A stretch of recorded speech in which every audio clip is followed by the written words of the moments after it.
Chapter 1. My true father is Roger.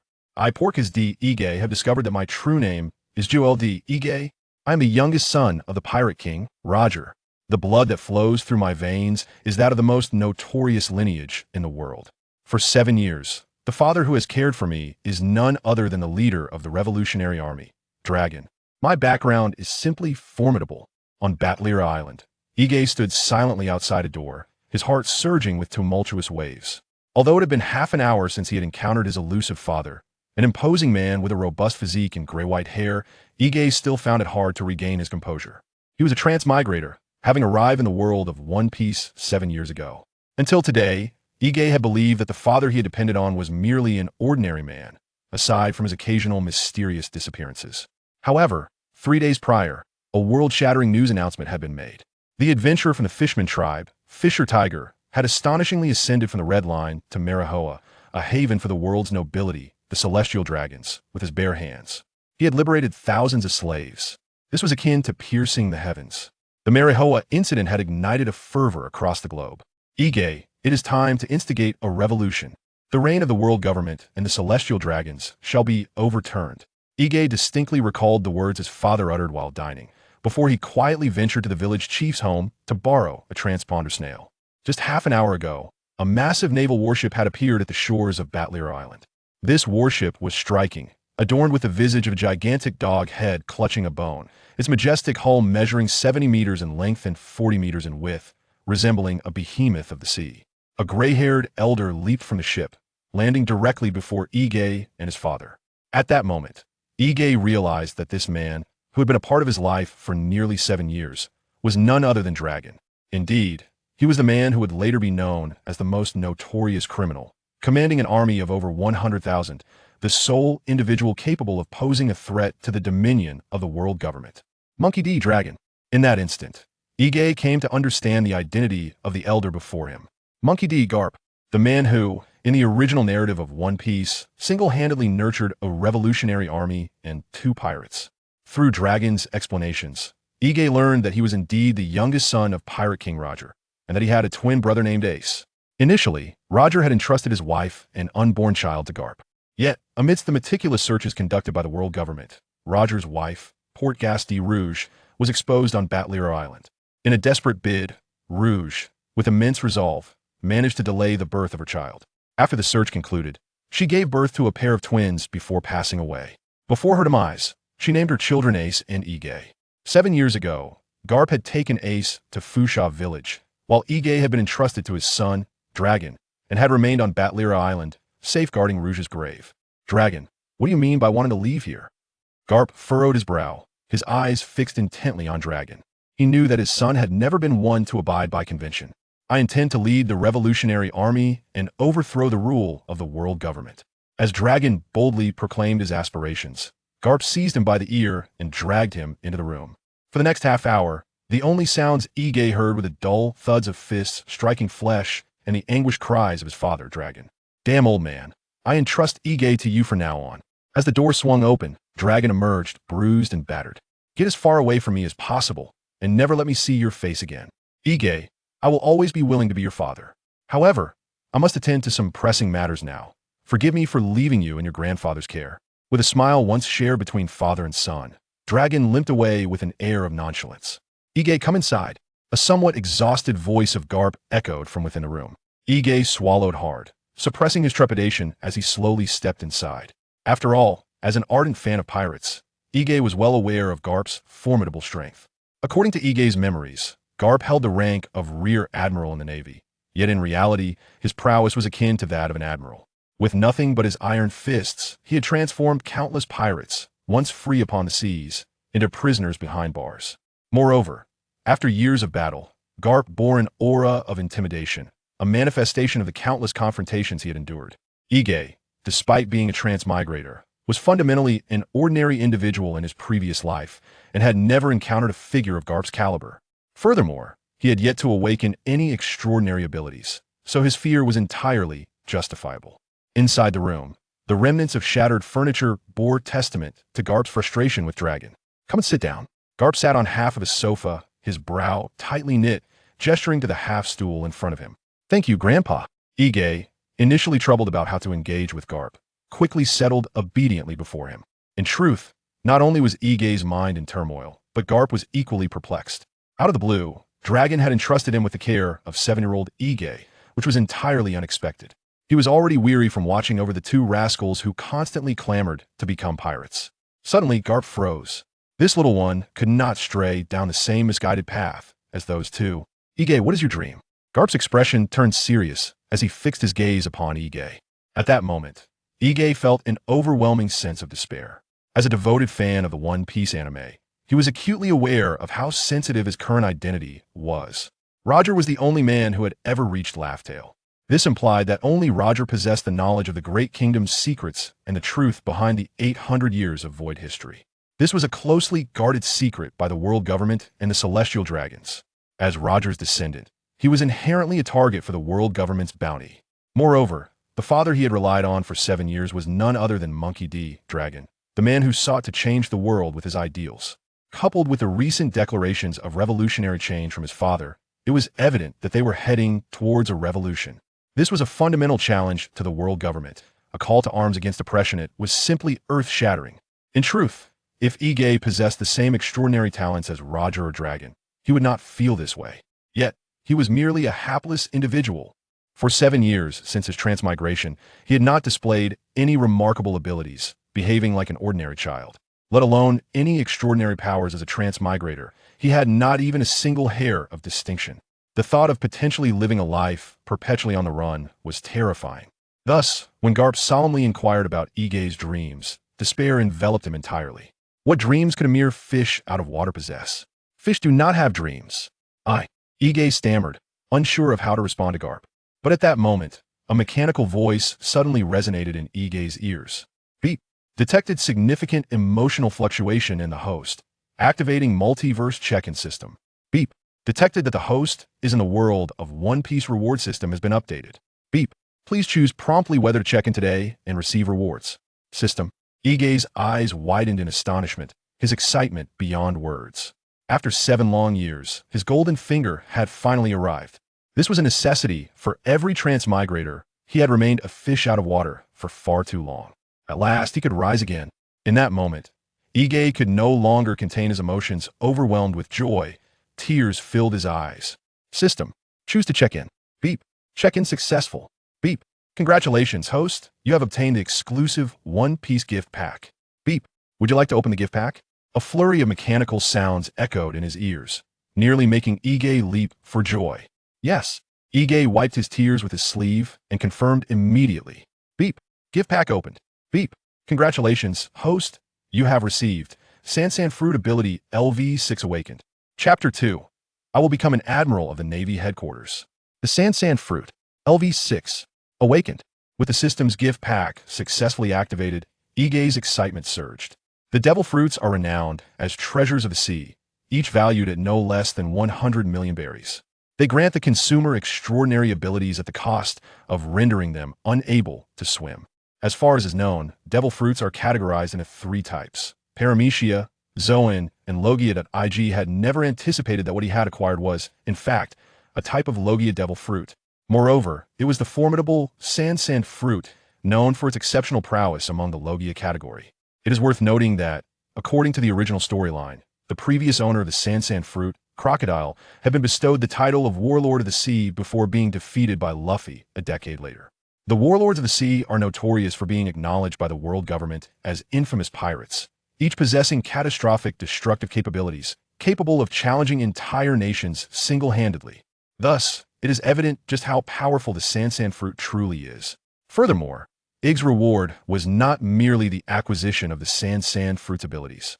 He had obtained an already awakened version of the Sansan fruit. The awakening of a devil fruit signifies the second tier of utilizing its powers. If one can elevate their abilities to the awakened state, their combat prowess would exponentially increase, potentially tenfold. It is an absolute transformation. IG was well aware that within the entire pirate world, only Paramecia and Zoan-type fruits had any information regarding awakening. There had been no indications of awakening for Logia fruits until now. To possess the Sansan fruit, a Logia type, not only defied the rule that abilities cannot be duplicated but also granted him an awakened fruit. This was nothing short of astonishing. The system was truly remarkable, breaking the very rules of the world. In that moment, IG felt his future becoming increasingly bright. If given the chance, who would wish to remain a mere slacker? At that instant, IG felt a surge of energy coursing through his veins, a warmth flowing within him. He soon realized his body felt incredibly light, as if with just a thought, he could transform into countless grains of sand. This was the defining characteristic of Logia fruits, allowing users to become elemental, enabling them to evade enemy attacks and render physical assaults ineffective. With a shift in his thoughts, IG felt he could even conjure sand grains to obliterate everything around him. This showcased the capability of Logia fruits to generate corresponding elements for powerful offensive maneuvers. Ding! The manual for utilizing abilities after Fruit Awakening has been issued. Accompanied by the mechanical voice, a torrent of memories surged into Ig's mind. Subsequently, a plethora of intriguing abilities associated with the Sand fruit, alongside information regarding its awakening, unfolded within his consciousness. After swiftly skimming through the information, IG couldn't help but gasp in astonishment. The awakening of the Sand fruit was indeed overwhelmingly powerful. IG was a seasoned fan of pirates in his previous life and had a certain understanding of fruit awakenings. In contrast to the abilities of Paramecia fruits, which could influence things beyond the user, and Zoan fruits, which significantly enhance recovery and combat capabilities upon awakening, the awakening of Logia fruits was notoriously challenging. Even before his transmigration, the author had not provided a clear answer regarding this. Now, according to the system's manual, regardless of the type of devil fruit awarded in the future, as long as the ability development reached level 6, it would signify awakening.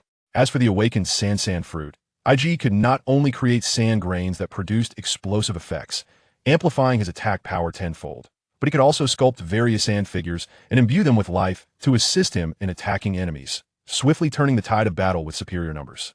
This was truly incredible. IG was so elated he felt as though he might leap into the air. If the manual's claims were accurate, he could envelop his foes with sand grains and unleash unrestrained bombardments. If he were particularly ruthless, he could even create several sentient sand sculptures for self-destructive explosions. Was this not the very essence of art is explosion? IG, what is wrong? Did I frighten you? At that moment, Karp's brows furrowed, nearly resembling a blossoming flower. His straightforward nature rendered him oblivious to why IG suddenly burst into tears after his inquiry. Did he come off as too fierce? Karp's previously stern countenance softened considerably. Good child, do not be afraid. It is perfectly fine if you do not have any dreams. You and your brother Ace are both members of the monkey family, my grandchildren, and I shall ensure your safety for life. That's not it, Grandpa. I am overwhelmed with excitement. I have a small dream. I wish to become an admiral in the Navy. IG wiped away the tears from his face. With the presence of the all-world check-in system, he felt like an eagle with wings, soaring freely. He would set a modest goal first, to become an admiral in the Navy. At merely 7 years of age, his voice still retained a childish lilt, yet the content of his words left Karp utterly stunned. The Navy, and an admiral, no less. Were these the words of my grandson? Karp's pupils constricted, as if witnessing something utterly incredulous. He had long regarded Ace and IG as his own family. Could it be that the heavens had opened their eyes? Was this child a divine gift to fill the void in his heart? Karp's eyes sparkled with an overwhelming excitement. He had always harbored deep sorrow within. Whether concerning his son Dragon or his 2 grandsons, Ace and Luffy, he had invested immense emotions. He had longed for them to stand by his side and uphold justice within the Navy. Yet, those 3 had chosen paths in stark opposition to his desires. How tragically disheartening. Now, IG had expressed a desire to join the Navy. What an unexpected joy. Good. Karp's face broke into a radiant smile, his brows relaxing with relief. IG, wishing to become an admiral in the Navy, is no mere whim. Countless exceptional Navy officers have been shaped under my training and influence. You will not be an exception. Come with me, and I will tailor a personalized training regimen for you. Karp rose, casting his gaze toward the direction where Dragon had departed, an invisible yet formidable aura radiating from him, as if he were surveying the world, exuding an intimidating presence. As the legendary Vice Admiral, Karp relied on his unparalleled strength. Grandpa, I do not wish to participate in training. I want to engage in actual combat. IG lifted his head, meeting Karp's gaze resolutely. This was a decision IG had arrived at after thorough contemplation. To swiftly adapt to the abilities of the Sand fruit, mere arduous training would be utterly futile. Only through genuine combat Could he masterfully wield the fruit's powers through the terror of life and death? Karp's imposing aura abruptly faltered. He turned around, his face filled with confusion. Just moments ago, he had been mentally preparing for an arduous training regimen to facilitate Ig's rapid growth. However, this little grandson of mine unexpectedly expressed a desire to partake in actual combat. Is this a manifestation of the fearless ignorance, or a display of unwavering confidence? Over the years, his relentless training has subjected countless naval commanders to a torment akin to death itself. Even the fearless ace and Luffy harbor a reluctance to confront him. Though merely a child, IGG's audacity knows no bounds. Yet, Karp finds it exhilarating. To aspire to the rank of Admiral in the Navy, one must possess such boldness. An Admiral is not only the pinnacle of naval might but also a paragon among the world's greatest warriors. The sole path to becoming an Admiral lies in sheer strength. Only through formidable prowess can one command the respect of armies and ascend to this esteemed position. In Karp's eyes, IGG's arrogance is merely a reflection of his relentless pursuit of power. This is a manifestation of his ambition. IGG, I understand your yearning for strength. But one must consume food bite by bite and traverse the path step by step. Grandfather, I still wish to engage in actual combat. IGG spoke again. His gaze remarkably resolute. Are you certain? Actual combat is no trivial matter. Do not let arrogance cost you your life. Karp furrowed his brow, recognizing the unmistakable pride inherited from Roger, a sheer reflection of his lineage. Absolutely certain. IGG proudly lifted his head, for he now possessed a system. And there was no room for cowardice. A brave lad, indeed. Haha. Karp laughed heartily, his large hand gripping IGG's head and ruffling his hair vigorously. Then let us proceed to my worship. Karp believed that IGG was merely boasting. Once he was taken to the sea and confronted with the terrifying creatures of the ocean, he would undoubtedly come to understand the essence of fear. To comprehend fear is to recognize one's own strength. Only in this manner could IGG survive longer in this world and aspire to become an Admiral of the Navy. Chapter 3. IGG is an extraordinary talent. Batterila Island is situated in the South Sea, in close proximity to the windless zones flanking the Grand Line. Here, a myriad of colossal sea creatures frequently emerge. When Karp arrived with his warship, he sensed the presence of a formidable entity lurking near Bartolomeo Island, having traversed the windless zone. This served as an opportune moment to demonstrate to the arrogant IGG the true essence of combat. His words were indeed brimming with hubris. IGG modestly gathered his belongings and, after laying a bouquet of flowers at the grave of his mother, Ruju, set off with Karp, cradling IGG in his arms. Karp lightly tapped the ground with his right foot, utilizing his extraordinary strength to momentarily suspend himself in the air. He then began to walk towards the colossal warship as if ascending a staircase. This technique, known as the moonwalk, is one of the 6 styles of the Navy, allowing for brief locomotion in midair. It is said that the creator of the 6 styles is none other than Karp himself. Without pausing, Karp swiftly brought IGG aboard the warship. At this moment, nearly 1,000 naval soldiers awaited their arrival. Karp, the Vice Admiral. Who is he? Percado. This is my beloved grandson IGG, merely 7 years of age, yet destined to become an exceptional sailor, Karp proclaimed. His aide, Major Borcado, nodded, displaying a look of understanding. Little did he expect that Karp's deployment of his exclusive warship, HQ-3, was for the sake of this young lad. Please, Vice Admiral Karp, issue the next course of action. Borcado saluted Karp respectfully. Head to the eastern side of the island and flush out that creature lurking beneath the waves. Let IGG behold the spectacle. Just recently, IGG had expressed his disinterest in Karp's training, desiring instead to engage in real combat. Karp erupted in hearty laughter. What? Real combat? A 7-year-old child? Such naive words. He mused. Could it be that Karp's grandson harbored such audacity? Did he not comprehend the terrifying realities of real combat that the Navy must confront? At this moment, the entire warship was in a state of fervor, with all the naval soldiers, including Borcado, harboring profound doubts regarding IGG's words. After all, the Navy stood as the embodiment of justice, perpetually engaged in battle against various malevolent forces. Their foes extended beyond mere pirates and other frenzied adversaries. They also contended with the formidable beasts of the sea. Notably, they faced the regal Sea Kings. The Sea Kings, the most powerful marine creatures in existence, are colossal in size, diverse in species, and exceedingly ferocious. Most crucially, they possess an intelligence akin to that of humans. They reign as the sovereigns of the ocean, representing the gravest threat to the Navy. To the east of Baglira Island resides a Sea King, a fact well known among the ship's crew. Hunting Sea Kings is a rare endeavor, even for these battle-hardened naval soldiers. The notion that a mere child like IGG could partake in such a confrontation was utterly fanciful. Indeed, Captain Karp. Borcado nodded. As Karp's aide, he was bound to unconditionally accept his superior's orders. With a resounding roar, the Karp warship altered its course, heading eastward. Youngster, you're about to engage in real combat. I hope you won't be frightened. Karp set IGG down. He looked forward to IGG's forthcoming performance, and the thought of IGG potentially being terrified amused him. Ignoring Karp's inquiries, IGG was entirely engrossed in observing a screen before him. Host, IGG physical fitness, 2 strength, 2 speed, 6 skill, San Fruit LV6 awakened. Title: None Evolution Points. 0. This is the Personal Attributes panel provided for IgG. Through this panel, IgG can gain a more intuitive understanding of his capabilities.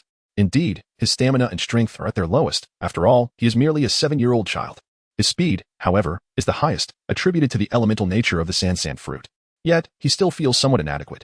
Nonetheless, with the awakened Sand fruit at his side, he believes that as long as he fully harnesses its abilities, his strength will experience a significant enhancement. He eagerly anticipates this upcoming combat. IgG is well aware that with the system at his disposal, mediocrity is simply not an option for him. He looks forward to discovering just how formidable he will ultimately become. On Bartolomeo Island, on the eastern shore, the Karp warship is anchored on the calm sea. Karp, with swift steps, utilizes the moonwalk technique to ascend into the air. Gazing at the tranquil surface of the ocean, a smile graces Karp's lips. He understands that the intelligence of the Sea Kings is not inferior to that of humans. At this moment, the calmer the sea surface, the greater the intellect of this sea creature, for it surely sensed its own formidable prowess, thus refraining from revealing itself. Since you choose to remain hidden, I shall compel you to emerge. Karp returned to the warship, and before the watchful eyes of numerous naval soldiers, he boldly retrieved 2 shells from the ammunition box. In plain sight, he hurled them with his bare hands. The fist of the meteorite, through this audacious act, Karp was able to launch projectiles comparable to those fired from a battleship's main cannon. Boom, boom. The 2 shells detonated in the distant waters. And Karp continued to procure more shells for his throws. Boom, boom, boom. In an instant, the once tranquil sea transformed into a cacophony of artillery, as the explosions created craters in the water, nearly conjuring a tsunami. Roar. Suddenly, a tremendous roar erupted from the depths of the sea, and a colossal crocodile emerged from the water's surface. This crocodile is unlike the one that IG met in his previous life on television. Aside from the resemblance of its skull and scales, everything else is entirely dissimilar. The crocodile measured over 30 meters in length, nearly rivaling half of a naval vessel. IgG. Come here. Do you not seek real combat? Observe closely. This is the adversary the Navy frequently confronts. Are you afraid? Karp casually tossed the 7-year-old IgG onto the deck, placing him right at the forefront against the sea creature. Go forth and fight. Demonstrate your abilities. To become an exceptional naval soldier, you must not falter. The young lad, however, was met with jeers as the officers and crew aboard Karp's ship eagerly awaited to witness IgG's folly. After all, the diminutive figure of 7-year-old IgG appeared as insignificant as a mere speck against the colossal sea monster looming before the ship. Just watch. On the deck, IgG stood defiantly. He extended his delicate right hand towards the formidable sea creature, which was emerging from the depths in a display of fury. Suddenly, a flurry of dust coalesced in front of him, transforming into grains of sand. With a mere thought, the grains began to unite in midair, forming a 20-meter-long sand spear. Not enough. Not enough. IgG exclaimed, his right hand instantly transforming into a more elemental state, as dust from a broader area condensed, with even more sand particles manifesting before him, swiftly merging into the spear ahead. At this moment, everyone aboard the Karp warship was utterly astonished. Could he be a devil fruit user? Or perhaps one of the Logia type? How could a mere 7-year-old wield such power to this extent? Is he, in fact, a monster? The Navy soldiers could not help but feel a profound shock, for before IG, a sand spear had astonishingly extended to an impressive length of 100 meters. What is the meaning of this? The length of the spear has already surpassed that of the Kapu warship.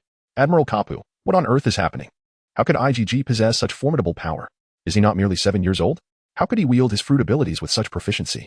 The aide, Picado, also found it difficult to maintain his composure. Faced with this phenomenon that transcended his understanding, he could only turn to Kapu for answers. However, at that moment, even Kapu was left astounded. He had never anticipated that IgG would be this powerful.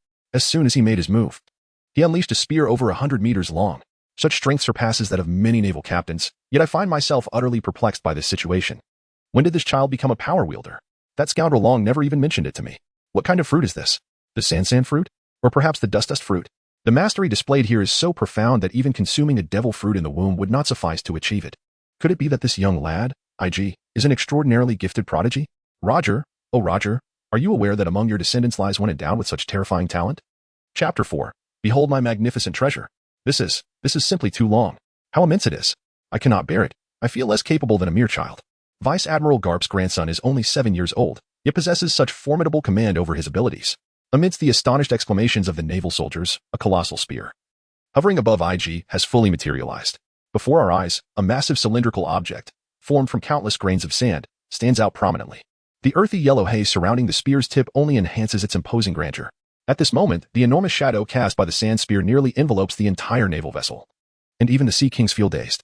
They can hardly fathom the sight before them. In all their prior experiences, a human no larger than a grain of sand could not possibly wield such power. What is happening now? This sand spear is even longer than itself, and it is of such magnitude.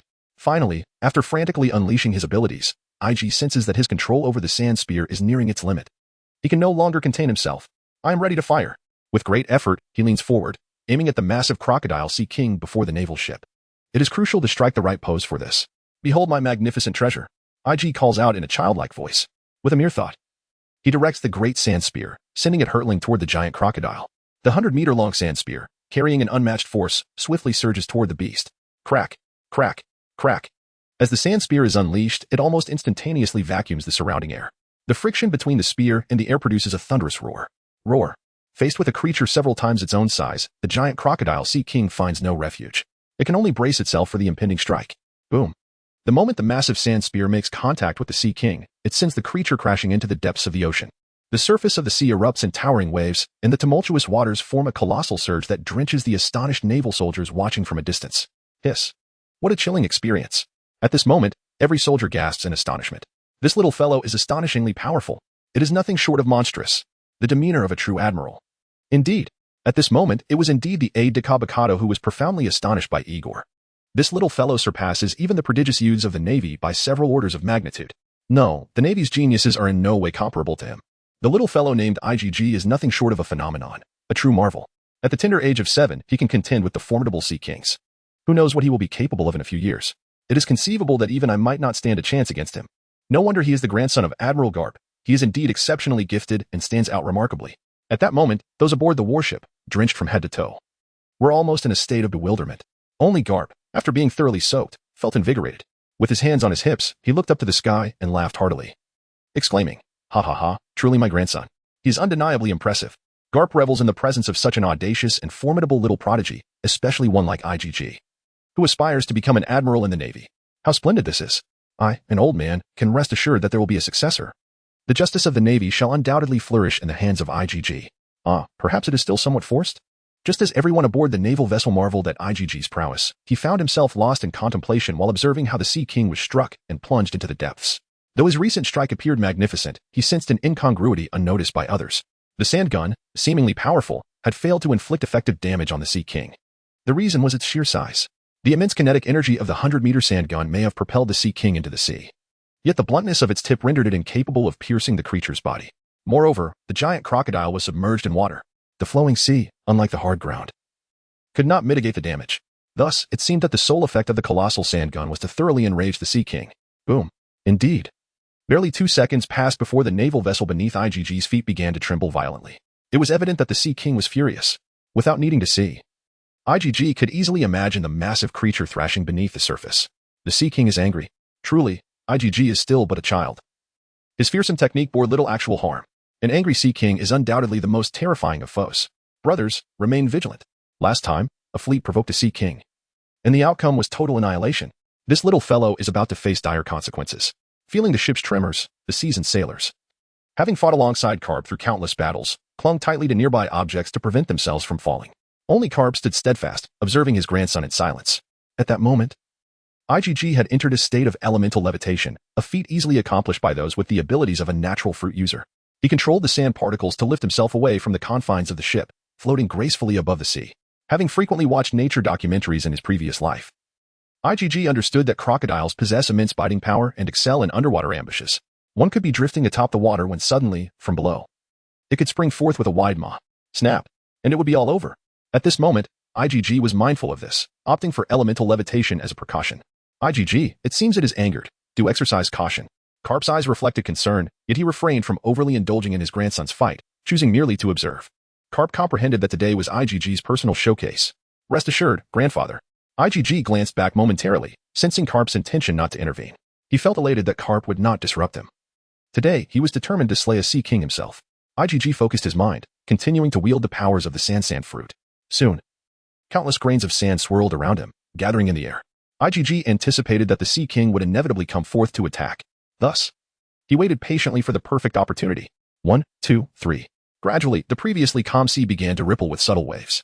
As time elapsed, those waves grew increasingly pronounced. The giant crocodile was accelerating through the water, charging toward the ship, and toward IGG suspended in the air. Closer, closer. Now, IGG's pupils constricted. the myriad grains of sand beneath his feet suddenly coalescing as his elemental powers intensified. With a swift movement, IGG's body was propelled forward by the grains.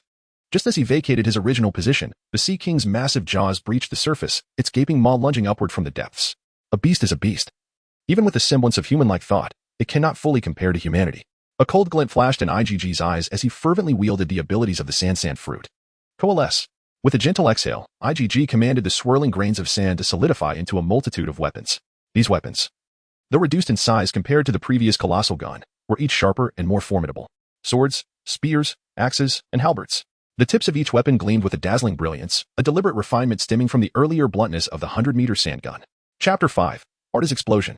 Aboard Karp's dedicated vessel, the naval soldiers were struck with a chill as they beheld the myriad of weapons conjured by IGG. So, that was not his limit? This was exponentially more complex than merely creating a gigantic weapon. Truly, he is the grandson of Admiral Karp. How astonishing. He is indeed a little prodigy. However, at that moment, IGG was too engrossed to heed the soldiers' murmurs. From his elevated vantage point, he gazed down at the Sea King. Poised to seize the opportunity to vanquish it. Go, he uttered softly, focusing his thoughts. The multitude of weapons rained down upon the giant crocodile, each one finding its mark within its gaping maw. Thud, thud, thud.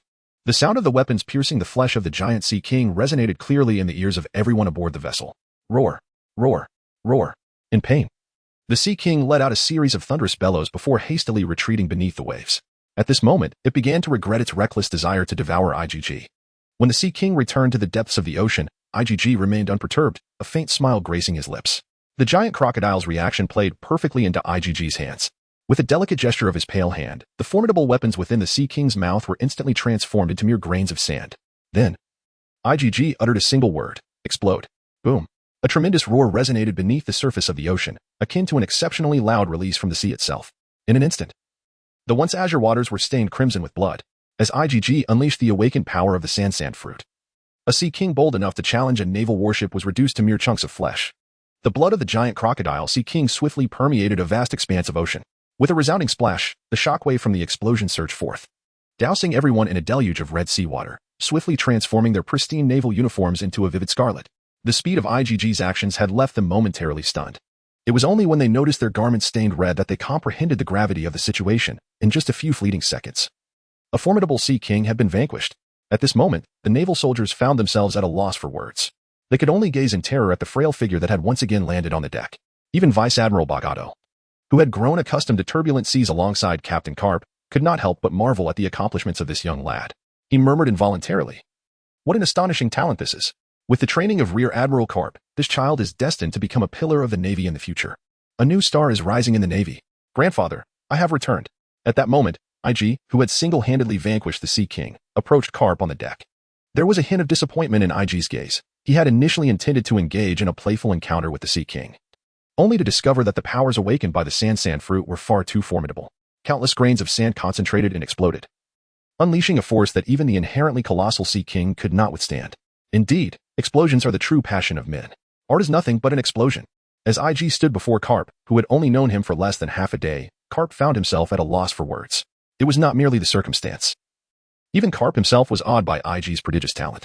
At just 7 years of age, his grandson was still a child.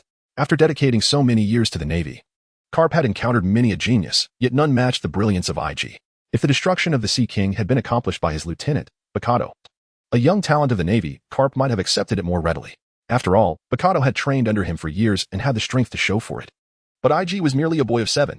To single-handedly defeat a Sea King at such a tender age seemed almost unbelievable. Other children at 7 were still playing with fire and wetting their beds. "Grandpa, why are you silent? Do you think I haven't done well enough?" "Oh, not at all. IG, you have done more than adequately," Karp exclaimed, laughing heartily as he lifted IG into his arms and patted his head. "IG, you truly are the son of Ro, my grandson. With such innate talent, I shall ensure you become the mightiest admiral of the Navy." Upon hearing Karp's words, IG looked up, but the disappointment in his eyes deepened. He was a fervent admirer of pirates and understood Karp's formidable strength. Karp's earlier silence surely indicated that in his eyes. IG's execution of power was still somewhat rudimentary. Perhaps Karp had withheld criticism to avoid discouraging him. "Grandpa, I will definitely become an admiral of the Navy," IG declared, his gaze resolute as he steadied his emotions. "Excellent. I adore your confidence, young lad." Karp's face broke into a broad smile at IG's unwavering ambition to become an admiral. "Bring forth the meat of the Sea King. Tonight, we feast," Karp commanded. Traditionally, after prolonged voyages, naval ships sought to procure sufficient meat by hunting sea kings. The flesh of a sea king is not merely delectable, it is a culinary delight beyond compare. This time, IG achieved a remarkable solo kill, turning the sea king into mere chunks of flesh, facilitating the chef's task of preparation, as it merely required scooping them up. Long live Admiral Karp, long live young IG. At this moment, IG's prowess was unanimously acknowledged by the naval soldiers. Come on, young IG. Join us for a drink. Haha. A man who cannot drink is no man at all. Young IG, you are a born commander. As night fell, the soldiers, savoring the delectable sea king, indulged in joyous revelry. Meanwhile, IG, embraced by their recognition, quickly found camaraderie among them. The scale of this dinner rivals the celebratory feasts held by Admiral Karp for the capture of a pirate crew. Come, let us drink. 7-year-old IGG devoured the meat of a sea king while downing a large mug of beer, eating heartily and drinking robustly. Such is the romance of man. He wondered what delightful rewards the system would bestow upon him for tomorrow's attendance. How he anticipated it. IGG mused joyfully within his heart. Chapter 6. I wish to test my skills against the Sun pirate crew. As night fell, while a group of Navy soldiers and young IGG succumbed to slumber aboard the warship, Karp reclined on a deck chair. Suddenly, the snail phone on his desk began to ring. Who is awake at this hour? Karp removed the dog-faced hat covering his face and answered the call. Hello? Who's this? Karp, you rascal. Why have you ventured to the South Sea at this hour? This is Sengoku. The voice on the other end was tinged with urgency. Oh, Sengoku. I was sleeping. Goodbye. Karp, upon recognizing his old partner Sengoku, was about to hang up, picking his nose with the other hand. A call from Sengoku was never a good sign. It was either to send him off to hunt pirates or to clean up after the celestial dragons. The mere thought of these tasks made Karp roll his eyes. Karp, you will listen to me. This is an order from Admiral Kong. Sengoku's voice boomed on the other end. If it weren't for Karp's inexplicable decision to take his personal warship away from Navy headquarters, Sengoku wouldn't be making this call in the dead of night. Karp paused for a moment, letting out a resigned sigh before raising the phone again. What is the matter? Speak. 3 days ago, did you hear about the news? The fishman Tiger, who climbed to Mariewa to liberate a group of slaves, has just established the Sun pirate crew. Oh, the Sun pirate crew? How intriguing. Karp reclined back in his chair. He was aware of Tiger's audacity to scale the red line and liberate many slaves. Even Karp admired him, considering him a true man of strength. The news had caused Karp to applaud in approval, as it delivered a resounding slap to the arrogant celestial dragons. However, as Karp pondered this, he casually grabbed a bag of senbei from the table and began to munch. How amusing, he thought. Now, he is a disgrace to the celestial dragons.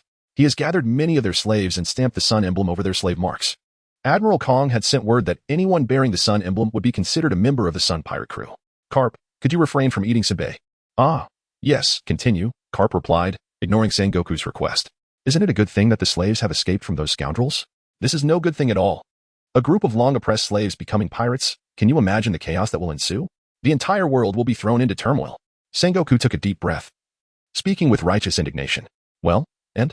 The Navy headquarters has just received word that Tiger's Sun pirate crew is near your route, and you are expected to encounter them tomorrow morning.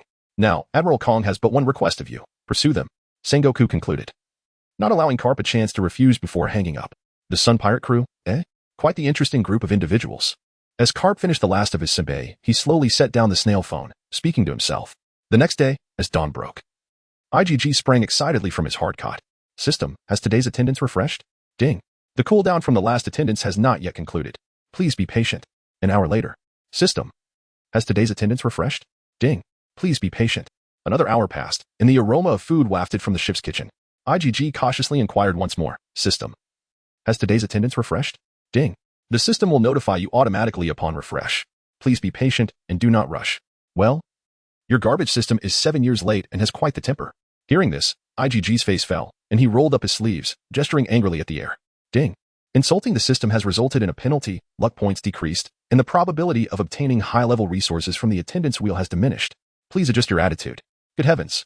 Why is everyone else's system so amiable while mine is like a devil? IGG could no longer contain himself, pointing at the air as if to scold it. Ah, IGG. Up so early and bursting with energy. At that moment, Karp entered, smiling warmly at IGG. Good morning, Grandpa. IGG quickly quelled his resentment towards the system and greeted him obediently. Come, IGG. Grandpa will take you to a grand feast. Before long, IGG was led by Karp to the Navy's cafeteria. Karp, utterly indulgent of IGG, ordered an extensive array of nutritious dishes, each one a delicacy IGG had never encountered before. Sea king tail soup, kung fu octopus claws, and snow bear arms, all rich in quality protein.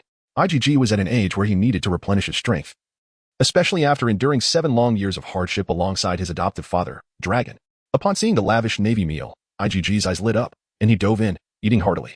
Karp, too, was in fine form, eating just as voraciously as IGG. As they feasted, Karp paused, looking earnestly at IGG and said, IGG, I must undertake a task shortly. I will contact the nearby Navy to send a ship to take you back to Navy headquarters. You must behave, for upon my return, I will commence your special training to make you a formidable Navy soldier. Why must I return to Navy headquarters? Is it for some secret mission? IGG asked, tilting his head and pausing his meal. Not exactly. There's a fishman pirate crew that requires my attention. You are still young and not suited for such matters. Karp deliberated, knowing IGG possessed considerable strength but still wishing to shield him from danger. After all, pirate crews were not like the simple-minded sea kings. Each pirate could be considered a desperate outlaw, and bringing IGG along would only complicate matters. Grandpa, I do not wish to return to Navy headquarters. I want to test my skills against them. IGG swallowed his food, his gaze intense. He had learned a few days prior that it was Tiger from Fishman Island who had rescued a group of slaves from the Celestial Dragons. According to what Karp mentioned today, he intended to capture a band of Fishman pirates. IGG was 100% certain that this pirate crew was none other than the Sun Pirates. In the world of One Piece, the Sun Pirates can be considered a living legend, a miracle brought forth by the fishman named Tiger. According to the original narrative, the Sun Pirates would eventually give rise to two significant figures, the future warlord Jinbei and the villain Arlong, who sought to dominate the East Blue. However, based on the timeline, the overall strength of the Sun Pirates at this juncture is not particularly formidable. Thus, when IGG stated his intention to use them for practice, it was not mere bravado. Chapter 7. My word, Conqueror's Hockey. To utilize a pirate crew for practice. The words may have been spoken with sincerity by IGG, for he possessed the unwavering confidence in his own abilities. However, Karp remained oblivious to the true extent of IGG's prowess. To Karp, despite IGG being a prodigy who could defeat a sea king at the tender age of 7, he was still insufficiently prepared to confront the Sun Pirates, a crew emboldened by their contempt for the Celestial Dragons and humanity itself. Ultimately, Karp harbored reservations. With Roger's son Ace and IGG in his charge, he could not afford to let them take unnecessary risks. Thus, Karp gently ruffled IGG's hair and said softly, Little IGG, be obedient. Once you officially join the Navy, I shall take you along. There will be plenty of such opportunities in the future. IGG opened his mouth, eager to protest, but Karp had already made his decision. In a swift motion, Karp pressed IGG's face into his meal, urging him to eat. Subsequently, Karp rose and retrieved the transponder snail. Grandfather. IGG wiped the remnants of food from his face and stood up. He was unwilling to forfeit such a splendid opportunity. After all, it was the Sun Pirates, the very bane of the Celestial Dragons. He was quite eager to meet Jinbei and Arlong. However, Karp paid no heed to IGG, nonchalantly picking his nose while dialing Sengoku's number. Hello? Is this Sengoku? Grandfather. IGG called out even louder. We haven't located them yet. Yes. My grandson is on the ship. It's infuriating. IGG glared at Karp's retreating figure, his heart heavy with regret. He had never anticipated missing such a chance to engage with Jinbei and Arlong. Just as IGG wallowed in his dismay, the system's voice suddenly chimed in. Ding. Today's check-in has been refreshed. Does the host choose to check in? IGG's spirits soared as he exclaimed. Yes. Yes. Ding. Congratulations, host has acquired Conqueror's Hockey LV5. As the mechanical voice faded, a surge of memories rushed into IGG's mind. What a surprise. Conqueror's Hockey. The rewards from this system are exceedingly generous. IGG's eyes gleamed with delight as he realized the system's benevolence, yet he never anticipated such lavishness. He could not have foreseen that on the very next day after his check-in, he would acquire Hockey, a unique ability within the world of pirates. According to the original text, Hockey is a latent power possessed by all humanity. This power is an innate ability of humanity, encompassing aspects such as charisma, ferocity, and the spirit of combat. If one can harness these intangible sensations, willpower can be transformed into a formidable weapon, enabling one to launch an assault against adversaries. This formidable power is referred to as Hockey. Hockey is categorized into 3 distinct types: Kenbunchaku, Busashoku, and Haushaku. Kenbunchaku Hockey sharpens the user's 5 senses, enabling them to perceive the presence of surrounding beings and even detect fluctuations in emotions, often employed to anticipate and evade danger. According to legend, the most advanced form of Kenbunchaku Hockey can foresee the future. Busashoku Hockey enhances an individual's defensive capabilities, enveloping the user in an invisible armor. This form of Hockey can also evolve into offensive power, allowing its wielder to contend with those possessing the abilities of devil fruits and even to touch the physical forms of Logia-type users. It is the most prevalent and practical form of Hockey within the pirate world, exhibiting remarkable strength. As for the Haushaku Hockey acquired by IGG, its possessor can instill fear and intimidate opponents without lifting a finger, potentially causing those significantly weaker to faint in its presence. This is a mark of a true sovereign. The Conqueror's Hockey is indeed exceedingly rare, with only one individual among millions possessing such a gift. In the realm of pirates, illustrious figures like Whitebeard and Shanks exemplify those endowed with this formidable power. Each of them is a force to be reckoned with. The Clash of Conquerors Haki refers to the effects generated when two individuals endowed with this power engage in conflict, resulting in a collision of wills. It is said that the creator of the pirate world once proclaimed that in the New World, those possessing the Conqueror's Haki are as numerous as the fish crossing the river, yet above all conquerors stands the Pirate King. As his thoughts spiraled, IGG's head began to spin slightly. He was elated. As an avid pirate enthusiast, who wouldn't he revel in the allure of Conqueror's Haki? Suddenly, the manual for the Conqueror's Haki was distributed. Along with a wave of mild dizziness, IGG commenced the transmission of memories from the system.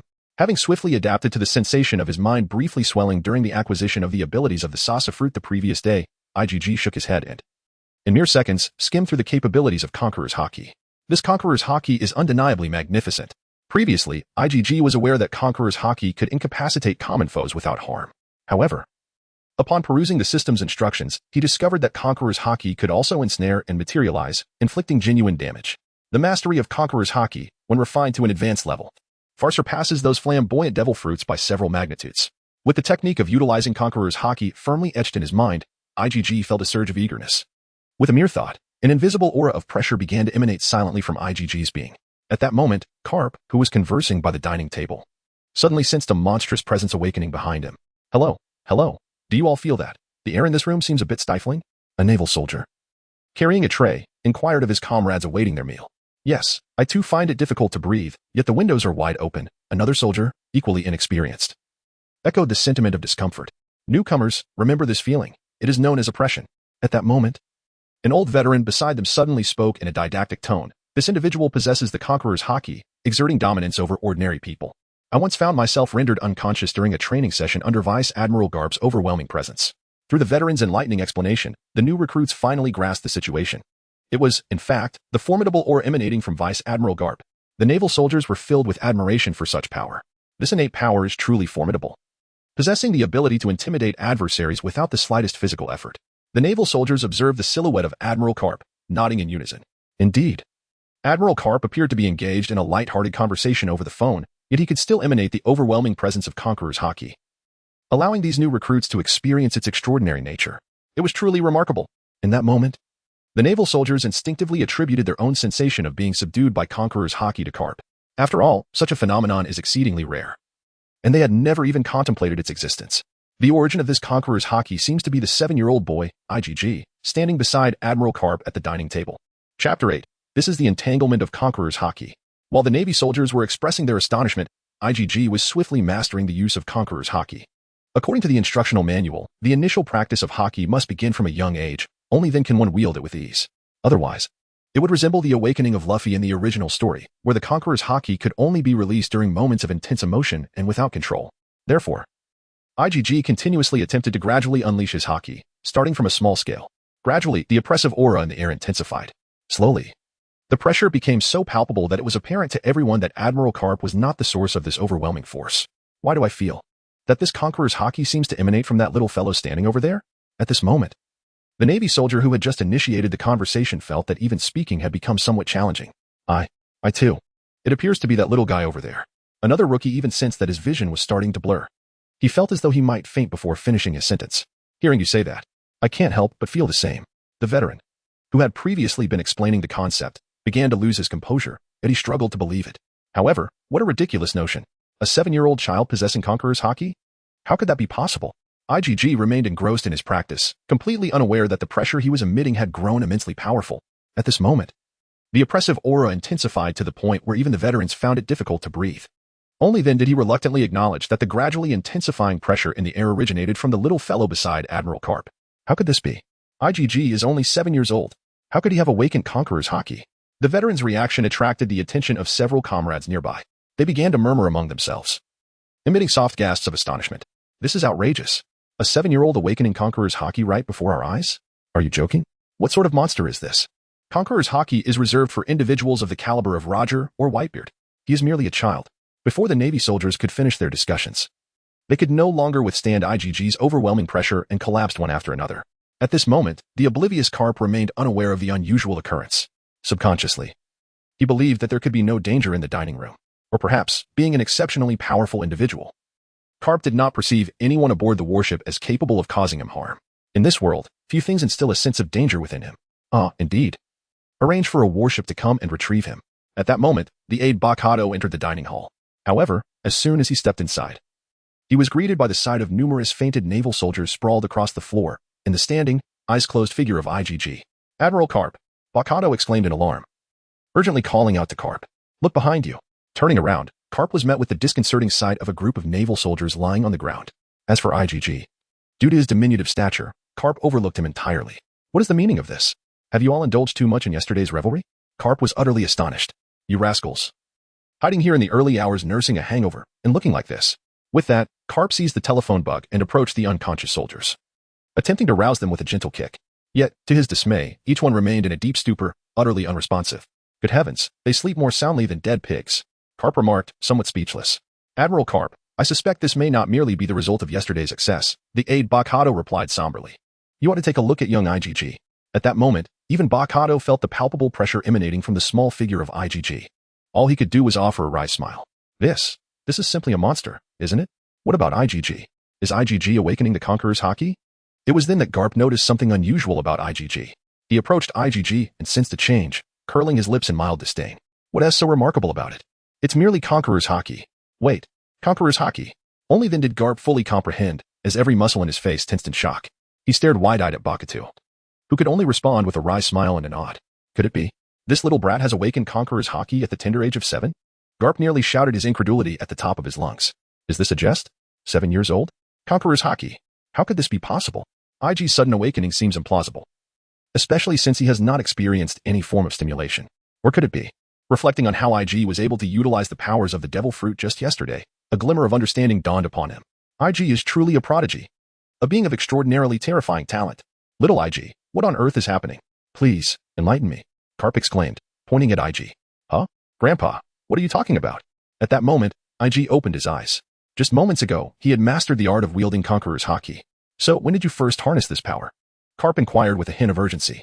Indeed, little IG, have you been able to utilize this strength for quite some time? At this moment, even Bacado could no longer contain himself.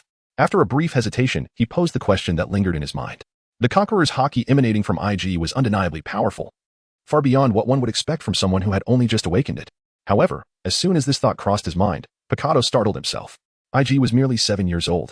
How early could this have begun? 6? 5? The implications left Bacado momentarily unable to fathom. As this child matures, it is feared that he may surpass even Roger in strength. No, I only just discovered this today. Is this power truly so rare? Today. Both Karp and Portgas exchanged a glance, their eyes brimming with astonishment. If what IGG said holds true, and this power awakened today, then his innate talent is indeed terrifying. Conqueror's Haki is no trivial matter. It can exert a pressure so overwhelming that even Navy soldiers are rendered unconscious. This indicates that IGG's mastery of Conqueror's Haki is already quite formidable. By the way, grandfather, can you now consent to let me train with a pirate crew? IGG concluded his practice of Conqueror's Haki and, witnessing the astonishment of the two, felt a surge of joy at the reliability of this system, which had not deprived him of the opportunity to challenge the Sun Pirates. Yet, it remained futile. Who could have known that Karp would resolutely decline once again? Why? IGG protested. Because I have already made arrangements with Sengoku, Karp replied, his pinky finger once again delving into his nostril. Moreover, even if you have awakened Conqueror's Haki, it does not significantly enhance your actual combat abilities. Then what if, this? Upon hearing Karp's words, IGG immediately extended his small hand, forming a fist. Instantly, bolts of crimson and ebony electricity materialized around his knuckles. Before long, they coalesced into orderly circular rings, obediently entwining around his hand. Subsequently, IGG gently swung his fist down towards the dining table. Boom. As the electricity made contact with the table, IGG had yet to exert any force. Yet the entire iron table erupted in a violent explosion, shattering into a multitude of fragments. Incredible! Even Karp was utterly astonished this time. IG's current performance is no longer a mere child's play. This is a technique that even he would only master in his prime. This is the Conqueror's Haki in its most advanced form. The Conqueror's Haki manifests itself in actual combat. It can be said that if IGG were to solely master this technique, he could easily sweep away anyone below the rank of Rear Admiral in the Navy headquarters. In other words, Karp's grandson, young IGG, at merely 7 years of age, possesses nearly the strength of a Navy Rear Admiral even before enlisting. What has Dragon taught you all these years? Karp could only think of one plausible explanation. IGG is concealing his true strength. Everything he knows comes from his reckless son. Dragon. No, it's truly something I just learned suddenly. IGG felt a twinge of guilt. He could not reveal the truth about the system. However, attributing these skills to Dragon seemed too far-fetched. If Karp were to confront Dragon in the future, it would be difficult to clarify. Thus, IGG promptly denied it. After all, It was better to claim that he had learned it all of a sudden. Indeed, it was a sudden acquisition. He was not lying. You don't seem to be fabricating anything, IgG. Karp's expression grew serious, enough to make IgG feel anxious. Nevertheless, IgG understood that no matter how much Karp contemplated, he would never harm him. You truly are a genius. IgG. You undoubtedly possess the most terrifying talent in the world, Karp exclaimed, striking his forehead with conviction. At that moment, he no longer cared about the reasons behind IgG's extraordinary abilities. IgG is his grandson, the son of Roger, and he is deserving of such formidable talent. Whether it's the conqueror's hockey or swordsmanship, Karp would believe it. There are always individuals in this world who are exceptional. They are the pinnacle of genius in their realm. Karp, the Rear Admiral, proclaimed that our Navy is destined for true strength in the future. At this moment, even Bocardo felt a surge of excitement. IgG, this formidable child, is indeed a member of the Navy. He felt an immense pride. Well then, I shall make a call to Sengoku and inform him not to come for you. IgG. Karp said as he took out his din mushi. Just then, a Navy soldier rushed down from the deck, shouting as he ran. Report. Rear Admiral Karp. We have discovered traces of the Sun Pirates. Chapter 9. Title. The Great Spear That Defeats Sea Kings. Report. Rear Admiral Karp. We have discovered traces of the Sun Pirates. The Navy soldier rushed into the dining hall to report. However, just as he finished speaking, he turned his head toward young IgG, and in an instant, he lost consciousness and collapsed to the ground due to IgG's manifestation of Conqueror's Hockey. Bocardo, witnessing this scene, could only shake his head with a wry smile. What on earth is this all about? Such a prodigy is destined to stand at the pinnacle of the world. It seems that I must adapt to the terrifying talents of IgG, or else survival will become a challenge. Quickly, retract your Conqueror's Hockey. Otherwise, the ship may sink. Karp, with a sense of helplessness, playfully tapped IgG's little head. Understood, Grandpa. IgG winced in pain, slowly managing to control the formidable aura he had unleashed, drawing it back within himself. The crimson and black lightning that had coiled around IgG's delicate hand gradually dissipated. Let us proceed, IgG. Since you wish to test your mettle against the pirate crew, I shall introduce you to what it truly means to be a pirate. Perhaps feeling that his earlier tap on IgG's head had been a tad too forceful, Karp reached out once more to gently rub IgG's head. Very well, Grandpa. IgG replied obediently. Ding. The system announces, detected an enhancement in the host attributes, generating a new attribute panel. A mechanical voice resonated. A new attribute panel? What intriguing changes might it hold? IgG felt a surge of curiosity, his excitement palpable. Since the system's awakening, it had bestowed upon him numerous treasures. As he followed Karp and Bocardo onto the deck, IgG opened the newly updated attribute panel. Host. IgG Stamina. 2-1 Strength. 2-1 Speed. 6-1 Presence. 5 Technique. 5 Skill. Sand Fruit LV6 Awakened. Conqueror's Hockey LV5 Title. Giant Spear That Defeats Sea Kings. Note. No creature can withstand a spear that is both large and long. Not even the Sea Kings. Evolution Points. 0 Ding. Detected that the host has acquired a new title. Unlocking achievement rewards. Title acquired. 1. Reward. Evolution Points 1. Ah. This change is quite significant. Gazing at the attribute panel, IgG fell into contemplation. According to the panel, not only had his attributes increased across the board, but he had also awakened 2 new attributes, Presence and Technique, each boasting a value of 5. Presence likely refers to the intimidating aura of Conqueror's Hockey, allowing him to effortlessly clear weak foes below and stand firm against the 4 emperors above. It is indeed exceptionally useful in the world of One Piece. Mindset and presence constitute a formidable buff. For instance, in the original narrative, Minnie could easily handle Luffy when he was calm. However, when Luffy became enraged, that surge of presence and willpower propelled him to victories against the 4 emperors. Thus, this can be considered a hidden benefit of Conqueror's Hockey. During moments of heightened emotion, one can attain a super buff. As for technique, it undoubtedly corresponds to the formidable power of his Conqueror's Hockey, which he had just demonstrated by effortlessly shattering a dining table with a mere touch. It is noteworthy that this technique is one that Luffy could only master after entering the latter half of the Grand Line. Having endured the brutal training under the 4 Emperor Kaido, it can be deemed a highly advanced technique. Nonetheless, merely acquiring Conqueror's Hockey offers limited enhancement to actual combat prowess. After all, his initial values for stamina, strength, and speed have only increased by 1 point each. Yet even that solitary point brings a substantial improvement to IgG. His current stamina rivals that of a typical 16 or 17-year-old youth. Moreover, as he continues to engage in battles, IgG will accumulate even more attribute points. At that time, coupled with the system's bestowed abilities and the minimal consumption of stamina, IgG will be capable of sustaining himself in prolonged combat. That is certainly commendable. It is regrettable, however, that while the attribute categories have directly increased by 2, their initial values remain a mere 5 points. Alas, it is still insufficient strength. Indeed, the revolution has yet to succeed. I must strive diligently. However, what on earth is this title about? What does it mean to overthrow the Sea King with a colossal spear? IgG's face darkened with confusion. What strange titles these are. And what on earth is this bizarre note? Large and long. I am merely an innocent and pure 7-year-old child, for goodness sake. Is it such a big deal that I pierced a sea king with a sand spear? My own system is rather twisted. IGG rolled his eyes in exasperation, wishing for a more obedient system. However, just as the system emitted its final 2 prompts, IGG noticed something. The evolution points at the bottom of the attributes panel had transformed from 0 to 1. System, what is the purpose of these evolution points? Ding. The host can utilize evolution points to enhance their attributes. Oh, I see. Could you perhaps bestow upon me a few more? Just 1 point seems rather stingy. IGG mentally complained, raising his pinky to scratch his nose. Unbeknownst to him, he had already acquired this skill from Karp. Ding. The host can only obtain evolution points by unlocking new achievements. New achievements? IGG muttered under his breath. How does one unlock these, exactly? Ding. The host merely needs to experiment with various poses in this world to earn a multitude of achievements and titles. Completing rare achievements may also yield mysterious gifts. Such as? Ding. For instance, if the host were to vigorously engage the Sea King with a 100-meter spear, that would be quite an impressive pose. Oh, understood. Farewell. IGG decisively severed his connection with the system. What a joke. I unlocked some inexplicable title by using a sand spear against the Sea King. If I were to follow the system's suggestion and continue to experiment with various poses, what perverse titles might I acquire? I wonder if squatting on the Sky Island and relieving oneself into the sea could be considered a new pose. Suddenly, IGG was jolted by his own thought. How could he have such an idea? This is bad. The system has led him astray. He quickly shook his head, striving to return his thoughts to reality. At this moment, the 3 of them had ascended to the deck. Admiral Karp, they had just spotted the enemy fleet through the telescope. It appeared they had also detected us and were attempting to flee. The naval soldier stationed at the lookout, upon seeing Karp's arrival, hastily descended and handed the telescope to him, explaining the situation. Can we not sink them? Karp peered through the telescope, observing several grand sailing vessels adorned with white sails emblazoned with a red sun emblem. That was indeed the rebellious insignia of the Sun Pirates.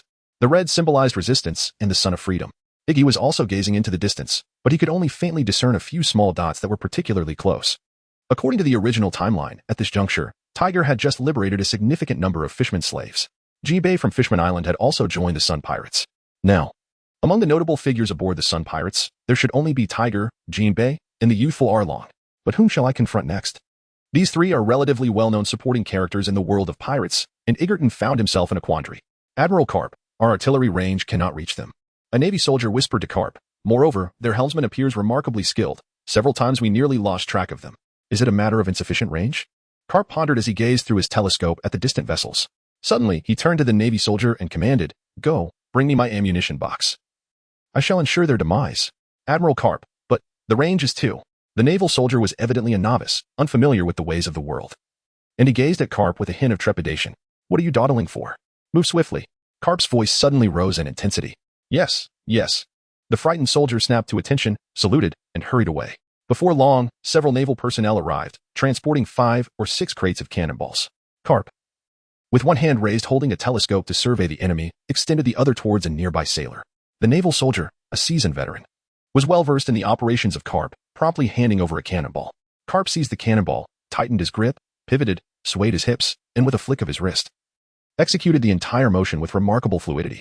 The cannonball seemed to be infused with explosive power, shattering the sound barrier and hurtling toward a distant black dot visible to the onlookers.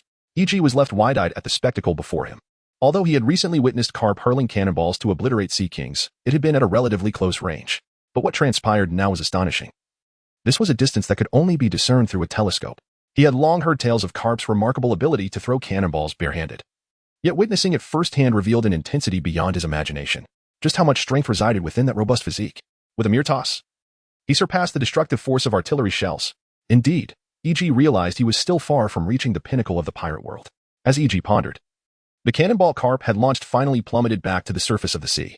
It merely caused a small splash in the collective sight of the observers, followed by Karp's exclamatory curses. Damn it, just a tad off. Again, keep them coming. Karp's arms began to whirl like a windmill, while the naval soldiers diligently supplied ammunition. Soon, the soldiers were drenched in sweat, yet Karp appeared as though he had just begun warming up, accelerating his pace. Naturally, the faster he threw, the more fervently he cursed. What the hell? Are these fishmen all eels? Why is the ship swaying so? Damn it. A little off again. It drives me crazy. At that juncture, E.G., observing the distant black dot, was struck by an idea. Grandpa, may I borrow your telescope? He leapt up, eager to snatch the telescope from Karp's hands. However, before he could reach halfway through the air, a pair of arms enveloped him tightly. Turning his head, he found his aide, Bakato, gazing sternly at him. Children should not act recklessly. Do you realize how dangerous that was? Baccato pretended to admonish E.G. What if Vice Admiral Karp had thrown you? You are a Logia user. Falling into the sea could mean death. Ultimately, the child was still just a child. With a near-zero awareness of danger, Baccato felt an inexplicable sense of balance rising within him. Having accompanied Karp for many years, he was accustomed to such displays and would not exhibit the astonished expressions of the inexperienced recruits behind him. Yet he deeply understood that Karp, in this state, was remarkably perilous. One could only ponder the magnitude of energy generated when a person could hurl a cannonball weighing dozens of kilograms at speeds rivaling that of a cannon. Baccato was uncertain of the exact answer, but it was undoubtedly far more potent than the explosions from the artillery. Although E.G. was a natural type user, there was no doubt that Karp utilized hockey to achieve such remarkable distances. In that instant, it was certain that little IgG would be sent flying. And should he fall into the sea, it would be too late for anyone to rescue him. Curiosity is commendable. Yet indulging such curiosity in the presence of Vice Admiral Karp wielding this level of power would come at a steep price. Alas, I am aware of the peril. Yet time is of the essence. As IgG observed the dwindling ammunition in the box behind him, he realized it would soon be depleted by Karp's hand. Quietly, he chanted the incantation to elementalize, and in an instant, his form transformed into a handful of flowing sand. Within mere seconds, he broke free from the grasp of Baccato. Subsequently, IgG's body morphed once more, resembling a piece of chewing gum that split into two streams of sand, gracefully circumventing Karp's outstretched arm. He approached Karp's face from beneath his armpit and swiftly snatched away the telescope that had been perched upon Karp's visage. The sudden loss of the telescope rendered Karp momentarily disoriented, causing his last cannonball to veer off course. Who dared to snatch my telescope? Karp's irritation flared momentarily. But upon turning to see IgG, his expression softened. Meanwhile, Baccato, witnessing this spectacle, felt a wave of unease wash over him, an awkward flush appearing on his face. An impulse surged within him to leap into the sea. Had he overly concerned himself? Little IgG, it seemed, required no such worry. He possessed the ability to engage without harm. At that moment, the other naval soldiers were fervently captivated by Karp's enthusiastic cannon fire, utterly oblivious to IgG's actions. By the time they registered what had transpired, Karp's cannonade had ceased, and the telescope now adorned IgG's face. Hey, little IgG. Do not meddle recklessly. Vice Admiral Karp was on the verge of sinking those ships. Hadn't you just afforded them a moment to breathe? Return the telescope to Vice Admiral Karp, quickly. In an instant, the naval soldiers erupted in fervent demands for IgG to relinquish the telescope. This time, IgG had truly overstepped. How could he disrupt such a critical moment? A mere child should engage in matters befitting his age. You may surpass us in strength, yet this is Vice Admiral Karp. How could you disturb him? Even if you're his grandson. Karp, however, bore no significant anger. He exhibited remarkable patience towards his grandson. Observing IgG intently, Karp sensed that IgG might have something in mind. Besides, at such a distance, accurately striking the ship of the Sun Pirates was indeed a formidable task. Furthermore, their fleet likely boasted a highly skilled helmsman, coupled with the inherent ability of fishmen to manipulate ocean currents. Karp had never truly intended to sink the Sun Pirates. His plan was merely to launch a few volleys, a gesture of pursuit rather than an earnest attempt to obliterate them. Truth be told, Karp held a degree of compassion for the fishmen, former slaves he had rescued, and privately felt that a lenient approach would suffice. However, should he manage to catch up with the Sun Pirates, he would have the perfect opportunity to put IgG through a rigorous trial. After all, IgG always appeared so eager and spirited. IgG, what do you intend to do with the telescope? Karp leaned closer. Grandfather, I am assessing our distance to their vessel. Come closer, IgG replied, abruptly turning Karp's head. The two of them, cheeks pressed together, shared the telescope, each peering through one lens. I will use my abilities to ensnare them, thus allowing you to take aim. IgG whispered softly. What? Just how far can your powers reach? Karp instinctively questioned as he processed IgG's plan. At this moment, the expressions of Baccato and the group of naval soldiers behind him were truly remarkable upon hearing this. Was Igor jesting? They had never heard of any ability that could extend its range beyond that of a cannonball's trajectory. Isn't this nonsense? Do not jest. How could your abilities possibly extend that far? It was only through the utilization of such advanced hockey that Admiral Karp could hurl a cannonball to such distances. How could the power of your fruit encompass that range? Come down, do not delay matters. The naval soldiers could no longer contain themselves and began to murmur among each other. IgG remained silent, merely hanging quietly on to Karp, while inwardly reciting a few words. San fruit, awaken. Awakening is the advanced stage of fruit development, capable of significantly enhancing the applicability of one's abilities and influencing the surrounding environment. It is precisely because the San fruit has already awakened within him that, after assessing the distance, IgG firmly believed that his power could indeed catch up with the Sun Pirates. Meanwhile, among the Sun Pirates, some keen-eyed fishermen noticed that fine particles of dust were slowly rising from their ship. What initially appeared to be a mere thin veil of mist gradually accumulated into more and more dust. Do we have this much dust on our ship? One sharp-eyed fisherman could not help but question. This is indeed aboard the vessel of the fishmen, helmed by the legendary steersman, Jinbei. Surrounding the ship are several masters of fisherman karate, skillfully manipulating the currents, causing occasional sprays of fine mist to splash onto the deck. In such circumstances, how could there possibly be so much dust? Could it be the cannonballs fired from that dog-headed ship behind us that have stirred it up? No, it is not the cannonballs. At that moment, the sharp-eyed fisherman suddenly let out a piercing scream. His fellow fishermen hurried over in response to the sound, only to find him pointing at the wooden planks of the boat. Following his gaze, the fishermen were confronted with a horrifying sight. The damp wooden boards began to reveal grains of sand, which soon began to disperse into the air. The grains multiplied and swirled, ultimately coalescing into a thick cloud of sand that enveloped the entire fleet. Meanwhile, on another vessel, Karp's pupils constricted in an instant. In his line of sight, the fleet ahead was slowed down by the dense sand fog. Quick, bring me the cannonballs. Seizing the opportunity, Karp swiftly turned around and shouted to the naval soldiers behind him. Chapter 11. This is a long-range strike. What? The naval soldiers, who had been fervently spirited moments ago, exchanged bewildered glances upon hearing Karp's command. At that moment, a rather dreadful thought emerged in their minds. Could it be? Has the young IG suddenly succeeded? Hurry up.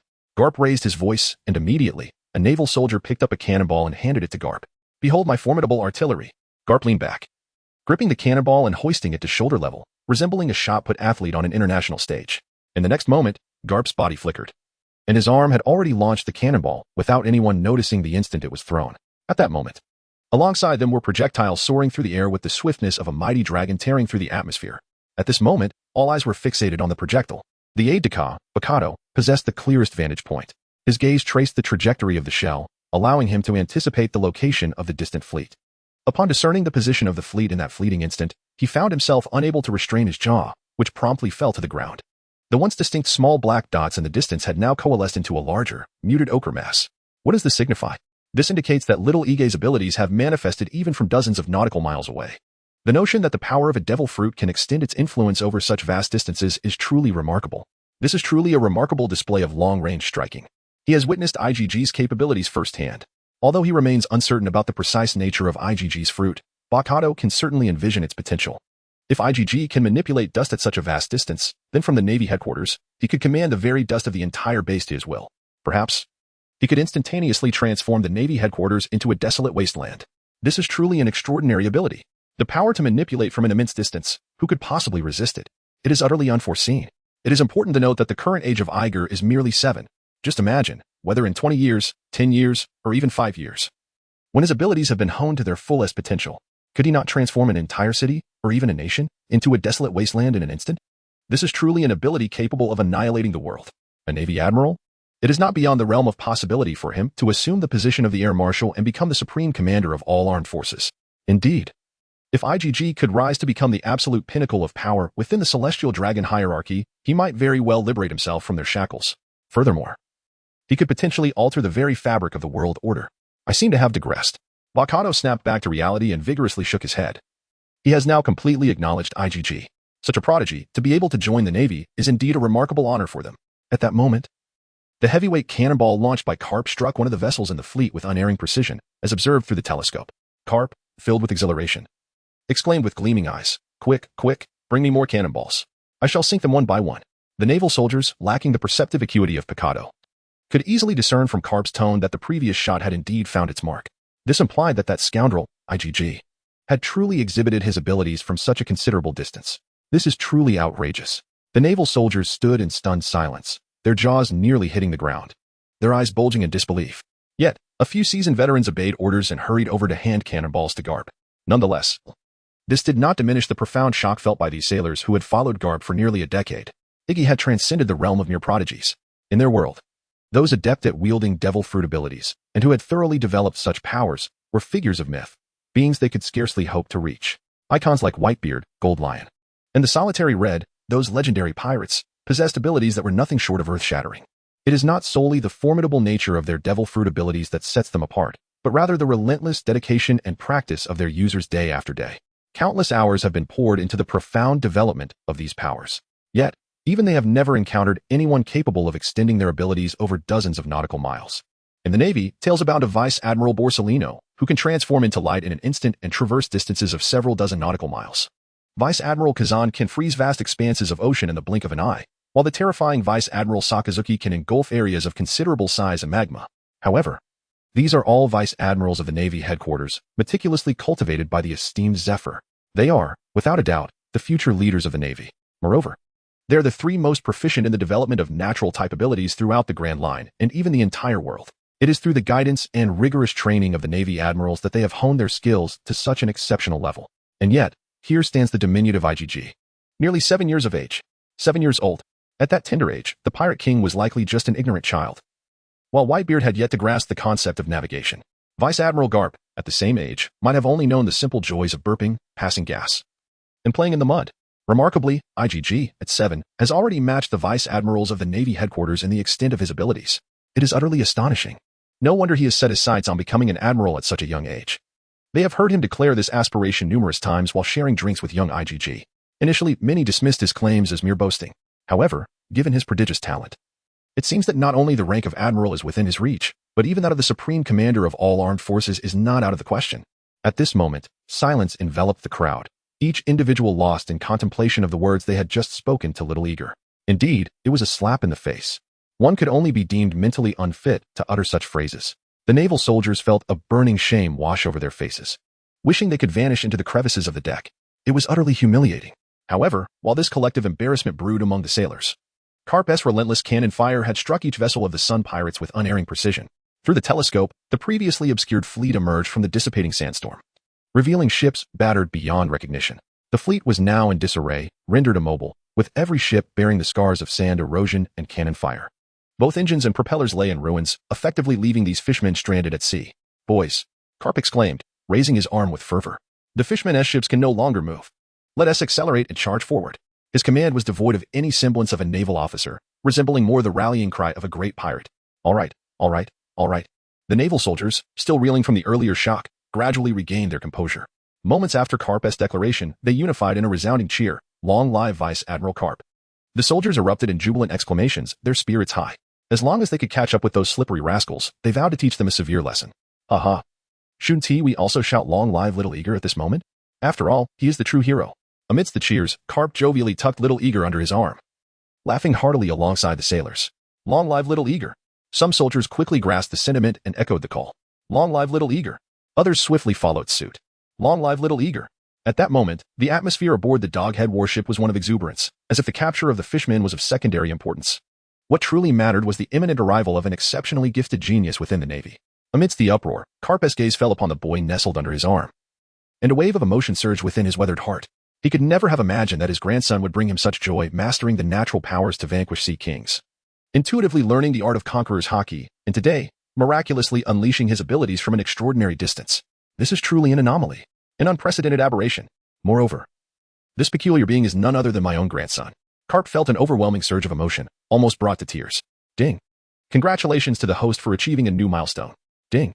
Congratulations to the host for earning the title, Old Man Reaper. Note, made an old man fall in love with you. No floss. Chapter 12. System Equipment, the seductive voice of a mature woman. At this moment, IGG was awkwardly nestled under Karp's arm, somewhat embarrassed as he received the cheers of the naval soldiers. Suddenly, the mechanical prompt of the system echoed in his mind. Upon hearing that he had unlocked a new achievement, IGG felt a flicker of joy, believing that his long-range control had finally been acknowledged by the system. However, the subsequent announcement of the title Old Man Reaper nearly made him vomit blood. What nonsense is this Old Man Reaper? System, I'm a purely heterosexual man. Please refrain from bestowing such flamboyant titles upon me. Moreover, even if I were gay, could you at least give me a title like Young Pretty Boy Reaper or something? What on earth is this old man nonsense? IGG was utterly exasperated, roaring in his mind. By the way, is our system truly just a mere attendance tracker? This path is exceedingly wild. However, the system remains indifferent to his thoughts. Ding. Congratulations, the host has unlocked 2 titles. Currently, no rewards have been triggered. Please continue your efforts. Ding. Congratulations, the host has received a title-specific icon card, which can be viewed at any time. Ding. Congratulations, the host has triggered title fusion. The 2 titles are eligible for fusion. Does the host wish to proceed with the fusion of titles? The mechanical voice of the system echoed incessantly in IGG's mind. At this moment, IGG felt somewhat dazed. The system had granted him an achievement and a title, which he understood, but what was this exclusive icon card? Moreover, what new title could be forged from the amalgamation of his 2 existing titles? Surely, the system ought to provide him with some insight. Ding. The exclusive icon card represents the visual style of the title obtained by the host. Ding. As for the new title, I can immediately demonstrate the fused icon for the host. Well then, Reveal to me the new title that has been forged. IGG furrowed his brow, anxiously awaiting the system's subsequent actions. Ding. The fusion of Slayer of the Sea King with a giant spear and Old Man Reaper has resulted in the new title, Giant Spear of the Old Man Reaper. Ding. The exclusive icon for the new title has been generated. Please take a look. As the mechanical voice of the system concluded, a card materialized in IGG's mind. Upon merely glancing at it, he nearly fainted. Before him, a new interface emerged on the system panel, displaying rows of dark, shadowy squares. At this moment, the first square in the upper left corner suddenly radiated a golden halo, and the black silhouette within gradually transformed into vibrant colors. Oh my! IGG's heart raced with astonishment.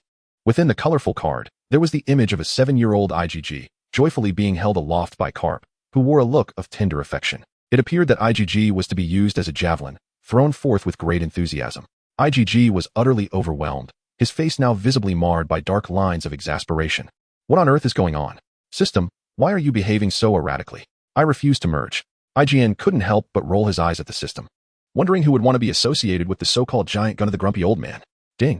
Choosing to merge will trigger generous rewards. Please make your choice seriously. Rewards? Well, that is something I cannot overlook. I choose to merge. IGN sighed helplessly. Titles are merely ornamental. Rewards are what truly matter. If it were someone else making the choice, they would undoubtedly merge as well. Ding. Congratulations, host. You have acquired a new title, Giant Gun of the Grumpy Old Man. Ding. The rewards have been dispatched to the system mailbox. Please check. When IGN heard the mechanical voice announce the title, he felt a mix of despair and amusement. Fine. Let me open the mailbox and see what rewards the system has bestowed upon me. IGN summoned the mailbox and, upon opening it, discovered 2 new emails. Ding. You have new mail to claim. Reward. System intelligent voice. Cool lady. Note. You can modify the system prompt voice, automatically used upon acceptance. Cool lady. IGN's eyes sparkled with excitement. My system certainly knows how to have fun. Without hesitation, he chose to accept. Who wouldn't want a cool lady voice? Ding. Intelligent voice. Cool lady has been equipped. Ding. Aren't you going to claim the next reward? Do you need me to teach you? Little one. At that moment, the system's voice transformed into a feminine tone. The cool demeanor was tinged with a hint of authority, instantly captivating IGN. All right, I will proceed immediately. IGN promptly chose to open the next email. Ding. You have unexpectedly received a hidden reward for your new title. Quite impressive. Ding. The new reward is named Survivor Senbei. Note. A resilient senbei that has evolved a super tough body after being left uneaten, capable of withstanding even the formidable bite force of a Karp, leaving only faint tooth marks. Ding. Well done, little one. Keep up the good work. Senbei. IGN was momentarily taken aback, but quickly regained his composure. The reward from the system is, unbelievably, a senbei, and a leftover one at that? Is the system truly sent by the heavens to torment me? What purpose does this rice cracker serve? It cannot possibly be used for Garp's dental needs. Although the system's alluring voice is truly delightful, IG is utterly disinclined to engage in conversation. He has retreated into himself. IG promptly deactivated the system. In reality, as he regained his senses, the cheers of the naval soldiers had faded into silence. At this moment, everyone diligently attended to their respective duties. Commands were issued. Reconnaissance was conducted, the helm was manned, and weapons were readied. Karp also set IG down, crossing his arms as he gazed at the stationary fleet of the Sun Pirates. Despite the imminent battle with the pirate crew, the atmosphere aboard the warship was devoid of any tension. Instead, it exuded a sense of ease and contentment. There is a reason for this. It is trust. The soldiers aboard the warship are meticulously selected by Karp himself. Karp understands them. They have faith in him. And they share a profound mutual understanding and trust. Karp possesses an awe-inspiring power that strikes terror into the hearts of countless pirates. As the saying goes, there are only those mice that Karp has allowed to escape. No pirate has ever faced Karp, the Vice Admiral, head-on and emerged victorious. Thus, when the ship of the Sun Pirates is forced to a standstill, it signifies that the pirate faction is already doomed to defeat. This is the reason why the naval soldiers are jubilantly celebrating so early.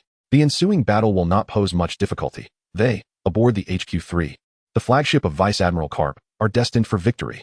As the naval soldiers eagerly prepared for action, the Doghead warship swiftly approached the Sun Pirates. From the observation deck, the naval soldiers finally discerned the movements of the fishmen within the Sun Pirates. Through the telescope, they observed a group of fishmen on the flagship's deck, led by a notably tall red fishman. He exuded an innate aura of leadership, calmly standing at the ship's bow, addressing the assembly of fishmen below. Shortly thereafter, a stout fishman clad in an orange martial arts uniform leaped overboard. Following him, several other fishmen in similar attire followed suit, diving into the sea. Soon, almost all the remaining fishmen disappeared beneath the deck, their intentions unknown. Ultimately, Only the red fishman and another with a shark-like nose remained on the deck. Chapter 13. Boldness begets victory. Slicing cannonballs. The naval scouts were initially speculating about the intentions of the fishermen pirates. However, the fishermen pirates swiftly provided them with a clear answer. The Sun Pirates fleet, which had previously been stagnant, suddenly seemed possessed, collectively turning to face the naval ships. A row of ominous cannon muzzles aimed directly at Karp's vessel. The naval scout felt a cold sweat bead on his forehead. He quickly realized that if their ship continued its rapid approach, the distance would inevitably fall within the range of their cannons. Attention! The naval scout urgently set down his telescope and turned to the soldiers below, shouting, "The Sun Pirates have readied their artillery. They are preparing to resist." Upon hearing the scout's warning, all naval personnel immediately quickened their pace, their speed more than doubling in an instant. The lieutenant, Picado, was the quickest to respond. Pointing towards the Sun Pirates, he bellowed, "Team 1, secure the sails. Team 2, activate the backup propellers. Team 3, prepare to maneuver. Team 4, all combatants to the deck, ready to brace for cannon fire. And Team 5, fetch the ammunition for a counterattack." In just a few succinct commands, Picado effectively assigned the necessary tasks. The naval soldiers wasted no time and promptly sprang into action. This is the epitome of high-caliber naval soldiers. With an admirable mindset, they promptly follow orders and exhibit exceptional execution. In less than a minute, all the naval personnel are in position, ready to commence the artillery battle. However, at that moment, a member of the 5th Squad rushes onto the deck, exclaiming loudly, "Report! All the shells have just been exhausted by Vice Admiral Karp." What? The sound of the report instantly astonished everyone. My apologies, I got a bit too carried away just now. Karp was also present, supervising the situation, scratching his head and laughing heartily. Suddenly, a thunderous noise erupted from the distance.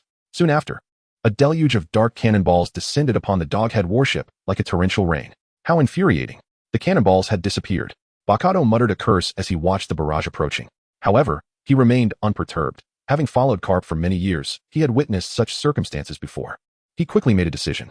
All 5 squads should assemble on the deck to join the 4th squad in repelling the cannon fire. The 3rd squad should steady the ship and avoid unnecessary swaying. Although Picado had formulated a remarkably effective strategy in a remarkably short time, the loss of cannonballs meant the Navy had relinquished their suppressive firepower. They could only dodge and defend, relying on the ship's speed to rapidly maneuver towards the Sun Pirates fleet. However, the Fishmen's counterattack with cannonballs was indeed beyond Picado's expectations. Aside from the Fishmen attempting to buy time for their escape, he could not conceive any other reason. It is essential to remember that fishmen are creatures of the sea. If they chose to abandon ship and dive deep into the ocean, the Navy would have no means to pursue them. Yet, they did not take that course of action.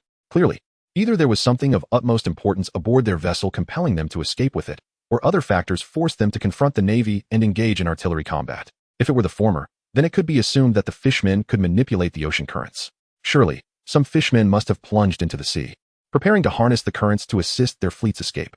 Contemplating this, Picado gazed towards the distant Sun Pirates fleet and confidently shouted, "We must intercept these cannonballs. There is likely something extraordinarily significant aboard their ship. We must hold our ground until we reach them." No sooner had Picado finished speaking than a rain of cannonballs crashed down upon them. Thus, a distinctive scene characteristic of the pirate world unfolded. IGG had envisioned such moments countless times, but experiencing it firsthand left him in awe. Indeed, with enough audacity, one could strike cannonballs with swords. On the deck of the warship, the 4th and 5th squads of Navy soldiers, each wielding a naval cutlass, spread out. As cannonballs approached, they swiftly struck at the incoming projectiles with their blades, sending them crashing overboard. What a grand spectacle! IGG could not help but marvel. The sounds of clashing metal resonated across the deck, each Navy soldier standing firm, blades in hand. With precision, they engaged each cannonball as it came. Beside them, the Lieutenant Picado also drew his sword, directing the defense while simultaneously slicing down the cannonballs before him. Ha ha ha, bring it on. At that moment, Karp was also feeling an insatiable urge to engage. He exhibited remarkable valor, positioning himself boldly at the bow of the ship. With his fists enveloped in hockey, he unleashed a flurry of punches against the barrage of cannonballs. His striking speed surpassed that of the incoming projectiles. With each punch, he sent a cannonball soaring away, which in turn collided with another, creating a chain reaction amidst the onslaught. Boom, boom, boom. Karp single-handedly instilled a profound sense of security within the naval soldiers. However, no matter how formidable a force may be, it is ultimately bound by limits. Before IGG could fully appreciate the bravery of the naval soldiers, one of them inadvertently allowed a cannonball to slip through.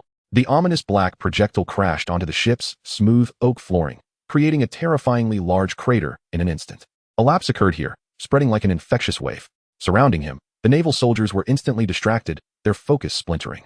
In that fleeting moment, They inadvertently let shells slip through. Some soldiers, reacting too slowly, were unable to evade the incoming projectiles and were struck directly.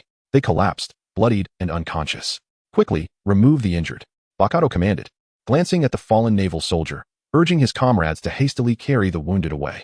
Then, his eyes fell upon IG, standing amidst the crowd, prompting him to shout urgently, "Young IG, take cover. Your abilities are of no use here." Bokato's words rang true. Logically speaking, the power to manipulate sand would be utterly futile against cannonballs. Even if IG erected a towering wall of sand, it would be effortlessly pierced by the shells. Moreover, the swirling sand could obscure the vision of the nearby naval soldiers. At this moment, IG's powers could very well complicate matters. "No, Colonel Bakato, allow me to stay. I have a method to counter the cannonballs." The voice of young IG, so tender, was nearly drowned out by the cacophony of war. He cupped his hands to form a trumpet shape, straining to shout at the top of his lungs. Chapter 14. The Evolution of the Sand Fruit's Power. Return now, young IG. We all recognize your prowess, but sand cannot withstand cannonballs. An old soldier, while defending himself, still found the strength to counsel IG. Following yesterday's display of power against the Sea Kings, the naval soldiers had nearly all come to respect this formidable young lad. Young IG resonated well with them. The old soldier's plea was met with immediate agreement from the other sailors, who, even while fending off cannon fire, managed to interject. "Indeed, young IG, hurry back. The ship is swaying perilously. What if you were thrown into the sea?" Given the current perilous situation, it was indeed dangerous for someone inexperienced like IG. Yet, IG held a deep fondness for these naval soldiers. He could not bear to witness them suffer like the soldier who had just fallen. He was resolute in his desire to assist. "Everyone trust me. I can create a large cavern." At that moment, Karp could no longer restrain himself and cast a glance back at IGG. "IGG, you have yet to systematically study hockey. Sand cannot shield you from cannon fire. Listen to me. Wait until we catch up with them before you reveal yourself." Upon hearing this, IGG let out a deep sigh. Indeed, Karp's earlier praise had merely been an attempt to bolster his confidence. He still held little faith in his own abilities. However, in that instant, a fierce determination ignited in IGG's eyes. "I must prove myself. Watch as I create a cave atop a mountain," he declared fervently. "System, I wish to utilize my evolution points. I want to enhance the capabilities of the sand fruit." IGG shouted within his mind. Although the system had proven unreliable regarding titles, the rewards it offered were undeniably substantial. Not long ago, while perusing the manual for the sand fruit, IGG had noted that its abilities could indeed be enhanced. Yet, this required the expenditure of his evolution points. IGG recalled that upon enhancement, the sand grains could become remarkably hard. Ding. "Oh ho, have you finally remembered me, little one?" A sultry voice echoed, tinged with a hint of melancholy. Hearing this made IGG's heart flutter. Ah, that infuriating voice. It nearly makes me forget the system's past unreliability. Ding. After utilizing evolution points, the sand fruit can choose from 3 evolutionary paths: crystallization, infiltration, and adhesion. Which one shall you select, my darling? IGG found himself momentarily at a loss for words. After the system transformed into a mature female voice, it became strikingly different from its previous state. "What on earth is this, darling?" Crystallization indeed. With time of the essence, Yij, indifferent to the system's transformation, directly issued a command. Ding. Command executed successfully, evolution points utilized. Ding. The enhancement of the sand fruit has been completed. Ding. Promise me, make good use of it. As the system's voice faded, Yij distinctly felt an enhanced mastery over his sand. An inexplicable connection seemed to emerge. Sand fruit, awaken. With a mere thought, Yij's body disintegrated into a cloud of sand. The grain swirled and expanded in midair, ultimately coalescing into a vast, profound sandy cavern. The cavern was immense, even eclipsing an entire naval warship. The dark entrance completely encompassed the trajectory of the incoming projectiles. Crystallization. Buzz. Suddenly, the originally earthy yellow cavern trembled several times. Then, its surface instantaneously became smooth. A shimmering azure glow emerged, exuding an aura of formidable hardness. I know your strengths, yet you remain ignorant of my depths. Witness as this grand chasm swallows your cannonballs. Clang, clang, clang. The projectiles rained into the sandy abyss, producing a series of crisp metallic sounds, akin to catching falling beans in a glass bowl. The azure cavern appeared overwhelmingly powerful above the naval vessel, leaving all the sailors momentarily stupefied. The emergence of the giant cavity was remarkably swift, catching the soldiers off guard as they continued their mechanical motions of slashing at the cannonballs. The first to halt was the formidable Karp. Standing at the bow, he gazed at the suspended azure cavern above, a look of profound incredulity etched upon his face, alongside a glimmer of awe. Could it be that this boy, Yij, has secretly mastered the art of hockey? No, that cannot be, if it were hockey. The hue of this vast chasm ought not to be the exquisite azure blue that it is, but rather a steely iron gray. He witnessed firsthand how this immense abyss transitioned from a dull ochre to its current azure shade. It is crucial to understand that harnessing the power of the armament color demands a significant expenditure of one's haki. If IgG is indeed employing the armament color to effect this transformation in the chasm, the consumption of haki would almost instantaneously deplete him entirely. The immense chasm, by mere volume, surpasses even that colossal spear. Karp quietly speculated that if it were of the same magnitude as the spear, IgG could potentially manage it with his formidable haki. However, this cavern was an entirely different matter. Enveloping both its interior and exterior in hardened haki was an utterly impossible task. At that moment, Karp gazed into the abyss. A void so vast that even if one were thrown into it, their silhouette would vanish, immediately dismissing such notions. Thus, what exactly is this gigantic void created by IgG? Is it a further development of his fruit's abilities? If it genuinely represents a power capable of altering the fundamental properties of natural substances, it would be utterly terrifying. It would be akin to the power of a deity. Karp realized he was becoming increasingly unable to fathom this grandson he had only met a day prior. This individual consistently manages to operate beyond the confines of his own understanding. Nevertheless, it is only fitting, for he is indeed the bloodline of Roger. The mere thought of that man, who single-handedly ushered in the era of great pirates, brings a twinge of sadness to Karp. In this life, true companions are hard to come by. However, the fact that IgG is determined to become an admiral truly bodes well for the Navy. It was only after Karp stood in stunned silence for a few moments that his aide, Picado, along with other Navy soldiers, gradually ceased their movements. At that moment, everyone stood with mouths agape, gazing at the enormous cavern suspended in midair, utterly dumbfounded. IgG, his power is not merely sand, is it? What is this vast stone cavern? Could it be diamond? Can he conjure diamonds? No, this is not diamond. Diamonds are transparent. This resembles some refined form of rock. Yet, that is not the crux of the matter. The real question is how he could possibly create a cavern of rock. Could it be that he employed haki? If so, that is indeed astonishing. If IgG can wield haki to such an extent, he would be no less formidable than Admiral Zifa, known as the Black Arm. It is important to note that while haki may sound like mere energy, it is, in fact, a form of power, with varying degrees of intensity. To envelop such an immense cavern with haki on both sides and withstand the ferocious force of cannonballs would undoubtedly require an astronomical quantity of haki. Yet, IgG is merely a 7-year-old child. No matter who it is, everyone believes that he could never possibly achieve such a feat yet, if it were not for sheer audacity. They would remain oblivious to what could have compelled IG to create such an immense cavern. This matter has entirely surpassed the cognitive realm of the naval soldiers. They are utterly at a loss as to how to respond to this situation. Initially, the sailors believed their prowess would come into play, allowing them to safeguard the little fellow, IG. Yet, before they could even react, he was defended by others through methods that were beyond their comprehension. Chapter 15. Shall we join forces and unleash a barrage upon him? As everyone marveled in astonishment, the officer in command, Vice Officer Picado, regained his composure. After a few moments of fixating on the gaping hole above the warship, he recognized it as a fortuitous opportunity to approach the Sun Pirates. Without hesitation, he gestured decisively, commanding the non-combatant naval personnel to maximize the power of the propellers. This is a splendid opportunity, sufficient for them to surge forth before the Sun Pirates. Why dwell on the achievements of the prodigious little IgG? The first mate, Picado, has already surrendered. Why not follow in the footsteps of this genius and focus on what one ought to do? Under Picado's command, the 4th and 5th divisions of naval soldiers on the deck momentarily rest and regroup. Meanwhile, the other divisions of naval personnel are tirelessly operating the warships, hastening towards the direction of the Sun Pirates, as the scouts continuously report that they are drawing ever closer to the fishmen. The cacophony emanating from the vast cavern above their heads gradually transforms from a clattering noise to a melodious tinkling, eventually culminating in a complete silence. At this moment, everyone understood that the cessation of the sound signified something significant. The fishmen had exhausted their ammunition. Finally, it was over. IgG emerged from the grand cavern, instinctively wiping the sweat from his brow. Indeed, the ability to manipulate the sand fruit had allowed him to create such an enormous cavern. Even with the awakening of the sand fruit, it was still somewhat taxing. IgG gradually controlled the cavern, causing it to diminish in size until it measured a diameter of approximately 6 to 7 meters. Under his command, it hovered in midair before Cap. IgG pointed at the crystallized cavern and earnestly inquired, "Grandfather, what do you think of my ability?" Cap remained silent for a moment, raising his robust arm and opening his scarred palm to feel the significantly reduced cavern. Upon contact, a sensation as hard as steel coursed through his fingertips. Indeed, the cavern IgG had conjured was remarkably solid, perhaps even requiring considerable effort to shatter. Quite hard, almost rivaling the hardness of a skyscraper, Cap affirmed with a nod. Could you shatter it with a single punch? IgG's eyes sparkled with anticipation. The craftsmanship of the system was truly exceptional. The crystallized sand after the evolution of the sand fruit was indeed extraordinary. One punch, Cap mused while inspecting the cavern, then shook his head. It might just crack. Ah, that's splendid. IGG exclaimed joyfully. Grandfather, I can solidify the cavern. Shall we launch an attack together? Ha ha ha, IGG. That's quite a clever idea.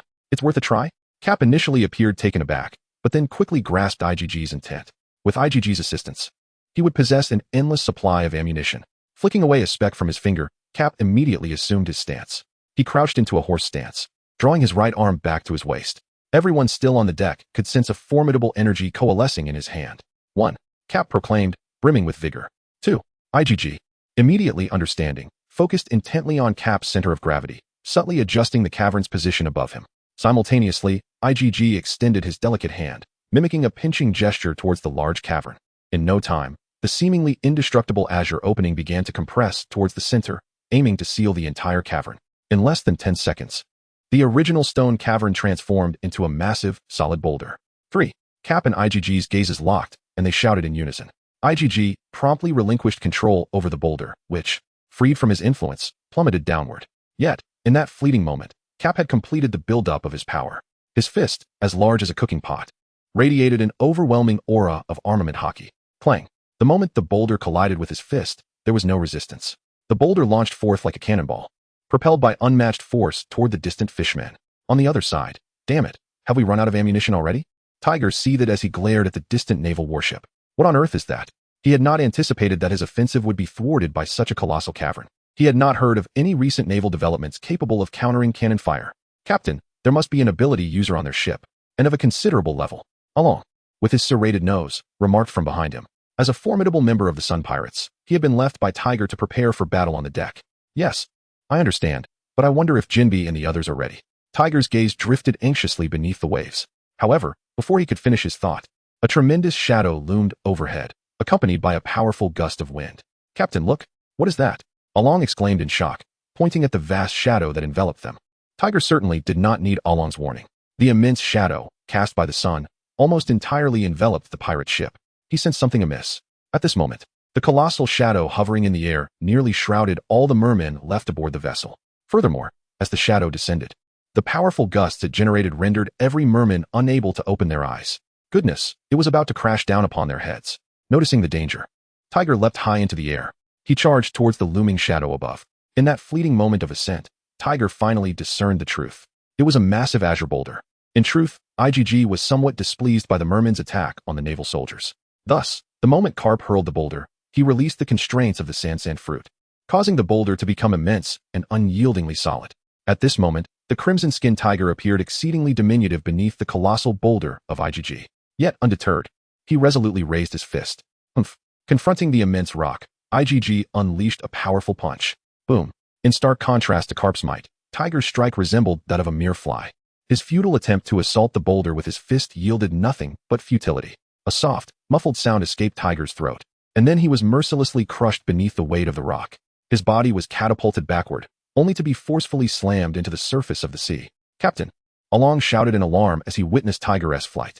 The boulder continued on its relentless path, poised to strike the vessel. Chapter 16. Fishman Karate, the over-the-shoulder throw. At this juncture, Along exhibited no concern for Tiger's plight.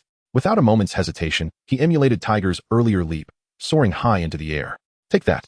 Along summoned all his strength and delivered a fierce uppercut. Boom! To be frank, Karp's earlier punch had been nothing short of terrifying. That single blow had already marred the boulder with an array of cracks. Furthermore, Tiger's previous full-force strike had exacerbated the damage, causing IGG's crystallized sandy shell to shatter even more.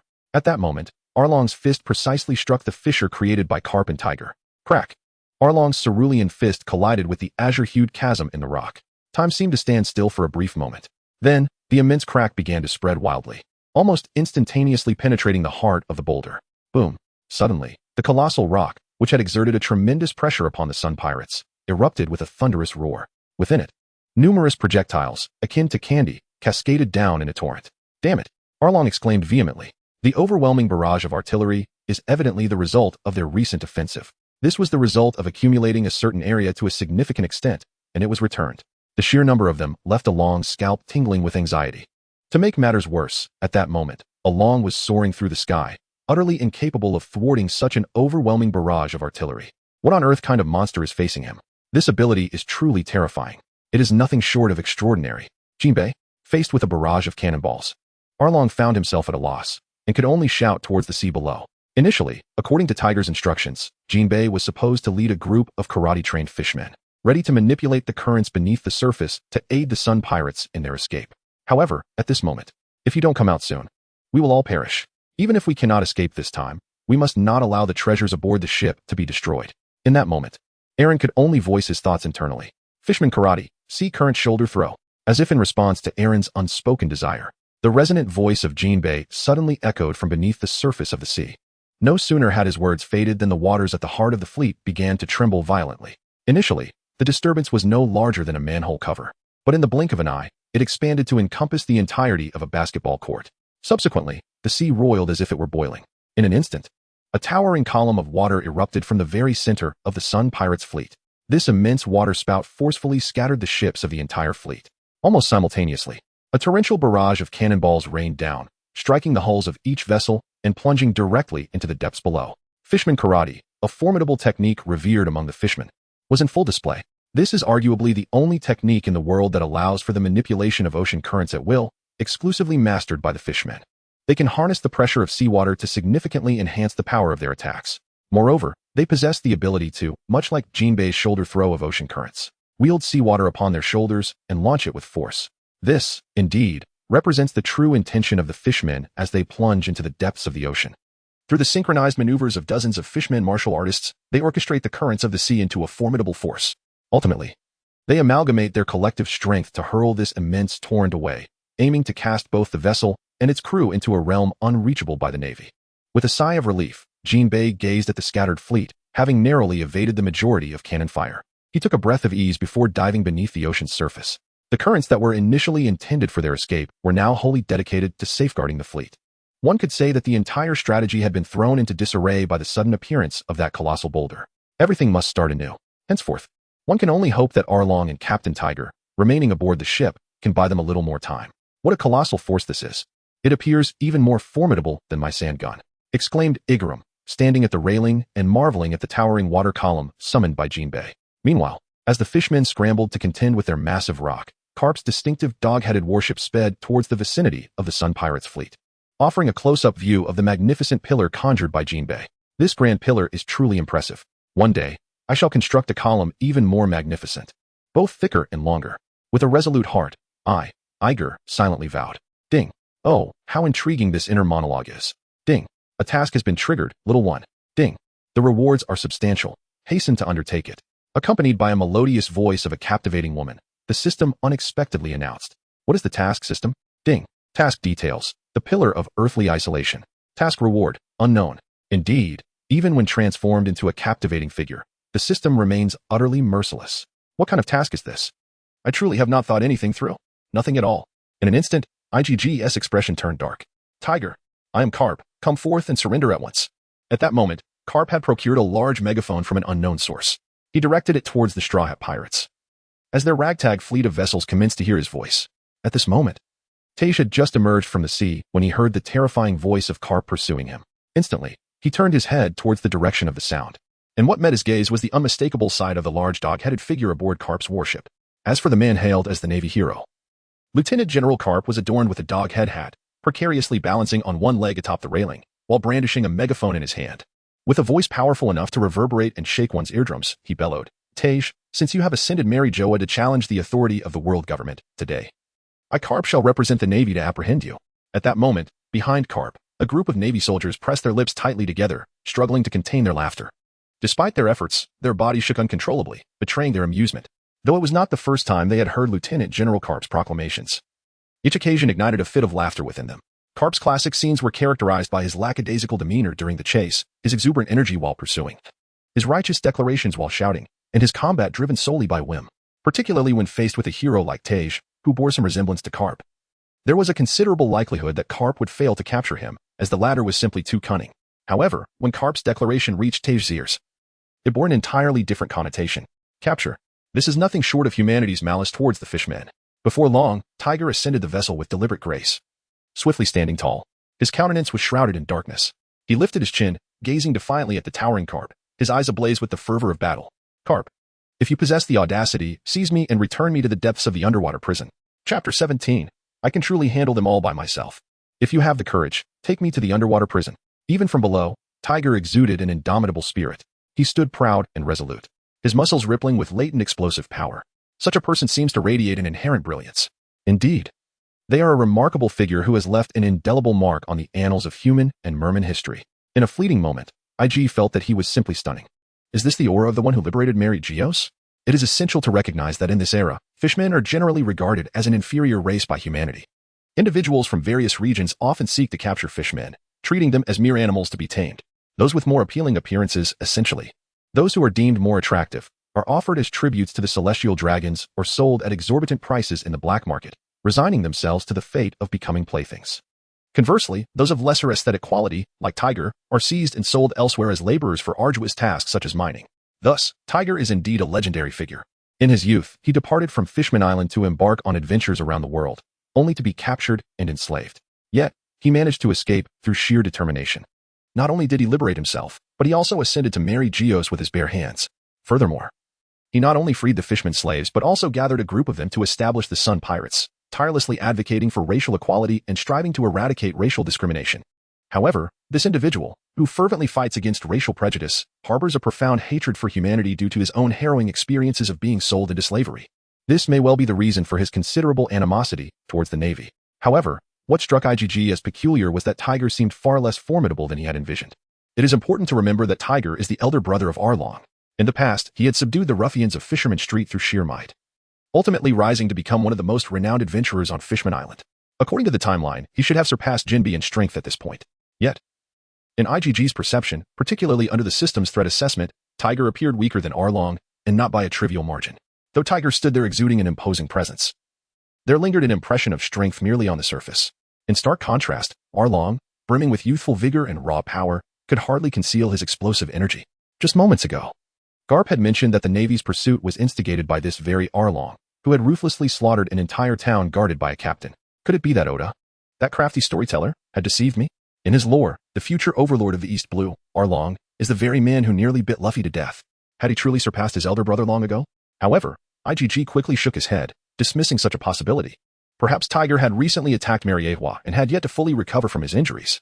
Nevertheless, it mattered little, regardless of the circumstances. He was determined to confront the strongest adversary available. At that moment, Arlong appeared robust and vigorous, lacking the lethargy and decay he displayed in the original narrative upon encountering Luffy. He looked even more resilient than when he first arrived in the East Blue. Perfectly. He could serve as a test for IGG's newly acquired skills. On this side, IGG has already determined his objective. Meanwhile, Karp is still engaging in conversation with Tej. Karp, with a look of disdain, picks his nose while holding a megaphone. What are you saying? I am merely here to apprehend you. I never claimed I would confine you in an underwater prison. Tej, consumed by his hatred for humanity, cannot afford to ponder the implications of Karp's words. Having just escaped from Mariehua, he bears severe wounds, yet the resentment buried deep within him forbids him from bowing to humans. At this moment, the strongest fighters aboard the Sun Pirates ship are, in fact, only two individuals, Jinbe and Arlong. One is preparing the currents beneath the water, while the other is likely struggling against Karp and that peculiar ability user, finding himself in a precarious situation. At this moment, although I am unable to contribute much, I must strive to create an opportunity for Jinbe to escape. With this thought in mind, Tiger added, I am eager to see if your formidable iron fist can indeed bring me to my knees. This is a blatant provocation. Tej thought to himself that he needed to stir Karp's fighting spirit, enticing him to engage in battle. Haha, that was precisely the remark he was waiting for. Karp indeed became invigorated, laughing heartily towards the sky. He casually discarded the horn, propelled himself with a push, and leaped aboard Tej's ship. Vice Admiral Karp. Bakato anxiously attempted to intervene, but it was ultimately too late. He could only watch as Karp charged forward. After all, it was Tej, the individual who had single-handedly infiltrated Mariehua and emerged unscathed. Although unsure of his true strength, there was no doubt that his strategies were formidable. Who knows what ambushes awaited Karp upon his leap onto the ship? Vice Admiral Karp, truly reckless. Oh dear. Yet, Bokato's concerns were not yet resolved when Karp suddenly let out an exclamation. Before him, a large azure stone slab obstructed his path. Karp, unable to evade in midair, crashed against it with a thud, leaving a deep imprint of his form. IG, why did you stop me? Grandpa, you said I could practice. Ouch, that hurts. Karp, having fallen to the ground, cradled his head in pain, and upon hearing IG's words, looked up in surprise. Indeed, Grandpa had mentioned that. So why was he being hindered? I believe you misunderstood my intention. IG approached the ship's bow, looking down at the group of fishmen standing ready below. Grandpa, When I spoke of practice, I meant I would handle them alone. Huh? At that moment, the group of naval soldiers behind him seemed to have encountered the most unbelievable spectacle, erupting in astonishment. IG, what are you thinking? When I said practice, I merely meant for you to observe how the Navy captures pirates. Resolving these ruthless pirates alone? How could that be possible? Do not jest, little IG. This time, even Picado found it difficult to contain himself. He raised his voice even louder than before, his expression grave as he admonished Ige. Ige, this is a serious mission. The foes we face below are ruthless pirates. Do not engage in frivolity. This IGG is indeed worthy of being Admiral Karp's grandson. His formidable strength is matched only by his scatterbrained disposition, which is strikingly similar. At sea, no one has ever dared to claim that they do not require companions. Those who utter such words invariably find themselves as remnants on the ocean floor. This is a matter of great gravity. Wakado felt the necessity to instill a sense of teamwork in IGG.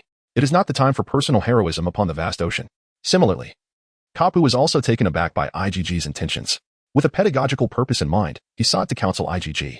However, before Kapu could utter a word, IGG raised the corners of his mouth, gazing at him and declaring, "Rest assured, I can handle them all on my own." Chapter 18, 7 years old.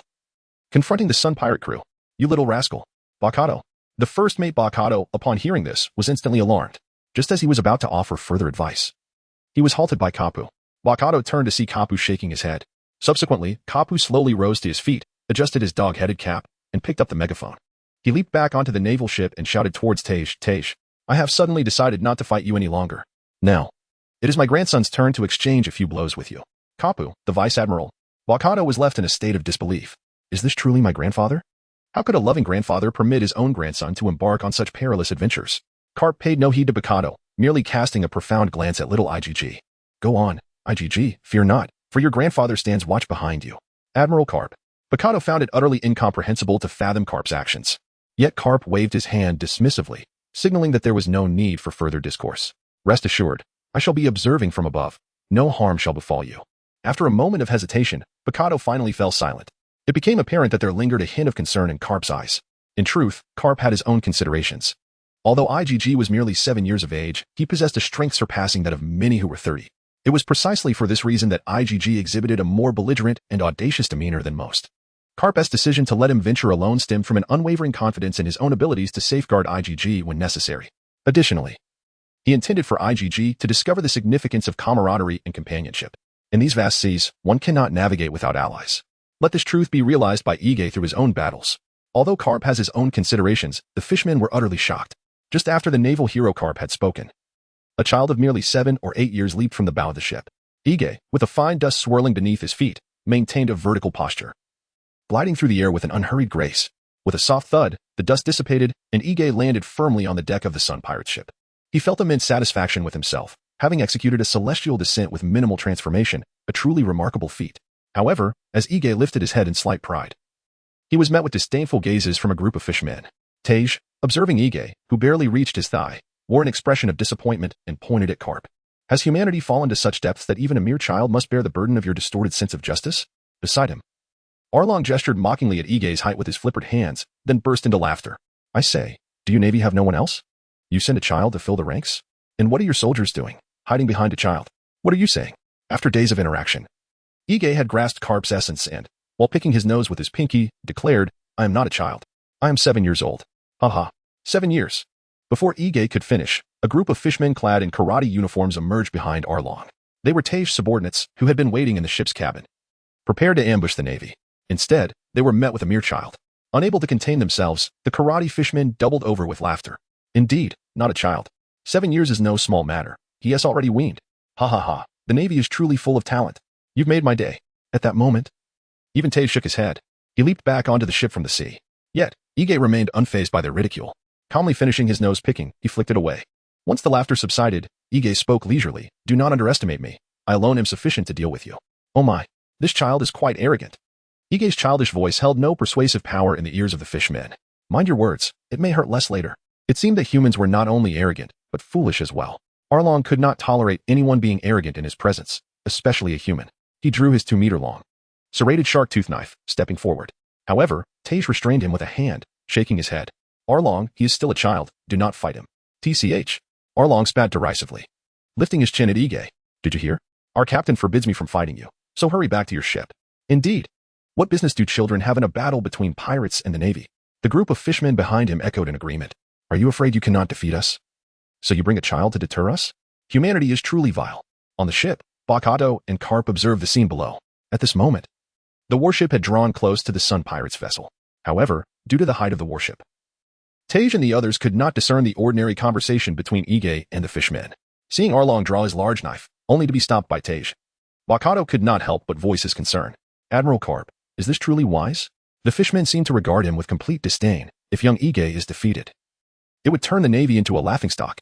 Karp remained remarkably composed, assessing the fishman's actions, and could surmise the current situation. Crossing his arms, he reassured, do not worry. Ige is my grandson. On Tei's ship, the crew consisted mainly of fishmen who had suffered at the hands of humans.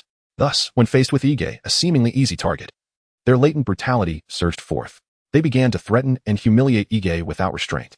Go back, child, or else the uncles will take away your little. Hey kid. Arlong, growing impatient as Ige showed no intention of leaving, urged him. Aren't you going to hurry up and get out of here? Ige remained silent, ignoring Arlong's commands to return to the ship. His gaze was locked onto a few foul-mouthed, despicable fishmen. Suddenly, the warmth in Ige's eyes transformed into a piercing glare. With the force of a tempest, waves erupted around the pirate ship, as if something had incited the wrath of the sea god. The surging waves leaped violently, akin to flames.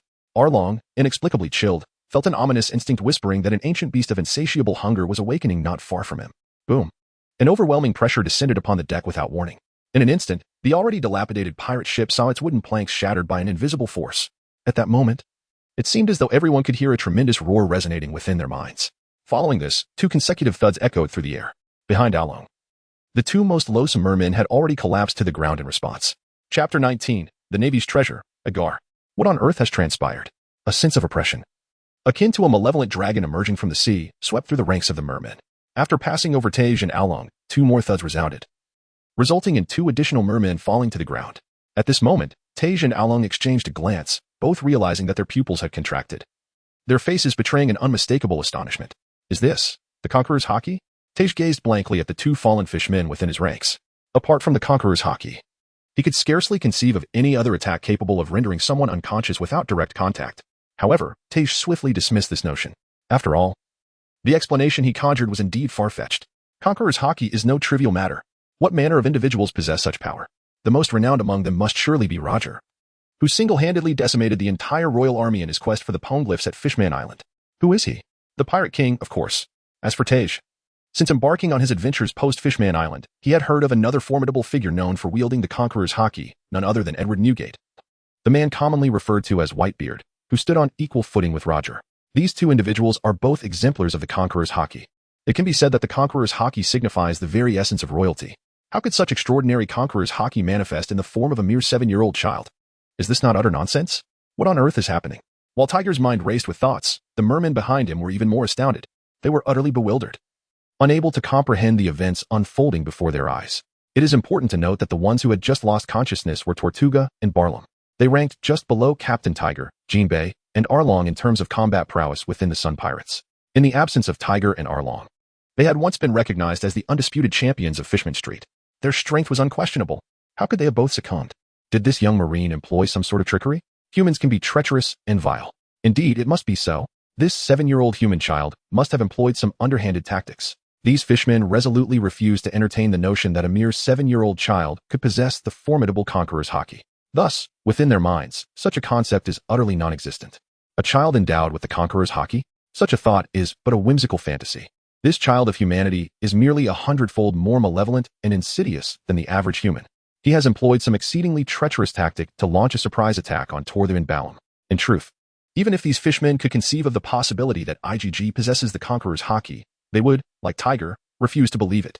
After all, no matter how extraordinary IGG may be, his Conqueror's Haki could not possibly be so formidable that merely casting a glance would render Torthu and Balam incapable of enduring it. Haki requires proper development, does it not? A mere 7-year-old child. Even if he awakened the Conqueror's Haki from the womb, it could not attain such a level of strength. Boy, what kind of trickery have you employed? Indeed, none of you humans are virtuous, despicable, shameless. The fishmen began to shout once more. Yet this time, IGG possessed no patience whatsoever. His eyes narrowed with intensity, and a chilling aura, akin to the emergence of a malevolent spirit, swept through the ranks of the fishmen. In but an instant, save for Arlong and Tiger, all the remaining fishmen lay prostrate on the ground.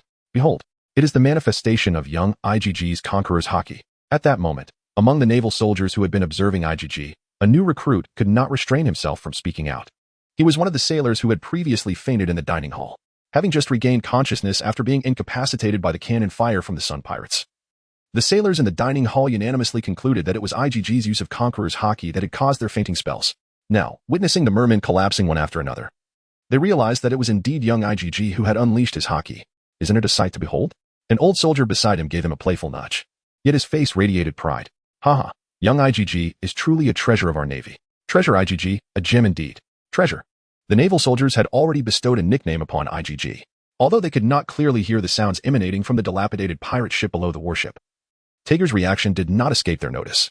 Strangely, witnessing Tager's bewildered expression filled their hearts with an inexplicable sense of delight. It was not a malicious schadenfreude, but rather a profound sense of pride in the prowess of their young IGG. Yes, it was pride, much like when one speaks of their superior, admiringly mentioning Vice Admiral Karp.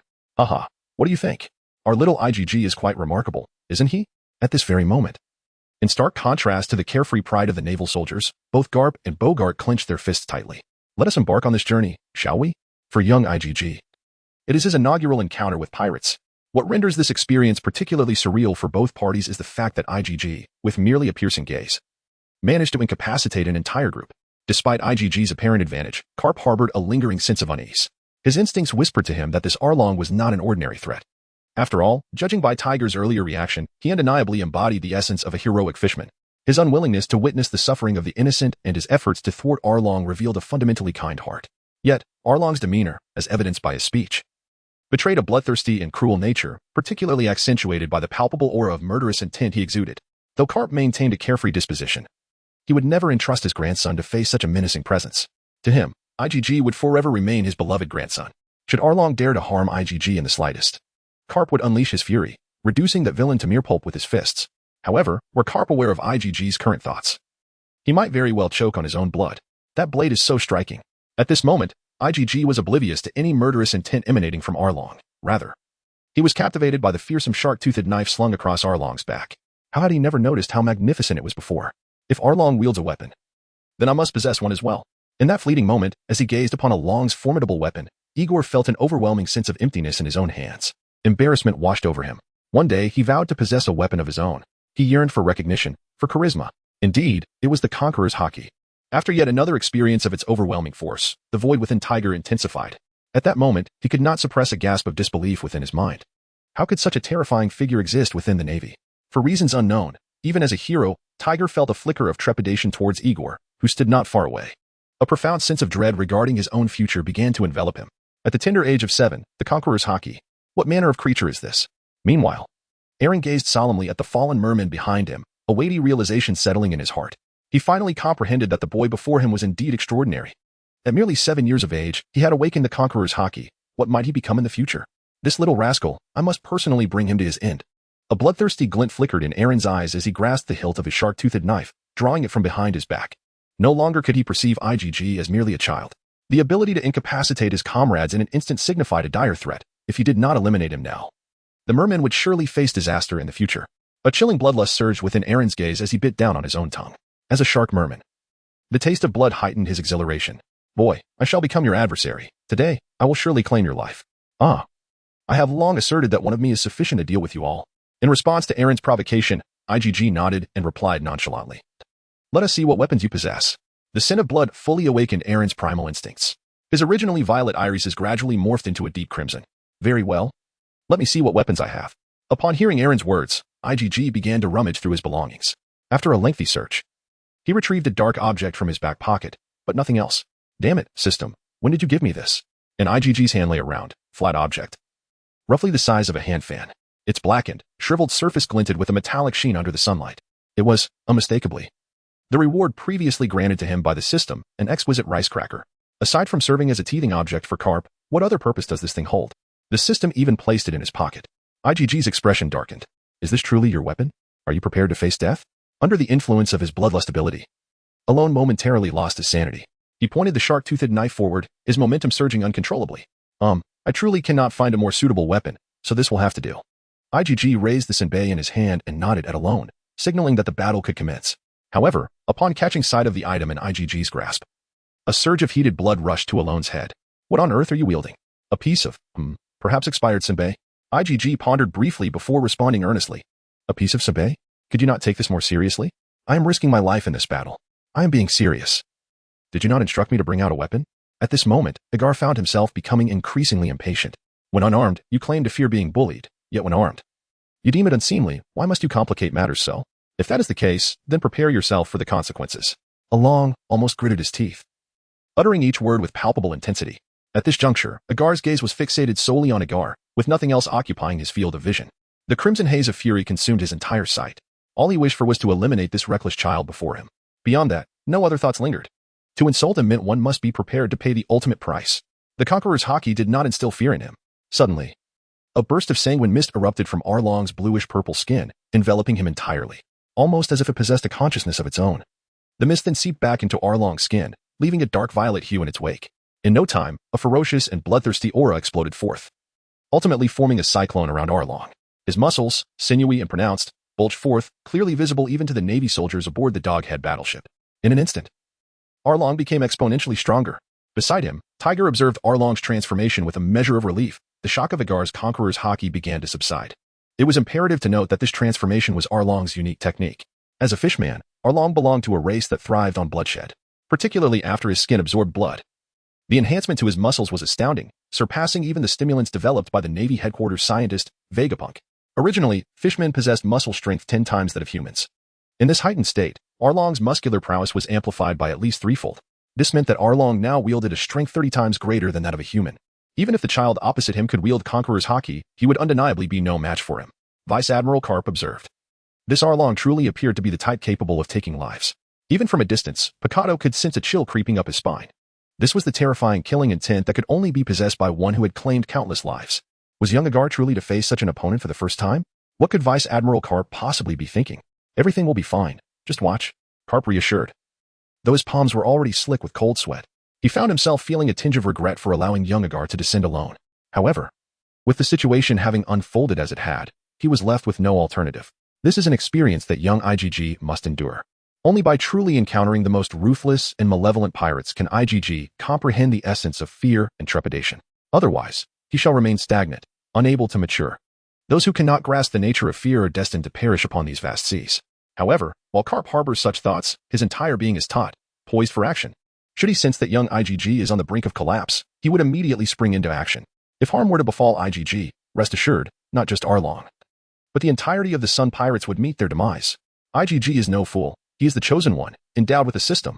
Upon sensing Arlong's extraordinary surge in strength, a power so formidable that it momentarily instilled a hint of dread within him, IGG wasted no time. He swiftly retracted his right leg, adopting Karp's stance. With his gaze sharpened, he unleashed a resounding roar. Boom. In an instant, IGG's conqueror's haki erupted forth. The overwhelming pressure of his haki compelled the air around him to whirl, reminiscent of a dragon's tail thrashing wildly. Even the naval soldiers stationed far aboard their ships could perceive the oppressive aura concealed within that gust. Not only that, but the terrifying will of Ignath, akin to that of a mighty dragon, even permeated the air at an altitude of 10,000 meters. The atmosphere, distant in the heavens, turned frigid in its wake. The sky darkened at a pace visible to the naked eye. Within mere seconds, ominous clouds gathered densely. Thunder rumbled. Black lightning flickered within the clouds, dispelling the chill brought by Aaron's murderous intent moments before. It seemed as though Ignath aboard the ship was attuned to the thunderbolts above. Crimson and ebony lightning manifested around him. The crimson and ebony lightning, though lacking the grandeur of the thunderbolts above, was palpable to everyone present. The serpentine tendrils of black and red coiled around IG, embodying an omnipotent force. As IG and Aaron locked eyes, a palpable current surged through the air. The shark-toothed knife in Aaron's grip shimmered with a sanguine aura, while the celestial rice cracker in IG's hand crackled with electric energy. Both warriors had assumed their stances, the tension between them escalating with each passing moment. At that instant, it was evident to all that IG and Aaron epitomized the clash between the Navy and the pirates. The battle was on the brink of eruption. Chapter 21. An incredibly unbelievable victory. Aaron made his move, crouching low, poised for action as he advanced toward IG. Step by deliberate step, IG, steadfast in his position, fixated his gaze intently on Aaron. Each of Aaron's steps seemed to resonate with the heartbeat of the onlookers. 10 meters. 9 meters. On the warship, Karp was particularly tense. This marked the first encounter for IG with an adversary, particularly one that ignited a murderous intent within him. He found himself hesitating, contemplating whether to leap down and pummel that scoundrel, Aaron, right then and there. Meanwhile, his aide, Bakado, regarded Tiger with keen vigilance. fearful that he might make an abrupt move that could jeopardize IG's safety.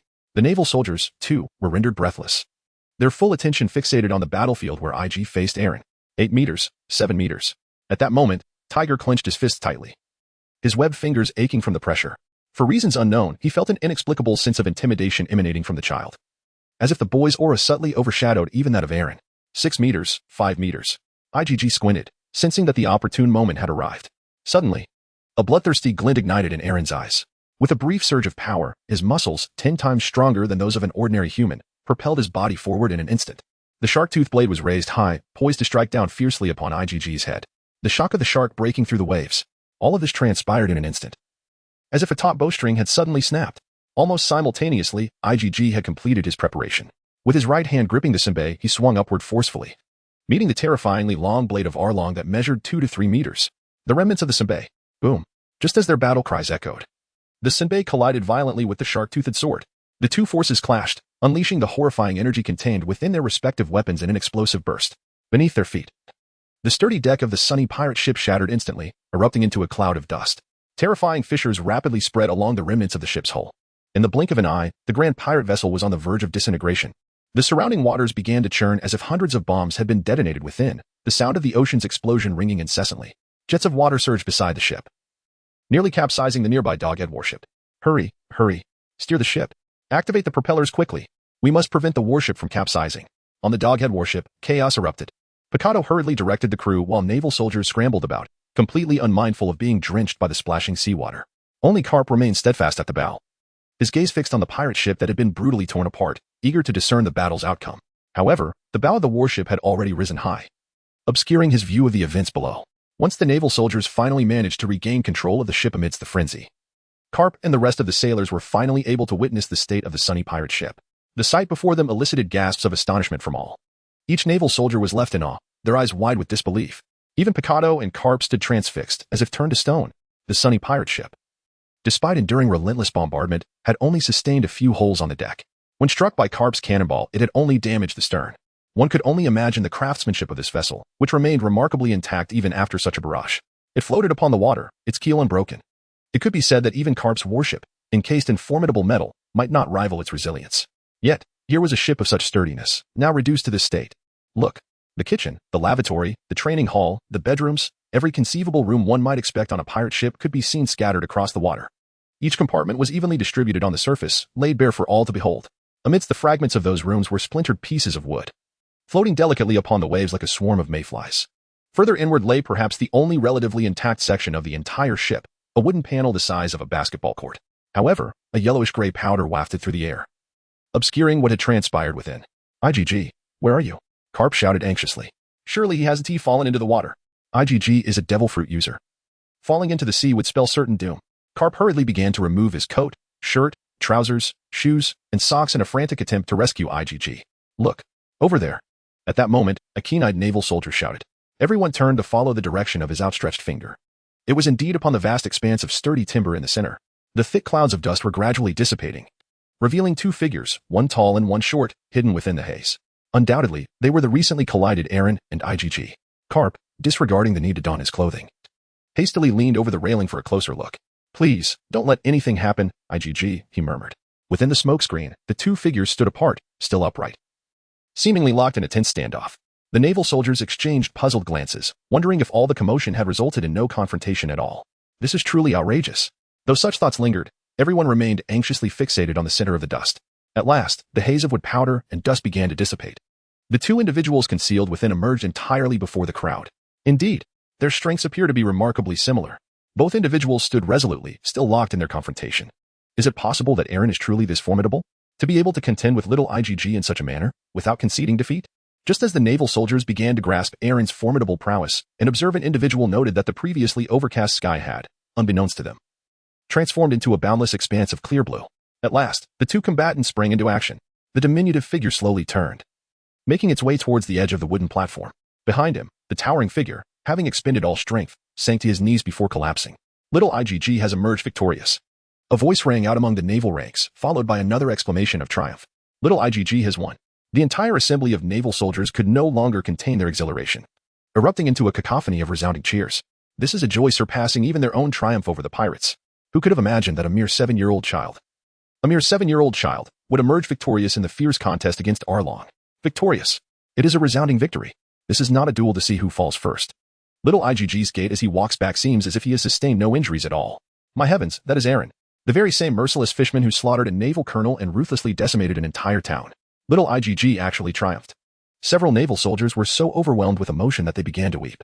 They were on the brink of becoming devoted fans of Little IGG. What an astonishing victory. Lieutenant Picado, upon observing that Little IGG appeared unscathed, finally felt his anxiously suspended heart settle. After several encounters with Little IGG, he no longer found himself astonished by the boy's miraculous feats. Instead, his feelings towards Little IGG were more akin to concern. After all, the talents of Picado and IGG were destined to exist on different planes. Yet, he harbored a parental-like affection, unable to assist his child with homework or comprehend the lessons, but still deeply concerned for the child's well-being. At that moment, Karp was nearly overwhelmed with emotion, on the verge of tears. However, just as the tears began to well up in his eyes, he forcefully suppressed them. The tension that had gripped his body finally began to dissipate. This moment revealed the entirety of his body drenched in sticky, cold sweat, his back, neck, thighs, waist, and even the soles of his feet.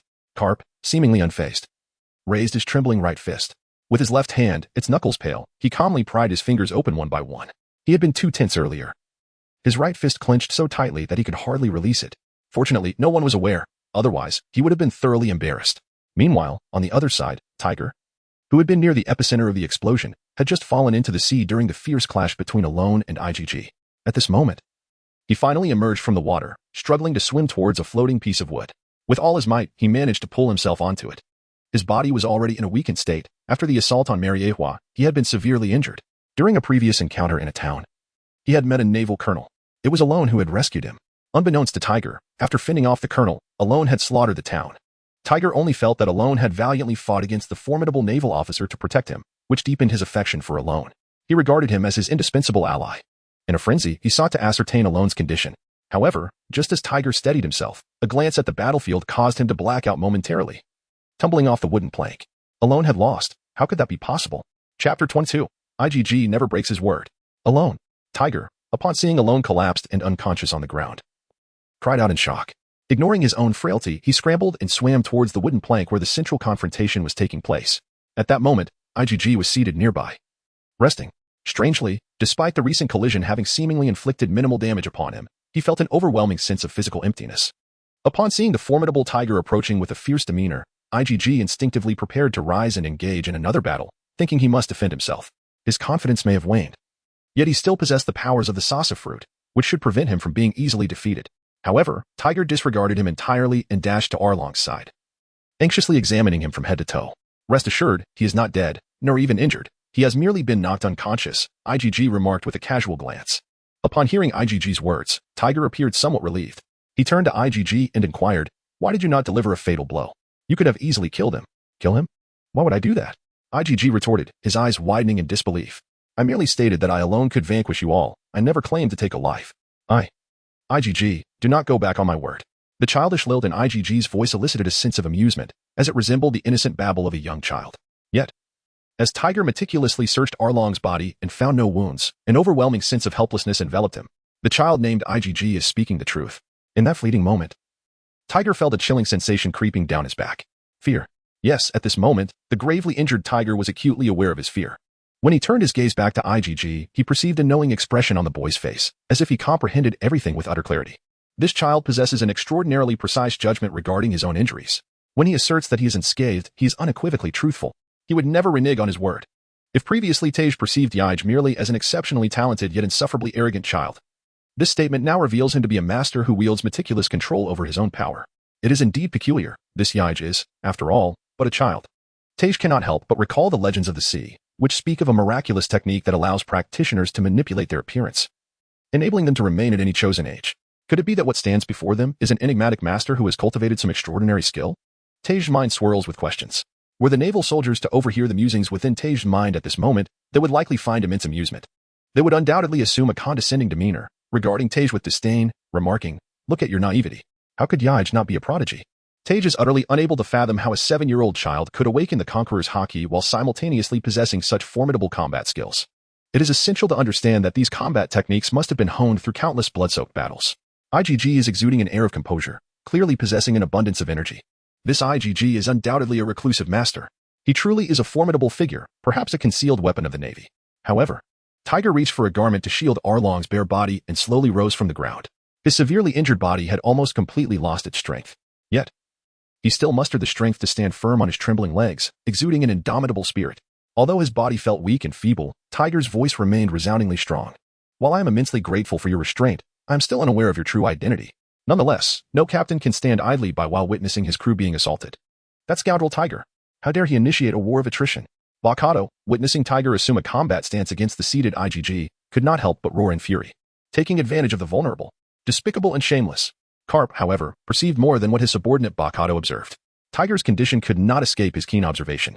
In his perception, although little IGG's breath had weakened somewhat after clashing with Arlong, he remained in a relatively healthy state. Conversely, Tiger's aura had consistently been significantly weaker than that of Arlong beside him.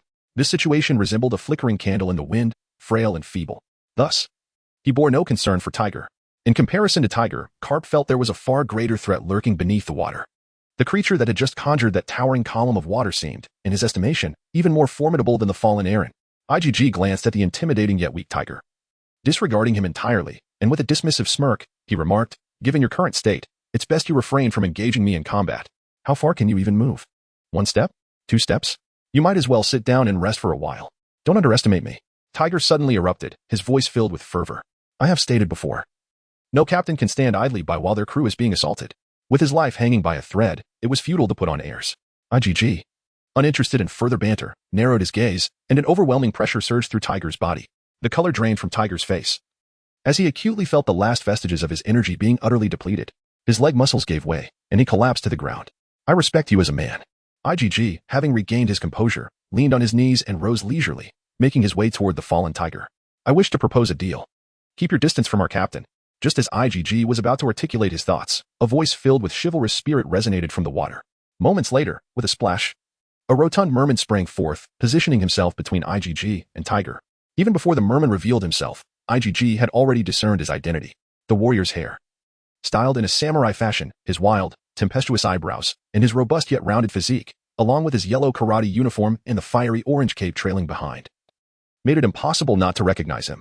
"Jinbei," Tiger exclaimed upon seeing the imposing figure before him. "Quickly prepare the currents." "Captain." Jinbei turned, casting a deep, contemplative glance at Tiger, and in a solemn tone, he declared, "No captain would stand by and watch their crew suffer.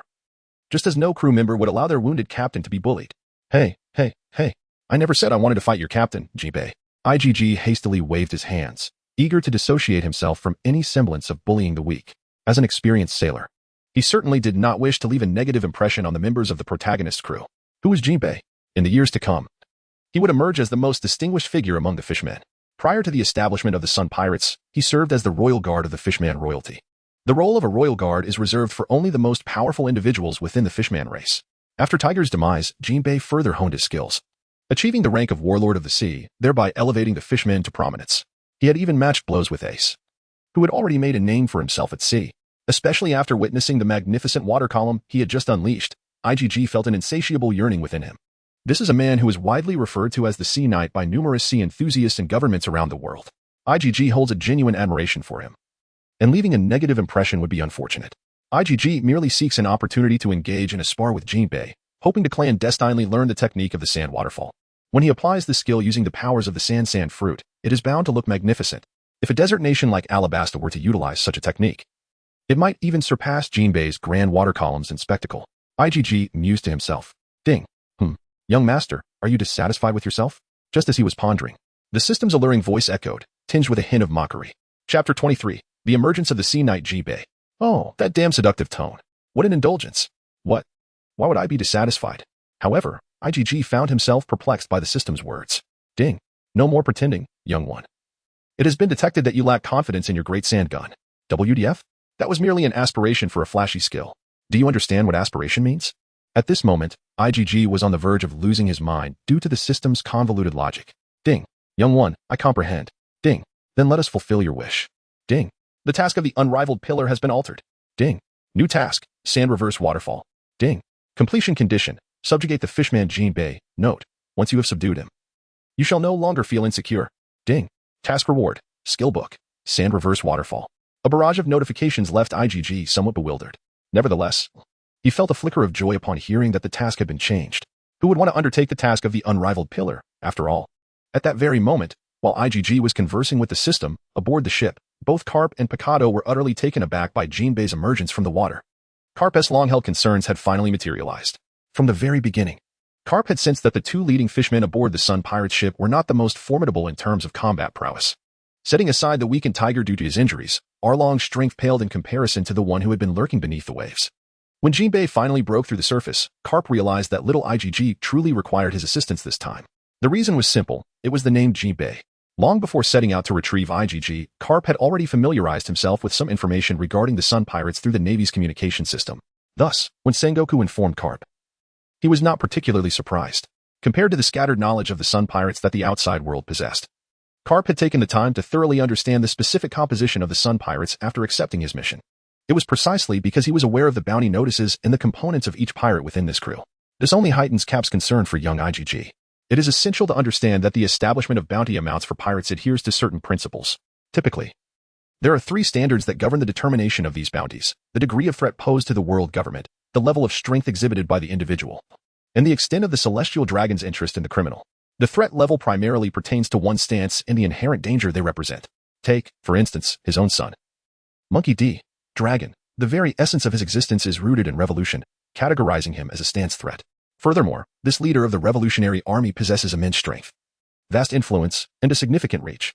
The bounty placed upon him is even comparable to that of the Pirate King, Roger. Additionally, there is the case of Tiger, who audaciously launched an assault on Mariehua and astonishingly managed to escape unscathed. This situation has caused considerable embarrassment to the entire ruling system of the 5 elders, which explains the exorbitant bounty placed upon him. The level of danger typically pertains to one's personality.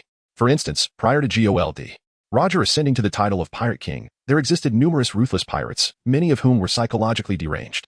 They would indiscriminately kill and plunder, causing significant distress to the populace, which in turn resulted in their bounties soaring.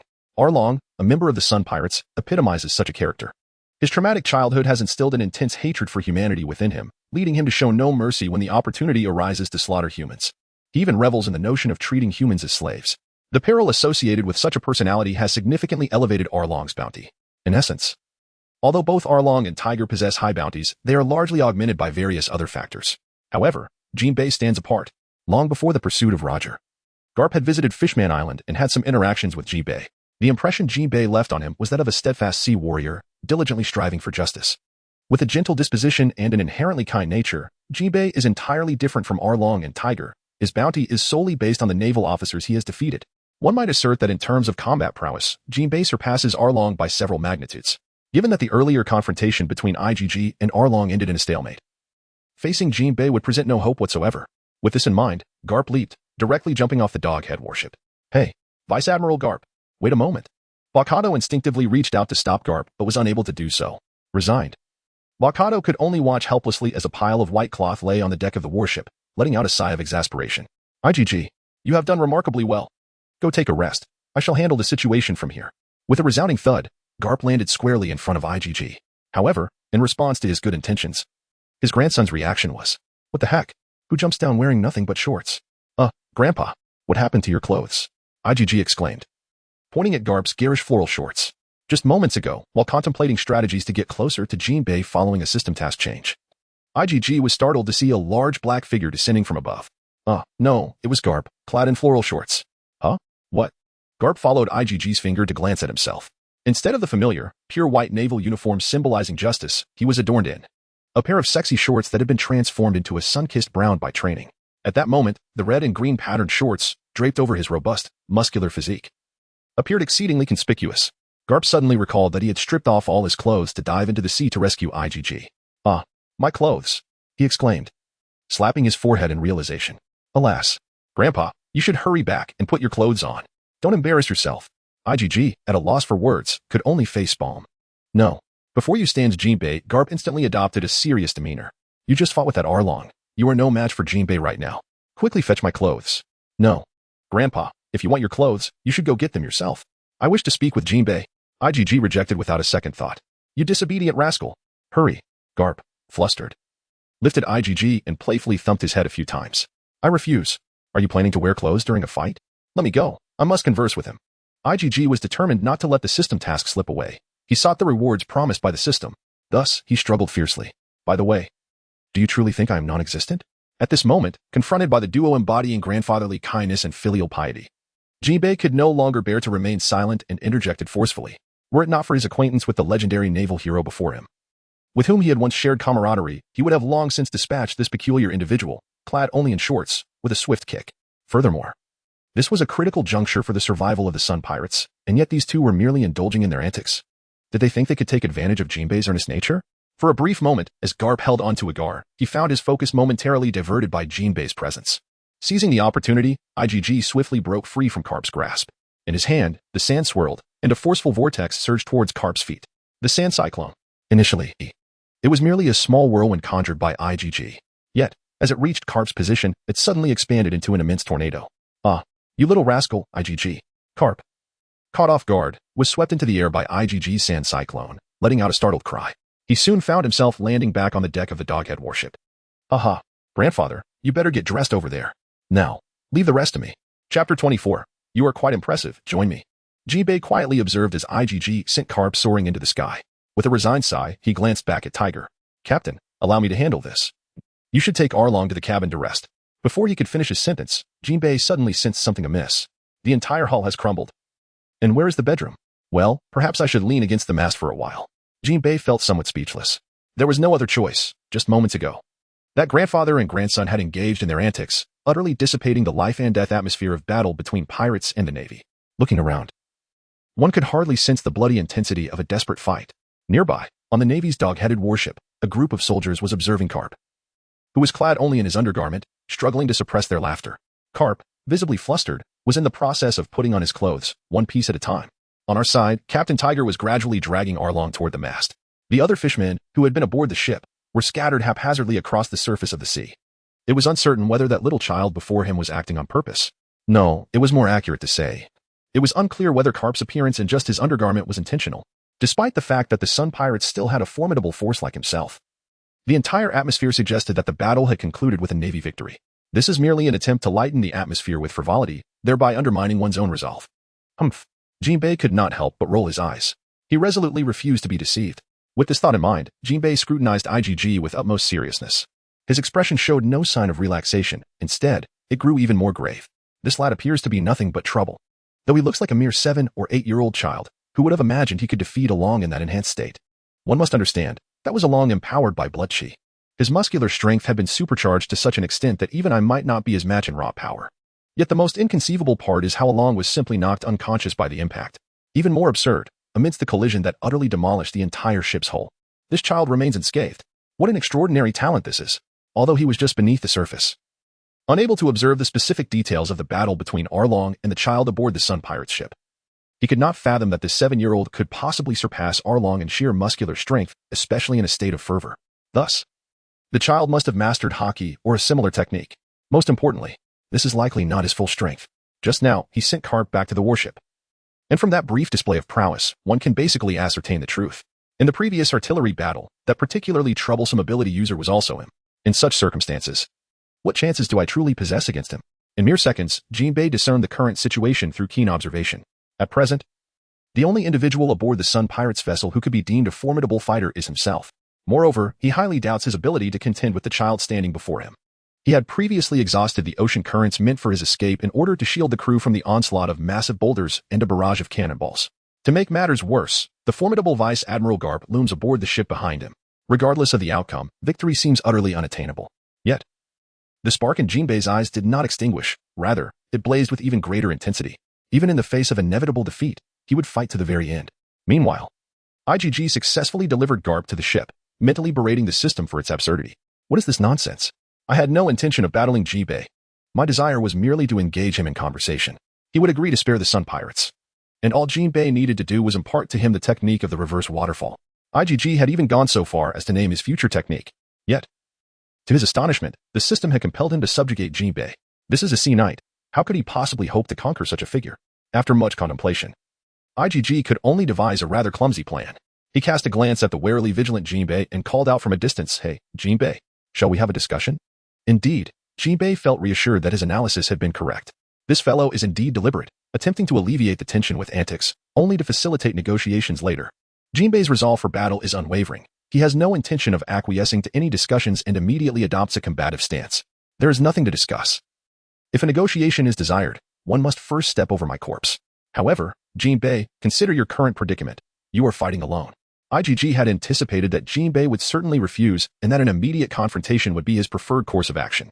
Yet, IGG is resolute and will not concede. Just look at our side, you stand no chance. No crew member would witness their captain being struck and remain silent. Jinbei resolutely shakes his head, his eyes brimming with the fervor of battle. Of course, a fight is inevitable. IGG gestures for Jinbei to calm down, though with little effect. How about we strike a wager? If you wish to kill, what need is there for a bet? Jinbei remains steadfast, unwilling to relent. Allow me to finish my proposition. IGG persists patiently. If you triumph, you may withdraw with your crew. Should you lose, what then? Jinbei inquires eagerly. IGG is acutely aware of the personalities of the various characters within the realm of the Pirate King. For Jinbei, nothing holds more significance than his fellow fishmen. He would unhesitatingly act in the interest of his kin, no matter how harsh the conditions might be. His resolve would remain unwavering. This is the sea warrior Jinbei, defeated. Upon witnessing Jinbei's concession, Igaram secretly breathed a sigh of relief. I see potential in you. Join me in my endeavors. Jinbei's gaze suddenly sharpened. To follow him implies joining the Navy, does it not? What an absurd condition. I am a pirate now. If I were to join the Navy, how could I face my former comrades who were pirates? Wouldn't it lead to a tragic scene of brothers turning against each other? Furthermore, he only mentioned my joining the Navy and did not even touch upon the matter of my companions. Am I to understand that upon my defeat, I would surrender all my comrades to the Navy for their disposal? It seems that Igaru perceived the doubts in Jinbei's heart and quickly added, of course. You need not join the Navy, just assist me in my endeavors, and I shall grant freedom to your comrades as well. Do you hold the power to decide? Jinbei still harbored some reservations. Vice Admiral Karp is my grandfather. What do you think? Upon hearing Igaru's words, Jinbei's doubts dissipated completely. He fixed his gaze upon Igaru's eyes and earnestly declared, in that case, I wager my lifelong freedom against you. Igaru had been eagerly awaiting this declaration. He nodded vigorously and spoke with solemnity, then let us commence. With that, a surge of battle intent emanated from Igaru as swirling grains of sand danced around him, exuding an arid aura that seemed to drain the moisture from the very air. Opposite him, Jinbei was equally formidable, his entire being enveloped in an aura of dominance. With a casual wave, he summoned the surrounding seawater, which instantly evaporated into swirling vapor, encircling him. Fishman Karate, here I come. Chapter 25, Intense Battle, Jinbei versus Igaru. On the remnants of the ship, Tiger had already moved the unconscious Arlong to a safe place to rest, while Jinbei and Igaru each assumed their stances. Meanwhile, Karp had finally donned the clothes he had removed earlier. Vice Admiral Karp, can young Igaru truly defeat Jinbei? Bakato inquired with concern. Karp gazed at the small figure below and sighed in resignation. As long as he still has the strength to lift me, it indicates he possesses confidence against Jinbei. We should trust him. Indeed, Colonel Bakato, have faith in young Igaru. He will prevail. Just look at the miracles he has already achieved. The naval soldiers behind them were thoroughly captivated by the various feats accomplished by young Igaru. Whatever he did now seemed entirely reasonable to them.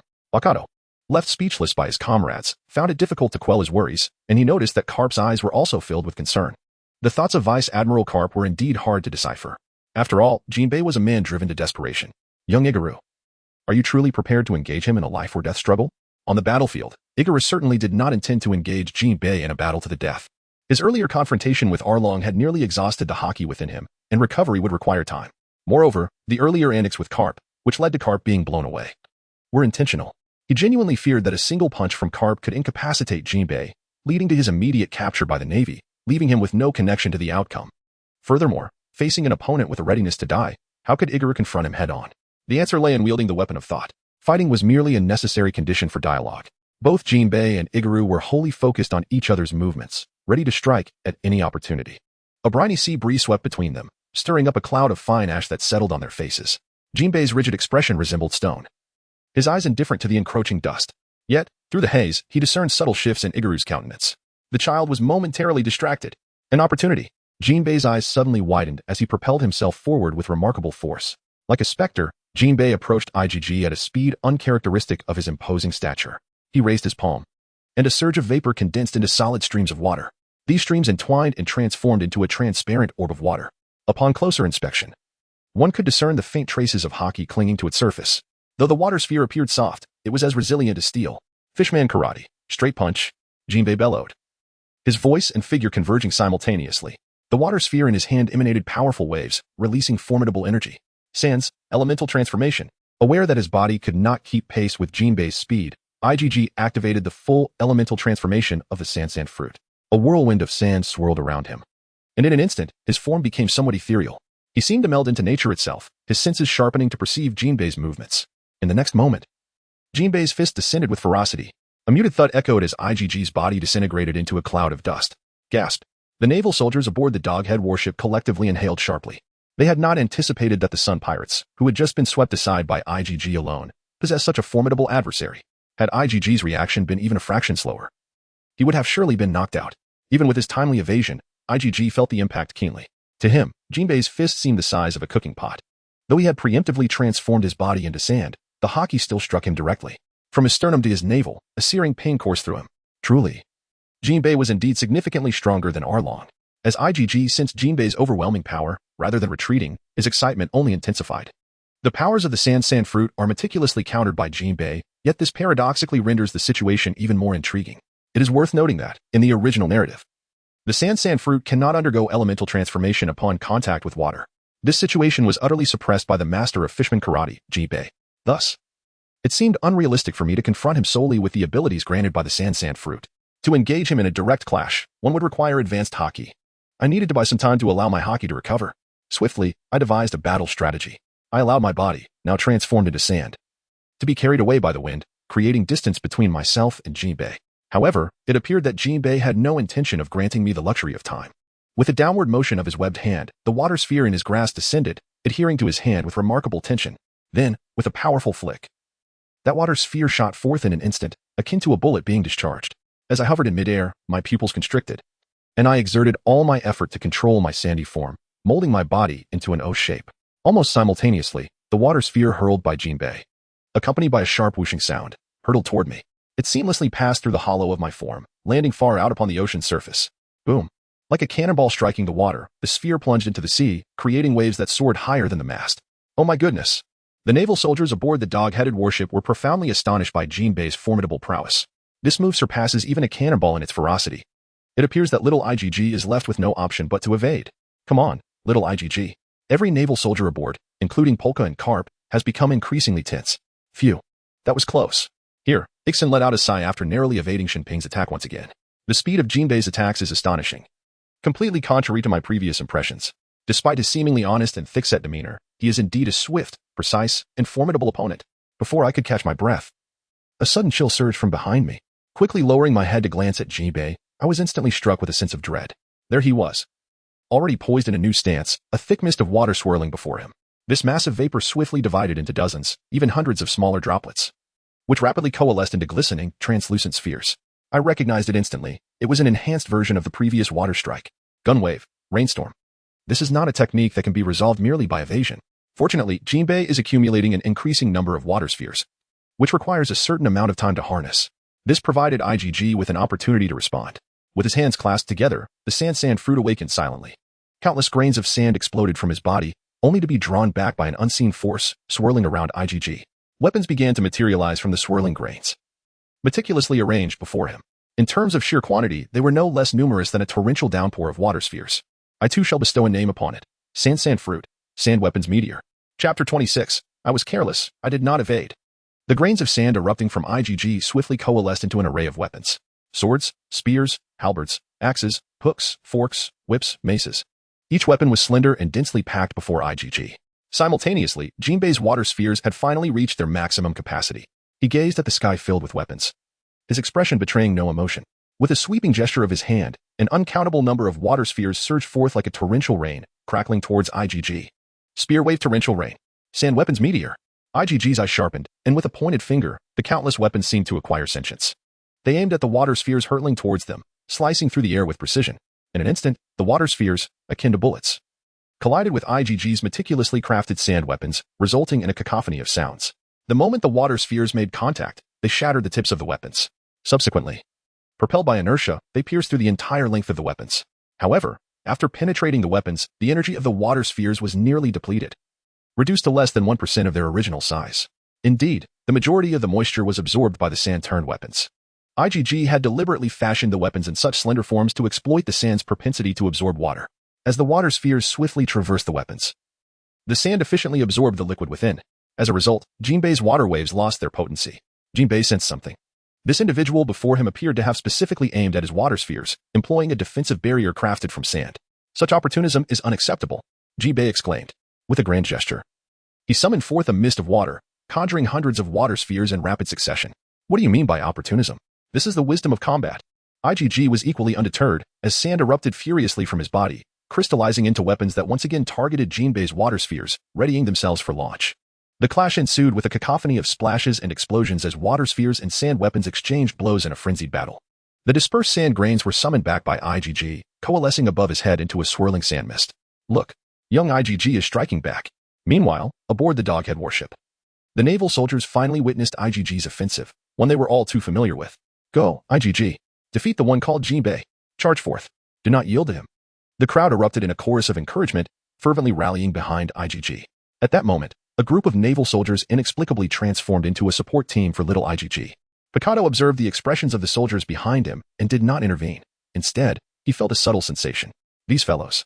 Little IgG is not yet a naval soldier. You know, once he joins, you will all be his seniors. Can't you at least exhibit a semblance of seniority? One by one, little IgG must persevere. Defeat him. Only Karp remains impassive, yet his expression betrays a lingering tension.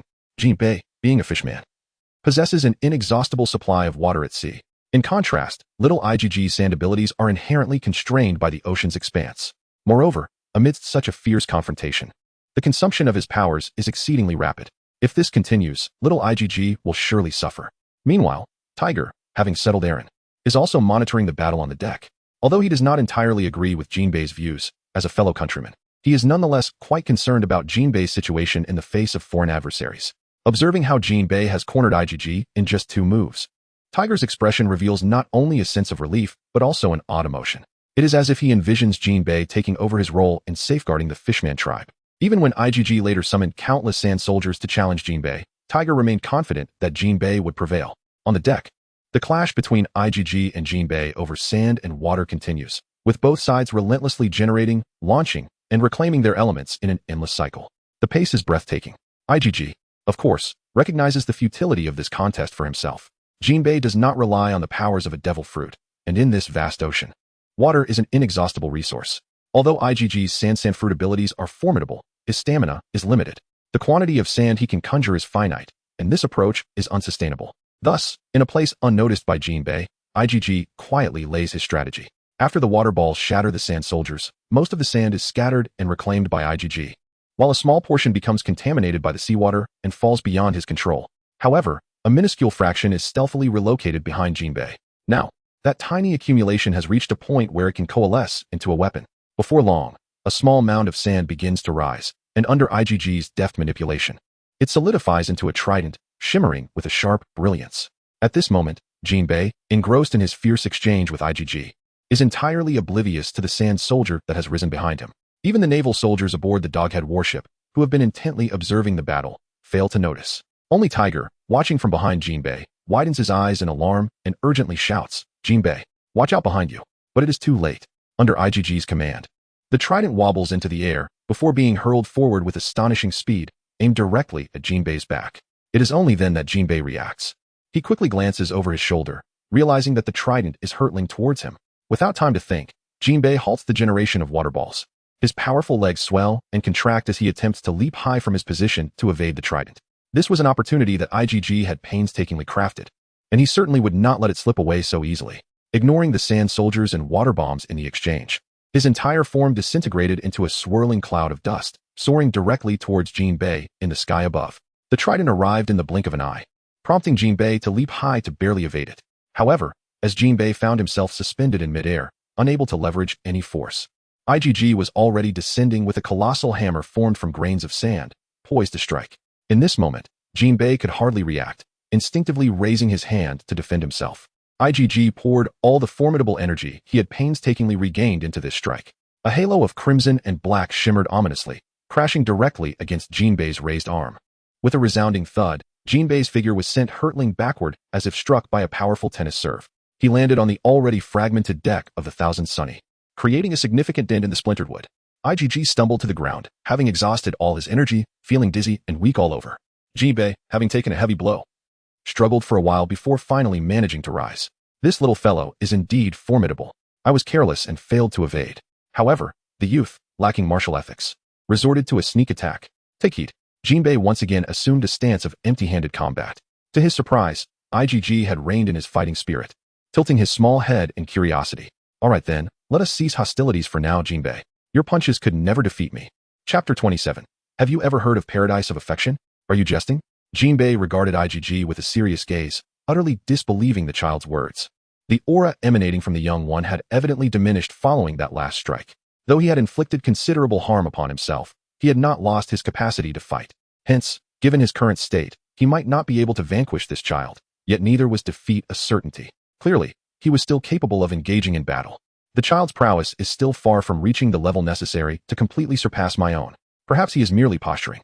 Jinbei's mind raced, swiftly arriving at the most plausible possibility. Consequently, his fists clenched even tighter. IgG's decision to halt was not due to a lack of strength, but rather because he sensed that the moment had become ripe. I do not wish to reiterate my previous statements, he remarked, spreading his hands and shrugging. When I say your fists cannot defeat me, it does not imply that you are incapable of besting me. You are formidable, indeed. So much so that I sense the possibility of defeat this time. Jinbei remained on high alert, scrutinizing IgG closely. Yet, the boy's demeanor was calm, entirely devoid of any indication of deceit. My fruit's ability is inherently countered by yours. Now, being at sea, my chances of overcoming you are quite slim. IgG completely relinquished his elemental transformation. However, even if you were to win this skirmish, what would it ultimately signify? Do you wish to retract your stance? Jinbei instantly grasped the implication. The boy's demeanor has changed remarkably since before the battle. Could it be that he merely wishes to engage with me, thereby diminishing his own strength before handing over the reins to Karp? How could that be possible? IgG sighed with resignation. I mean, even if you and your fishman brethren were to depart, you would still be pirates, merely a pitiful group fleeing with ideals of equality on your backs. Jinbei was momentarily rendered speechless by IgG's words. This statement strikes directly at Jinbei's heart. As an old sea fan, Iggy possesses a profound understanding of the world of One Piece. He is acutely aware that Oda has not only scripted a fate of death for Tiger, but also a disintegration of the Sun Pirates. Tiger's leadership was destined to falter. The Sun Pirates were fated to remain merely a pirate crew. In this world, harboring lofty ideals and engaging in bare-handed rebellion is bound to end in failure. Furthermore, and perhaps most crucially, Jinbei is a truly wise fishman. As one who ultimately safeguarded the fishman race, he recognized from the very outset that Tiger's aspirations were doomed to fail. The inception of Tiger's pirate crew was intrinsically linked to the unalterable plight of the fishmen. Yet, Tiger is a hero, and the greatest attribute of a hero lies in their perpetual ability to inspire boundless loyalty and fervor. This is also the reason why Tiger receives mindless adoration from the fishmen. In this context, Jinbei, who has always felt out of place among the fishmen since childhood, finds himself unable to articulate the essence of Tiger's inevitable failure, even if he truly perceives it. To voice such thoughts would only lead to his ostracism by his peers. This situation is indeed quite lamentable. Even more disheartening is the fact that the fishman's aspiration for equality and freedom shines so brilliantly that it even stirs the heart of Jinbei. Thus, even with the knowledge of its improbability, he chooses to join the Sun Pirates, motivated solely by a fleeting hope. However, the despairing future of this hope has perpetually weighed heavily upon his heart. Now, IgG's words have penetrated Jinbei's very core with remarkable precision. But what of it? Just because one cannot alter the current state of affairs, does that mean one should not strive with all their might to depart with their comrades? A sharp pang pierces his heart. Yet, Jinbei's fighting spirit burns even more fiercely. So what? What does my fate have to do with you? Oh, do not say such things. It is indeed deeply connected. IgG has finally awaited Jinbei to pose this question and eagerly seizes the opportunity to respond. Because I know precisely what you all need at this moment. Humph, do not deceive me any longer. You are merely a 7-year-old child.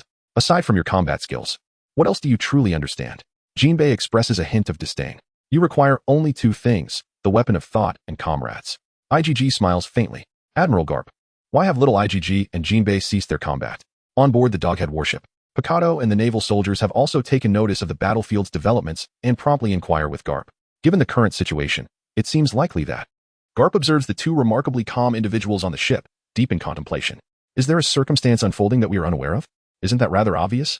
A group of naval soldiers silently rolls their eyes, collectively expressing their skepticism. Nevertheless, Admiral Karp's assertion holds validity. Something indeed must be transpiring that eludes their knowledge. The 2 individuals, once brimming with combat fervor, who had just moments ago been fervently clashing with water spheres, have now completely subdued their fighting spirit, seemingly engaged in a tranquil dialogue.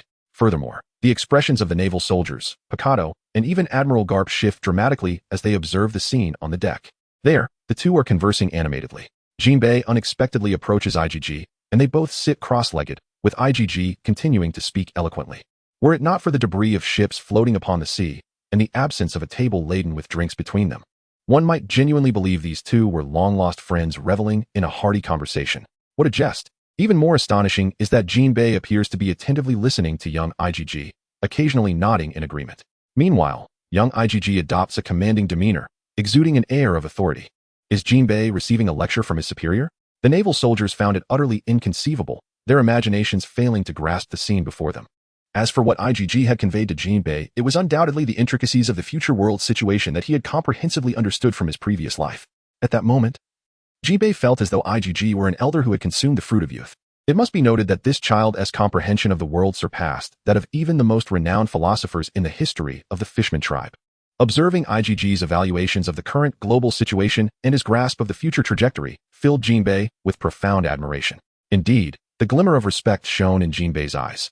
He felt akin to Boya encountering Zhong Ziki, as every thought and uncertain contemplation he harbored found affirmation in IgG, who articulated them with remarkable clarity. It seemed that whatever IgG spoke resonated with profound wisdom in Jinbei's mind. Thus, IgG Kuan, having unveiled the comprehensive world situation to Jinbei, finally regained his composure. He became deeply concerned about the future of the Fishman tribe. What kind of intellectual weapon does our race truly require? Upon hearing Jinbei refer to him as IgG Kuan, IgG realized that he had finally succeeded. He had nearly exhausted the memories of his past life. At last, he had earned Jinbei's intellectual trust. Clearing his throat with an air of mystery, IgG leaned closer to Jinbei's ear and softly uttered, "Have you heard of Paradise of Affection?" Chapter 28. The Great Ideal to Change the World. Paradise of Affection? Confronted with this entirely new term, Jinbei was filled with bewilderment. Much like a student embarking on his first day of school. Paradise of Affection. A flicker of excitement gradually illuminated IgG's face as he nodded vigorously, reiterating the phrase. "No, I have not heard of it," Jinbei replied, shaking his head in denial. Come, let me explain it to you in detail. Pay close attention. This is a formidable weapon that will change the world. IgG beamed, his excitement intensifying. The fact that Jinbei had never heard of it was precisely what he had hoped for. IgG's mind was abuzz with thoughts. This is a world that diverges from the conventional pirate narrative, where the most popular author has penned his works. It is essential to recognize that his creations are imbued with his own ideals. Although Paradise of Affection may not be the most profound in its idealistic essence, it remains a bestseller. To disseminate that author's vision throughout this realm, one must utilize Paradise of Affection. Indeed, it is IgG's secret weapon, the illustrious writer known as Jiraiya, whose grand ideals possess the power to transform the world. According to the established lore of the pirate saga, the entire world currently exists in an era steeped in feudalism. Although a so-called alliance of 20 nations has been established, in reality, it is merely a super-feudal apparatus forged by the ruling classes of these 20 nations.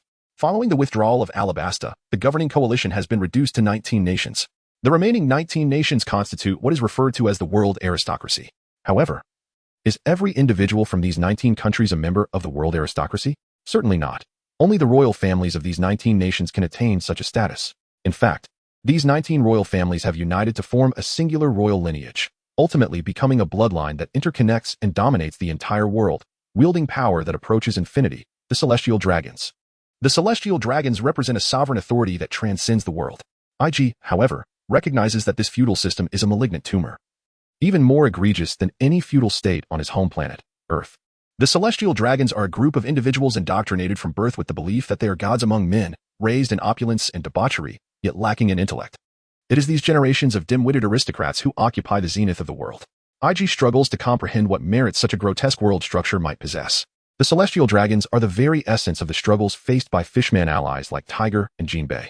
Thus, to address their plight, one must confront the world's form and the celestial dragons themselves, for they are the crux of the solution, undoubtedly, to achieve a state of equality and freedom for all, where every race lives in harmony. The ideals of Jiraiya from another world are an exceptionally valuable tool. Who wouldn't he desire a paradise devoid of oppression and hatred? IG can already envision a future where Jinbei cradles his grandson on the shores of an island, basking in the gentle glow of the setting sun. This is the essence of the world as it ought to be, world peace. Nonetheless, such lofty thoughts may be premature. The groundwork for promotion must first be laid. Clearing his throat, IG lowered his voice and began to speak to Jinbei.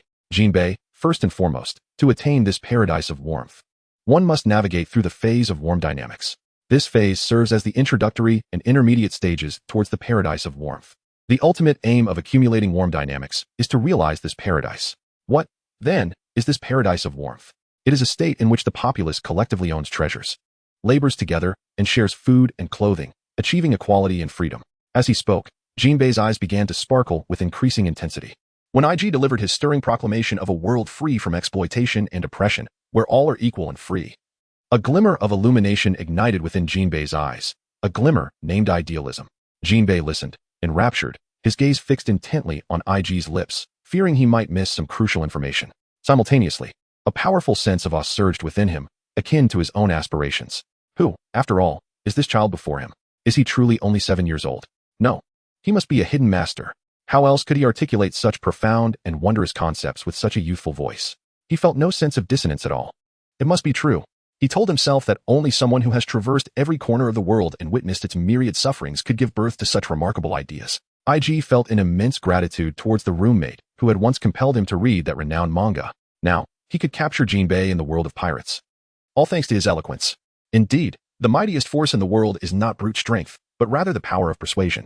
IG had just vividly painted for Jinbei a vision of an ideal world, overflowing with material wealth, elevated spiritual civilization, devoid of exploitation and oppression, where all are equal and capable of self-actualization.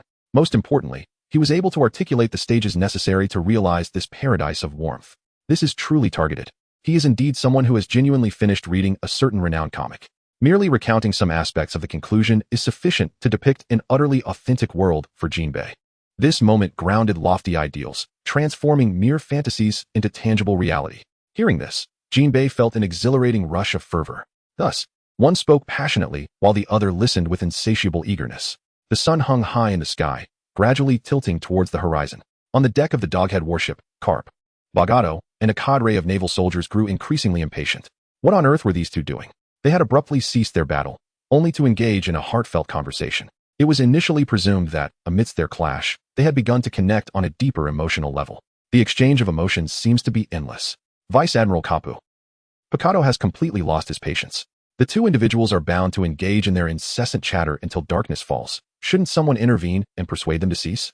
Karp glanced at him and then turned his gaze towards the group of naval soldiers, whose faces were all etched with a single expression: let it come to an end swiftly. With a resigned sigh, Karp finished the last morsel of his rice cracker. Just as he was preparing to descend and assess the situation, a sudden wave of excitement erupted among the naval soldiers. Look! Little IG and Jinbei have finally concluded their discourse. Chapter 29. Jinbei declines to join the Navy, choosing to serve only me. Karp immediately halted in his tracks. Pausing to observe, Bakato and the remaining naval soldiers swiftly gathered around. Beneath the doghead warship, the setting sun cast a slanted glow, elongating the shadows of IG and Jinbei. At last, the two stood up, with IG even bouncing about, evidently having sat for too long, causing his legs to fall asleep. What astonished those aboard the doghead warship was the sight of the immensely powerful Jinbei respectfully bowing to IG, who stood only as tall as his thigh. The respect was unmistakable. Karp had only ever witnessed Jinbei bowing in such a manner to one individual, the king of Fishman Island. Remarkably, even when bowing to that king, Jinbei had not shown the same level of formality as he did to IG. This is a standard 120 degrees. My head is almost touching my knees. I truly find it increasingly difficult to comprehend this grandson of mine. What on earth did IGG say to that Shinpai? They're mere strangers. Yet Shinpai seems utterly captivated by him. IGG is indeed an enigma. Not only does he possess extraordinary talent, but his charisma is equally formidable. At this moment, IGG remains oblivious to the thoughts of those aboard the doghead warship. After discussing ideals for an entire afternoon, he feels utterly dazed. At that moment, Jinbei bowed deeply before him, leaving IGG somewhat perplexed. He hastily extended his hand to assist Jinbei. Please rise, Jinbei, what are you doing? He inquired. If I could witness that day with my own eyes. Jinbei, having just embraced the profound ideals, was so moved that he stumbled over his words, his eyes glistening with emotion. You must believe that this ideal is by no means mere rhetoric. We require companions. A multitude of companions. It took IGG a while to comprehend Jinbei's words, but once he did, he responded earnestly. The familiar use of the term we in IGG's speech filled Jinbei with a deep sense of warmth. This marks the third occasion where he feels a sense of kinship with humanity. The first was with Roger and Karp, the second with Whitebeard, and now, the third is with the little fellow before him. I shall persuade Tiger to join us, Jinbei declared solemnly. I believe Tiger, Iggy began to articulate. Yet Jinbei had already turned to retrace his steps. Tiger would never agree to your proposition. Nevertheless, given Jinbei's disposition, even if he were to attempt persuasion, he would still seek Tiger for clarification. After all, he is his compatriot. Contemplating this, Iggy felt a wave of relief wash over him. He shrugged and called out to Jinbei's retreating figure. Then I shall inquire with my grandfather to see if he can accommodate your crew. Jinbei waved his hand high in acknowledgement, remaining silent. All right, it is time for me to report back aboard the Doghead battleship. Iggy stretched his aching joints, the sand swirling around his feet.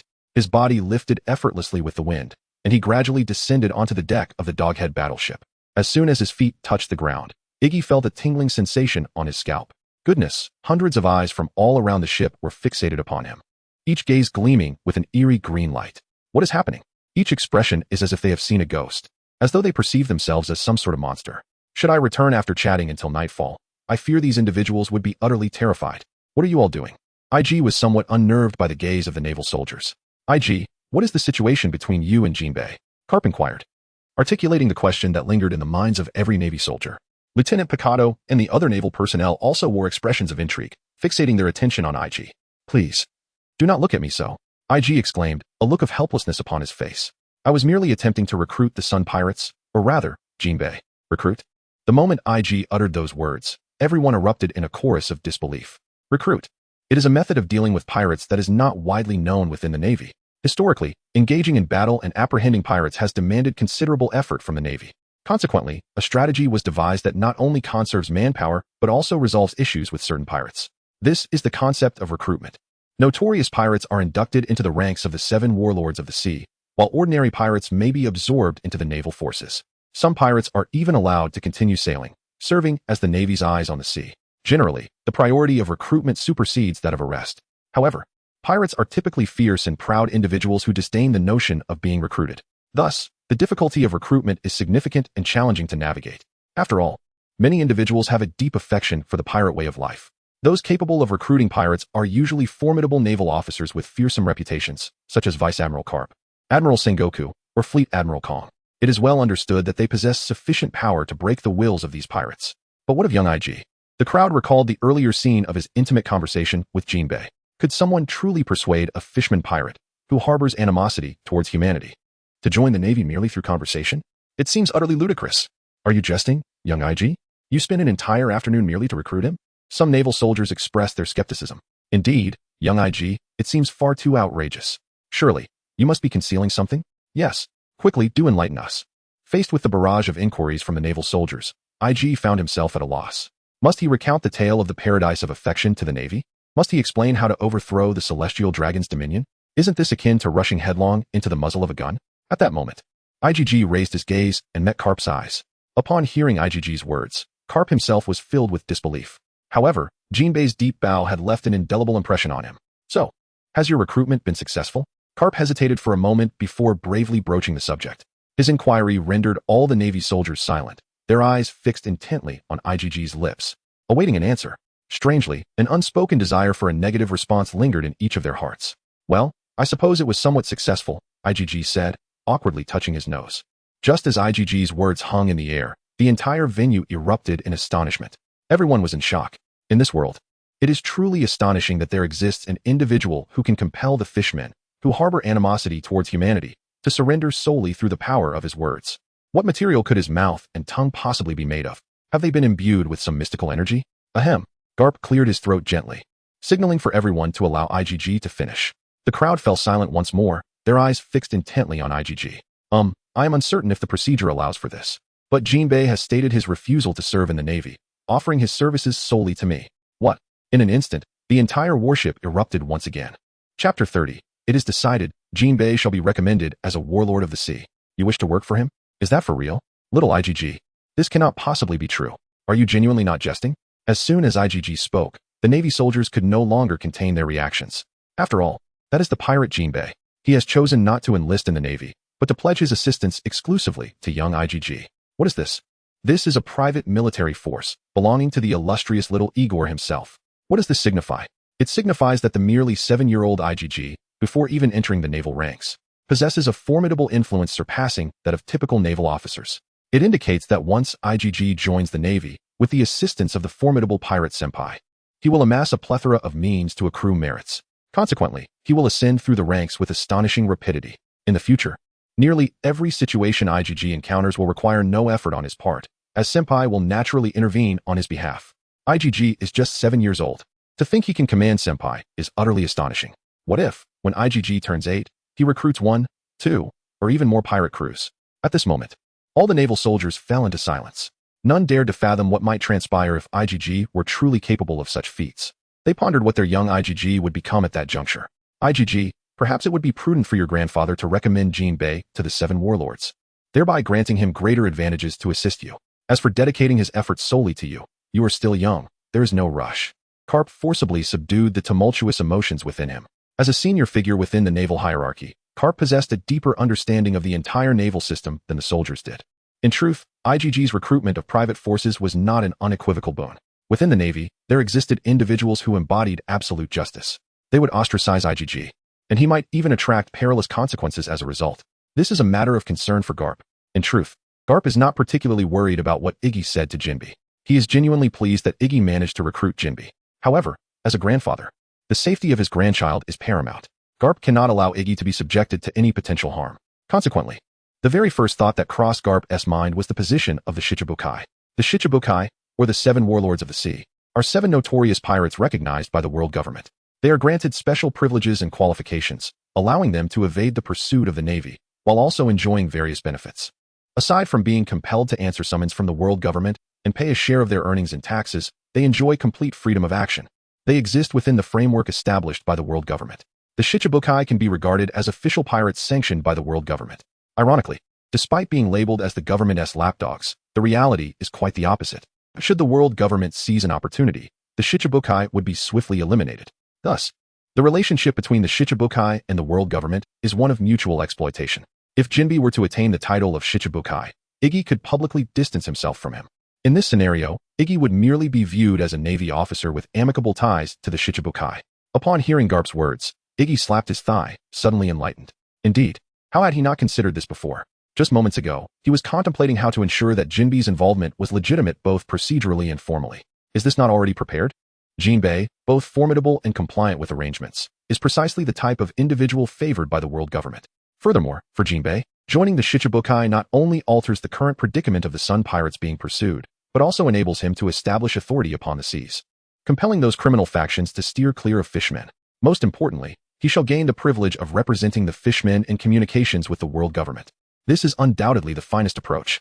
I almost forgot how to sway, or rather, how to inspire Jinbei. It slipped my mind that in the later timeline of the original story, Jinbei is indeed one of the 7 warlords. How could I have overlooked Karp's astuteness? Truly, the old ginger is spicier. This is splendid news, Grandpa. Jinbei will surely be delighted with this method. IGG is beaming with joy.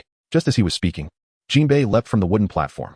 He exchanged a brief glance with Karp and politely nodded. The naval soldiers behind him gazed intently at Jinbei, causing him to break into a cold sweat. Oh, Jinbei. IGG now perceives an extraordinary warmth emanating from Jinbei, as if he were beholding the hope of a grand ideal. How did your conversation with Tiger go? Captain Tiger. Upon mentioning Tiger, Jinbei immediately shook his head with regret. He has been deeply wounded by humanity. It is indeed so. IGG had already anticipated the outcome. He gazed into the distance and spotted the battered deck where Tiger and Arlong were supporting each other. The setting sun cast a blood-red hue upon their silhouettes, rendering the 2 forsaken fishmen utterly desolate. Tiger and Arlong moved in unison to the edge of the deck, where the sea soon revealed over 100 fishmen heads. Tiger was communicating something to them, and they exchanged glances. After a considerable time, the group of fishmen divided into 2 nearly equal factions. IGG understood that this was an arrangement made between Tiger and Jinbei. One group consisted of those with bounties, while the other comprised the kind-hearted among the fishmen. Tiger turned to glance at Jinbei and nodded. Subsequently, Tiger and Arlong jumped into the water and began to swim slowly towards the distance between the 2 factions of fishmen. Once Tiger had swum a certain distance, it seemed that one group of fishmen bid farewell to the other and followed Tiger into the depths. Witnessing this scene, it became evident to all what had transpired. This is a conversation between Jinbei and Tiger, who have decided to part ways after failing to reach an agreement. However, before departing, Tiger leaves half of his companions with Jinbei. Rear Admiral Karp cannot allow them to leave so easily. At this moment, the aide, Picado, spoke up. Do not concern yourself. Heed IG's words. Karp waved his hand dismissively, for he had never genuinely intended to apprehend Taish. He held a certain admiration for this hero. Colonel Picado, along with his faction led by Arlong, harbored a profound animosity towards humanity. Tej would have been imprisoned in the fisherman's jail. This is a matter I have already arranged with Jinbei. IG interjected, having previously settled these affairs with Jinbei. Tej felt immense gratitude for IG's decision, as he wished to spare his compatriots from suffering in human hands. Alas, he was a true hero, yet bound by the constraints of his era. IG looked up, sighed softly, and encouraged Jinbei by patting his knee. You are correct, his hatred has rendered him obstinate. It is all for the sake of the fishmen. Devoid of right or wrong. Jinbei's gaze remained fixed on Tej until he swam out of sight. Well, let him go. We shall meet again. IG nodded. By the way, Jinbei, are you interested in the warlords of the sea? Huh? Jinbei's eyes widened, turning to look at IG. The warlords of the sea? Can IG-kun truly have such authority? Ahem. Karp cleared his throat from the side. Jinbei immediately understood. Subsequently, a series of considerations regarding the pros and cons of becoming a warlord of the sea flashed through Jinbei's mind. Moments later, he arrived at the same conclusion as IG. Becoming a warlord of the sea offered far more advantages than disadvantages. It would allow him to take action, wield influence, and alleviate concerns about harming his own kin. From any perspective, the benefits were substantial. It merely required a bit more labor at times. However, this was a trivial matter for Jinbei, with no reason to decline. He gave Karp a fist bump and spoke earnestly. Thank you, Vice Admiral Karp. I shall remember this kindness. Karp waved his hand, remaining silent. And thank you, IG-kun, for providing me with a path to realize my ideals. Jinbei bowed once more to IG. Then, Jinbei, I welcome you to become my companion. IG looked up, gazing seriously at Jinbei. Chapter 31. New skill, Sand Reverse Waterfall, acquired. As night fell, lights illuminated the warship. The Doghead warship set sail once more, returning to its original course, and continued its journey forward. This time, behind the warship, there was an additional repaired pirate ship. The Sun Pirates, previously a fleet, had sustained damage due to the confrontations between Karp and IgG. The flagship had been utterly destroyed in the battle between IgG and Arlong. However, one ship, after being mended by the Navy shipwrights, remained seaworthy. Due to the fishmen's lingering reservations towards humans, Jinbei arranged for them to stay at the rear, accompanying the warship on its voyage. As customary following a great battle, the ship's cook prepared several lavish feasts. The naval soldiers laughed and raised their glasses in celebration, inviting Jinbei to join in their revelry without any reservations. Jinbei, not one to be impolite, quickly assimilated into the merriment. During this time, numerous naval soldiers discreetly approached IgG, inquiring about his conversation with Jinbei, yet they were deterred by IgG's resolute silence. Finally, seizing the opportunity to excuse himself on the grounds of fatigue from battle, IgG hurriedly retreated to his quarters. Upon entering his room, IgG summoned the system with urgency. System, come forth quickly. Ding. It has been detected that the sea hero Jinbei's affection for the Master has reached 100%. Master, you are truly remarkable. Ding. The task of taming Jinbei has been completed. Reward acquired. Sand Reverse Waterfall. Ding. New achievement unlocked. Title, Heir of Amorous Paradise. Ding. Master, you are indeed impressive. To disseminate advanced ideas in this world, you shall undoubtedly become a prominent figure in philosophical textbooks. Having just engaged in a fierce battle with Arlong and spent an afternoon conversing with Jinbei, IgG now felt dizzy and utterly fatigued. Thus, even the system's alluring voice could not stir him. He swiftly grabbed the blanket and rolled onto the bed, expertly cocooning himself within it. With a hint of exasperation, he commanded, System, swiftly open the mailbox and reveal my rewards. Ding. Congratulations, you have acquired the skill, Sand Reverse Waterfall. Please provide an explanation. Ding. At your service, Master. Skill name, Sand Reverse Waterfall level, a power, a difficulty, a proficiency, 0 description, a technique derived from the sea hero Jinbei's shoulder throw. Utilizing the awakened abilities of the sand fruit to control explosive sand, creating a massive explosion beneath the enemy's feet. Note, this is indeed a remarkably powerful technique. System. Is this skill attainable? IgG pondered, finally realizing that the system had transformed his prior imaginings into a skill manual, which was now bestowed upon him. In that case, there will undoubtedly be an additional skill bar on one's attribute panel. Ding. Yes, my master, in addition to the skills one can create independently. The system will also provide several skill books. Ding. These skill books contain powerful skills selected by the system through extensive data analyses across various worlds. How intriguing. IgG had never considered this before.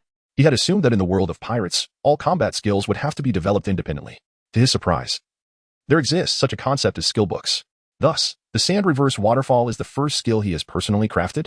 IgG gazed excitedly at the skill description. The system had annotated nearly every dimension of the skill. Skill levels are categorized as D, C, B, A, S, and SS, the higher the level, the greater the power and difficulty, making it increasingly challenging to acquire. The skill's power is self-explanatory. While the skill difficulty refers to the initial challenge of skill activation, note that this is the initial difficulty, as the actual release difficulty decreases with higher proficiency. As for skill proficiency, it must be enhanced through practice. A higher proficiency means that releasing the skill becomes easier, thereby amplifying its power. However, regarding this annotation, IGG's brows furrowed involuntarily at the system's assessment. How peculiar. Nevertheless, this insight was gleaned from his genuine combat experiences. As long as the system behaves normally, that suffices. Ding. My master, I suggest that your future skill learning should focus on individuals who also wield sand in battle. The system's mature voice resonated once more. Wielding sand. IGG fell into deep contemplation. The system's remark struck a chord. In the pirate world, the only person who uses sand is Crocodile. However, as an experienced pirate, IGG honestly did not find Crocodile's skills particularly formidable. What about beyond the pirate world? A flash of brilliance crossed IGG's mind, and a figure carrying a large gourd materialized in his thoughts. Gara. He's indeed a master of sand. Sand prison, grave of sand, sand waterfall burial, quicksand falls. In an instant, a myriad of familiar skill names with vivid imagery surged forth. IGG couldn't help but recall the magnificent spectacle of Gara using sand to conduct a funeral for his adversaries. That was undoubtedly the most impressive skill IGG had ever witnessed. System, may I acquire Gara's abilities? IGG's spirits lifted instantly as he began counting the dazzling and ornate skills on his fingers. Ding. These require the master to exchange evolution points. The system confirmed. The possibility of exchanging for them with evolution points was enticing. IGG was certainly aware of the origin of these valuable points. Each accomplishment and title unlocked would yield a corresponding number of evolution points based on their difficulty. Quickly. Show me my achievement rewards. Ding. Congratulations, master, for unlocking the new title, Heir of the Affectionate Paradise. Reward. Evolution points X5, a great book from another world. How many points are needed to exchange for Gara's skill book? IGG was practically jumping with impatience. Ding. Organizing a list for the master. Please hold on. Soon. A meticulously arranged list appeared in IGG's mind. Sand Prison. A rank evolution points X20 Grave of Sand. S rank evolution points X40 Quicksand Falls. S rank evolution points X40 Sand Waterfall Burial. SS rank evolution points X80 Ding. The master is currently destitute. All right, I understand, IGG replied, staring at the increasingly costly skill books, and he quickly composed himself. There is a certain satisfaction in earning one's keep through hard work, isn't there? His own creation, the Sand Reverse Waterfall, was already out of rank. Perhaps he would revisit this when he had the funds. IGG scrutinized the skill book list repeatedly, before calmly dismissing it. These skills merely appear impressive. They demand far too many evolution points. Who would covet them? However, another item on the system interface caught his attention. By the way, system, what exactly is this great book from another world? Ding. Item name, Great Book from Another World. Description, a neatly bound, 16-page book encased in black leather. Titled Great Book from Another World, this is a treasury of wondrous knowledge from a higher dimensional realm, chronicling the brilliant crystallizations of human civilization through the rise and fall of dynasties and the interplay of eras. Usage, simply hold it and silently wish for the knowledge you seek, and it will transform into the book you need most. Note, strive to disseminate the ideas of affection, leading the people towards prosperity and guiding the world towards peace. As the alluring voice concluded, IGG's expression grew exceedingly complex. Goodness. Is this the system's way of compensating for the emptiness in my mind, urging me to study diligently? Could it be that the system wishes for him to unite all peoples towards national harmony? Chapter 32. Introducing you to Ace. Leading the peoples towards national harmony for a moment, IGG found himself in a daze. Indeed, years ago when he followed One Piece, had he not despised many aspects of this world? Racial discrimination, the ignorance of the masses, unscrupulous media, and the most repugnant of all, corrupt governance. The author crafted this realm into one rife with conflict and contradiction, populating it with characters rich in narrative. Each character's plight mirrored the suffering of a region. When he had initially read the series, he had merely applauded, marveling at how the manga artist could so brilliantly reflect pressing societal issues within the narrative. Yet now, living in this world, IGG realized how shallow his earlier perceptions had been. Only by truly experiencing the various distortions and hardships of this world could he grasp the magnitude of suffering faced by many in his homeland. Just look at Tiger and Jinbei. How much have they sacrificed for racial equality? What have they gained from these sacrifices? IGG was already painfully aware that Tiger would eventually be ambushed and killed by the Navy. Such a living hero met a tragic demise. Was it the fault of the ambushing Navy? No, the blame lies with the entire world. It was only after arriving here that IGG comprehended the true beauty of his former life in Huaxia. At the very least, there was no war, no famine, no racial discrimination, and certainly no tyranny. People lived freely and equally, with the power to govern themselves. All of this stemmed from a singular ideal that changed the world. Suddenly, a mysterious light flickered in IGG's eyes. He seemed to grasp, in that moment, why the talented youth of the last century held such unwavering faith in that world-altering ideal. The ultimate truth is that every individual deserves equality and freedom. As the bearer of the ideals from another world, he felt it was his duty to disseminate this grand ideological weapon across the globe, to uplift the people of the world. A bold thought surged into IGG's mind. What if he entrusted this profound ideal to his dear father, Long? In an instant, The implications overwhelmed him. Yet that was a concern for another time. His immediate priority was to thoroughly study the entire theoretical framework of the affectionate doctrine. With a mere thought, a book with a black cover appeared in IgG's hands. The dimensions felt somewhat large for him. Yet the scent of leather and the yellowing pages exuded a grand aura steeped in history. He reverently cradled the book, and as he lifted it, the black cover suddenly emanated a warm orange hue.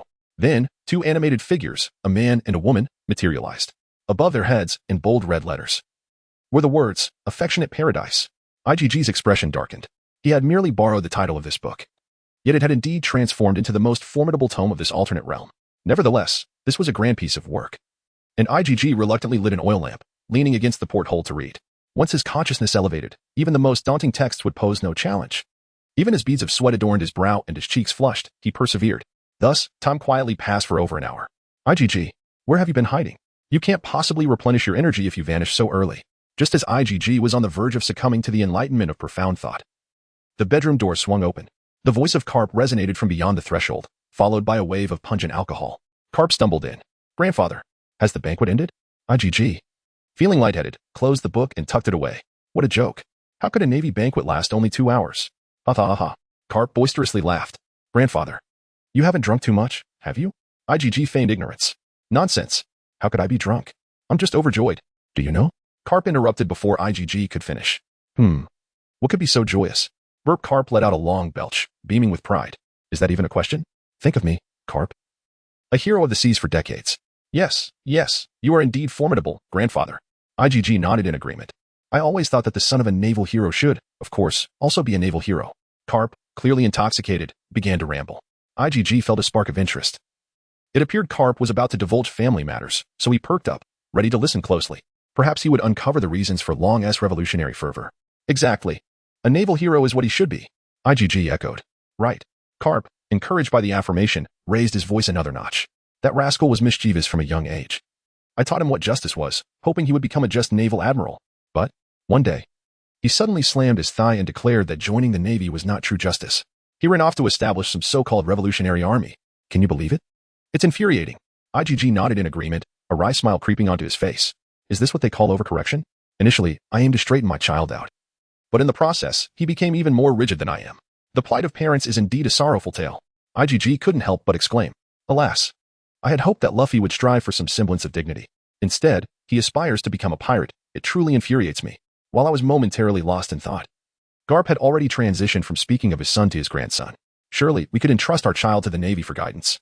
Then came Ace. And I endeavored to mold him into a naval officer, yet the bloodline of Roger proved overwhelmingly potent, and this child is simply incorrigible. So, is it truly unwise to entrust our children to the Navy? IgG couldn't refrain from lamenting. Thus, I had long since succumbed to despair, resigning myself to the notion of nurturing a new generation of naval officers in this lifetime. But lo and behold, can you fathom it? My other grandson has set his sights on becoming a Marine Admiral. Haha. Just a moment ago, Karp was seething with indignation, and now, he burst into joyous laughter. His thunderous guffaws nearly rendered IgG deaf. Yes. IgG weakly interjected. IgG, actually. Karp suddenly leaned his broad face closer to IgG's. The proximity was such that IgG could feel Karp's bristly beard and the intoxicating aroma of alcohol wafting from his breath. Actually, what? In truth, Grandpa intends to introduce you to someone. Karp wore a mysterious expression. Who might that be? Your brother, Ace. Chapter 33, Amazon Lily. IgG's eyes instantly brightened. Ace. This is wonderful. IG eagerly sprang to life. Ever since he discovered his lineage a few days ago, he had longed to meet Ace. Anyone who has even a passing familiarity with the tale knows that the climactic battle atop Marineford, which transpired years later, stands as the greatest tragedy of the entire One Piece saga. In a desperate bid to rescue his sworn brother Ace, Luffy ventured to Marine headquarters, joining forces with the Whitebeard pirates to engage in battle. After tremendous efforts, Ace was finally saved. Yet the outcome was far from ideal.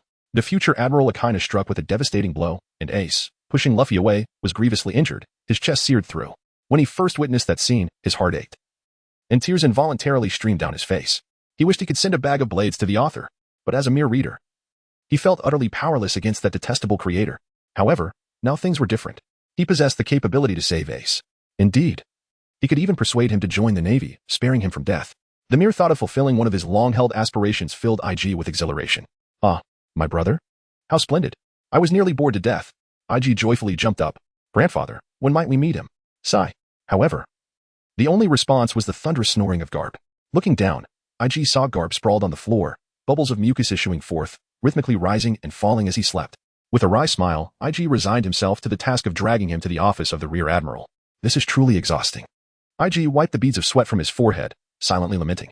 Grandfather, really, if you choose to drink, then drink, but why indulge so excessively? If you're going to drink so much, why consume so much food in the first place? You're as robust as an ox. And it took every ounce of my strength to carry you this far. Yet, perhaps he is genuinely pleased? After all, the hope of seeing his descendants become naval heroes had repeatedly been dashed, leaving him in despair. He had long ceased to harbor any expectations. But now, with IG's presence, he might just have rediscovered the purpose of his latter years. What a stubborn old man. IG chuckled at Karp's utterly disheveled sleeping posture. He then fetched a blanket to cover him and quietly exited the room, gently closing the door behind him. Goodness, if grandfather is in such a state, what must the others be like? IG could already envision the chaos in the dining hall. Traversing the deserted corridor, IG arrived at the entrance to the dining area. Upon opening the door, a powerful stench of alcohol assailed his senses. The scene within the dining hall could only be described as pitiful. Navy soldiers lay haphazardly inebriated. Overturned plates, empty bottles, and glasses were scattered uniformly across every inch of the space. Even Jinbei was slumped against a corner, clutching a bottle, deeply asleep. It seemed there was not a single soul left standing.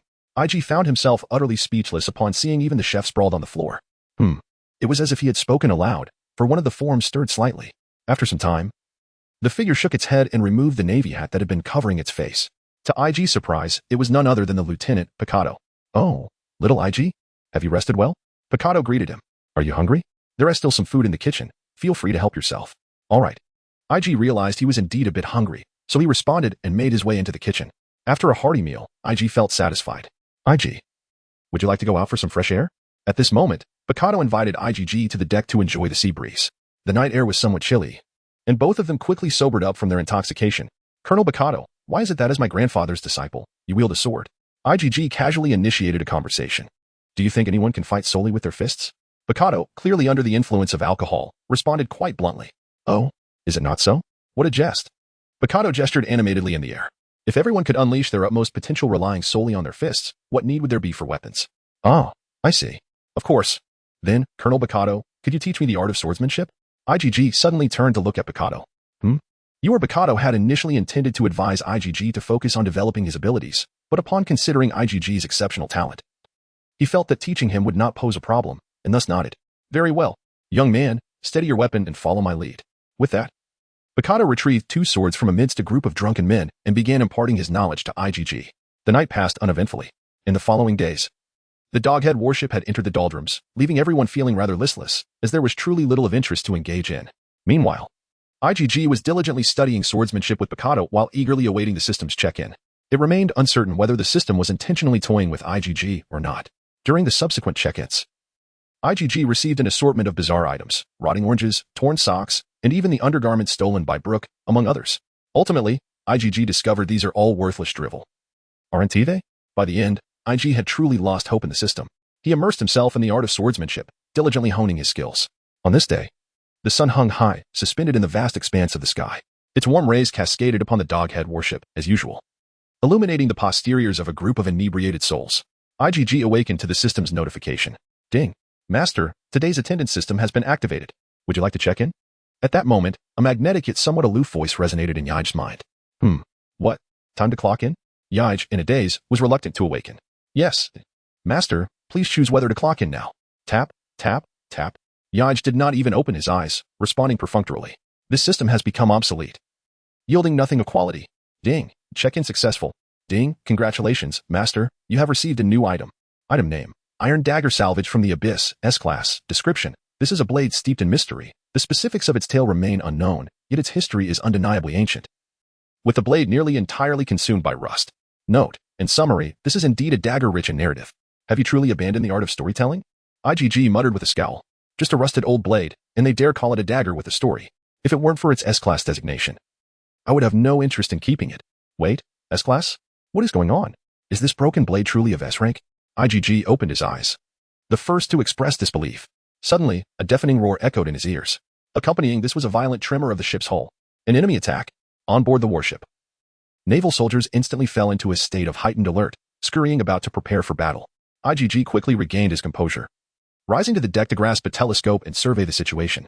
Before him was a magnificent pirate ship adorned in hues of red and green. being pulled by two colossal serpents racing towards the doghead warship at breakneck speed. On the billowing sails, he could faintly discern two large characters, 9 serpents. Chapter 34. The Pirate Empress, Boa Hancock. This is the 9 snake pirates. Edgerton's eyes widened in astonishment. Could it truly be the 9 snake pirates? How had he remained oblivious to their audacity? Good heavens, a pirate crew brazenly attacking the Navy. Did they not realize that this is the flagship of Vice Admiral Karp? How long must one desire to live to entertain such thoughts? According to the original work, the 9 Snakes Pirates.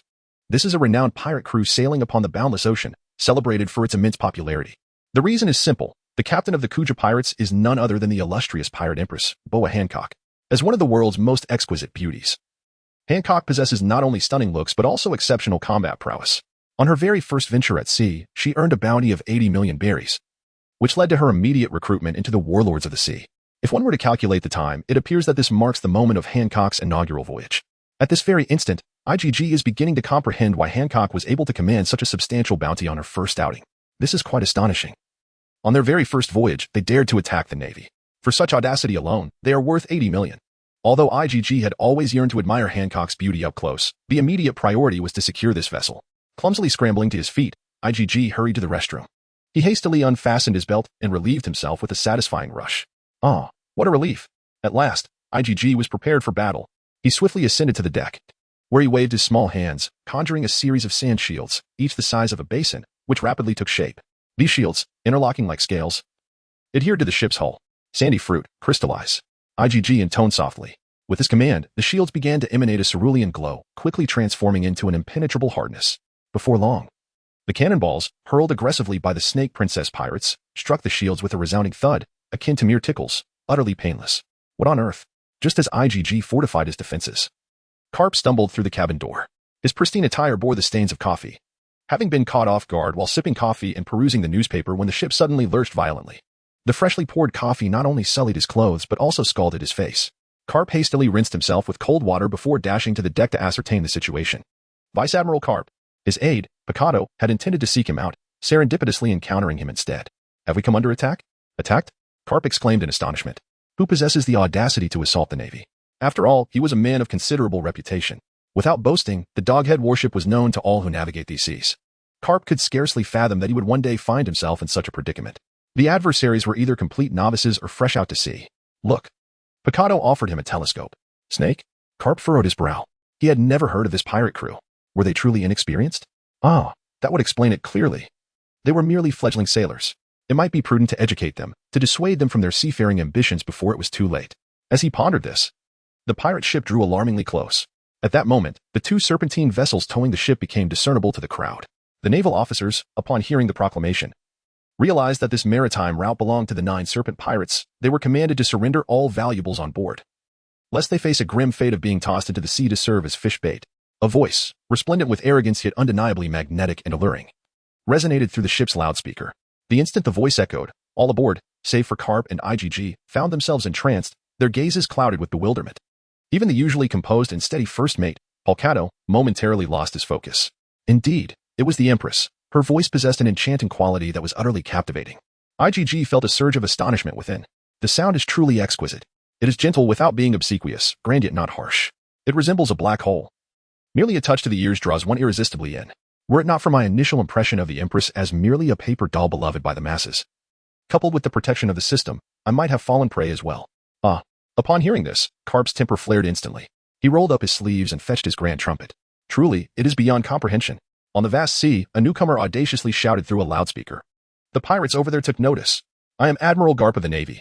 The Navy shall never bow to pirates. If you wish to emulate others and engage in plunder, at least choose a worthy target. I grant you 3 minutes to surrender, or prepare to face the consequences. Karp inhaled deeply and bellowed this proclamation with all his might. In an instant, that rugged voice jolted all the entranced sailors awake. Humph. These newcomers are exceedingly arrogant. Karp, fuming, set down the loudspeaker. However, to his surprise, he thought that such a powerful shout would instill fear in his adversaries, but instead, they became even more brazen. Karp? I care not who you are. We, the 9 snake pirates, exclusively rob scoundrels like you who serve the world government. Did you hear that? Quickly surrender your treasures and provisions. Or do not blame me for being merciless. What the? Look at my temper. I must teach them a lesson. Karp was quite infuriated by this remark, raising his fist to strike. Yet, EG promptly intervened. Grandpa, they are merely newcomers. Let me handle this in practice a bit. EG pleaded. adopting a pitiful expression. Karp regarded EEG, and his anger diminished significantly. Very well, allowing EEG to hone his skills is reasonable. Since he aspires to become a Navy Admiral, accumulating achievements is essential. Moreover, if young EEG can handle the Sun Pirates, how could he not manage a fledgling pirate crew? With this thought, Karp found it acceptable. He then instructed EEG. Go forth, EEG, and give them a thorough beating. Eradicate their notions of piracy. Right away, Grandpa. EEG nodded in response. Is young EEG about to take action again? Haha. Pummel them, EEG. Our treasure awaits. Take your weapon and show them your prowess. At that moment, a group of naval soldiers had just emerged from the enchantment of Hancock. Upon seeing little IGG preparing to take action, they promptly lined up in formation, each one instinctively lifting a delicacy, be it a savory snack or fine wine, ready to witness the spectacle. Meanwhile, among the 9 snake pirates, the future Empress Hancock appeared somewhat youthful and naive. Yet her expression mirrored the arrogance she would wield a decade later. Noticing that the old man named Karp on the opposing dog-headed warship had fallen silent, she readied herself to raise the megaphone and speak once more. However, at that very moment, a youthful voice suddenly rang out from the other side. Listen well, pirates. This is your final opportunity to flee. Should you insist on lingering, IGG, shall act on behalf of the Navy to apprehend you. Upon hearing this voice, Hancock was momentarily taken aback. Haha. At that moment, 2 serpent-bodied girls with human faces suddenly appeared behind her. These are Hancock's 2 younger sisters. The 3 of them exchanged glances and erupted into hearty laughter. However, amidst their mirth, Hancock raised her megaphone, exclaiming, Where did those little rascals come from? Stop the commotion. After I seize the treasure, I will buy you candy. In Chapter 35, I am currently testing my new technique. Indeed, those little rascals are quite amusing. Just moments ago, the sound of their voices was sweet and innocent, simply adorable. Oh my, it truly melted my heart. What a charming little one. Isn't that so? Haha. Hancock, along with her sisters Sandersonia and Marigold, laughed unabashedly. They even left the megaphone on, allowing the Navy opposite them to hear their raucous laughter. I wonder if that young Navy sailor is jumping in frustration? On the Doghead warship, a crowd of Navy soldiers, having overheard the trio's boisterous ridicule, shook their heads in dismay, mourning for the sisters across the way. However, if you think that way, you are sorely mistaken. The one you are mocking has just dealt with the notoriously vile Sun Pirates, and even fought on par with the renowned Jinbe. You inexperienced newcomers, having just set sail, have yet to witness the vastness of the sea. Some Navy soldiers cast concerned glances at IGG, fearing he might be provoked by the sisters' taunts and fall into a trap. Yet, IGG's expression remained tranquil, showing little emotional disturbance. He quietly activated his devil fruit ability, his form beginning to waver. A swirling haze of sand began to rise from IGG. Initially wispy like curling smoke, it quickly expanded, enveloping the area like dark clouds threatening to obscure the 9-snake pirate ship. What is happening? Hancock gazed at the yellowish dust billowing from the Navy ship, her crescent-shaped brows furrowing slightly. Even her sisters felt a ripple of concern. Perhaps there is an ability user on the opposing ship. Let us proceed with caution, sister. Sandersonia, the green-haired serpent girl, looked at the encroaching sandstorm with curiosity, speaking cautiously. Then let us steer the ship to the upwind side, so that the fog cannot reach us. Marigold, the yellow-haired serpent girl, quickly devised a countermeasure. Indeed, good idea. Hancock agreed, gracefully gesturing to summon a fragrant breeze. Helmsman, change course. Let us move to the upwind side and evade this peculiar fog. On the Doghead warship, the Navy soldiers observed the 9 Snakes' splendid pirate ship changing course and immediately grew anxious. They prepared to pursue, but IGG halted them. With a slightly ethereal presence, IGG fixed his gaze on the 9 Snake pirate ship attempting to reposition. No need to chase them. I am merely testing my new move. Ah. So it is a new technique. We were also tense for nothing. Well then, enjoy yourself. Upon hearing IGG's explanation, the Navy soldiers relaxed, leaving the matter in his capable hands. However, the pirates aboard the 9 Snake ship were far from at ease. They even abandoned their playful demeanor, growing tense. The serpent ship circled around the warship, yet the yellowish mist persistently followed them, drawing ever closer. Accelerate! Accelerate! Hancock shouted. We are already at full speed, Snake Princess. The helmsman replied. How is it that we can't shake it off? Hancock's brow furrowed deeper. As a master of hockey, she sensed a dangerous presence within that yellow mist. A formidable and oppressive force. It seems there is a troublesome ability user aboard. How infuriating. Hancock silently gritted her teeth. This ability user is truly vexatious. With an influence that extends so far, yet their own Mara fruit's range is so limited. Moreover, her sisters are all users of the Hebe fruit, making any chance of encountering one another even more improbable. As for herself, she remains unharmed. What troubles her more is the potential harm that her crew may suffer from that ominous yellow mist. These sailors are not merely crew members. They're indeed the very citizens of the 100 Kingdom. How vexing it is to encounter such formidable opposition. Who might that esteemed naval veteran be across the way? A rear admiral? A full admiral? Hancock felt an overwhelming pressure. She speculated that the source of the yellow mist could be a powerful ability user within the Navy. In her mind, she completely disregarded the child who had just called out to her. She could not possibly believe that a mere child could exude such an oppressive force. On board the Doghead warship, the observing naval soldiers pondered what new trick little IgG was attempting. Suddenly, a few sharp-eyed individuals noticed that IgG's figure seemed to fade slightly once more, initially thinking it was a mere illusion. They rubbed their eyes and called over their companions to take a second look. They were not mistaken. IgG had indeed become considerably more ethereal and indistinct. Meanwhile, on another front, the ochre dust finally caught up with the snake ship. At this moment, the yellow mist enveloped both the serpent ship and the warships entirely. Amidst the dust-laden air of the Nine Serpents pirate ship, an exceedingly faint silhouette gradually materialized. Who goes there? The serpent-bodied girl, Sandersonia, felt an acute sense of awareness and instantly detected the presence of that elusive figure. In an instant, her weapon became entwined with an aura of dominance. The gleaming tip of her spear aimed squarely at the shadow. Yet, she waited in vain. The indistinct figure remained utterly motionless. As time passed, more faint apparitions began to emerge from various corners of the ship. Marigold also armed herself, her vigilant gaze fixated on the spectral forms that danced in the sand. Sister, have you noticed? These shadows are quite diminutive. Following her initial reflex, Sandersonia suddenly recognized the comically small stature of the phantoms she had been on guard against. Standing at 3 to 4 meters tall as a serpent person, she found that the shadow barely reached her waist. It appeared almost childlike. Could this be the little one who had called out earlier? Hancock stroked her chin, contemplating the clusters of short figures. You are absolutely right. It is indeed me. As Hancock spoke, the same childish voice unexpectedly echoed behind her, sending a chill down her spine. Who? Despite her surprise, Hancock reacted swiftly, pivoting and leaping to face the source of the voice. However, to her horror, the voice emerged once more from behind her, as if some malevolent spirit clung to her neck. Didn't we just speak? Are you unable to recognize my voice? You even promised to buy me candy. Hancock's pupils dilated in shock. Chapter 36. You are quite impressive. You can accompany me for some practice. To her astonishment, the one exhibiting abilities was none other than that child. Hancock was inwardly alarmed. How could this be? That little brat with the still childish voice? She could scarcely believe her ears. What kind of child could master such extraordinary powers at such a tender age? Was it some ancient monster in a youthful guise?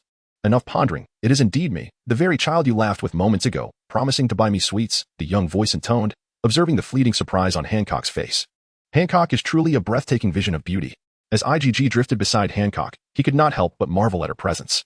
Her flowing, lustrous black hair cascaded gracefully, framing her perfectly smooth forehead, complemented by a well-defined and handsome nose, and lips that were both rosy and exquisitely shaped. Adorned with luxurious golden serpent earrings and a red robe that opened to her navel, she epitomized the ultimate fantasy of man. In comparison to the formidable pirate empress she would become years later, the Hancock before him bore a certain youthful innocence and naivety. Though she had already ascended to the throne of the Kuja, she radiated a sweet and refreshing aura. Were it not for IgG's aspirations for a grand vision of a beautiful new world and his profound ambitions, along with the protective system he possessed, he might have been rendered into mere stone at the sight of the empress, a grand statue, no less. Just because she comes from a prestigious background and acquired a devil fruit at such a tender age, she truly believed herself invincible? Although IgG's prowess deeply shook Hancock, she merely pouted and mockingly derided him. While taunting him, Hancock discreetly signaled to the figure standing across from her, Marigold, who immediately understood. Waves of intangible will emanated from her body, transforming into ethereal, invisible tendrils that silently extended towards each shimmering mirage of yellow sand. The Kuja's Haki, observation Haki. Though Haki is broadly categorized into 3 types, its manifestation can vary dramatically depending on the user.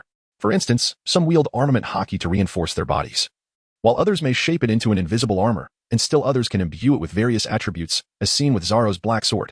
Likewise, with observation Haki, Katakuri possesses the ability to glimpse into the future, while Luffy can sense the emotions of others, and the Pirate King can even hear the voices of all things.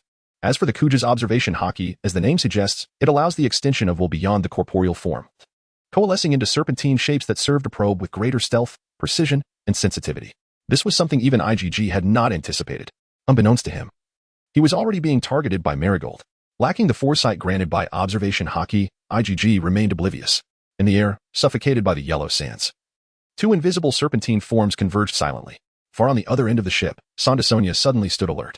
She had received the location information transmitted by Marigold through her Haki. Good heavens, this young man is remarkable. The voice resonated from behind Hancock, yet his true form was positioned at least 20 meters away beside the ship's railing. Instantly, the snake gun in Sandersonia's hand became entwined with the intangible Haki, locking onto IgG's true form with lethal intent. I am a Navy officer, representing the Navy to apprehend you. Must you be so impolite? IgG, leisurely conversing with Hancock, suddenly felt a tightening in his chest. It was an instinctive sense of impending crisis. Every pore on his body opened, and his hair stood on end. How could he experience such a feeling? Even when facing Jinbei, he had never felt this way. Whoosh. Before he could finish his bewildered thought, a rush of wind whistled past his ears. The ruptured air struck IgG's body with a painful, needle-like sensation. Simultaneously, IgG keenly sensed a chilling presence that seemed capable of piercing through all, aimed directly at his head. Without hesitation, IgG leaned back and collapsed onto the ground. Almost simultaneously, a nearly 2-meter-long snake gun, sharp as a razor, struck with a resounding thud, embedding itself deep into the ship's railing. Sitting on the ground, IgG watched the gun's handle sway incessantly from the force, a sensation of dread creeping over him. Is this the might of the Nine Serpents? Although the outcome was anticipated, the rapid dismantling of his newly developed sand clone technique took IgG by surprise. The recently displayed Busashoka haki of the Nine Serpents instilled an extraordinary sense of dread within him. It exuded an aura capable of penetrating all barriers. It felt as though it was nearly on par with Jibei. Isn't it time to reveal yourself? Sandasonia inquired, gazing at the fallen silhouette, her serpentine tongue flickering. As if in response to her words, the swirling yellow sand began to gradually dissipate. The yellow phantoms emerging from the sandy mist slowly converged towards the fallen shadow, one by one merging into IgG's form. Within mere seconds, IgG found himself aboard the Nine Serpents vessel. Hancock cast a glance at the prostrate IgG, and a disdainful expression returned to her exquisite visage. I thought you were something more. Turns out it was merely a trivial trick. Is this all? You cannot even wield haki, yet you presume to intimidate us into submission? Marigold also deemed IgG's technique far too simplistic to unravel. Little brother, how would you prefer to meet your demise? Or how much do you believe your companions would pay to rescue you? Sandasonia leaned in closer, her grass-green vertical pupils fixated on IgG, threatening him ominously. Initially, she had anticipated a formidable opponent, someone who could wield their devil fruit powers with mastery. To her astonishment, he turned out to be nothing more than an ostentatious child. How foolish of her to have underestimated him. She had previously thought him quite strong, yet here he stood. Hancock internally mocked her own judgment. Alas, it seems my perception has faltered. Well then, I shall speak candidly. IgG sighed, shaking his head as he clambered to his feet. Ah, finally willing to speak the truth? Hancock's beautiful eyes glimmered with a hint of mockery. Indeed, I was deliberately shouting like that just now, IgG admitted, raising his hands. Only by calling out to my grandfather would he allow me to approach. However, my intention is not to apprehend you. I merely wish to engage you in combat. Yes, this was IgG's true purpose for boarding the ship. The Empress Hancock, a future warlord of the sea, had only recently earned her title following this voyage.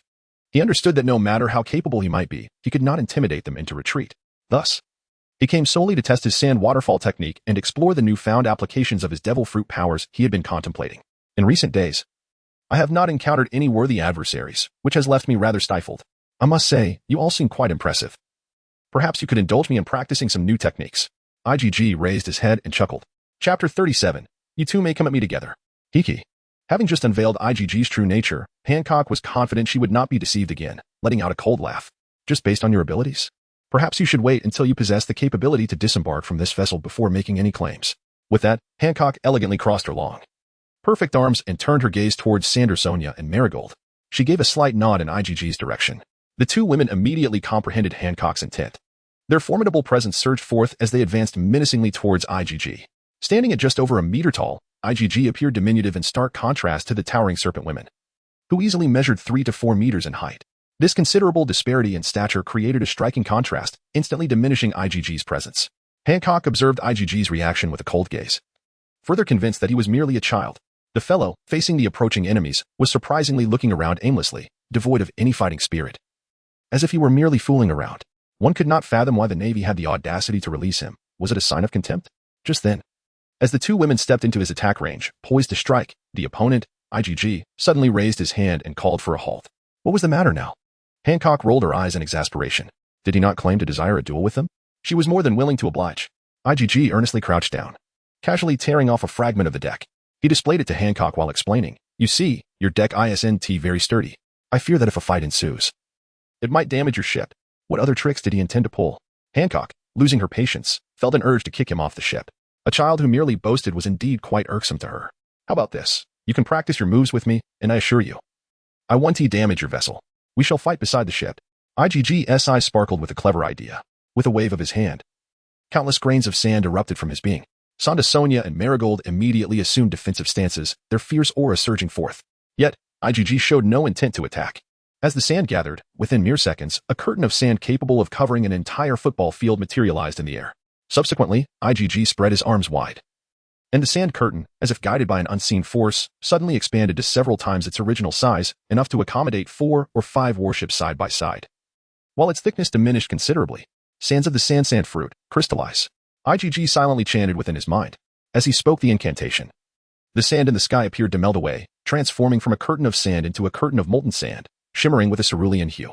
Following this, IgG again waved his hands, and the liquefied sand curtain swelled like bread in a steamer, visibly expanding at an astonishing rate. Solidify, he silently commanded once more.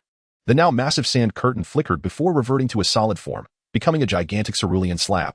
Though termed a slab, it was, in fact, a product of IgG's power. Forcibly inflating the sand like foam, dramatically reducing its density to create an artificial foam board. With a thunderous sound, IgG released his mental hold, and the enormous cerulean foam board crashed onto the ocean's surface.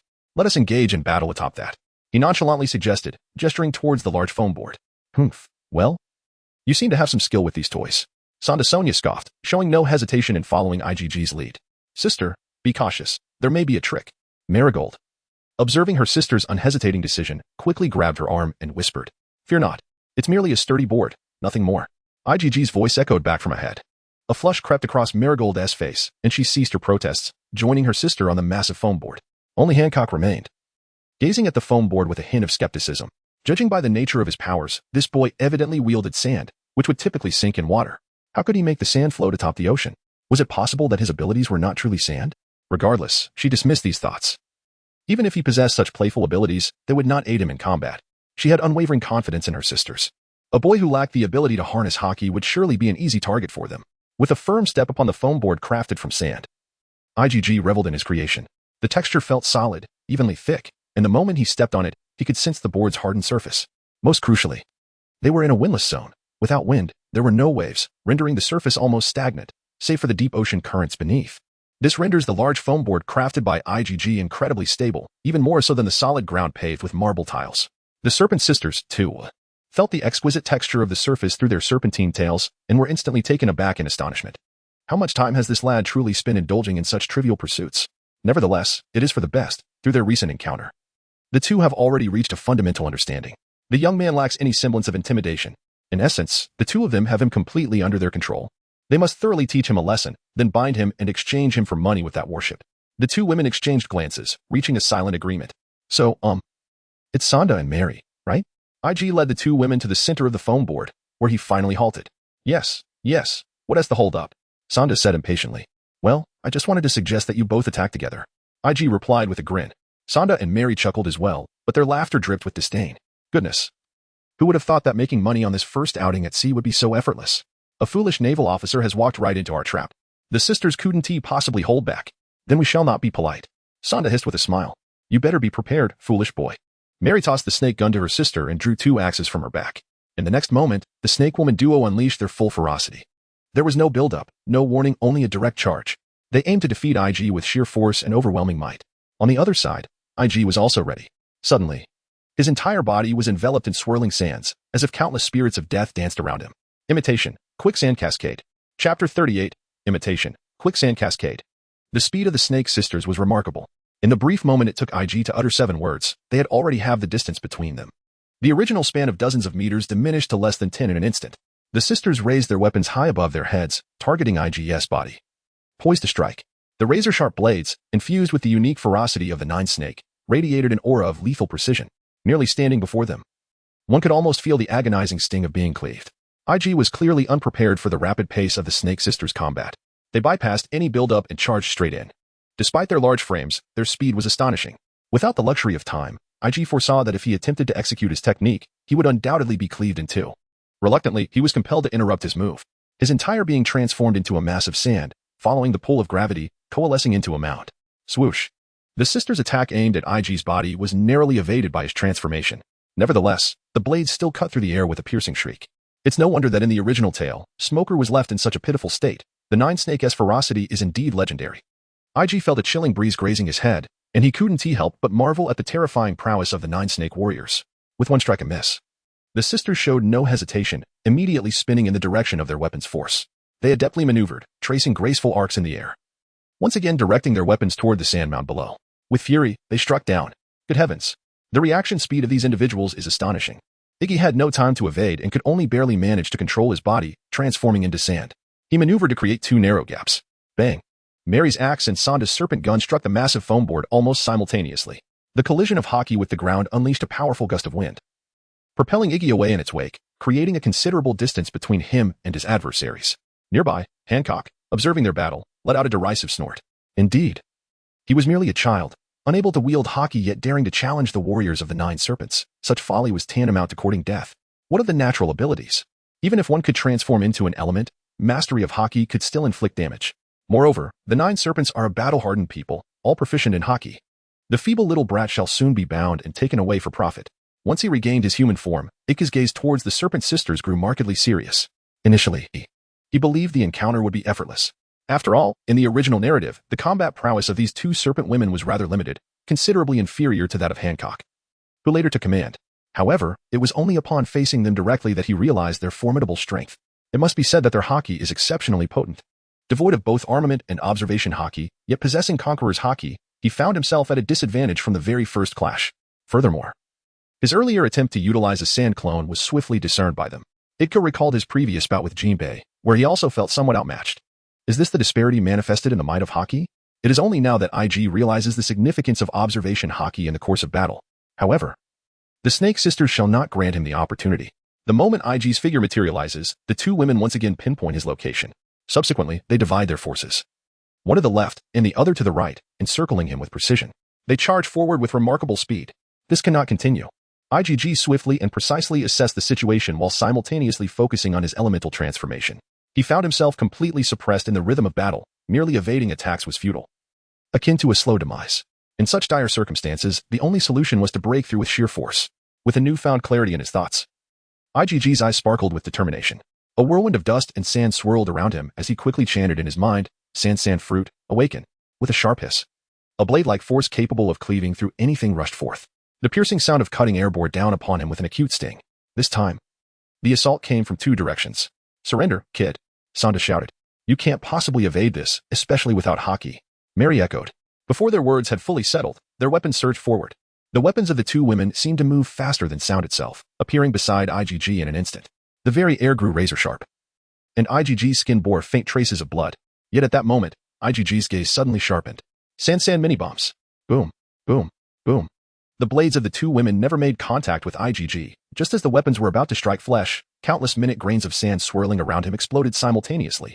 It was as if a nuclear bomb had detonated in the desert, transforming IgG from a human form into a cloud of swirling dust. Accompanying this was an incredibly powerful shockwave. The weapons were instantly obliterated, and the two women were hurled away by the force, tracing a high arc through the air before crashing heavily to the ground. Witnessing her sisters being thrown aside, Hancock aboard the ship couldn't help but furrow her brow. These two fellows were sent flying just like that? I never anticipated that this young lad possessed such prowess. However, with such an attack, it is still a long way from inflicting any harm on Sonda and Mary. As the dust settled, Sonda and Mary, who had previously fallen to the ground, gracefully regained their footing. Their azure and golden scales glimmered with a pristine sheen, entirely unscathed. "Young lad, if your attack is to be so feeble, you might as well surrender," Sonda chuckled, calling out to IgG from a distance. "Just comply and let us bind you. No need for any spankings." Mary joined in the jest. "What nonsense. I am a Navy officer. When has a Navy man ever surrendered to pirates?" IgG retorted, surveying the undamaged Sonda and Mary as he prepared to unleash a flurry of swirling sand. "Oh, this fellow possesses quite the spirit," Sonda remarked. "Indeed. I find him more likable now. However, we still intend to exchange you for a bounty, IgG." The two women's expressions darkened, their explosive aura of hockey enveloping them as they readied their weapons once more. In an instant, the Serpent Sisters charged towards IgG with terrifying velocity. "This time, there will be no stopping me," IgG declared as the gravel around him whirled into a colossal snake, its girth rivaling that of a giant foam board. He would not let this opportunity slip away. During the brief exchange, he had already initiated his next move. "Behold my technique. Imitation, quicksand waterfall." Chapter 39. It seems I've fallen into his trap. With the Serpent Sisters bearing down upon him with ferocity, IgG was finally prepared this time, proclaiming the name of his technique with fervor that matched theirs. As his words echoed, the massive sand snake behind him let out a thunderous roar, opening its maw wide and charging at the Serpent Sisters. Clang, clang, clang. Meanwhile, four enormous azure stone slabs materialized eerily in midair. At IgG's command, they swiftly positioned themselves at the four edges of the giant foam board, standing erect, with another metallic resonance for towering stone walls, each 100 meters high, enclosed the foam board, creating an immense box, or rather, a battlefield. Just as the walls sealed tightly together, the sand snake collided violently with the Serpent Sisters. Thud. Upon impact, the sand snake with its gaping maw devoured the sisters whole. Yet, the sand serpent conjured by IgG seemed to falter against the overwhelming haki of the 9 serpents. No sooner had it swallowed them than the colossal serpent let out a mournful wail. Instantly, numerous fissures erupted across its surface, and clouds of dust began to seep out. As the cracks spread from head to tail, with a thunderous explosion, the entire sand snake shattered into countless fragments. Boom! The surging haki erupted from the body of the giant serpent, sending shockwaves through the battlefield, causing the air to become agitated and swirl rapidly. Chaotic currents of wind collided and rebounded between the ground and the walls, rapidly forming a rising vortex akin to steam escaping a boiling pot, carrying the remnants of the shattered sand snake skyward. Whoosh! The scene, reminiscent of a dust storm, did not perturb Hancock, who stood nearby. Her expression remained as serene as a still lake, her beauty akin to a magnificent painting, quietly observing the epicenter of the battlefield. For she understood that the seemingly formidable sand serpent was, in truth, utterly futile, merely sending sand swirling without any substantial effect. Alas! Why could this young lad not grasp the fundamentals? The explosive sand from moments ago had failed to harm Sonda and Mary. What purpose could a mere creature fashioned from sand serve, no matter its size? Hancock shook her head in disappointment. The youth remained a mere child, preoccupied with frivolous techniques. Admiral Karp, it appears that little IgG has emerged victorious, spoke Bakato from the dog-head warship, gazing at the tempestuous scene unfolding in the distance. Against those two, it seemed that mere sand would be of little consequence. Karp's sharp gaze penetrated the heart of the storm. His observation haki revealed to him that IgG's strike, though imposing, bore no real impact, as the presence of the 2 serpent maidens remained undiminished. At the center of the sandstorm, Sonda and Mary were, as anticipated, entirely unscathed. Why employ such a tactic when they knew it would not inflict harm? Was it to obscure their vision? Yet, they could navigate effortlessly without sight. Their observation haki had already pinpointed IgG, who leaned against the wall. Alternatively, another possibility dawned upon them. The 2 women recalled IgG's earlier display aboard the Snake Princess ship. Within the sandy haze, he seemed capable of moving at will. This suggested that he had deliberately created this environment, allowing him to match their speed. In this scenario, the 2 maidens could not afford to act rashly. They needed to remain stationary, engaging in idle banter to buy time while observing IgG's movements, waiting for the perfect moment to strike. They exchanged knowing glances and nodded in unison. Is this ploy intended to disrupt her sight, young man? Sonda's gaze pierced through the layers of sand, locking onto IgG. So naive. Without observation haki, you cannot fathom how acutely humans can sense their surroundings. We could find you with our eyes closed, but tell me, can you still discern our location? Mary chimed in. Why the rush? This trick is far from over. IgG responded, unperturbed, his voice steady and calm. The quicksand cascade, a formidable ninjutsu utilizing sand, could reshape the terrain in an instant, covering the target area with a torrential surge of sand, burying opponents beneath its immense pressure. Ever since IgG had encountered the skill book from the system, he had been diligently studying how to replicate those techniques using his sand fruit. He delved into the mechanics of the technique, discovering it comprised 2 steps. First, one must possess an ample supply of sand.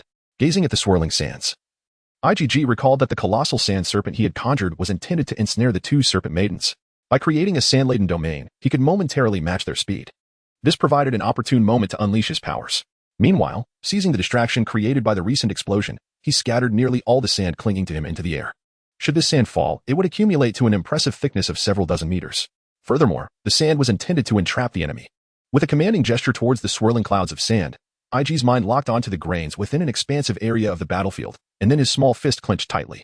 A hum resonated as the sand throughout the battlefield appeared to respond with an uncanny awareness. The countless grains of sand, beyond the capacity of numerical measurement, reverberated in unison, filling the space with an unsettling tremor. Immediately, the gravitational force acting upon each grain intensified severfold, causing them to plummet like raindrops. Something was amiss. At that moment, Hancock aboard the snake ship sensed an eerie phenomenon. A subtle unease crept into her heart. Was it merely an illusion? No, she truly felt it. Those airborne grains of sand seemed to be responding to something. A single grain of sand might be insignificant, but when gathered into an astronomical quantity, the resultant vibrations were enough to induce a sense of trepidation. Could he truly have developed his abilities to such an extent, commanding all the sand in the world? If that were the case, then his power was undoubtedly far beyond what he had just demonstrated. Hancock's gaze towards the sand grew increasingly grave. On the battlefield, Mary inquired, "Sister, do you sense it?" Her perception, though slightly delayed compared to Hancock's, was no less accurate in identifying the pulse of anxiety. Yes. It feels as if we are facing an overwhelming army. Sonda observed the vast expanse of sand, her expression turning grave. It seems we have fallen into his trap. No sooner had Sonda spoken than the sand, which had begun to accelerate, surged forth with renewed vigor. Chapter 40. Replica, the Sand Cascade Burial. Everyone has witnessed ordinary rain, which poses no threat. However, when raindrops, mere millimeters apart, descend upon one, the scene transforms into a cataclysmic deluge of torrential rain. Moreover, each droplet is alive. At that moment, Sonda and Mary experienced a suffocating sensation.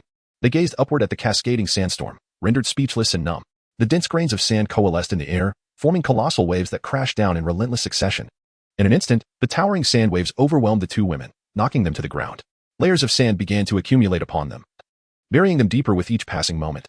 The serpent sisters writhed, shaking off the sand, gripping each other's hands in an effort to stand, only to be struck down once more by the relentless waves. The frenzied tides of sand surged in unending succession, each layer burying the last, as if the desert deity had orchestrated a grand funeral for the world. Amidst the tumultuous waves of sand, IG glided effortlessly, his form becoming ethereal. Drifting serenely above the battlefield, he observed the struggles of the serpent sisters, their repeated attempts to rise ultimately culminating in their entombment beneath an emotionless deluge of sand. Little IG, this technique is truly formidable. From a distance aboard the Doghead warship, a group of naval soldiers watched in stunned silence, utterly captivated by the spectacle unfolding before them. This feat is nothing short of extraordinary. I have never witnessed a user of a natural-type devil fruit capable of manipulating things that have already been released. Even those few natural-type vice admirals are incapable of such feats. Sakazuki cannot redirect the magma that has already erupted. Neither can Borsellino dissipate the laser that has been fired. And as for Kazan, he is utterly incapable of manipulating the ice that is already formed, moving or shattering it. It can be said that, to a certain extent, IG has already surpassed the rank of Rear Admiral. Meanwhile, Hancock aboard the Snake Princess ship is even more astounded. She gazes upward at the towering sand mound, her cherry-red lips unable to contain their astonishment. What manner of control is this? At this very moment, all the sand appears to have been meticulously arranged, forming a perfectly level line from left to right that Hancock can behold. Moreover, the once dispersed mist of sand in the air has vanished entirely. What does this signify? This implies that the individual who refers to himself as a little brat possesses such formidable control that he can manipulate every grain of sand suspended in the air. This is beyond the realm of human capability, is it not? This is simply monstrous. Hancock was somewhat stunned. The scene before her was so overwhelmingly shocking that she momentarily forgot that her sister had already been buried within. She felt that her previous thoughts had been exceedingly superficial, even experiencing a pang of shame, as if her face had been slapped twice, burning with intensity. The execution of this technique appears to be quite impressive. My pirated version is like this. I wonder how formidable the official version from the system might be. IG glanced at his masterpiece below, nodding in satisfaction. This is the true power of the awakened sand fruit. I had previously squandered it recklessly. It seems that what everyone has said about the importance of fruit development is indeed profoundly accurate. Now then, IG's ethereal hand extended towards the smooth sandy ground, grasping the void as he unleashed the replica of the sand waterfall burial. Buzz, buzz, buzzing.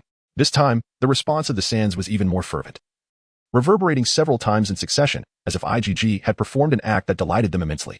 Immediately following this, the formidable gravity that had been exerted upon each grain of sand abruptly returned, with a thunderous roar. It seemed as though an invisible hand from the void forcefully pressed down upon the sands.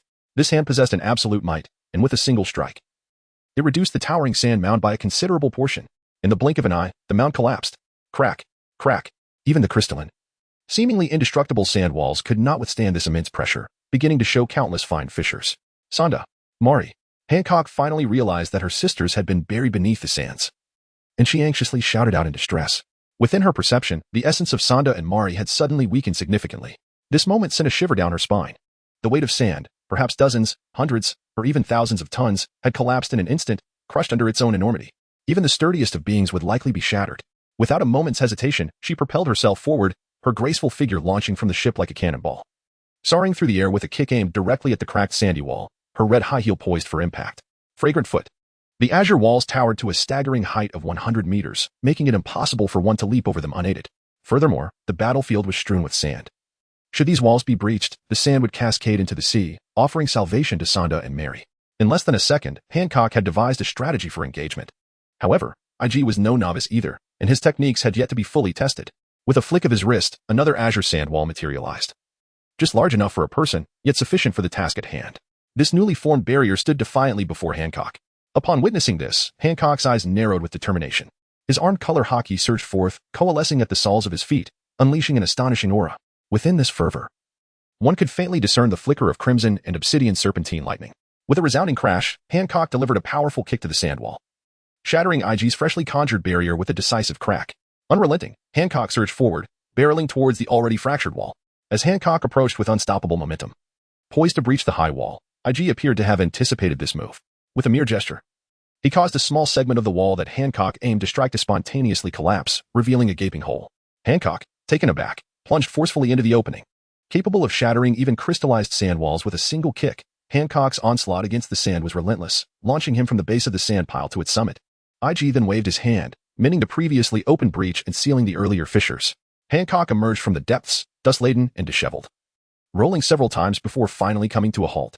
His once resplendent red chi-pow was now tattered and worn, the coarse sand having ground it to shreds, exposing large swathes of pristine skin beneath.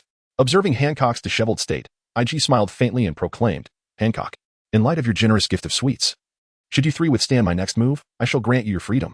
Chapter 41, Explosive, Sand Waterfall. Should you manage to endure my next strike, I shall release you. With a flourish of his palm, the sandy ground writhed as if animated, and soon two serpentine forms emerged from the earth. The beleaguered Mary and Sando were brought forth from the sand. The Snake Sisters displayed expressions of agony, softly moaning in distress.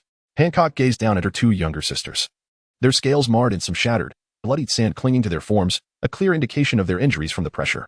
A sigh of relief washed over her as she noted that both sisters remained conscious, a faint aura of hockey still coursing through them. Thankfully, it seemed their injuries were not severe.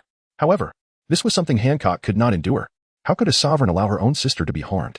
She felt a rush of blood surge to her head, a potent battle spirit igniting alongside an overwhelming pressure. The Conqueror's Haki. IGG's gaze flickered. It was the first time he experienced the Conqueror's Haki emanating from another, akin to facing an encroaching ocean, suffocating and oppressive. So this is what the Conqueror's Haki feels like. Little brat, you are quite impressive. A windless aura surrounded Hancock, her tattered chi-pow fluttering dramatically, revealing glimpses of what was typically concealed.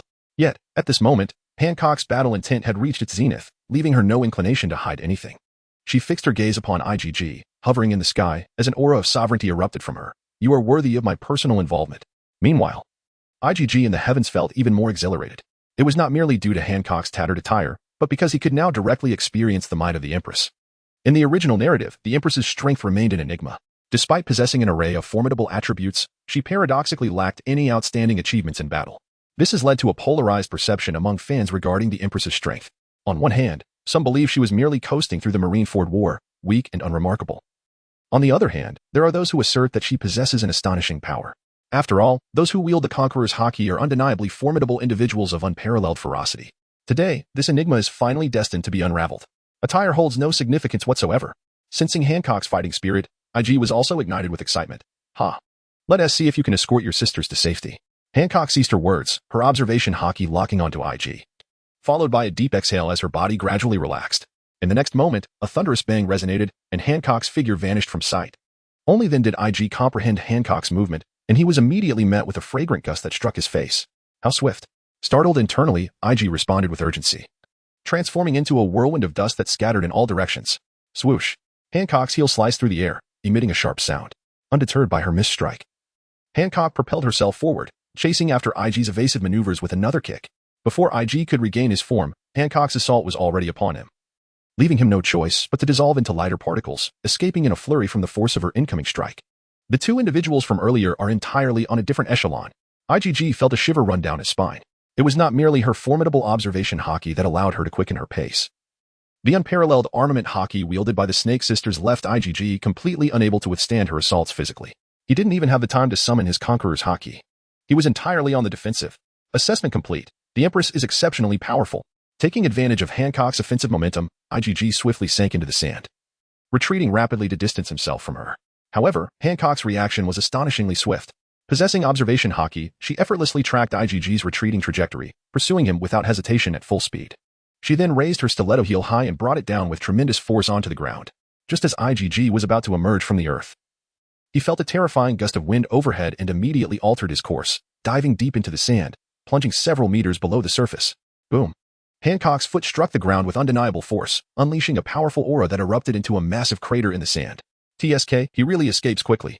Hancock murmured softly. She despised facing natural type users, for against them, her physical attacks imbued with petrifying abilities were rendered ineffective. Just like that slippery fellow IGG, who evaded her grasp like a nimble eel, making it impossible for her to land a proper blow. You can only hide, can't you? Hancock taunted, gazing at a particular spot in the sand. Even if you evade, it doesn't equate to victory over me, you coward. The fellow concealed himself beneath, and at such a considerable distance, I found myself utterly powerless against him. The only recourse was to taunt him, urging him to reveal himself. No need to rush. You'll be out shortly. To my astonishment, Eigel actually responded. In that instant, Hancock's senses heightened, meticulously honing in on Eigel's location. This fellow must be plotting something. Hancock held his breath, intently observing IGG's movements. Suddenly, IgG sprang into action. Emerging from the sands like a shark, he charged straight toward Hancock. A head-on clash? Hadn't she yet witnessed the might of the Nine Serpents? Engaging in a contest with someone devoid of such power, Hancock was confident she would not falter.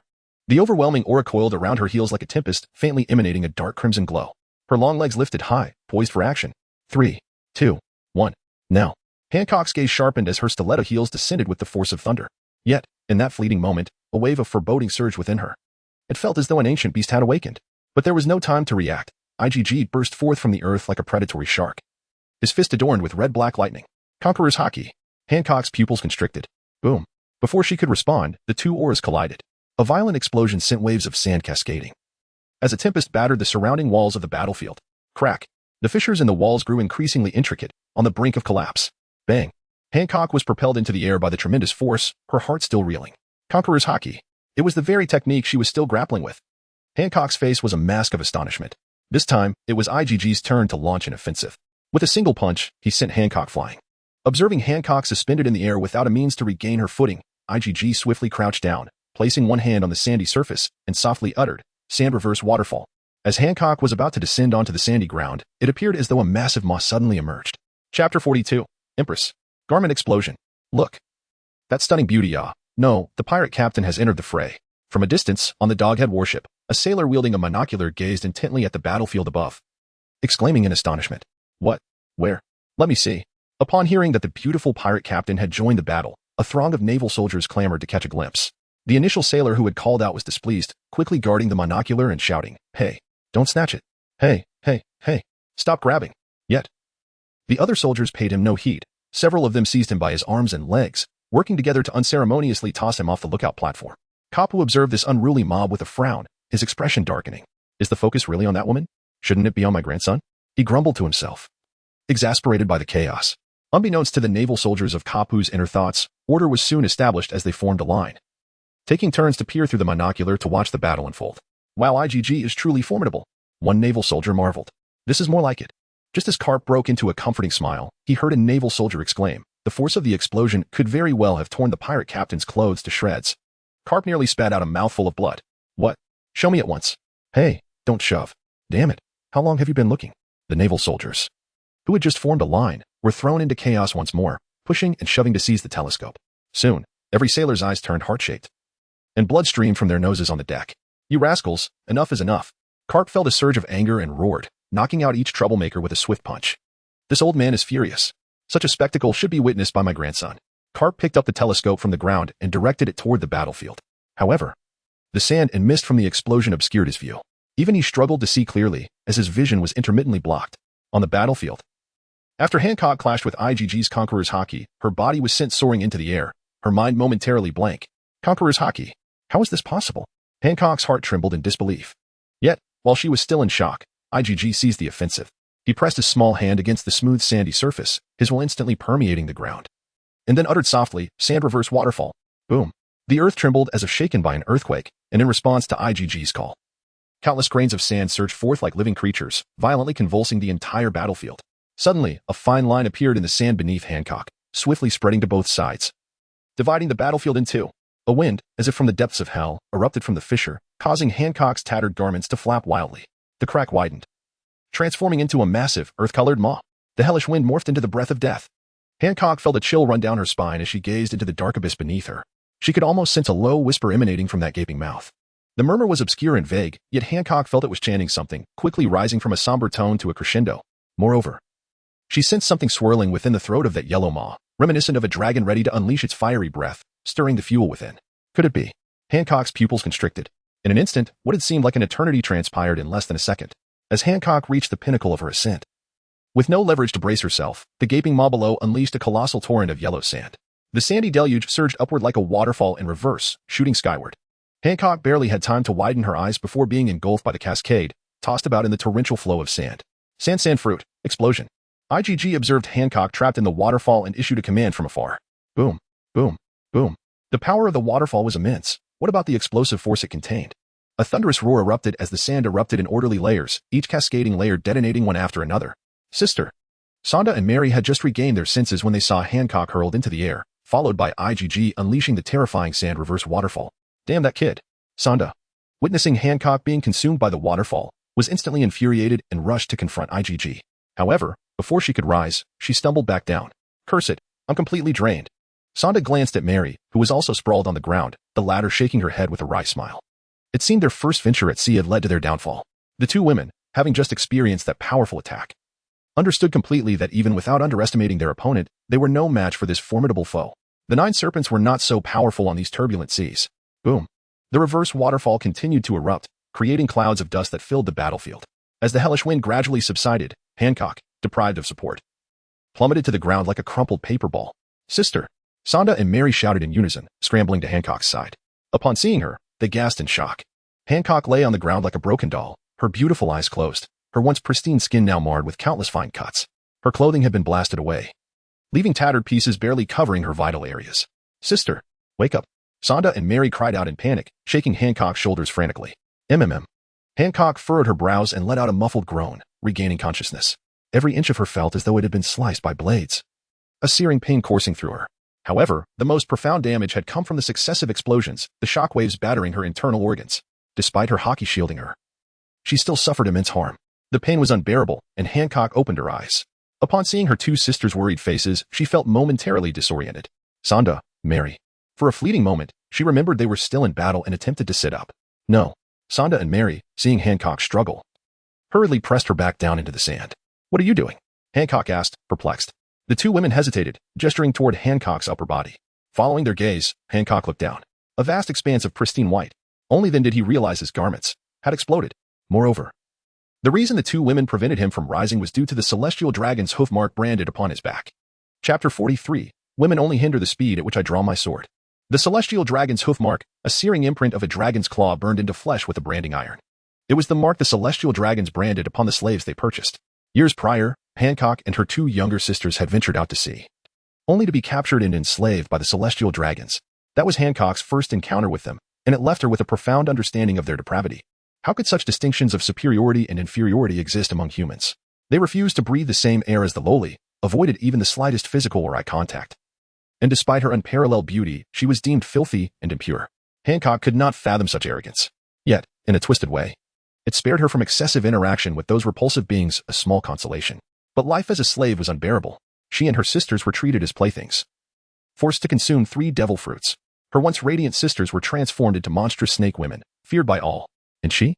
She gained the revolting power of the Mero no Mi, capable of enchanting men.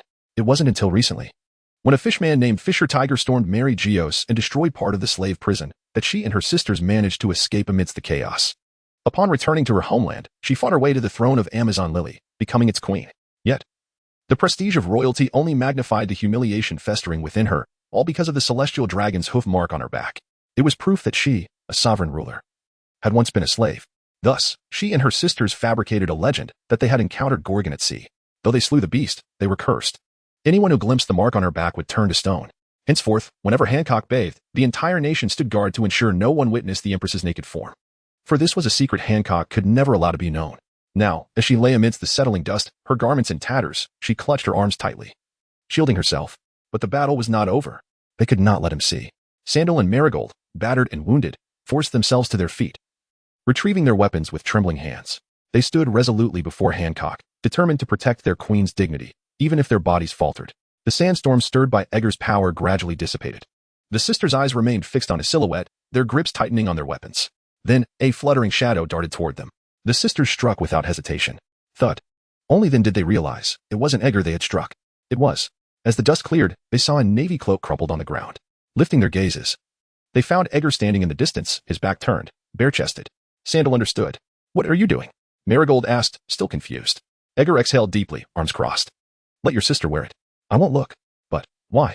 Hancock, still lying on the ground, spoke softly, something flickering in her eyes. She had been resigned to despair. Sandal and Marigold were at their limits. There was no way they could stop Egger. Once they fell, her shameful brand would be exposed. She had already accepted it. But the young lad, in a rather unnecessary act, has indeed surprised everyone, whether driven by chivalric ideals or a sense of masculinity. Hancock felt an unexpected sense of salvation. To her astonishment, she found herself somewhat grateful. No woman would ever wish for another to behold her in her most vulnerable state. As a noble member of the Marines and a proud heir of the celestial paradise, I certainly would not gaze upon such a sight. "Put your clothes on," exclaimed IgG. holding his head high, his posture rigid with pride and dignity. In truth, IgG was fully aware that he had torn Hancock's attire to shreds. He had expected Hancock to seize the moment of her disrobing to enchant him, potentially turning him to stone. To his surprise, she simply reclined on the ground, as if attempting to stage a deceit. IgG then recalled the original narrative when Luffy inadvertently caught a glimpse of Hancock bathing, which hinted at her past. She had once borne the mark of the celestial dragons. Adhering to the principle of fostering camaraderie with allies, he understood that he must not gaze upon Hancock's back. Only then did he discard the cloak he had obtained from Picado. Thank you. Hancock gazed at IG's retreating figure, suddenly unable to suppress a chuckle, yet still courteously expressed his gratitude. The man spoke with such earnestness that he appeared rather juvenile, indeed a mere child. She gazed at IG's retreating figure, stifling a smile as she swiftly donned the garment handed to her by Sonda. If the Navy soldiers were to awaken, they would undoubtedly lament the spectacle. Are you ready? IG inquired, his patience wearing thin. You may turn around now. Hancock replied, her voice surprisingly tinged with shyness. When IG glanced back, he observed that the cloak borrowed from Picado fit Hancock perfectly. Yet, curiously, her complexion was slightly flushed. Even the faintest hint of pink became strikingly apparent against Hancock's flawless skin. This subtle blush utterly dismantled the aura of the Empress, rendering her instead with the charming sweetness of a neighborly young lady. Strangely enough, she looked quite lovely. Although IG found Hancock appealing, he felt no stirring in his heart, recognizing the disparity in their dimensions. More than beauty, he was preoccupied with the technique he had just executed. A woman could only influence the speed at which I draw my sword. Indeed, she was remarkably strong. IG had never anticipated that he could manifest such fascinating abilities. Truly, he was so engrossed in his own splendid maneuvers that he found it hard to extricate himself from the experience. How splendid I am! IG chuckled with satisfaction. The laughter was inconsequential, yet the trio across the way could no longer maintain their composure. They raised their voices in exasperation, exclaiming, "What are you grinning about in such a lewd manner?" IgG was momentarily taken aback. I simply couldn't help but indulge in my own splendid performance moments ago. The three sisters collectively expressed their disdain, however, amidst their synchronized expressions of contempt. It seemed that Hancock's gaze upon IgG had shifted subtly. Chapter 44, a new title, The Heartthrob Who Captivates Thousands. What are you still doing there? Do you intend to seize the naval warship as well? Faced with the trio's scorn, IgG felt a surge of indignation and shouted in retort. It is evident that this vessel can no longer sustain itself. Prior to my arrival on the pirate ship, Karp had no intention of apprehending them. Rather, he expressed a desire to frighten them away. Clearly, the old man did not plan to arrest these individuals. In light of this, I need not worry about how to manage them. I could easily concoct an excuse, claiming that these few have reformed and are ready to start anew. Your warship appears rather shabby and devoid of resources. We have no intention of plundering it. Hancock turned her head, pouting, and spoke indignantly. Alas, you should depart quickly then.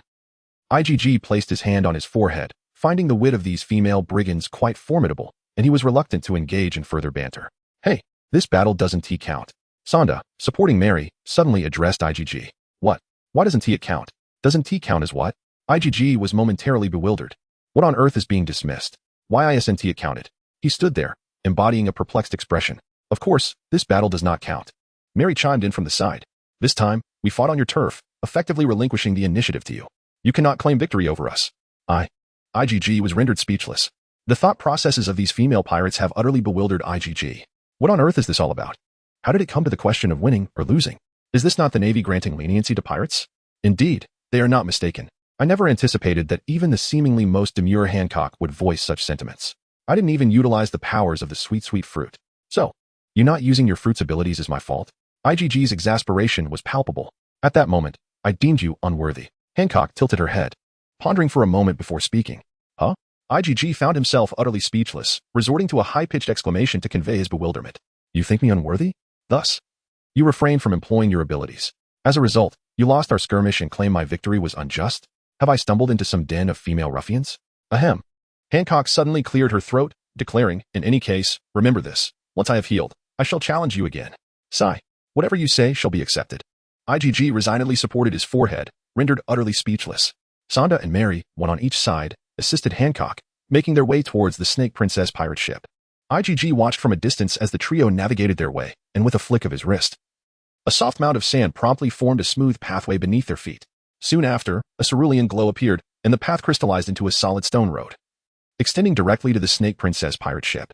Only after seeing the three board the vessel and wave at him did he gently snap his fingers, causing the nearly shattered crystalline sand wall to dissipate into mist.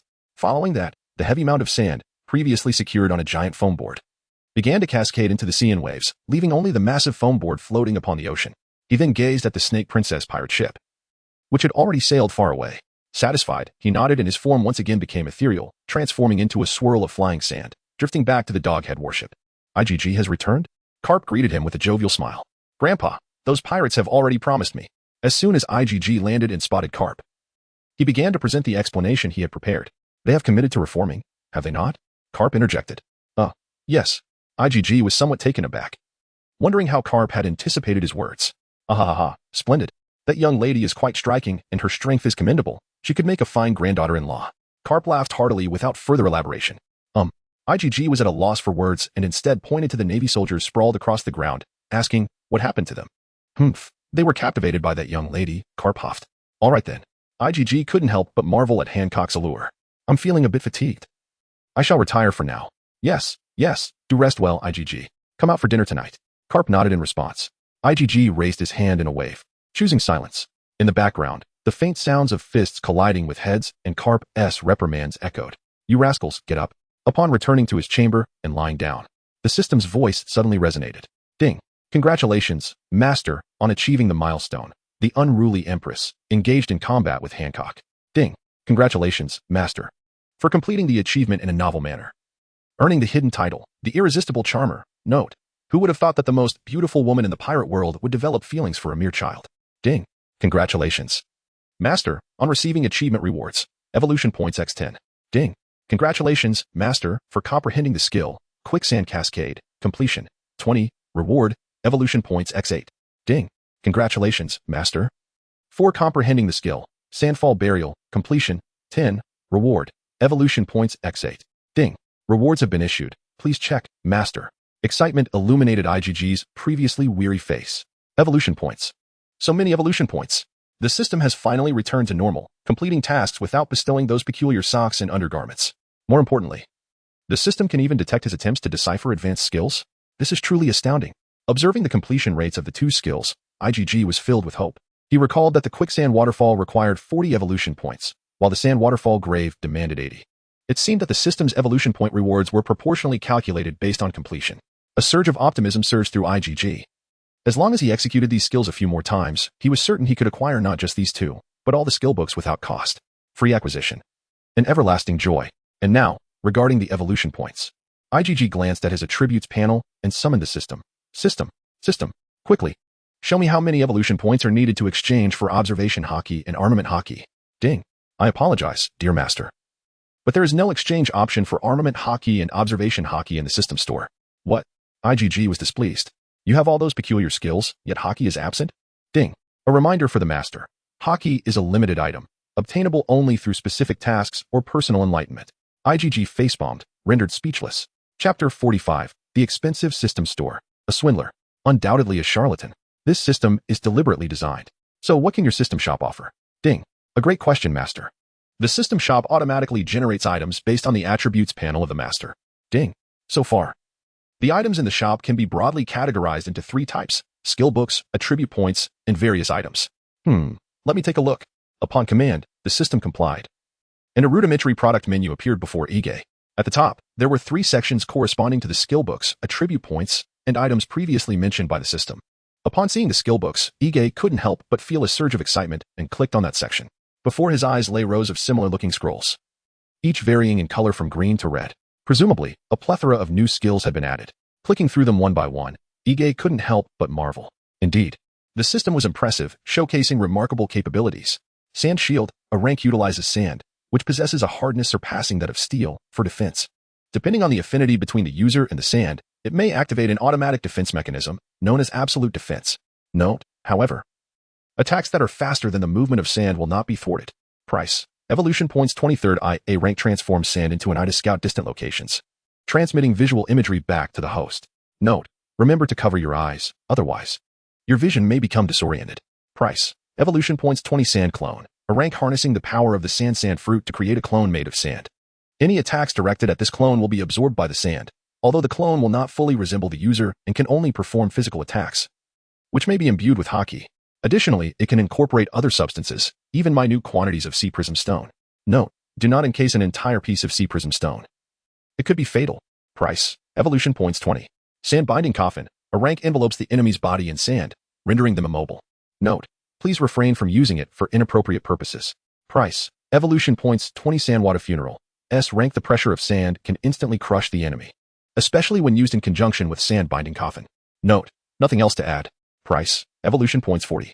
As Ige continued to browse, the glimmer of excitement in his eyes intensified, not merely due to the sight of these skill books, but rather because of the skill descriptions that followed. These are indeed true treasures. Just by observing the skill descriptions, one can glean the general methods of their application. Through personal research, coupled with one's own mastery of sand control, the prospect of acquiring skills at no cost is simply magnificent. While his heart swells with joy, IGG is also striving to maintain his composure, suppressing the urge to purchase skill books with evolution points. He then clicks on the Attributes tab. This section is markedly more simplistic, essentially consisting of luminous points enveloped in various halos. Stamina Attribute Point. S-level. This attribute point enhances stamina, allowing for a slight increase in its value. Price: evolution points 1. Skill Attribute Point. S-level. This attribute point augments skill, similarly permitting a minor enhancement in stamina. Price: evolution points 1. This is essentially the gist of it. Each attribute on Yide's attribute panel is associated with a specific skill point. Each skill point can elevate the corresponding attribute by a small margin. However, Yide remains somewhat oblivious to the intricacies of these attribute points. Most critically, he is unaware of the extent to which a single attribute point translates into a tangible enhancement in capability. For instance, how much grip strength, pulling force, or kicking power corresponds to a single point of strength. Additionally, how many seconds can be shaved off one's 100-meter sprint with a single point of speed? More fantastical still, how much control or combat skill can be gained from a single point of skill? Ignorant of all this, Ige gazed at his stock of 31 evolution points and decided to test his current attributes. Without activating his Sand Fruit or Conqueror's Haki, he wondered what he could accomplish. Without hesitation, Ige rushed to the gym aboard the ship and began his physical assessment. An hour later, Ige, drenched in sweat, pushed open the door to the bathroom. The water cascaded down from above, instantly clearing the fog that had clouded his mind from exertion. Slowly, his reason returned. Ige scrutinized his attribute panel and began to ponder deeply. Stamina: 2-1 strength, 2-1 speed, 6-1 presence, 5 technique. 5 here are IGG's current attributes. Following the recent tests, his maximum strength of 3 points enables him to lift a weight of 300 kilograms, with 7 points in speed.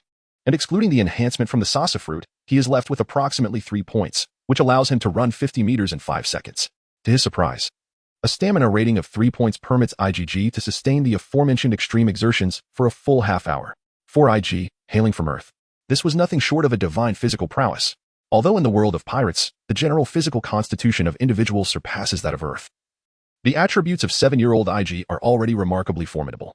Moreover, a crucial point to note is that IG has confirmed with the system that his various attributes will increase linearly with the enhancement of his attribute data. This implies that if IGG possesses 6 points of strength, he would be able to lift an astonishing 600 kilograms. 6 points of speed would enable him to complete 100 meters in a mere 5 seconds. Correspondingly, 6 points of stamina would suffice to sustain these extraordinary capabilities for half an hour. As IGG gazed at his evolution points, he felt an overwhelming temptation. But wait, he had yet to explore the items available in the system shop. Suddenly recalling the array of items within the system marketplace, IGG unhesitatingly opened the system shop and directly navigated to the items section. This page is significantly more abundant than the previous two, not only showcasing a myriad of diverse weapons, such as the tin hands, sea stone mechanical arms, swords, and flintlock guns, but also an array of peculiar items. The drinks favored by Kaido, Lean's cakes, the tenderloin of the ancient war boar, and the claws of the deep-sea kraken. It resembles a mercenary's promotional event. The pricing is as follows. Kaido's drink, 50 evolution points. Lean's cake, 50 evolution points. Ancient war boar tenderloin, 100 evolution points. Deep-sea kraken claws, 200 evolution points. Is this not a blatant robbery? IGG's face darkened with anger as he gazed at his meager evolution points, unable even to afford a jug of wine. Perhaps he should focus on more serious matters. Shifting his attention to the seemingly impressive weapons, he casually clicked on a sword.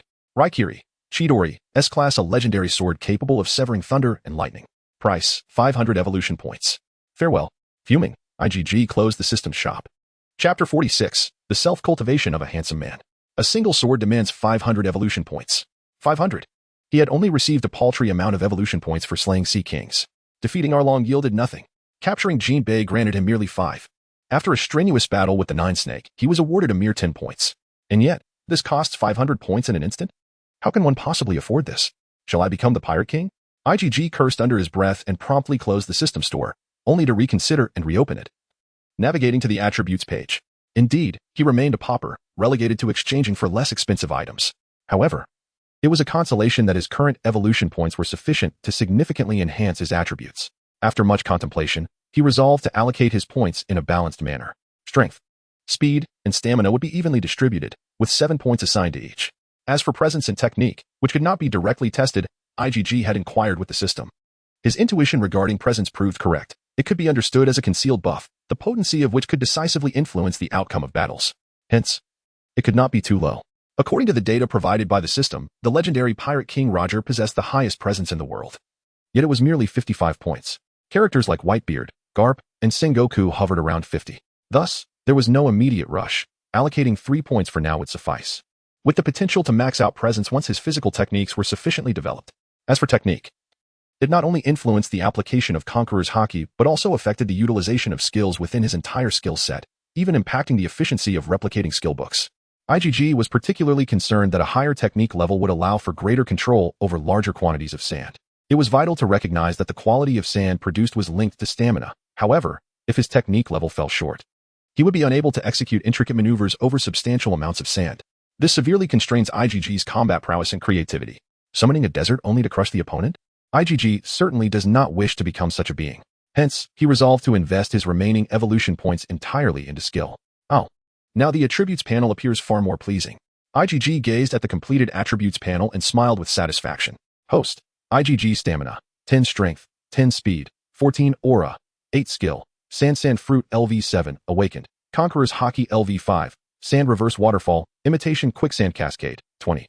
Imitation Sand Waterfall Burial, 10, Title, Scythe of the Harvesting Elder, Heir of Blissful Paradise, Heartthrob of Thousands Items, Remnants of Karp's Celestial Rice Cracker. A Great Tome from Another World, an Iron Dagger salvaged from the sea, evolution points. 0 once again, his evolution points have been reset. IgG observed his depleted evolution points with a twinge of regret, yet the notable changes in his physique made him feel that the expenditure was indeed worthwhile. Lowering his gaze, he immediately noticed his arms had thickened considerably. Previously, his arms resembled those of a standard child, tender, pale, and slender like 2 sections of lotus root. However, following this enhancement, his arms visibly transformed, becoming robust, with muscles on his forearms, upper arms, and shoulders bulging like rocks, a clear testament to newfound strength. Not only that, the formerly smooth expanse of his abdomen was now adorned with defined grooves, the outlines of an 8-pack beginning to emerge, while his thighs, calves, buttocks, and back exhibited comprehensive muscular enhancement. Before his transmigration, he had engaged in fitness training and understood that achieving such musculature would typically require at least 3 to 4 months of dedication. Yet, after merely taking a few steps, he felt each muscle seamlessly working in harmony, the formidable power coursing through his body with unimpeded fluidity. This is the effect after the acceleration of speed. Speed encompasses not merely the explosive power of muscles, but also the coordination between them, the transmission velocity of nerves, as well as the accompanying attention and heightened spatial awareness. Once these abilities are all enhanced, IgG feels a distinct sensation that the flow of time seems to slow down. It is not as if everything is in slow motion, but rather he appears to be able to keep pace with any rhythm. Previously, he found the song Me and My Country a bit too fast, yet now he can clearly discern the lyrics of a rap verse. Simultaneously, he can even sense the countless grains of sand concealed within his body, each one distinct, as if he could control them individually. More astonishingly, it seems that these grains possess a kind of sentience, quivering slightly as if aware of IgG's focus on the internal space. Undoubtedly, this is the combined effect of speed and skill. After taking a few steps, he stands before a mirror, scrutinizing his reflection intently. The child in the mirror appears not particularly robust, however. The nascent musculature and the fluid lines of his physique enhance his overall demeanor. His face, remarkably similar to Ace's, now carries an inexplicable sense of intimidation, with eyes resembling deep wells, hinting at the presence of a fierce beast within. Is this the enhancement of presence? It certainly appears more formidable. IgG muses as he gazes into the mirror, yet he finds himself preferring a more refined and elegant appearance. Ding. Master. The system has detected your dissatisfaction with your appearance. A melodious voice from the system chimes in. With no one around and his body exposed, IgG feels an unexpected sense of embarrassment upon hearing such a feminine tone. Clearing his throat, he states earnestly, "Don't you think I resemble Ace quite a bit?" "You and Ace are indeed twins," the system replies. "However, I still feel this face is a bit too radiant," IgG reflects, recalling Ace engulfed in flames, obliterating 5 warships in a single blow. "I believe I prefer a more refined path." Ding. A new task has been generated. Task name, the self-cultivation of a handsome man. Task content. Over the course of 7 days, portray a handsome man based on the script provided by the system. Task requirement. Achieve 100 completion. Task reward, evolution points. Facial editor. Task items have been dispatched. Master, please check. Ding. Acquired new item. Complete collection of handsome man scripts. Chapter 47. I am bald, yet stronger. Ah. IGG knew the system could not be so generous, but he must admit the system is quite considerate. After all, not having to purchase it in the system shop for several hundred evolution points is already a significant concession. This task does not appear to be particularly arduous. From its structure, it seems to entail a 7-day role-playing endeavor, wherein the greater the completion, the more bonus evolution points one receives. Having coexisted with the system for an extended period, IGG has gleaned certain insights into its workings. Indeed, it is quite remarkable. The long-standing concern regarding his appearance is on the verge of resolution. His various attributes are being significantly enhanced, and soon even his looks will improve. IGG's spirits soared as he hummed a cheerful tune, turned off the tap, dried himself, and prepared to return to his bedroom to delve into the compendium of handsome character scripts. As IGG was drying off, Shinpachi pushed open the bathroom door. Upon entering and catching sight of IGG, Shinpachi suddenly sensed that something about IGG was different, though he could not pinpoint the exact change. There was merely an elusive feeling that IGG seemed stronger than he was during their sparring match a fortnight ago. If they were to engage in combat again now, Shinpachi felt that he might very well be at a disadvantage. Oh, Shinpachi, you've arrived. IGG exclaimed with a surprised smile upon seeing Shinpachi clad in traditional white undergarments. During this period, Jinbei had remained aboard the fishman ship, keeping a considerable distance from the Doghead warship, while IGG had been diligently practicing swordsmanship with Picado. And they had not crossed paths until now. Thus, encountering him in the bathroom was quite a surprise. Indeed, IGG-kun. We have been trailing behind and noticed your ship had come to a halt. We wondered if something had occurred, so we came to investigate, Jinbei replied earnestly. Oh, I see, but why are you in the bathroom? IGG responded, then felt something was amiss. If you came to check on us, why would you come to the ship's bathroom? Well, Jinbei appeared somewhat bashful, scratching his head and sheepishly admitting, I was drinking here earlier. And they persuaded me to take a bath. I found it quite pleasant. So you thought you'd take another bath? IGG chuckled. Yes, Jinbei conceded with candor. Haha, if you wanted to bathe, you could have just come over. We're all friends here. No need to be so formal. IGG playfully patted Jinbei's back, surprisingly reaching his waist. The enhancement of attributes had even made IGG taller. All right, I shall take my leave then. IGG waved his hand, ready to depart. However, after taking a few steps, he suddenly recalled something. Oh wait, Jinbei, hold on. IGG turned back and caught Jinbei's arm. What is it? Jinbei inquired, puzzled. Actually, there is something else I wish to discuss with you. IGG's expression turned serious as he seemed to contemplate something. Please, IGG-kun, feel free to speak. I will do my utmost if it is within my capabilities. Jinbei assured, sensing a task was being assigned. When you caught up with us, did you see the pirate crew that departed? IGG asked directly, getting straight to the point. Indeed, upon catching up to you, we did see the departing pirate ship. It appeared to be the Kuja pirates, Jinbei confirmed with a nod. Well, you may not know, but that pirate crew is quite supportive of the Sun Pirates, IGG elaborated cautiously. He had to be careful not to divulge that the Empress had been saved by Tiger, as doing so would not only put his life in jeopardy, but also severely tarnish the reputation of the Amazon Lily. Furthermore, the Celestial Dragons would never allow a slave, representing their blemish, to reign as a sovereign on the seas. Such a scenario would jeopardize the safety of Amazon Lily. In the past, Tiger had singularly assaulted Mariehua, liberating not only fishman slaves, but also other human captives. This very opportunity had allowed Hancock, Sonda, and Maria to escape from Mariehua. Tiger was a notorious criminal on the world government's wanted list, and the subsequent establishment of the Sun Pirates gained them renown in a remarkably short time. Hancock could not possibly be unaware that she had been rescued by the fishman named Tiger. Thus, the current Sun Pirates, led by Jinbei, could indeed establish a connection with the Kuja pirates. Is that so? Jinbei expressed surprise, not having anticipated that the Sun Pirates could garner support from human pirates. Precisely. I believe we will have another opportunity to encounter them, at which point you can discuss matters regarding the paradise of affection, IGG stated. I understand. I will not let you down, IGG-kun, Jinbei promised, clasping his fists in respect. Thank you for your efforts, IGG concluded, hastily dressing and returning to his cabin, locking the door behind him. A smile crept onto his face as he swiftly summoned the system backpack and retrieved a book. It was a tome as thick as a dictionary, its pink hardcover adorned with the striking visages of handsome men that had captivated countless maidens. Above the portraits, embossed in gold letters, were the words, the complete scripts of handsome men. Without hesitation, he opened the book, only to find blank pages. Confused, he summoned the system. System. How does one utilize this? Ding. Master, simply chant the word handsome in your mind, and the system will automatically match you with the two individuals you deem most attractive. Quite advanced. IGG mused, promptly following the system's instructions and silently repeating handsome. Suddenly, the pages began to flutter of their own accord, and amidst the commotion, two portraits slowly emerged on either side of the pages. IgG stared intently at the images, anxiously biting his nails. Who could they be? At last, the fluttering ceased, and IgG's expression darkened. He glanced between the two portraits, inwardly cursing. The figure on the left donned a tight yellow suit, red gloves, and red shoes, with a pure white cape billowing behind him. However, IgG knew that these were not the most striking features of this man. Everyone was aware that this man's most famous line was, "I am bald, yet I have grown stronger." Indeed, this was the illustrious Saitama, renowned for his gleaming bald head. Seriously, IgG wondered if the system was mocking him. Was he to stand at the Navy headquarters, commanding legions with a bald head? Ding. Master, please do not doubt the system's analytical capabilities. This is painstakingly derived from your own mind. The system replied playfully. Following this, it displayed an image of IgG in front of the screen, flushed with excitement. Wow, Saitama is just too handsome, IgG exclaimed, leaping from his seat, fists clenched tightly.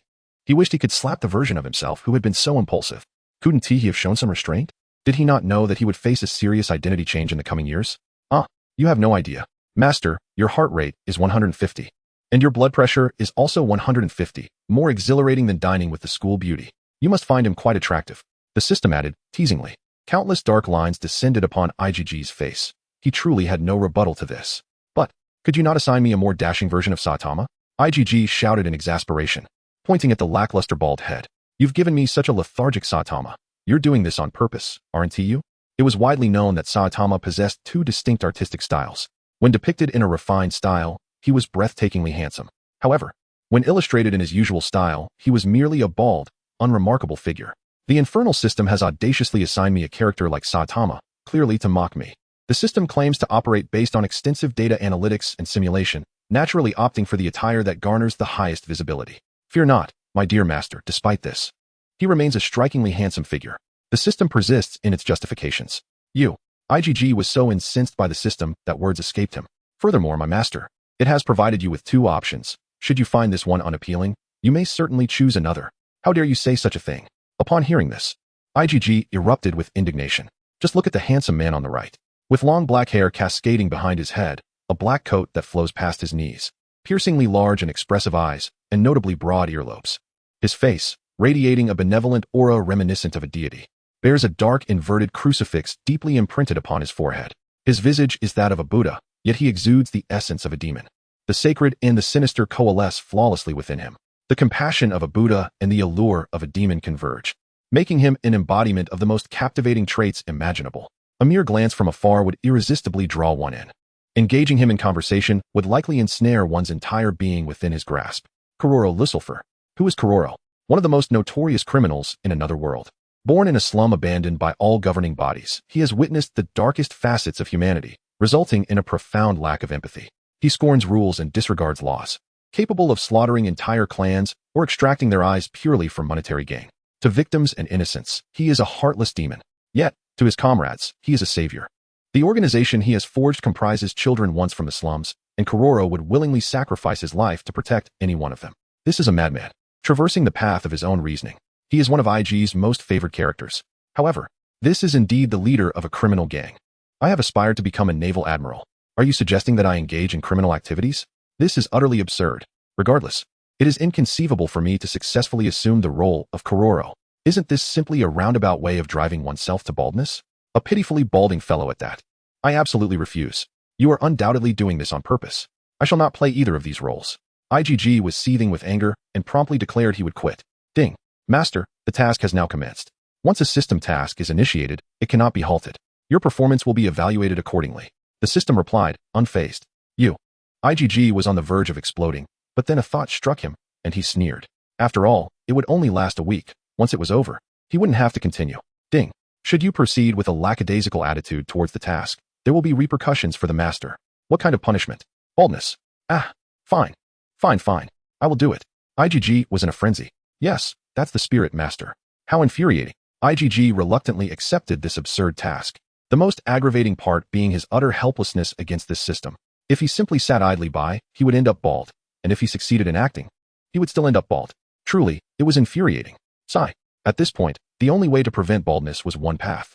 IgG muttered to himself, his gaze fixed intently on Kuroro to his right, biting his lip as he resolved himself. He would portray Kuroro, a handsome man with a full head of hair. That was settled. System, I choose Kuroro. I shall embody him. IGG declared with determination. Ding. A reminder for the master. You will simultaneously embody 2 roles, and progress will be reported to you in real time. At the end of 7 days, the character with the higher performance completion will be rewarded with a unique facial editor. This means that one must resolutely embody the style and mindset of Kuroro during these 7 days. Indeed, there is absolutely nothing to learn from teacher Saitama. Look over there. A ship. Just as IGG was contemplating how to successfully portray Kuroro, the sudden cries of a scout pierced through the porthole. What? Where?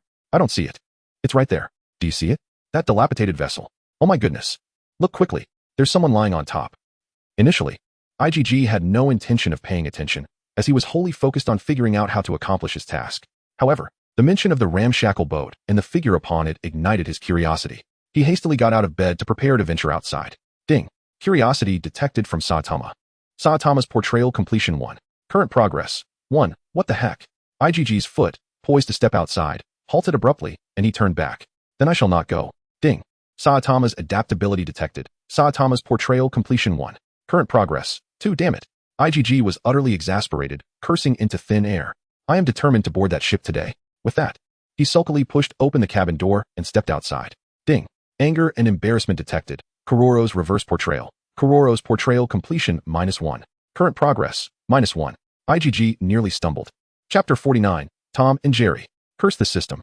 IGG seethed inwardly. In the blink of an eye, after just a brief moment, Saitama and Kuroro had already created a distance of 3% between them. Regrettably, it seems I will be bald long before the 7 days are up. Even more astonishing to IGG is the revelation that there exists a negative number. This is truly infuriating. Breathe. Remain calm. Do not let external circumstances disturb your composure. IGG repeatedly rubbed his chest, striving to adjust his mindset.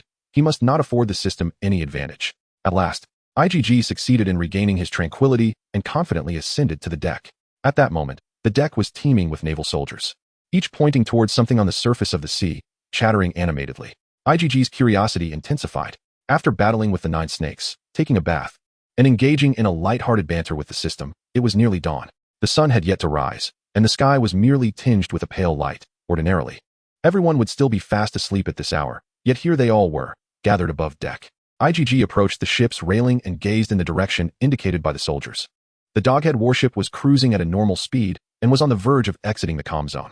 In the faint light, IGG observed distant waves rising and falling on the sea's surface, and amidst those undulating waves floated a small black. He nudged the petite naval soldier beside him, exclaiming, Tom, what is happening? What is that thing? May I borrow your telescope for a moment? Tom was the individual with whom IGG had formed the closest bond on this warship, aside from Karp and Picado. A recent recruit to the Navy at the tender age of 12, Tom's youth made him a kindred spirit to IGG. Of course, joining the Navy at such a young age required a certain degree of skill. Tom's abilities were also the reason for the special camaraderie between them. He possessed the cat fruit, transforming him into a Russian blue cat. When IGG first met him, he was astounded by such an improbable coincidence, a Russian blue cat named Tom. He extended a friendly hand to Tom and greeted him. Hello, I am Jerry. From that moment on, their friendship blossomed, with Tom affectionately calling IGG by the name Jerry. Hey, don't push Jerry. Let me see clearly before I hand it to you. Tom protested as IGG jostled him, unable to discern what lay on that vessel. Tom, look at this. It's still dark, and there's a dilapidated ship floating around. It might be a ghost ship. IGG said ominously. Here, take it. I won't look anymore. At IGG's words, Tom's body stiffened, and cold sweat began to pour down his face as he hastily passed the telescope to IGG. A victorious smile spread across IGG's face. Tom had likely borrowed all his courage for battle, as he was generally timid, especially afraid of noise, water, and ghosts. Taking the telescope from Tom, IGG quickly positioned it to his eyes, focusing on that small black dot. Just as he had heard earlier, beyond the comm zone floated a battered ship. It appeared to be a lifeboat capable of accommodating around 6 individuals, not small by any means. The 6-meter mast indicated that the vessel was relatively well equipped. However, it had completely lost power. Only a small fragment of sail remained attached to the mast, and the hull was riddled with holes. Upon closer inspection, he noticed a figure in white lying on the ship. Let us sail over and take a look, suggested a keen naval soldier. Yes, first, let us rescue the person, echoed several others. Indeed, we cannot turn a blind eye. At that moment, Karp and Picado were resting, and without the guidance of their superiors. Several seasoned veterans donned with junior officer insignias seized control of the situation. They directed the helmsman to navigate alongside the battered ship for observation. What is going on? Is it a ghost ship, Jerry? Tom asked nervously as he overheard the plan to approach the wreck. I don't know. We'll find out. It could be zombies. IgG replied with a chuckle, intentionally making it sound more frightening, which left Tom pale. That can't be the case. Tom insisted, who knows? In horror films, everyone disbelieves in ghosts. He resolutely covered his ears. Amidst their banter, the Doghead warship drew closer to the derelict vessel. The naval soldiers who had previously been peering through their telescopes now set them aside, craning their necks to get a better view. With a jolt, the Doghead warship came to a halt before the wreck. The naval soldiers gathered at the railing, peering down at the ship's condition. IgG was among them. While Tom cowered in a corner, too afraid to look. What they beheld was a teenage girl lying quietly on the ship, her white blouse knotted just above her navel, paired with exceedingly short black shorts. Her exposed arms, waist, and legs were all toned and muscular. The ship was dilapidated, strewn with several broken weapons, indicative of a fierce battle. The presence of multiple weapons suggested there should be more than one person aboard. As they glanced around, they indeed spotted 3 other girls seated together in a hidden corner, dressed similarly to the first. Notably, these 3 were lined up neatly, as if someone had arranged them. Observing the girl on the opposite side, the conclusion became apparent. The 4 girls had likely fainted one after another, and when only the last one remained. She had positioned the others and then collapsed herself. Yet, they could not ascertain whether any of the 4 were still alive. TCH, just 4 girls who failed at sea. Scoffed the eldest veteran. What? They're people? Tom exclaimed, rushing over, and upon seeing the girls, he poked IgG. Jerry, you tricked me. They are clearly human. IgG shrugged, still intently gazing at the girls aboard the ship. As the light brightened, the sun finally peeked over the horizon, casting a rosy hue upon the vessel. Suddenly, IgG noticed something alarming. Did you see? Those 3 sitting in a row have no shadows, he stated with a grave expression. Chapter 50, The Devil's Triangle. All right, stop scaring me. I'm not afraid anymore, Tom retorted, pouting and glaring at IgG. IgG cast a glance at Tom without a word, then leaped onto the railing, pressing Tom's head down to focus on the 3 girls. As the sunlight grew ever brighter, illuminating the ship, the shadows of every object began to faintly rotate, including the girl lying alone on the ground. Yet, the 3 seated girls, under the sideways rays of sunlight, remained devoid of shadows. This is quite peculiar. What kind of entity casts no shadow? One is light itself, and the other is a ghost. Those who comprehend this truth understand it well. IG did not elaborate further, gently releasing Tom's head. As for Tom, he exhibited no response to IG's actions. His body had stiffened into a rigid mass, beads of cold sweat emerging from every pore.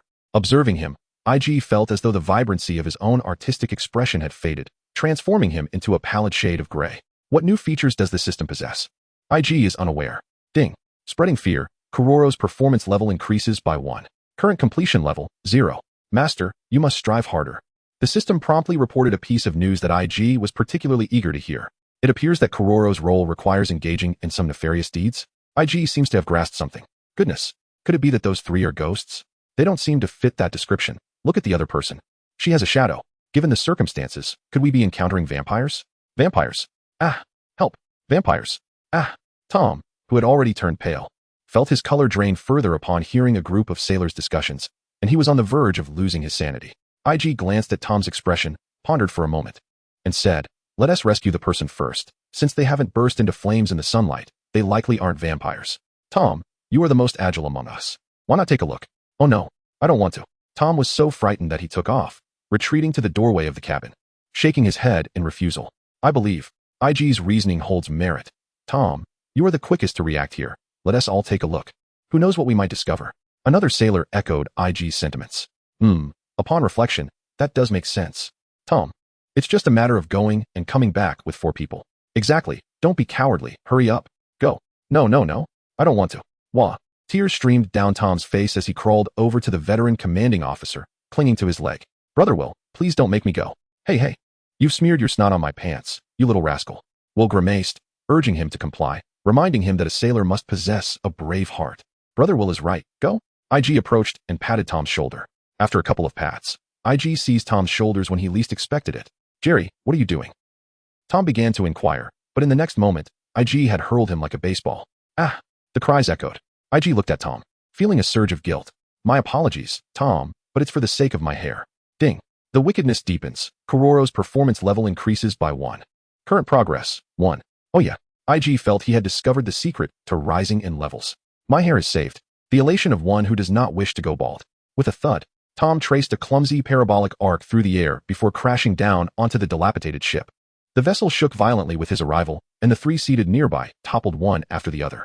The fall was inconsequential. The critical point was that Tom landed face first. While they fell right next to his small face, Ah! Tom's spirit soared, transforming him into a Russian blue cat, leaping upwards over 5 meters. Let me go back. Ah! As Tom cried out, he propelled himself forward. In the next instant, his entire body shot toward the warship like a cannonball. However, just as he was about to return to the dog-headed warship, a net woven from sand ensnared him, and with a gentle flick, the now white tomcat was hurled back onto the decrepit ship. Ding! Forcing someone into a corner, Kororo's performance level increases by 1, current completion level, 2. Splendid. IG suddenly felt an innate talent for villainy. But upon glancing back, Tom, who had landed on the dilapidated ship, appeared utterly petrified, seemingly incapable of movement. This fellow is truly quite timid. With no other choice, IGG shouted from a distance, "It's all right. Don't worry, Tom. It's just 4 girls. If anything happens, I will definitely protect you well." Upon hearing these words, Tom regained a bit of composure and cautiously approached the girls lying on the ground, taking tentative steps. Being someone's support and backing is remarkably reliable and provides a profound sense of security. Tom's completion level increases by 2. Current completion level, 4. Keep up the good work, master. Damn. IGG suddenly wanted to slap himself twice. Why was he so reckless with his words? Compared to Tom's fear, his own hair for the rest of his life was far more important. How infuriating. The carefully crafted image of Kirolo he had built was instantly overshadowed by Saitama. Damn Tom. IGG glared fiercely at Tom's retreating figure.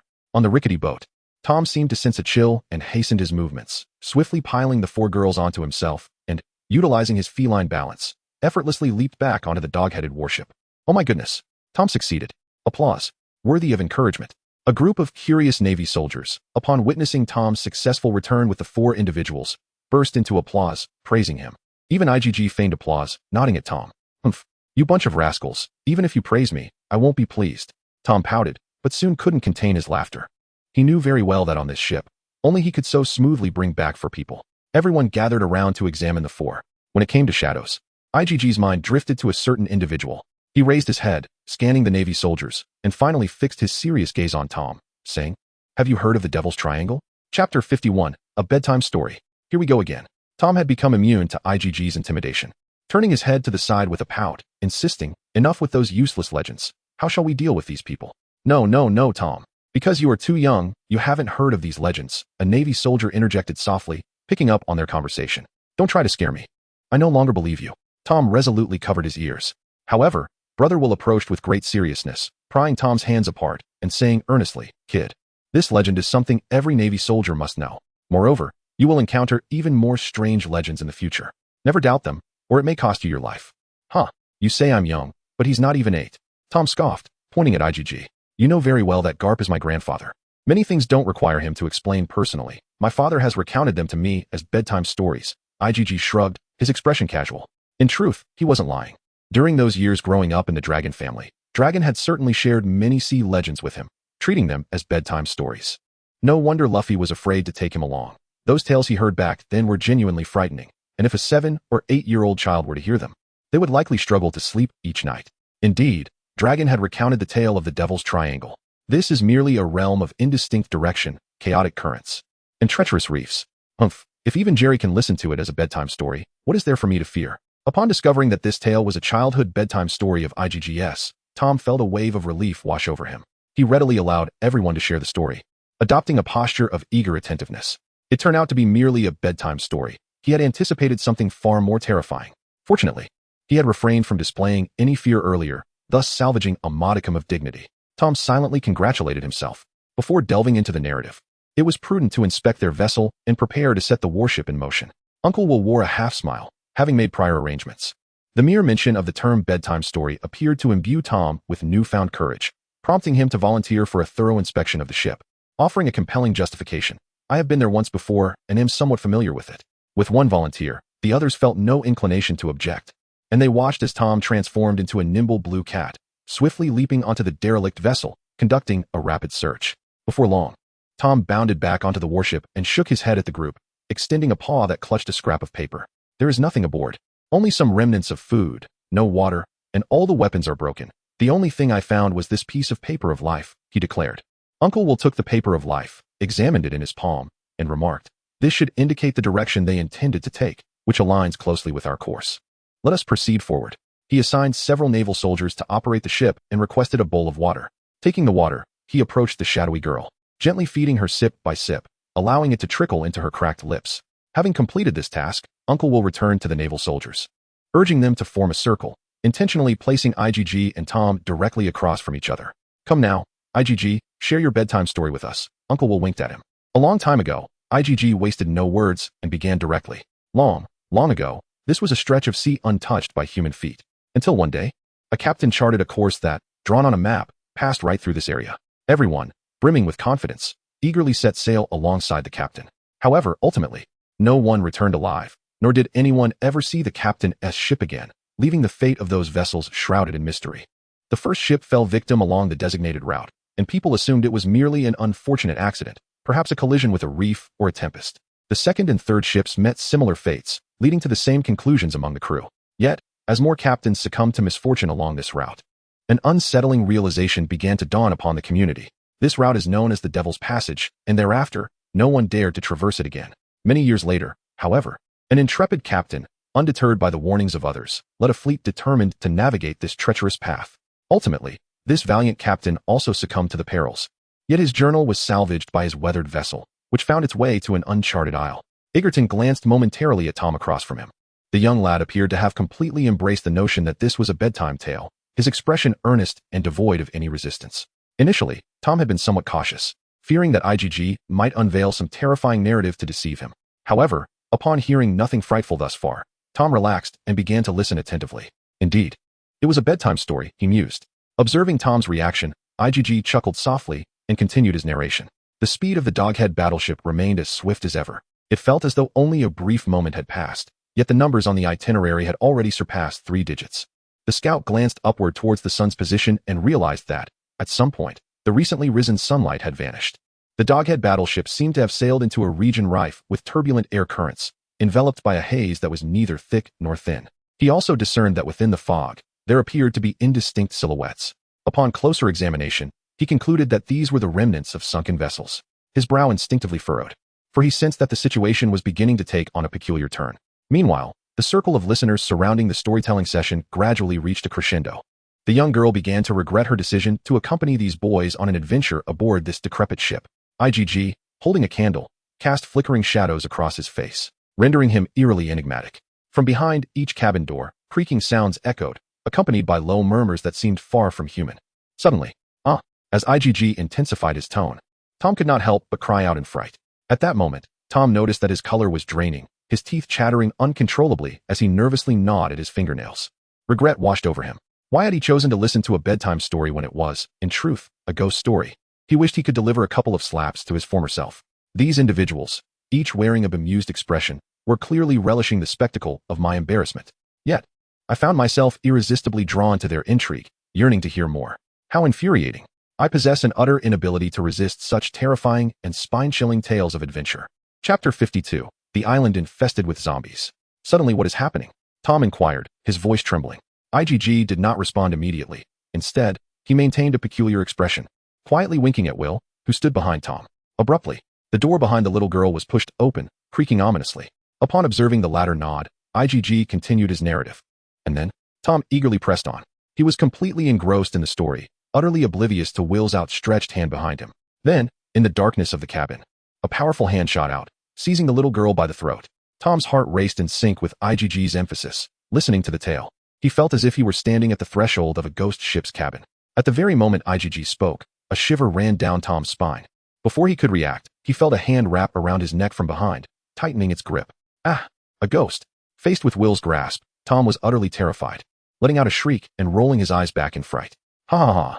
Tom, you are such a coward. Ha ha ha ha, this is killing me. If you ever become a naval admiral, we'll have to call you the timid one. Oh my, I can't take it anymore. Ha ha ha, my stomach hurts. Tom's outburst incited a collective roar of laughter from the naval soldiers. They laughed until they were doubled over, pointing at IgG while tears streamed down their faces. Even IgG found Tom's fearful demeanor amusing. The essence of fear, with its sinister undertones, was truly malevolent. Kororo's performance proficiency increased by 2. Current proficiency, 4. Master, you are truly remarkable. I never anticipated such a profound impact from this ghost story, prompting such a significant enhancement from the system. Although I felt a twinge of guilt, for the sake of my own hair, I deemed it worthwhile. Amidst the uproarious laughter, a muffled feminine sound broke through. The immediate reaction from all the naval soldiers was one of stunned silence. It is well known that there are absolutely no female soldiers aboard Karp's ship. The reason remains a mystery, yet it is a fact. Thus, upon hearing that soft, delicate sound, everyone froze momentarily, instinctively glancing at Tom, who had turned pale with fright. How could this individual emit such a delicate voice? Yet, shortly thereafter, the feminine voice uttered another phrase. What on earth? How have I returned to this place again? Oh. The onlookers then realized it was indeed the voice of one of the 4 girls whom Tom had just rescued. IgG was the first to react, turning his head to discover that it was the girl who had fallen alone who was now awakening. However, her expression was quite grim, as if something very unfortunate had transpired. You've recovered remarkably fast. We passed by your dilapidated vessel and decided to bring you aboard. My name is IgG, and yours? IgG approached the girl with a faint smile. Dandelion. Thank you, are you all men? The girl appeared to have regained her clarity of mind after a brief moment.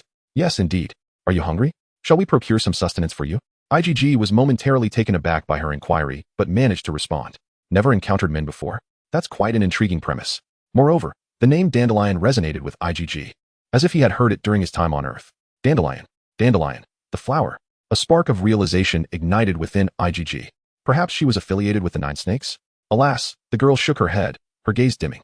It seems you are not here to capture pirates, but rather a band of foolish Navy men. How can you speak so disparagingly? We are the ones who rescued you. Will, upon hearing the girl's retort, felt an immediate surge of displeasure. Are you unaware of the Devil's Triangle? The girl countered. The Devil's Triangle, the Devil's Triangle, the Devil's Triangle. Like a spell, Tom, who had been disregarded by the group, suddenly sprang to life upon hearing the phrase. He had intended to scold IgG for his lack of decorum, but found everyone had gathered on the other side. Peering through the crowd, he beheld that one of the girls he had rescued had awoken, instantly banishing the terror of bedtime stories from his mind. Indeed, we were just discussing it. IgG replied.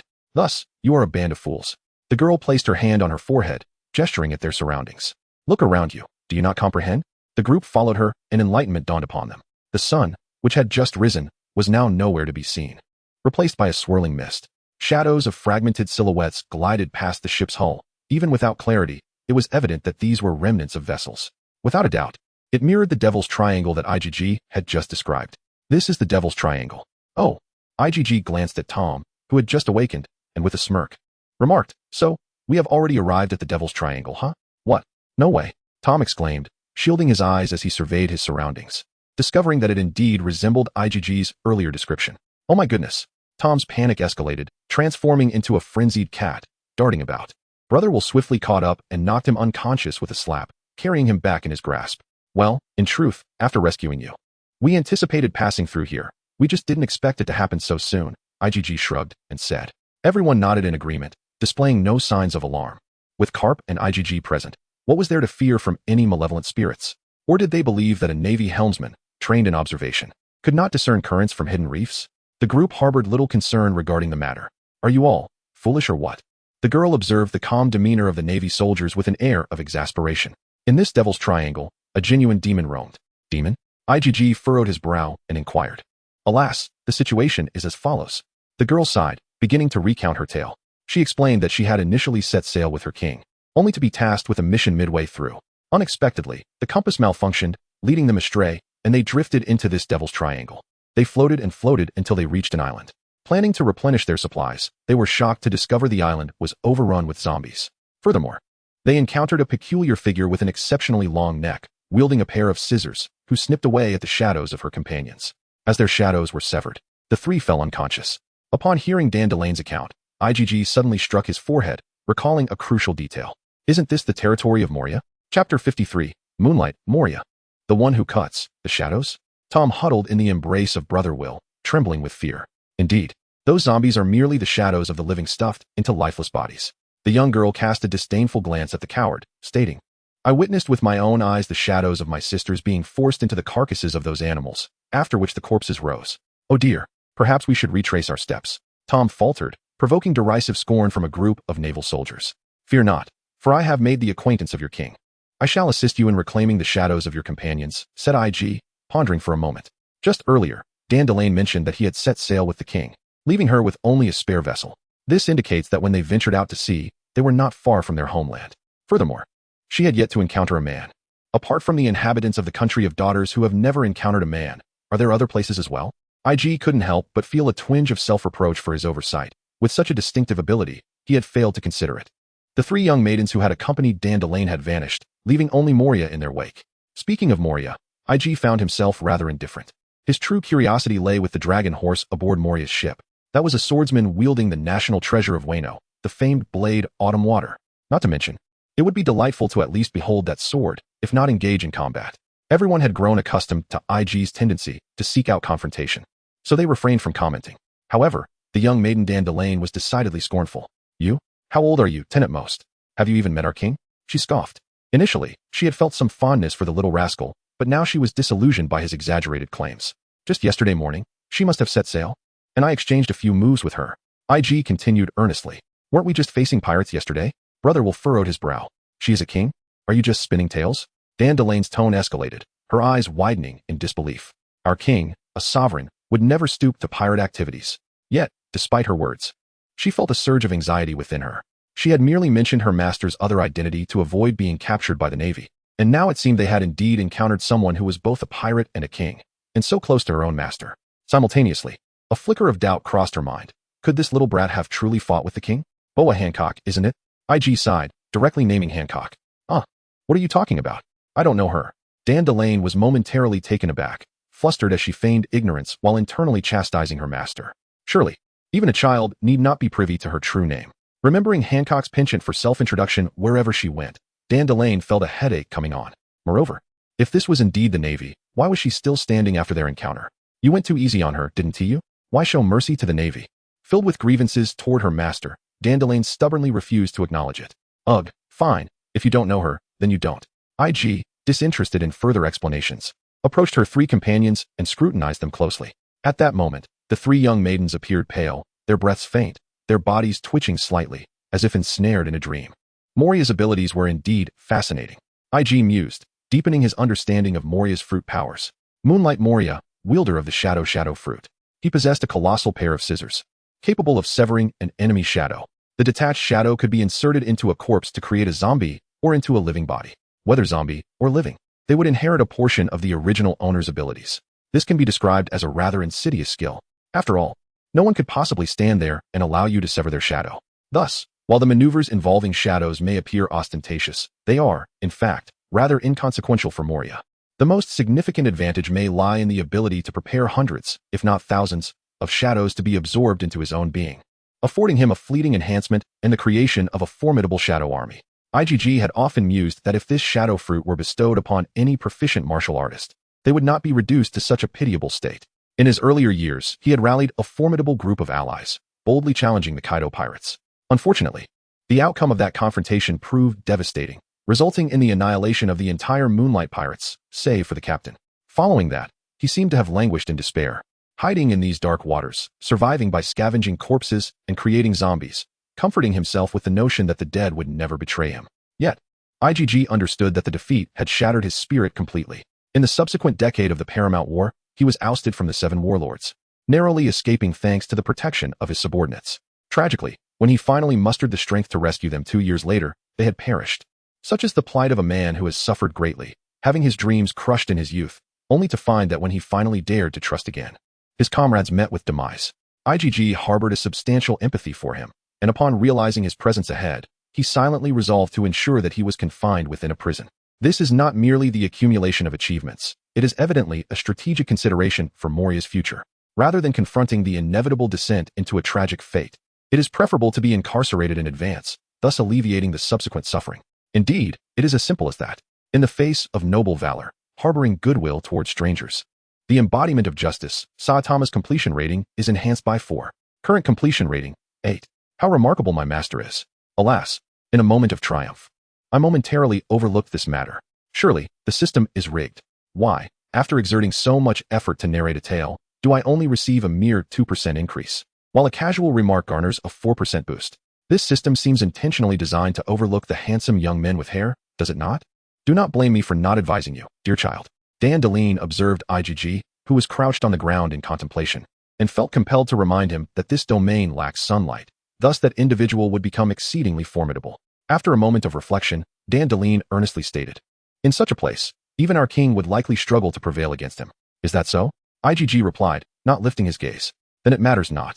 Your king and her 2 sisters have already fallen before me. Chapter 54. Is this the prowess of the conqueror's hockey? You impudent child. Can you not refrain from boasting? The more Dandelion observed this child, the more her irritation grew, her eyes and nostrils flaring with indignation. The audacity of his claims was boundless. Though she had refrained from disputing this matter, he seemed to revel in the indulgence of his fabrications.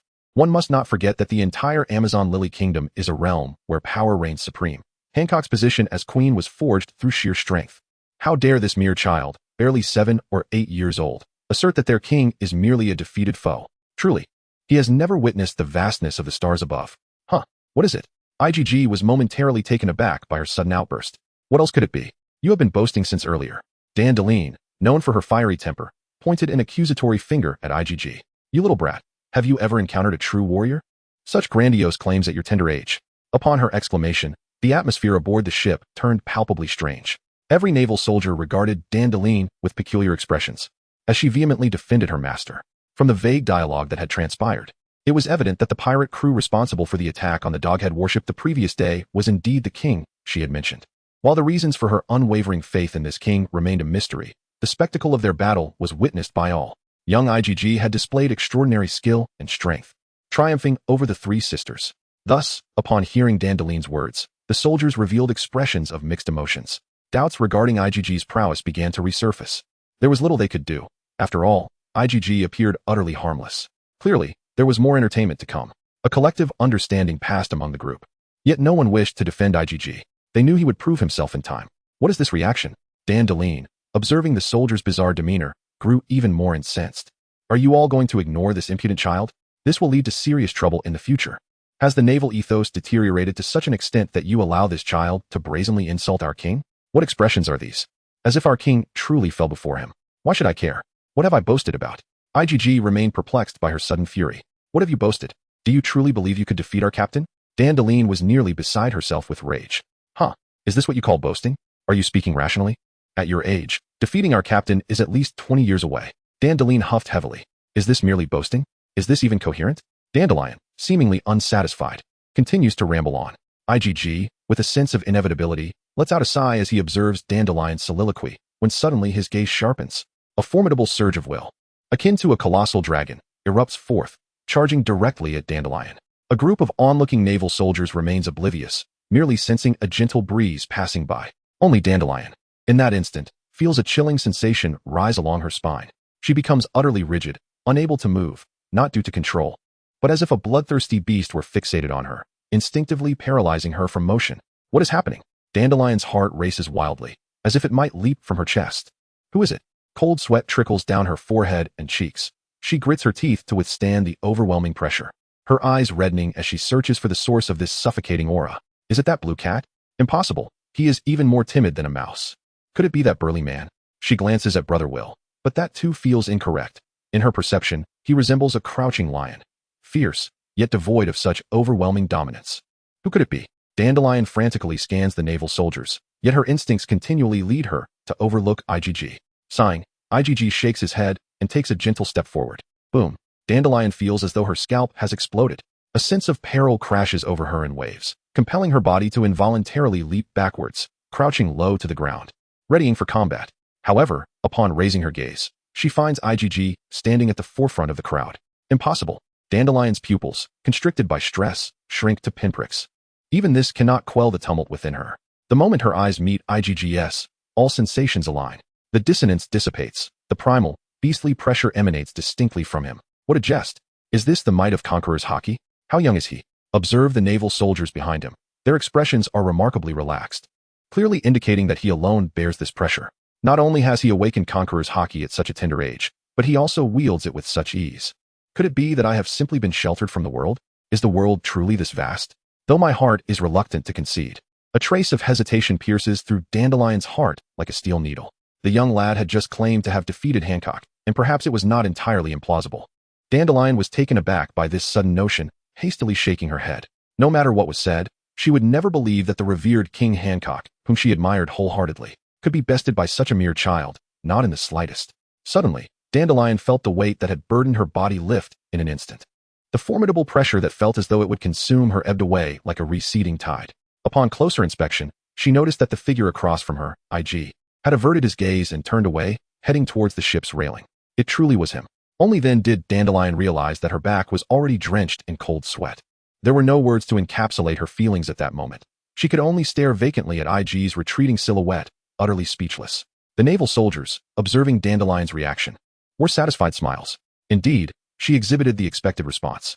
Even if she felt nothing, one could surmise that something had undoubtedly transpired moments ago. Otherwise, the girl would not have reacted with such palpable trepidation. Little IG was indeed the hope of the Navy. A shared thought arose among them.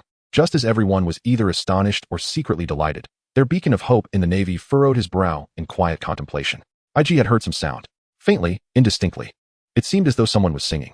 Yo ho ho ho yo ho ho ho yo ho ho ho, yo ho ho ho. Chapter 55, The Phantom Ship. Yo ho ho ho ho yo ho ho ho. The resonant, distant melody drew nearer, the sound evolving from barely audible to somewhat perceptible. Dandelion and the naval soldiers, who had been focused on IG, now tuned their ears to the elusive song, straining to discern its origin. The melody grew closer, and as everyone concentrated intently, its tune gradually became clearer. Bink sake, murmured Brother Will, nodding thoughtfully, his eyes flickering with fragments of memory. Bink sake? Tom and a group of young naval soldiers exchanged puzzled glances. It is not surprising that you are unaware. This is an ancient song, one that has endured through the ages. Brother Will was evidently stirred by the melody, rekindling memories of the past. So what kind of song is this? Tom inquired further. You may come to hear it in time. It is a pirate's song. One that nearly every pirate once sang. Brother Will's face suddenly bore a look of profound nostalgia. So, does this mean a band of pirates has arrived? Tom inferred. Brother Will nodded silently, confirming the unspoken truth. Pirates were indeed singing. The meaning is quite clear, one by one.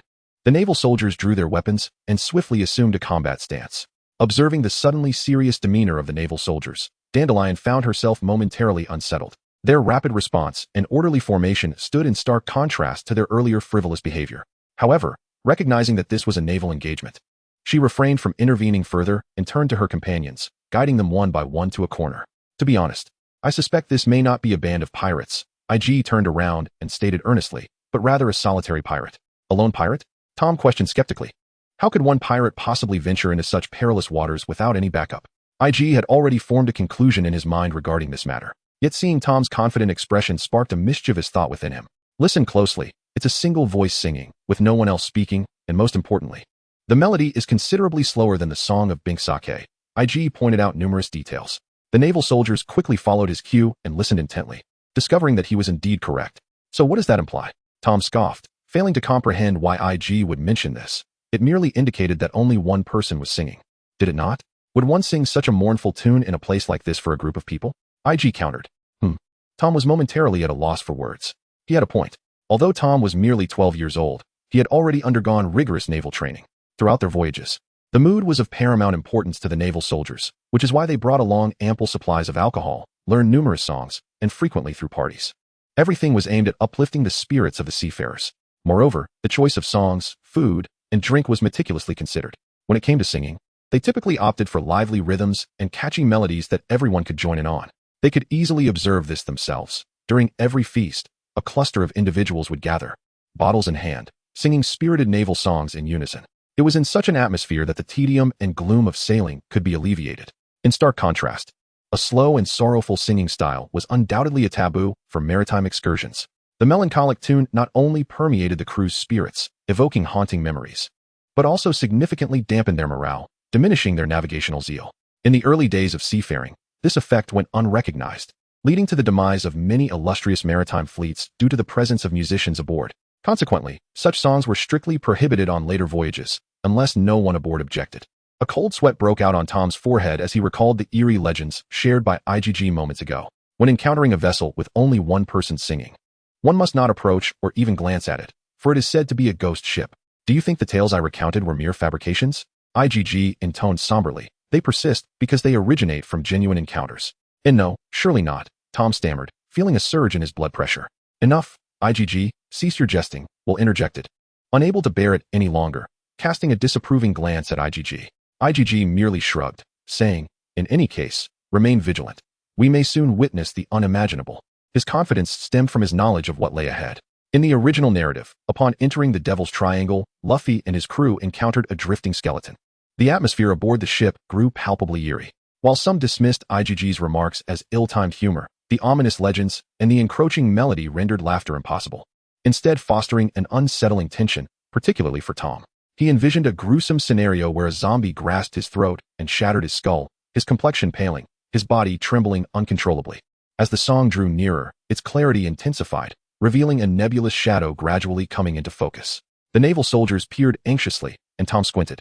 Initially, it appeared as an indistinct shape, but as the two vessels closed in, the outline of the ship became discernible, its broken mast, the gaping hole in the foresail, and a helm missing half of its compass. Undoubtedly, from any perspective, it was a vessel irreparably dilapidated, utterly unseaworthy, a ghost ship. The implication was unmistakable. The hearts of all naval soldiers sank, and Tom let out a scream, retreating behind Will. Will cast a glance at him, but chose to ignore it, swiftly redirecting his attention to the decaying ship edging alongside the Doghead warship. Everyone held their breath, silently awaiting the derelict vessel to align with the deck of the warship. A tall, slender figure emerged from the mist, an oversized head adorned with a diminutive top hat. At last, as the eyes of the crew fixated upon it, the resonant, soaring melody ceased, and the elongated silhouette stepped forth from the fog, clearly entering their line of sight. The sudden appearance was of little consequence. Tom, who was hiding behind Brother Will, rolled his eyes in exasperation.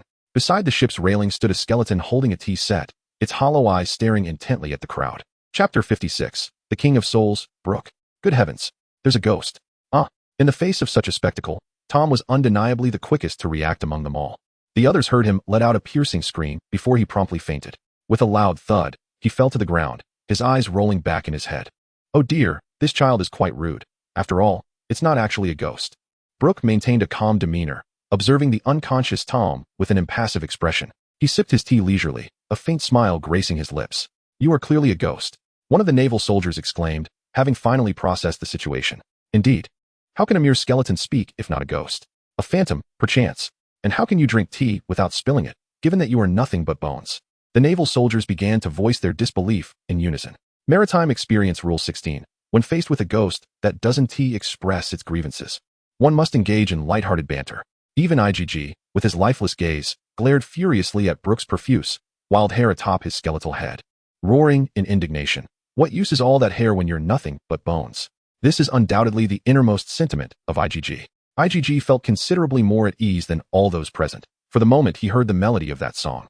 He instinctively knew he had encountered the renowned musician of the protagonist group, the King of Souls, Brooke. In the original narrative, when Luffy and his companions ventured into the treacherous Devil's Triangle, they were recounting ghost stories, and Brooke made a timely entrance with his song. It was precisely due to the familiarity of this scene and the hauntingly recognizable voice that IGG dared to conclude that only Brooke could be aboard this vessel. Brooke, famously known as the Whistling Brook, was originally the captain of a National Guard, who later set sail with a band known as the Rumbar Pirates. This was approximately 40 years ago, when he made a pact with a colossal whale named Laboon to reunite at the Twin Cape.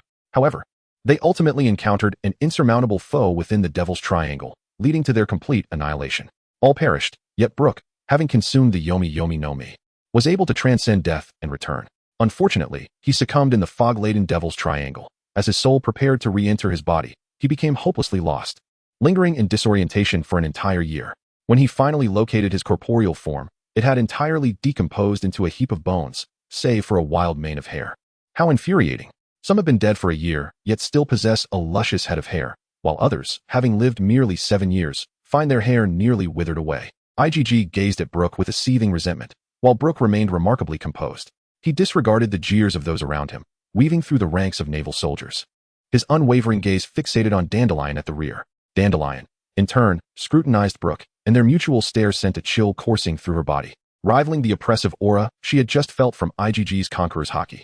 What do you intend to do? Dandelion asked, crossing her arms. A hint of trepidation in her voice. She felt an unsettling sensation, as if she were being targeted by the women of the Amazon Lily Kingdom, who coveted her form. This lovely miss. Brooke set down his teacup and, with utmost politeness, removed his hat, bowing slightly toward Dandelion. Might I have the pleasure of glimpsing your undergarments? A collective silence enveloped the naval soldiers. Has the world of the undead truly descended into such a lack of decorum? Dandelion, he continued, look at those brawny muscles, the scars etched across my face, and behold my chest, thicker than that of any man. Dear lady, is there nothing behind those eyes of yours? Ah, indeed, they are as hollow as the void. Even Tom, who had fainted moments earlier, managed to stand, brushing himself off, shaking his head as he walked away, muttering, the undead these days, so lascivious, yet utterly dull. IGG placed a hand on his forehead, at a loss for words. Goodness, What had seemed mildly amusing on television now felt as chilling as ice in reality. Yet, amidst the soldier's bewilderment, Dandelion's temper erupted. "Are you courting death?" she bellowed, seizing a weapon from a rookie soldier and hurling it with force. The finely crafted iron sword embedded itself in Brooke's eye socket. "Oh. It's lodged in my eye," Brooke remarked, merely trembling slightly, yet maintaining his calm demeanor. "Though, I must confess, I have no eye, ho ho ho." Dandelion scoffed heavily, turning her head away. "What exactly are you? Human or specter?" Brotherwill interjected, seeking to quell the escalating farce and voicing the confusion of all present. "Indeed, what am I?" Brooke casually extracted the sword from his eye and tilted his head skyward, as if poised to share an intriguing tale. The curiosity of the onlookers was piqued by the elongated cadence of his voice. "I am, of course, merely a skeleton. Ho ho ho." To everyone's astonishment, yet another cold jest. "Get to the point," Brotherwill exclaimed, veins throbbing on his forehead in frustration. "Ah well, it has been quite a while since I last conversed with anyone." Brooke sighed. Following this, he busied himself aboard the ship, and inexplicably, the dilapidated vessel began to slow, matching pace with the warship. Pouring another pot of tea, he commenced recounting his tale, his name, title, and experiences, sharing every detail that IGG could recall or fathom. "Then why do you not venture out?" Brotherwill inquired, his curiosity piqued. "Alas, first, I guard my companionship and have no desire to leave. Venturing forth would only render me a solitary figure," Brooke lamented. "And the second reason?" IGG prompted, eager for more. "The second reason, of course, is I cannot sail," Brooke replied, his humor as frosty as the air around them. "Could you refrain from such frigid banter? We are nearly frozen." Brotherwill could no longer contain his exasperation. "In truth, my shadow was stolen," Brooke stated, a fleeting smile gracing his features before he adopted a serious demeanor once more. "Your shadow was stolen?" The naval soldiers chorused in unison. "Indeed. The one who severed my shadow claimed that without it, I could not endure the harsh rays of sunlight. Thus I remain concealed here." Brooke shrugged nonchalantly. "And you?" IGG glanced at Brooke, then at the unconscious girl from Nine Snake, his mind swirling with countless questions. What is this absurdity? Is it possible for someone to remain conscious and active after losing their shadow? Could it be the result of the Yomi Yomi no Mi? Having already experienced death, does that render one's shadow useless? Although IGG could not articulate the reason, he remained indifferent.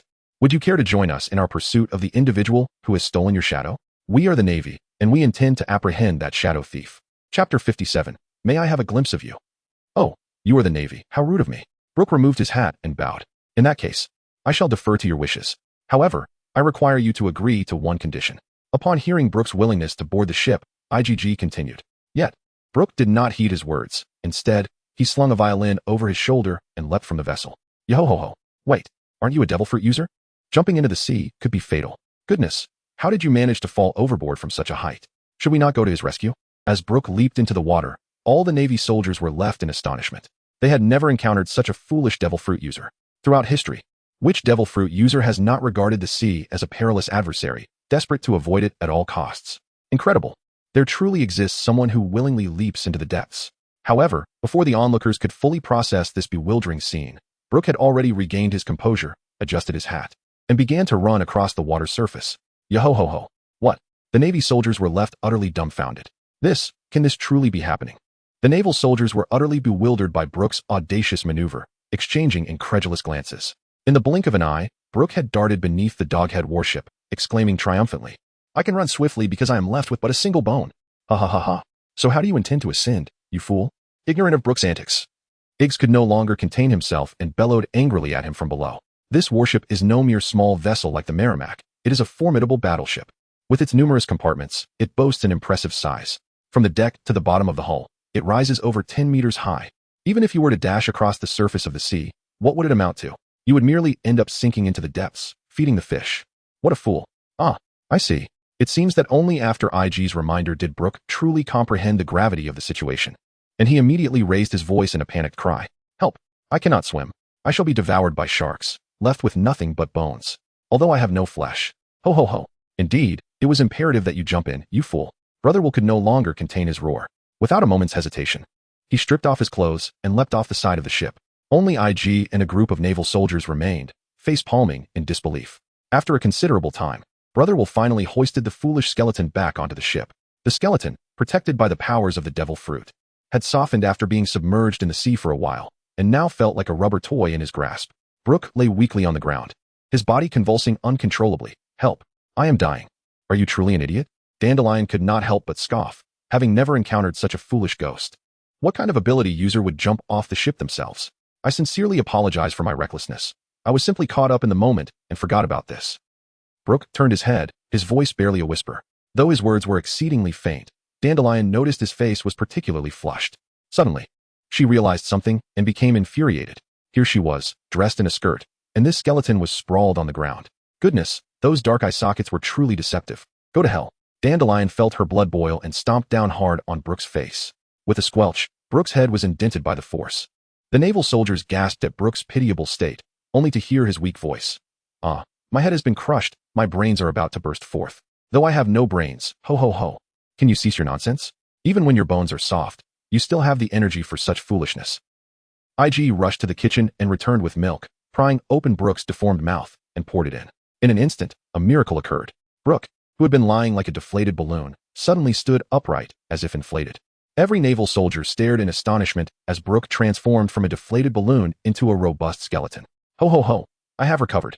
Thank you, Mr. IG. Brook, now shining brightly, stood up and bowed politely to IG. It's nothing. I hadn't finished my previous statement. IG waved his hand, attempting to continue. However, he was interrupted by the collective gasps of the crowd. What kind of physique is this? Also, IG, how did you know milk had such an effect? Their eyes were nearly popping out of their heads. It's just because his physique is unique. IG could only offer a vague response. Indeed, ho ho ho. Brook chuckled in agreement. So, you must agree to one condition. IG turned back to Brook. Yet once again, Brook had already turned to Dandelion, politely inquiring, might I have another glimpse of your beauty, miss? Are you even listening? Who would grant you that? Pervert. Both IG and Dandelion roared in unison, delivering a punch to Brook. Bang. Brook fell down once more. IG rushed to fetch another box of milk. Phew. Finally awake again. Beautiful Mississippi. Brook stirred back to consciousness. Bang. Listen carefully. This time, IG had learned his lesson and directly interrupted Brook, saying, I will help you retrieve your shadow. In return, you must spar with me. Oh. Who would have thought Mr. IG harbored such a fighting spirit? However, I am no less. It is a deal. Ho ho ho ho. Brook finally grasped the situation and readily agreed. After confirming with IG, Brook turned back to Dandelion, beautiful Mississippi. Get lost. Bang. The skeleton has finally settled down. Iggy, what on earth happened? Whose remains are these? Brook fell over once more, and Jinbei hurriedly pushed open the cabin door, rushing out only to be momentarily stunned by the sight of the skeleton on the ground. Oh, Jinbei, you're done washing up. Let me introduce you. This is Brook, and this is Dandelion. Iggy greeted Jinbei, pulling him into the introductions. After Jinbei grasped the situation, he politely clasped his fist towards Dandelion. Ding. Someone has been ignored. Saitama's acting level increased by 3, bringing the current level to 11. How frustrating. Iggy felt utterly disheartened. Despite his diligent efforts, Saitama's performance level had suddenly surpassed 10%. Chapter 58. Clocking in Supreme Swordsmanship. Iggy glared fiercely at Brook, his fists tightening and then relaxing. Forget it. I'll just make up for Kororo's performance level. Damn Brook. Ding. Today's clock-in has been activated. Would the master like to clock in? Just as Iggy was contemplating how to get back at Brook, the system's clock-in notification chimed. Must I be reminded every day to clock in? Why can't I just do it myself next time? Iggy redirected his frustration towards the system, expressing his impatience internally. Ding. Just a reminder, clocking in has been preset and cannot be altered. The system showed no leniency towards Iggy. Are you going to clock in or not? Hurry up. Stop dawdling like a woman. Iggy felt he was on the verge of exploding. Ding. The system is currently a mature lady system. Theoretically speaking, it is indeed feminine. Alright, I was wrong. I shouldn't argue with you. Iggy felt utterly exhausted and no longer wished to say anything. Ding. The system is now clocking in for the master. Ding. Clock in successful. Ding. Congratulations, master. You have received the clock in reward. Supreme Swordsmanship. Ding. Detecting that the master has acquired the skill of Supreme Swordsmanship, new features are being unlocked. Please wait. Ding. Congratulations, master. You have unlocked the skill tree system. Supreme Swordsmanship? That sounds rather prestigious. And what is the skill tree system? This time, the clock-in seems to have yielded something extraordinary. Iggy discreetly opened the system panel and was immediately taken aback. He realized just what treasures today's clock-in had bestowed upon him. Within the system panel, in addition to personal attributes, item inventory, and the system store, a new icon for the skill tree had appeared. Opening it revealed an ancient aura that assailed his senses. Swirling sands filled his vision. Within the tumult, he could faintly discern a tree, its trunk etched with the name, Sand Fruit. The skill tree of the Sand Fruit. Iggy noticed that each branch bore a sand sphere, each sphere containing a segment of light and shadow, demonstrating familiar skills. Sand Binding Coffin, Sand Waterfall Morning, Quicksand Waterfall, and Sand Waterfall Burial. The sand spheres closer to the ground were illuminated, while those at the top of the tree remained gray, clearly unactivated. What about supreme swordsmanship? Iggy inquired. Suddenly, as if responding to Iggy's question, the swirling sands dispersed, and beams of divine sword light cleaved through the air, radiating silvery brilliance. The last remnants of sand were shattered by the sword light, and the once rugged branches of the sand fruit were severed, leaving only a bare trunk. Then, a fierce wind of swords swept through, transforming the exposed trunk into a gleaming silver, resembling a peeled orange. Subsequently, blades began sprouting from the silver stump, glimmering with a sharp luster that made Iggy wince at just a glance. Each blade's tip bore a luminous sphere, containing shadowy images of various techniques akin to the earlier sand spheres. Iggy noticed several luminous spheres illuminating near the stump. Wave Sword utilizes vibrations of the blade to create waves, amplifying the sword's power. Ghost Slash channels the powers of otherworldly spirits onto the blade for a powerful strike. Moonlight Slash emits crescent-like sword energy capable of striking down airborne foes from a distance. Wow, Iggy was thrilled, completely forgetting about the progress of his bald mentor. Can one truly master the art of swordsmanship independently? Wouldn't this allow us to confront Longma? Goodness. IGG's thoughts were rendered incoherent. IGG, what is the matter with you? Brother Will inquired, noticing IGG's unusual expression with concern. I was just pondering a question. Should we discuss this matter with Grandpa? IGG's excitement was momentarily interrupted by Brother Will, who casually offered an excuse. Little IGG, your statement raises some concerns, Brother Will remarked, patting IGG on the shoulder. As naval soldiers, we must actively alleviate the burdens of our superiors. Brother Will's assertion was not unfounded. Those two men were the type to pursue pirates at a moment's notice, affirmed another naval officer of equal rank. Speaking of which, I happened to pass by the quarters of Captain Karp and Captain Picado, where I heard quite the cacophony of snores, Jinbei added, elaborating on the situation within the room. How about this? IGG suggested with a glint in his eye. We proceed ahead, and if we encounter anything, we can claim it's a new development. Sound good? Indeed. You are quite astute, little IGG. Brother Will exclaimed, clearly in agreement with IGG's notion, as he playfully patted IGG's head and laughed heartily.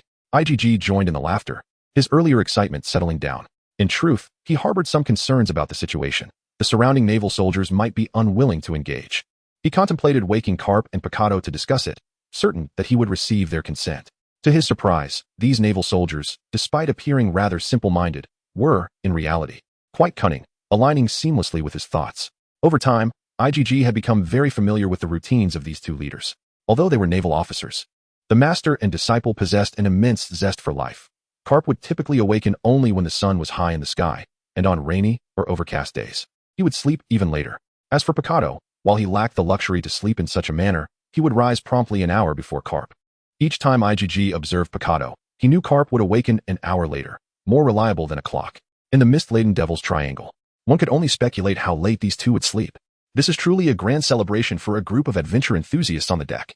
With a spontaneous spirit, they embark on their journey without the need to heed instructions, for even following directions may lead to confusion.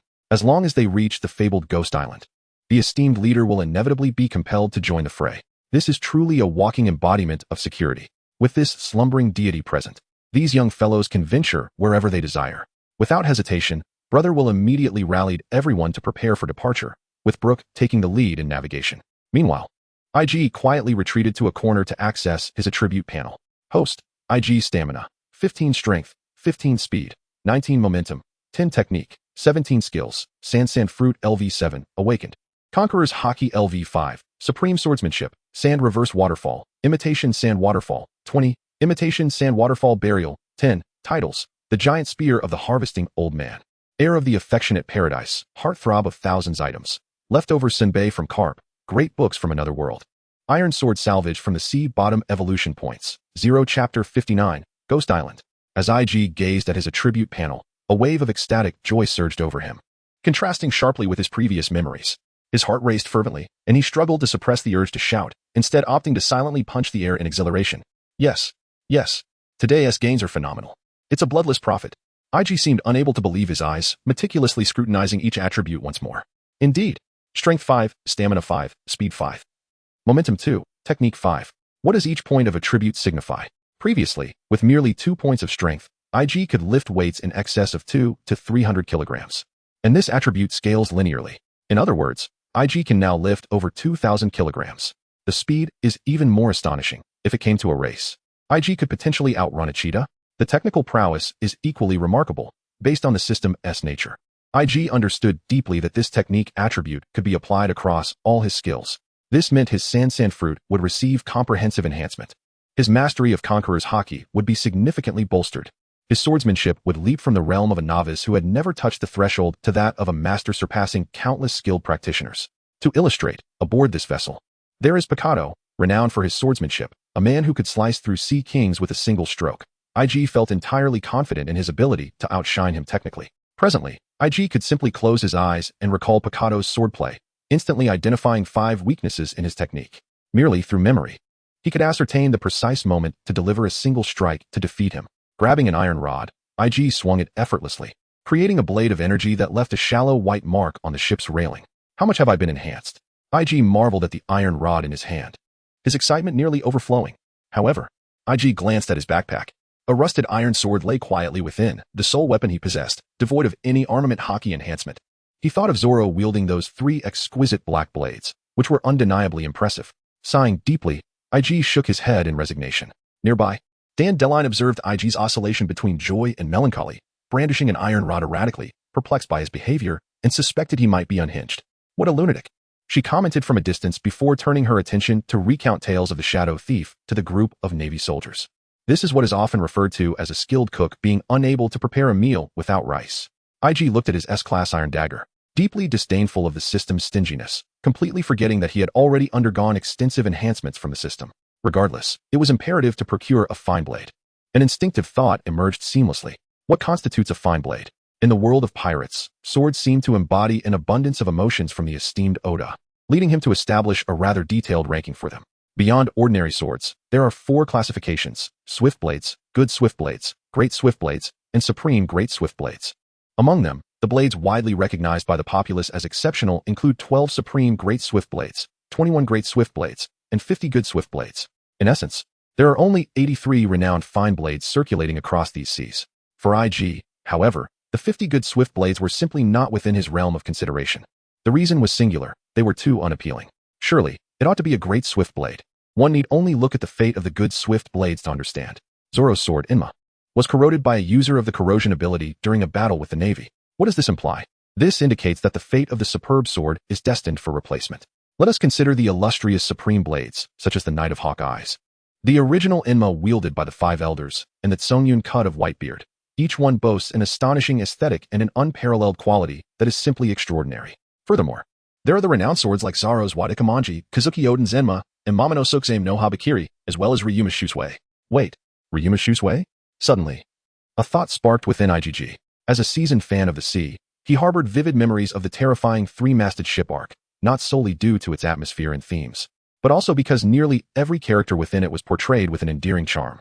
Particularly memorable was Zoro, especially his battle with Ryuma and the excruciating pain he endured to protect Luffy. And Ryuma, indeed, was the very swordsman who bestowed Shusui upon Zoro. IGG's objective became crystal clear in that moment. The Ghost Island, regardless of the circumstances, must be approached. Hey IGG.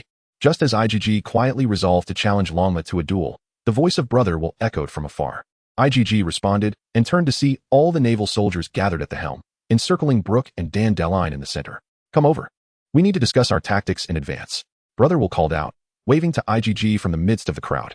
IGG quickly composed himself, rising from the ground and squeezing into the throng. Ho ho ho. Mr. IGG, I hear from Mr. Well that you are a naval soldier who seeks out fights everywhere. Brook greeted IGG enthusiastically, getting straight to the point. Indeed, I am always eager to understand the extent of my strength. IGG nodded affirmatively. I must warn you beforehand, the information we are about to discuss is invaluable. So pay close attention. Dan Deline remarked, casting a disapproving glance at IGG, seemingly recalling his earlier boastful claims. Rest assured, I will listen attentively. IGG replied cheerfully, not wishing to engage in a rebuttal, and patted his chest in assurance. Ahem, listen closely. Dan Deline began to share her experiences on Ghost Island. Firstly, there exists a legion of zombies, devoid of combat prowess, yet capable of emerging from the earth. When Dan Deline first passed through the graveyard filled with tombstones, her heart nearly leapt from her chest. The zombies bore stitched scars and had been sewn together with organs from entirely different species. Each one was a weakened version of a scientific monster. The leader of the zombie legion, however, was an invisible entity. Though unseen, one could hear his voice and feel his touch. Just the thought sent shivers down Dan Delane's spine. Most importantly, one must be wary of a large, long-necked figure wielding scissors capable of severing anyone's shadow. Chapter 60. The One Who Loves to Frighten Children. As Dandelion recounted her tale, IGG listened intently while Brooke directed the sailors steering the ship, having drifted in these mists for many years. Brooke had become well acquainted with the positions of everything in this obscure realm. They encountered minimal resistance, and the dog-headed warship was nearing its destination. In the distance, a massive, flat shadow loomed before them. The naval soldiers gazed in awe at the enormous shadowy island, a sense of dread enveloping them even before they glimpsed its true form. Perhaps this is it. Dandelion shuddered, pausing her narrative. She followed the gaze of the others toward the ominous silhouette of Ghost Island. Her eyes filled with trepidation. The last time she barely escaped with 3 sisters. Now, she was to enter once more? This island appears truly terrifying. Can we circumvent it? Tom, now curled up beside IGG like a Russian blue cat, trembled as he spoke. IGG raised a hand and gently patted his head, remaining silent. His gaze towards the shadow brimming with excitement. Is this the infamous ghost triangular sail? Here comes IGG. Amidst everyone's disparate emotions, the doghead warship swiftly cleaved through the fog, revealing the full visage of Ghost Island before us. From a distance, everything appeared as mere silhouettes draped in darkness, with the first sight to catch our eyes being a dense thicket of withered branches. In the heart of this desolate grove, the naval helmsman, following Brooke's guidance, discovered a narrow waterway. Without hesitation, he steered the vessel into it. The moment we entered, a chill of dread cascaded down our spines. The branches on either side loomed like spectral hands, swaying unnaturally beside the doghead warship, as if welcoming our arrival. The atmosphere weighed heavily on all aboard, each face etched with a somber expression, suffocated by the oppressive ambience. Only IGG, behaving like a madman, darted along the sides of the ship, meticulously observing the shadowy trees. The helmsman quickened the pace, and soon the doghead warship reached the shore. Without delay, we made landfall, reluctant to cast another glance at those ghostly branches. As previously agreed, I would lead a small team, while IGG and Tom would pair together, and Brooke with Dandelion would form another group, splitting into 3 paths to explore. Brotherwill surveyed the surroundings, taking in the sights of the 3 routes. Ahead lay the central heart of Ghost Island, where a towering Gothic edifice stood. To the left, a park appeared, seemingly filled with various recreational facilities. To the right, a narrow path wound through the forest of gnarled branches. Each direction beckoned with an eerie allure. With Jean Bay and the fishmen stationed here, Brotherwill advised, always keep your bearings. If anything goes awry, return to the ship immediately. Any questions? No problems here. It is truly my honor to accompany the lovely Miss Dandelion. Brooke exclaimed with delight. I have a problem. I'm rather timid and prefer not to walk alongside a skeleton, Dandelion remarked disdainfully, casting a glance at Brooke before moving to IGG's side. No, I don't want to team up with a skeleton either. Tom protested loudly, but as a sword glinted across his throat, he quickly raised his hands in surrender. Never mind. I'll join the skeleton. How rude of you all. I had hoped to team up with Miss Dandelion, sighing. IGG pinched the bridge of his nose and turned to Brotherwill. Brotherwill, let us head towards those 2 directions while you and the others check out that path. He gestured toward the castle and the park. Very well, let us commence. Jean Bay, I leave everything aboard to you. Brotherwill clasped fists with Jean Bay. No worries. It's my duty, Jean Bay replied politely. Without further ado, we divided into 2 groups at the bow of the ship and disembarked. The 4 of us made our way toward the shadowy amusement park. This direction was initially suggested by Dandelion, who believed entering from the periphery and gradually moving inward might yield useful information. In truth, she simply wished to witness IGG's reaction upon encountering zombies emerging from the park. Tom was the first to object, asserting that we should head straight for the castle, clearly the lair of the main antagonist. However, his proposal was swiftly quashed by Dandelion. Brooke merely chuckled, believing that as long as he could catch a glimpse of undergarments, the route mattered little to him. IGG, appreciating Dandelion's rationale, agreed wholeheartedly, as he sought to acclimate to his newfound swordsmanship while searching for a suitable weapon. As the discussion unfolded, the 4 of us arrived at the entrance of the amusement park. Hurry, someone's coming. Where? Oh, what a fresh scent. Just as we stood at the threshold, unseen pairs of eyes emerged from the ground, their owners whispering conspiratorially. They typically dwelled underground, and when outsiders approached, they would emerge in organized groups, snatching away beauty and treasures, while leaving behind a morsel or 2. Their primary objective, however, was to frighten intruders, scattering them in terror. How many are there? 4. Nonsense. There are only 3. Can't you see the tall one as a skeleton? 2 children, a young girl, and a skeleton. Children? Oh, I love scaring children. Enough talk. Prepare yourselves. The ground appeared eerily calm, yet unbeknownst to all. A horde of grotesque figures below was hastily Dandelion observed IGG's serious demeanor and smirked. She believed his expression was entirely born of fright, for she too harbored a deep-seated fear of darkness and phantoms at that moment. Moreover, his reaction mirrored that of Tom, who was entangled around Brooke. Save for the fact that he did not tremble, Indeed, he was merely a child. Humph, soon he would truly comprehend what terror entailed, Dandelion thought resentfully. After all, she was one of the few qualified to sail alongside the Empress, adept in wielding the powers of observation and armament hockey, with formidable combat prowess. Yet even so, she found herself in a state of panic within this amusement park. The reason being, the creatures lurking beneath the ground were lifeless. And the ordinary observation hockey could not detect the presence of these zombies. The sensation of something suddenly emerging behind you, exhaling against your neck, nearly contemplating it sent shivers down her spine. Just wait, you boastful little brat. Dandelion even chuckled with a hint of pride, lost in her thoughts. She collided with IgG ahead of her, stumbling and falling ungracefully. Hey, what are you doing? Why did you stop so suddenly? Dandelion exclaimed, propping herself up indignantly and glaring at IgG. Oh ho ho. Miss Dandelion's undergarments Brooke, with his hollow gaze, looked at Dandelion, revealing a hint of bliss. Get away from me. Dandelion, flustered and furious, retaliated by delivering a swift kick that sent Brooke tumbling to the ground. Stop fooling around. IgG growled in annoyance, furrowing his brow. Who are you to admonish me? Dandelion's tone escalated sharply. You tripped me and now expect me to be quiet? Shoo. IgG, suppressing his irritation, gestured fervently for silence. What's wrong, IgG? Is there something there? Tom had taken refuge inside Brooke's ribcage, only his head protruding. Are you joking? Those creatures are undetectable even to my hockey. Do you think you can sense them? Dandelion scoffed. IgG sighed deeply, signaling for them to remain silent once more. Then pointed to the ground 5 meters ahead, whispering, there is something beneath. Humph. Dandelion dismissed him with disdain, resuming her act of skepticism. I refused to believe it. She was somewhat vexed, unable to comprehend why this little brat felt compelled to boast. How could he possibly sense what her hockey could not? When he possessed no hockey of his own? This is an affront to the might of the 9 serpents. Dandelion unsheathed his sword and strode purposefully to the spot indicated by IG, raising his arms high before forcefully plunging the iron blade into the earth. With a sharp hiss, the sword's edge, imbued with formidable power, penetrated the soil as effortlessly as cutting through tofu, embedding itself to the hilt. What have you done?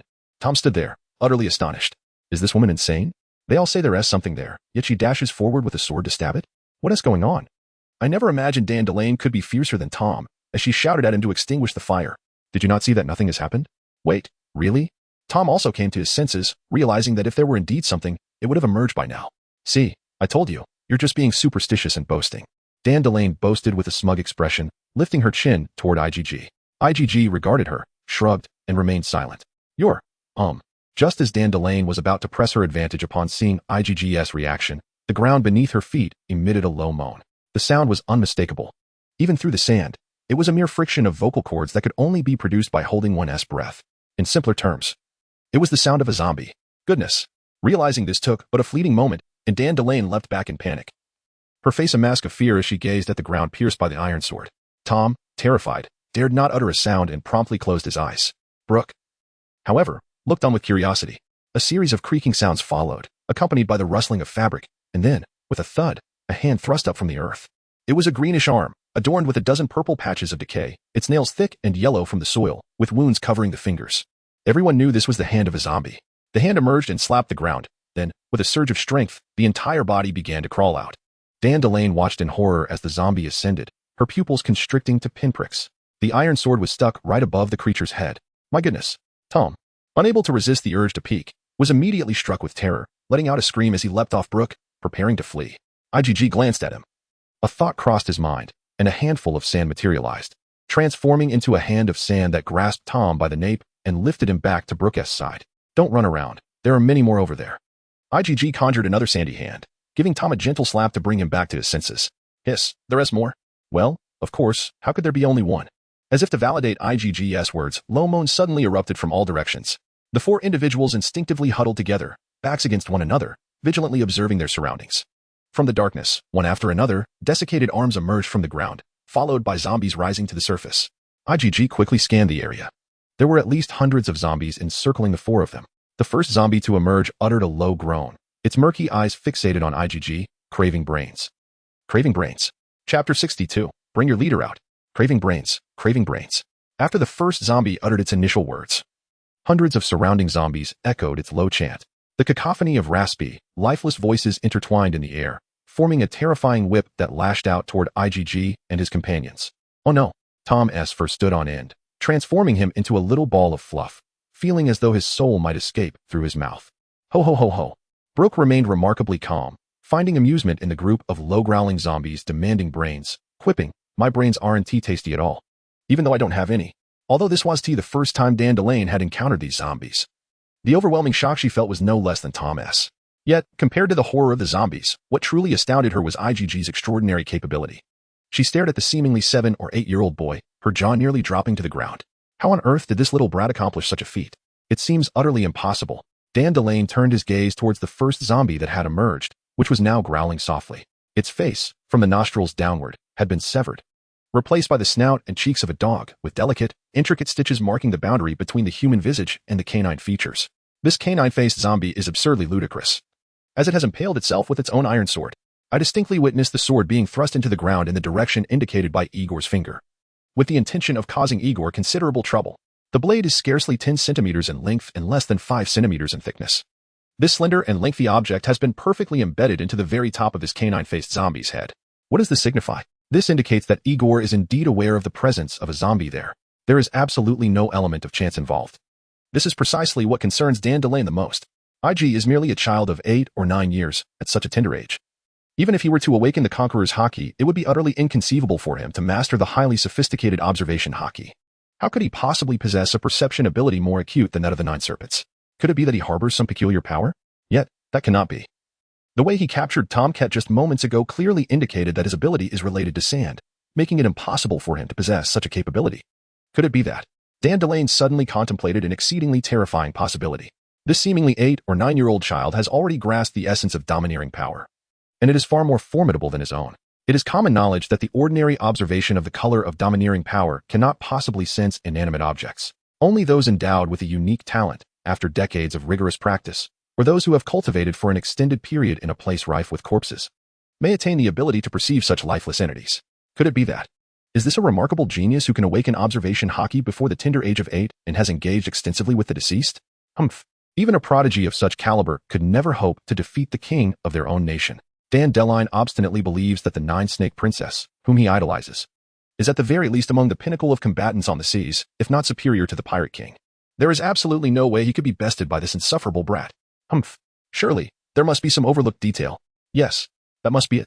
Dandelion suddenly grasped a reasonable explanation. The silent transmission of fear and imagination resonated within, as Kararo's completion level increased by 2, now standing at 6. Please continue your efforts, master. Igor was meticulously observing the surrounding zombies when the system's notification unexpectedly echoed in his mind. What on earth? Why has Kararo's completion level inexplicably risen by 2%? A wave of perplexity washed over Igor's mind. What is this situation? Wasn't I merely observing the zombie with the dog-ass face? How did it escalate into a matter of instilling fear and reverence? Have I truly reached such an elevated state that I can effortlessly accomplish what Kararo has done? If so, I must be exceptionally formidable. Regardless, this is a positive development. IgG found himself inexplicably elated. The brain-eating, dog-faced zombie drew closer, its sword-embedded head appearing particularly sinister and terrifying. Fearlessly, he approached and seized IgG's arm. IgG, Tom called out. Yet, IgG displayed no signs of panic, nor did he exhibit the startled reaction that Dandelion had shown earlier. He merely regarded the dog-faced zombie with a hint of disdain, curling his lip in distaste. Eating brains eating the dog-faced zombie, witnessing IgG's lack of response, found it increasingly difficult to recite his lines. Hey, I am a zombie. You, little brat, at your age, shouldn't you be terrified of me? How can you remain so composed? Just look at the cat behind you, how well it is cooperating. Can't you learn from it? I must frighten you. With that thought, the dog-headed zombie opened its mouth and slowly inched closer to IgG's head, taking its time. In truth, it didn't wish to bite the child, as it inherently regarded living beings as filthy. On the other hand, the zombies often claimed that the slower the movements, the greater the sense of oppression. Humph. Stupid little brat, let us see if you want to be scared to the point of wetting yourself. While the dog-faced zombie envisioned IgG crying in fear, it brought its dry, gaping mouth closer. Suddenly, just as it was lost in its most delightful fantasy, the child, who was supposed to be terrified, sprang up and delivered a resounding slap to its face. Eating brains, huh? The dog-faced zombie froze in place. Not only that, but the horde of zombies gradually approaching the 4 of them collectively gasped, halting their advance. Every zombie, including IgG's 3 companions, stared in astonishment at IgG. What? What did he just do? He slapped the zombie?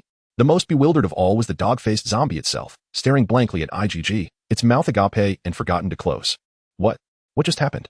I, a zombie, was slapped by a living person? This slap rendered him momentarily dazed, causing him to forget entirely what he had intended to do. The canine-faced zombie glanced at IgG and gestured towards his own face, just as he was about to speak. Wham! IgG leapt up and delivered yet another forceful slap. This slap thoroughly roused the canine-faced zombie from its stupor. It was an egregious affront to the undead. Enraged, it opened its mouth wide and roared, "Dare you strike me?" Smack.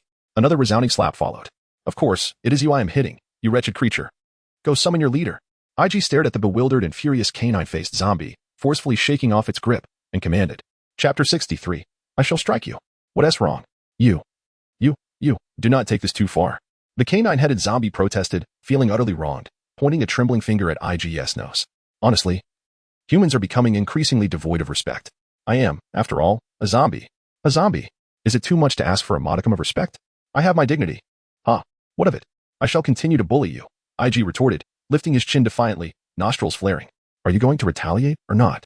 If you do not, I certainly shall.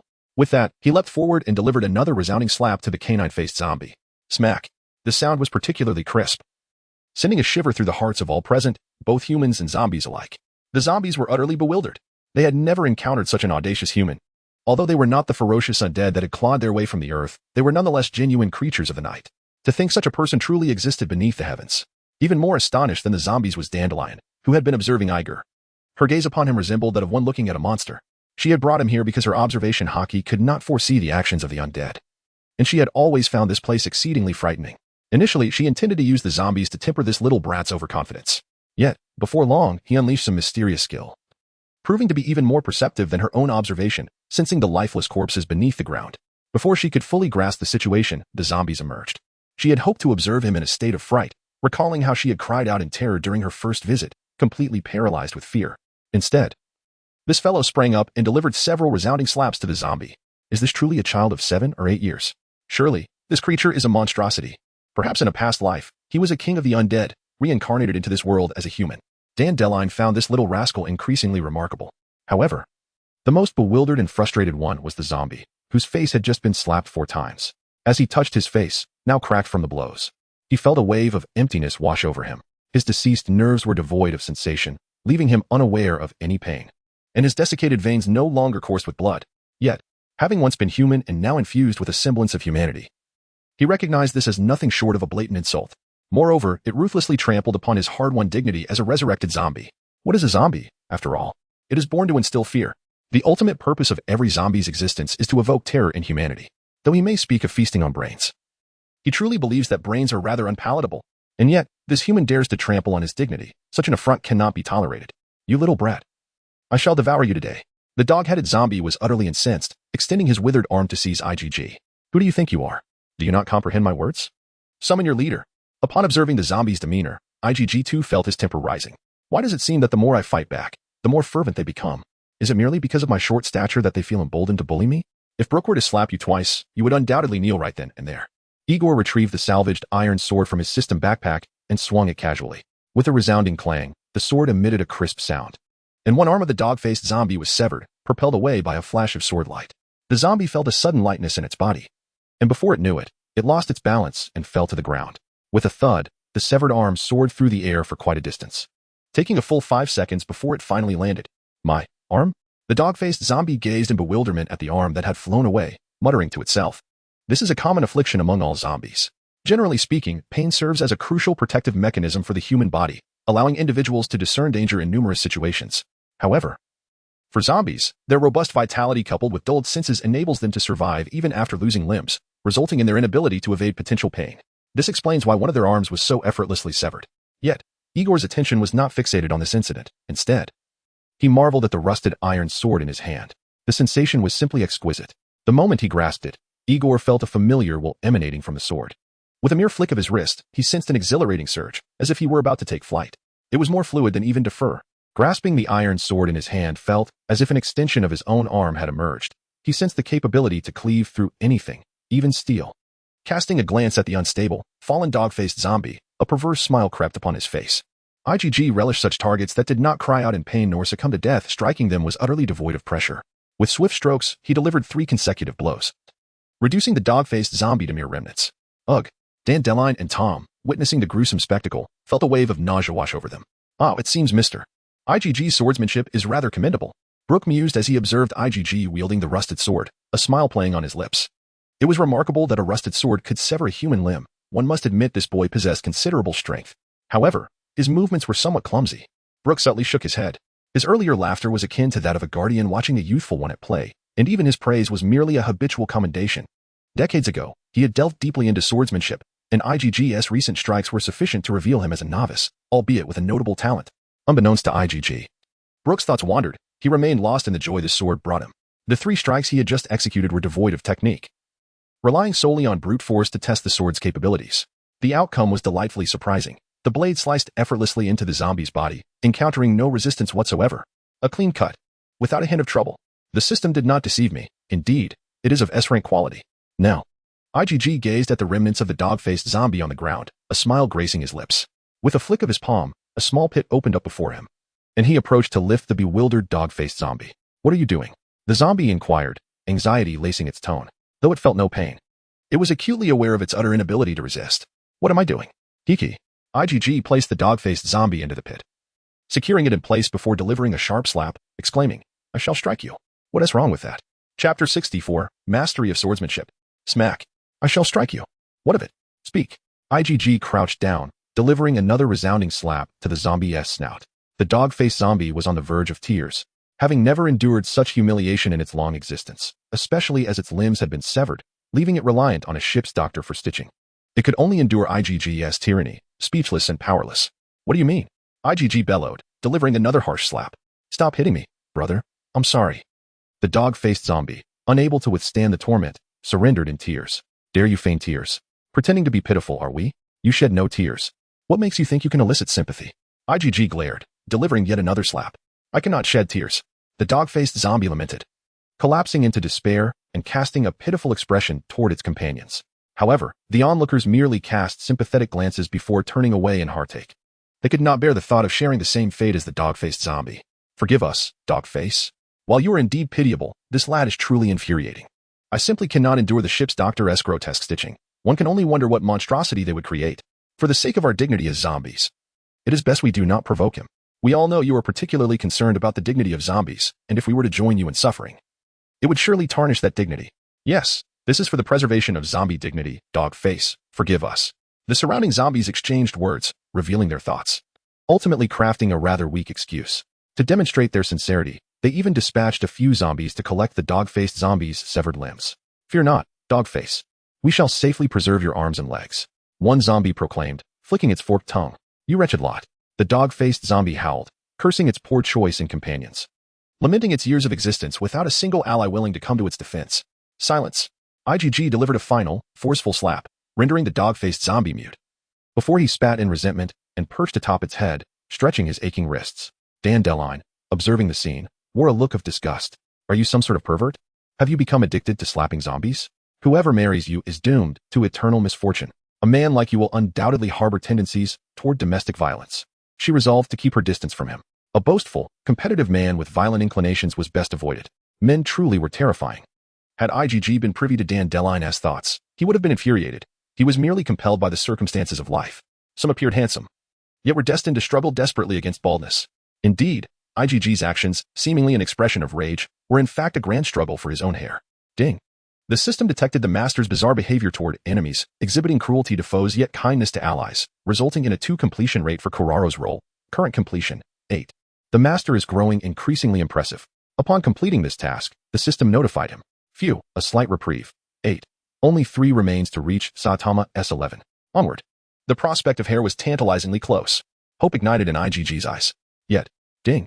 The detection of fear in non-humans yielded the evaluation of monster fearmonger, resulting in a 4 completion rate for Saitama's role. Current completion, 15. Ding. Oh my, the desire to support the master is growing. Go, master. You are the best. Before IGG could revel in his success, the system delivered another notification, dancing joyfully upon completion. "You must be doing this on purpose. I've toiled endlessly, and Kuraro's progress only increased by 2. Just 2. To reach 100, I would have to slap over 2,000 faces. Well, this is quite the situation. Saitama has unexpectedly received a rather peculiar evaluation. This is infuriating." IG, filled with rage, fixed a fierce gaze upon the surrounding zombies. All the zombies trembled in unison, sensing that something had transpired with the human child at the center. In light of this, IG slowly rose to his feet, his eyes aflame with fury as he drew forth a rusted iron sword, its blade slicing through the air, aimed directly at the zombies. I shall turn you all into mere sticks, he declared. Hey, don't push your luck, one zombie shouted in discontent.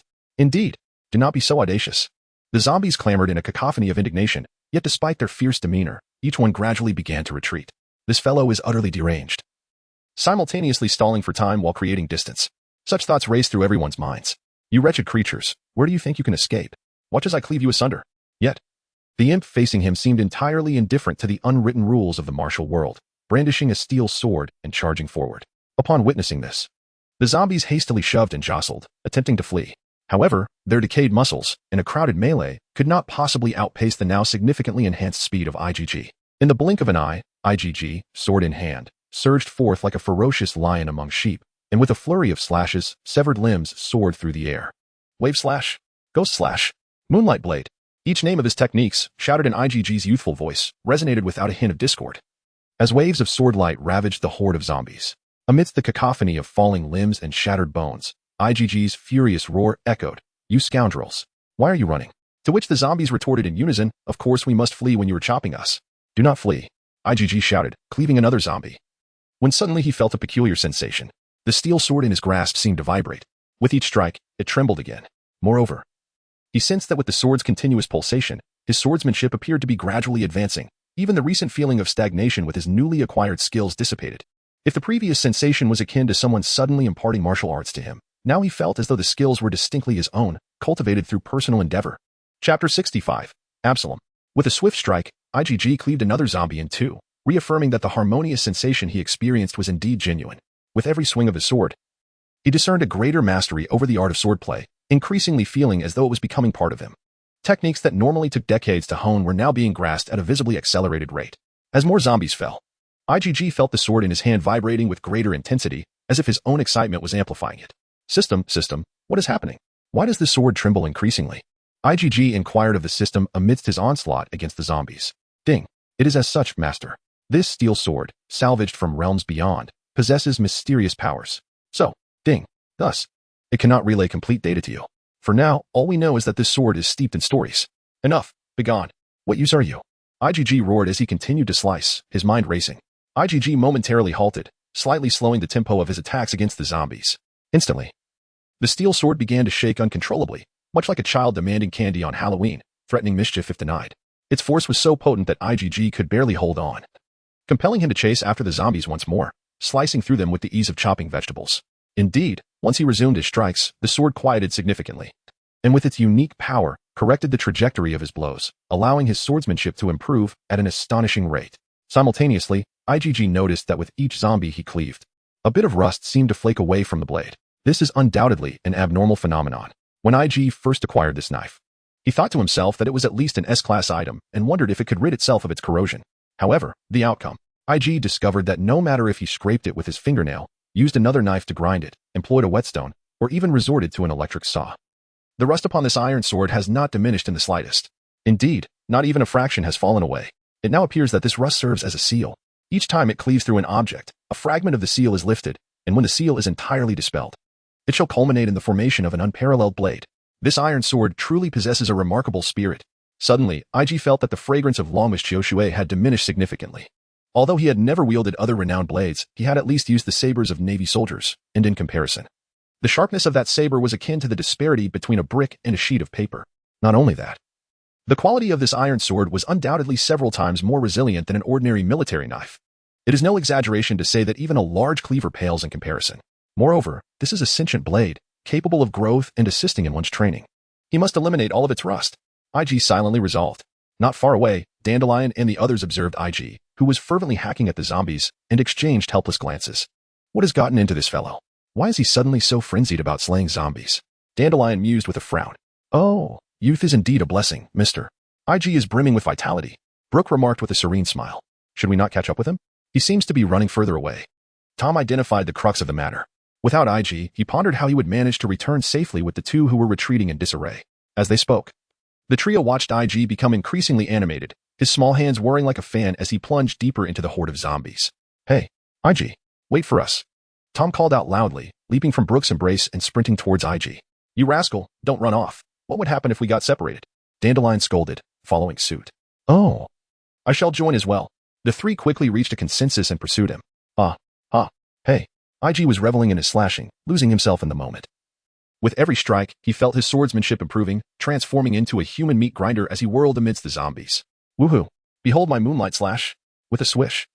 Severed limbs and dismembered arms soared through the air, falling in rapid succession. IG felt a profound resonance with the iron sword, as if they could sense each other's joy. You bastards, don't run away. Let me finish my work. IG shouted at the dozens of zombies sprinting ahead. Who would halt to let you strike, foolish one? One of the zombies retorted. Boss Absalom, come save us. Boss Absalom, Boss Absalom. A voice called out, which was met with a chorus of undead agreement. Dozens of zombies shouted in unison, their collective voice booming. Who dares to butcher my zombie brethren in such a manner? I will not let you escape. As if to respond to the zombies' outcry, a furious roar echoed from an unknown source. IG halted, searching for the origin of the voice. The voice was not far. Close to both himself and the zombies, yet for some inexplicable reason, he could not discern the figure of its owner. Unable to see? IgG calmed himself and began to recollect carefully. In the chapter of the terrifying triangular sailboat. Ah, it was him. IgG's eyes brightened. Absalom. The man with the leopard mouth who had carried Nami away in the original story. The wielder of the transparent fruit, or rather, the destroyer of Sanji's dreams. Such a formidable ability to stealthily infiltrate women's baths and observe them bathing. This was the power that had been squandered by this man. For this, Sanji had made a solemn vow to defeat that detestable transparent man. So it was indeed him. IgG meticulously scrutinized his surroundings and, with a casual tone, inquired, Absalom? Are you the notorious lecher? Who are you calling a lecher? Absalom's furious voice echoed from not far away. IgG turned his gaze towards the sound. Yet he still could not locate his shadow. It was a challenge for him, lacking the observation haki, to track a user of the transparent fruit. Chapter 66. The Rules of the Jiankou. Stop, stop, stop. As Brooke, Dandelion, and Tom approached IgG, Dandelion halted Brooke, who was cradling Tom. What is it? Miss Dandelion, have you granted me permission to view your intimate garments? Brooke exclaimed. However, a fist swiftly greeted him from a certain girl who had yet to give him the chance. What is going on, Dandelion? Tom peeked out from Brooke's ribs. Look. Dandelion did not answer but merely pointed in IgG's direction. A cat and a skeleton followed her gesture. At that moment, IgG had ceased pursuing the zombies and was instead standing still, surveying his surroundings. The zombies across from him had turned back, watching IgG with keen interest while exclaiming a foreign name. It seemed to be Lord Absalom. Surely, some formidable reinforcements had arrived to confront IgG. What is he doing? Tom could only see IgG conversing with the empty air, which left him bewildered. Fool, have you forgotten what I just said on the ship? Dandelion chastised Tom, giving his feline head a sharp tap. I remember, Miss Dandelion mentioned an invisible ghost, right? Brooke chimed in, thoughtfully stroking his bony chin. Ah, an invisible ghost. Have we encountered it so soon? Tom's fur bristled again. IgG couldn't possibly be speaking to the air. It must be him. That invisible ghost. Oh dear. Tom buried himself entirely within Brooke's chest cavity, his voice muffled. What if IgG gets eaten? Who can say for sure? That kid might not even realize how he perished. Dandelion shot a glance at IgG, still dismissive. How can you fight an unseen foe? Even your observation haki might not suffice. Brooke posed a crucial question. Of course. That fellow is incredibly formidable. Sometimes even observation haki cannot sense him. Dandelion stammered. Her face flushed with embarrassment as she recalled her first encounter in this place. At that time, she had been utterly terrified by the zombies, leaving her no chance to utilize her observation haki. She had been at the mercy of that transparent fiend. As an exceptional warrior of Nine Snake, she had felt helpless. Surely a mere child would be even more at a loss? Just look at his bewildered expression now. He could only sense the zombies by sheer luck. A knowing look crossed Dandelion's face as she awaited IgG's misfortune. Let us see how you manage. In contrast, Tom was far less composed. What? Is IgG certainly going to get eaten? What do we do? Tom was on the verge of madness, clutching his head in despair. He was torn between whether to rescue IgG and his overwhelming fear of the invisible ghost devouring him as well. Mr. Absalom was evidently quite shaken by the earlier incident, his emotions running high, even invoking the unwritten rules of the martial world. However, the response he received was, IG, once again discerning his position, drew his sword and struck. Goodness. Absalom, startled, felt as though his scalp might fly off and hurriedly rolled away. With yet another missed attempt, IG paused, then spoke again. Tell me, did I actually hit you, you lecher? Just as Absalom was about to retort, he suddenly realized the necessity of tightly covering his mouth. He absolutely must not speak. The moment he did, this fellow would be inclined to swing his blade. Cautiously avoiding his previous trajectory, Absalom stealthily maneuvered behind IG. Fortunately, this erratic lad seemed utterly oblivious to his presence. Now it's my turn. Absalom raised his fist high, aiming for the unsuspecting back of IG's head, and struck down with great force. Chapter 67. Representing the bathhouse to annihilate you. The zombies here remain oblivious to the unfolding events, merely shouting words of encouragement. In contrast, Dandelion perceives a shift in Absalom's position. However, She has no intention of disclosing this to IG, who stands with his arms crossed, observing IG's reaction intently. Dandelion, what is the situation? Tom inquires anxiously, his gaze fixed on IG, deeply concerned that he might be consumed by a ghost and vanish without a trace. It is not a significant issue, we can only observe. She replies, even if I were to speak, he would not comprehend. Dandelion remains focused on the battlefield. She was not lying in this regard. Had IgG been entirely oblivious to Absalom's movements, she would have been left to endure a relentless barrage of strikes. For no matter how swiftly she attempted to alert herself, there was an inevitable delay before IgG could respond, during which time the attack had already landed. More importantly, she needed to ascertain whether this IgG truly possessed any semblance of dominance. She firmly refused to believe that a child of merely 7 or 8 could have mastered such prowess at this tender age. Miss Dandelion, since we are relegated to mere spectators, why not allow me a glimpse? Away with you. While the three onlookers exchanged words, Absalom's fist had already descended.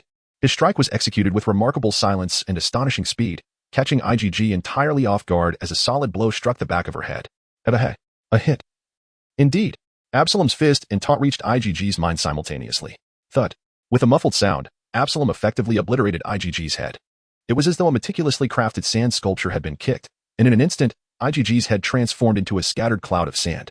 In the dim light, the dispersed grains resembled blood splatter. Upon delivering the punch, Absalom found the sensation in his hand to be rather peculiar. In his anticipation, that punch was supposed to feel like a collision with the wall. Instead, it obliterated his head. When did he become so formidable? Or perhaps this fellow merely appeared fierce, yet was pathetically weak? You boast so brazenly, yet only dare to strike from behind? I can't even see you, and you still attack me from the rear? Just as Absalom was engulfed in confusion regarding his newfound strength, Igor's voice resonated. Startled, Absalom quickly glanced down at Igor. To his astonishment, the splattered blood, bone, and remnants of his fist gradually coalesced, reforming a perfectly round little head. What on earth are you? Absalom had never witnessed such an eerie ability. A shattered head can regenerate? Who is truly the monster here? He found himself at a loss. Though shocked, Absalom swiftly denied Igor the opportunity to act, decisively retreating to another location. However, he failed to notice that a cloud of dust had settled upon him when he had obliterated Igor's head. What the hell? You must be the real monsters. Igor, maintaining his composure, understood that his previous display had inadvertently revealed his abilities, so he feigned ignorance. Bah! Absalom grew even more fearful. Muttering, with every word, you shift your position. You are the true specter. Who has ever heard of a human whose head can regenerate after being shattered? Clearly, you lack experience. Filth. Today, I shall eradicate you on behalf of the women's bathhouse you invaded. Igor, unrelenting, continued, subtly manipulating the dust clinging to Absalom, consolidating it into a single mass. Although a particle of dust emits a faint signal, the convergence of thousands creates an accumulation potent enough for Igor to discern Absalom's location from several meters away. Finding you makes everything simpler, Igor smiled, feeling assured of his victory. Unbeknownst to Absalom, who remained blissfully unaware of this tactic, he felt utterly secure while pondering how to inflict harm upon Igor, brazenly declaring, "Nonsense. I've dealt with countless brats like you." As he spoke, he planned to circle behind Igor. If fist would suffice, then I shall wield my weapon. Silently, he drew his dagger, making not a sound. Meanwhile, Dandelion, observing his movements, couldn't help but smirk disdainfully. This is not a mockery of Absalom, but rather a derision aimed at the immobile IgG. You little rascal, your cover is blown. I wonder how long your luck will last. Still no reaction? Just wait until he unleashes his conqueror's hockey, and you will be finished. Let us see how you manage then. Ultimately, you will have to rely on me to rescue you. At that moment, I shall certainly make you kneel and apologize to our king.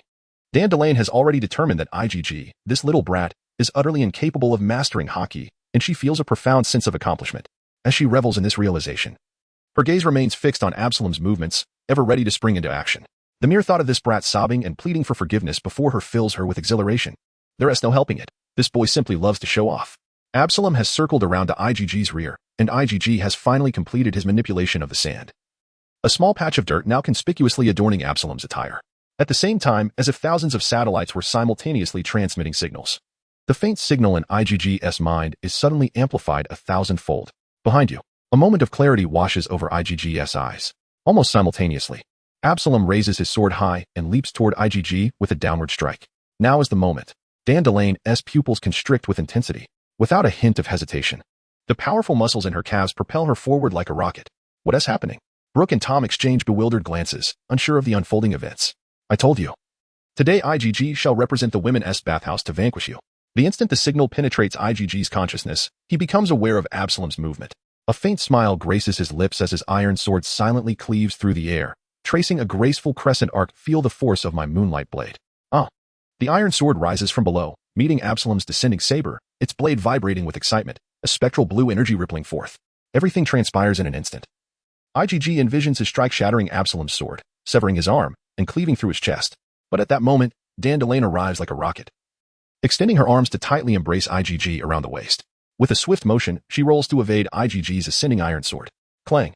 A crisp sound of steel reverberates, followed by a chaotic surge of sword energy shooting skyward. Bang! As the sword energy ascends, the two entwined figures are propelled sideways at an astonishing speed, crashing into a tombstone 10 meters away. Chapter 68. I'm out.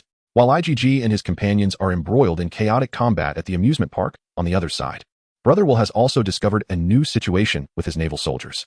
After parting ways with IgG and the others, Brother Will led a group of sailors into a narrow path flanked by ghostly trees. Along the way, the ghostly trees sway ominously, and strange sounds echo through the forest. A few particularly daring sailors, eager to uncover the mystery of these trees, approach one, only to find a large face ominously hanging from the branches. Gazing at them. What the hell? The sailor yells, tumbling backward in shock. What's wrong? Brother Will rushes over, concerned. The face. The rookie stammers, unable to articulate his fear, merely pointing at the ghostly tree before him. Following the direction of his finger, Brother Will's heart races with terror. What in the devil is this monstrous thing? He shouts, raising his sword to strike. The ghostly tree offers no resistance, letting out a mournful wail before being severed in two. My goodness! We killed a tree. Help! Help! Don't kill me. After the first ghostly tree falls, a chorus of cries erupts throughout the forest. Brother Will and the naval soldiers realize that every tree in this grove is alive.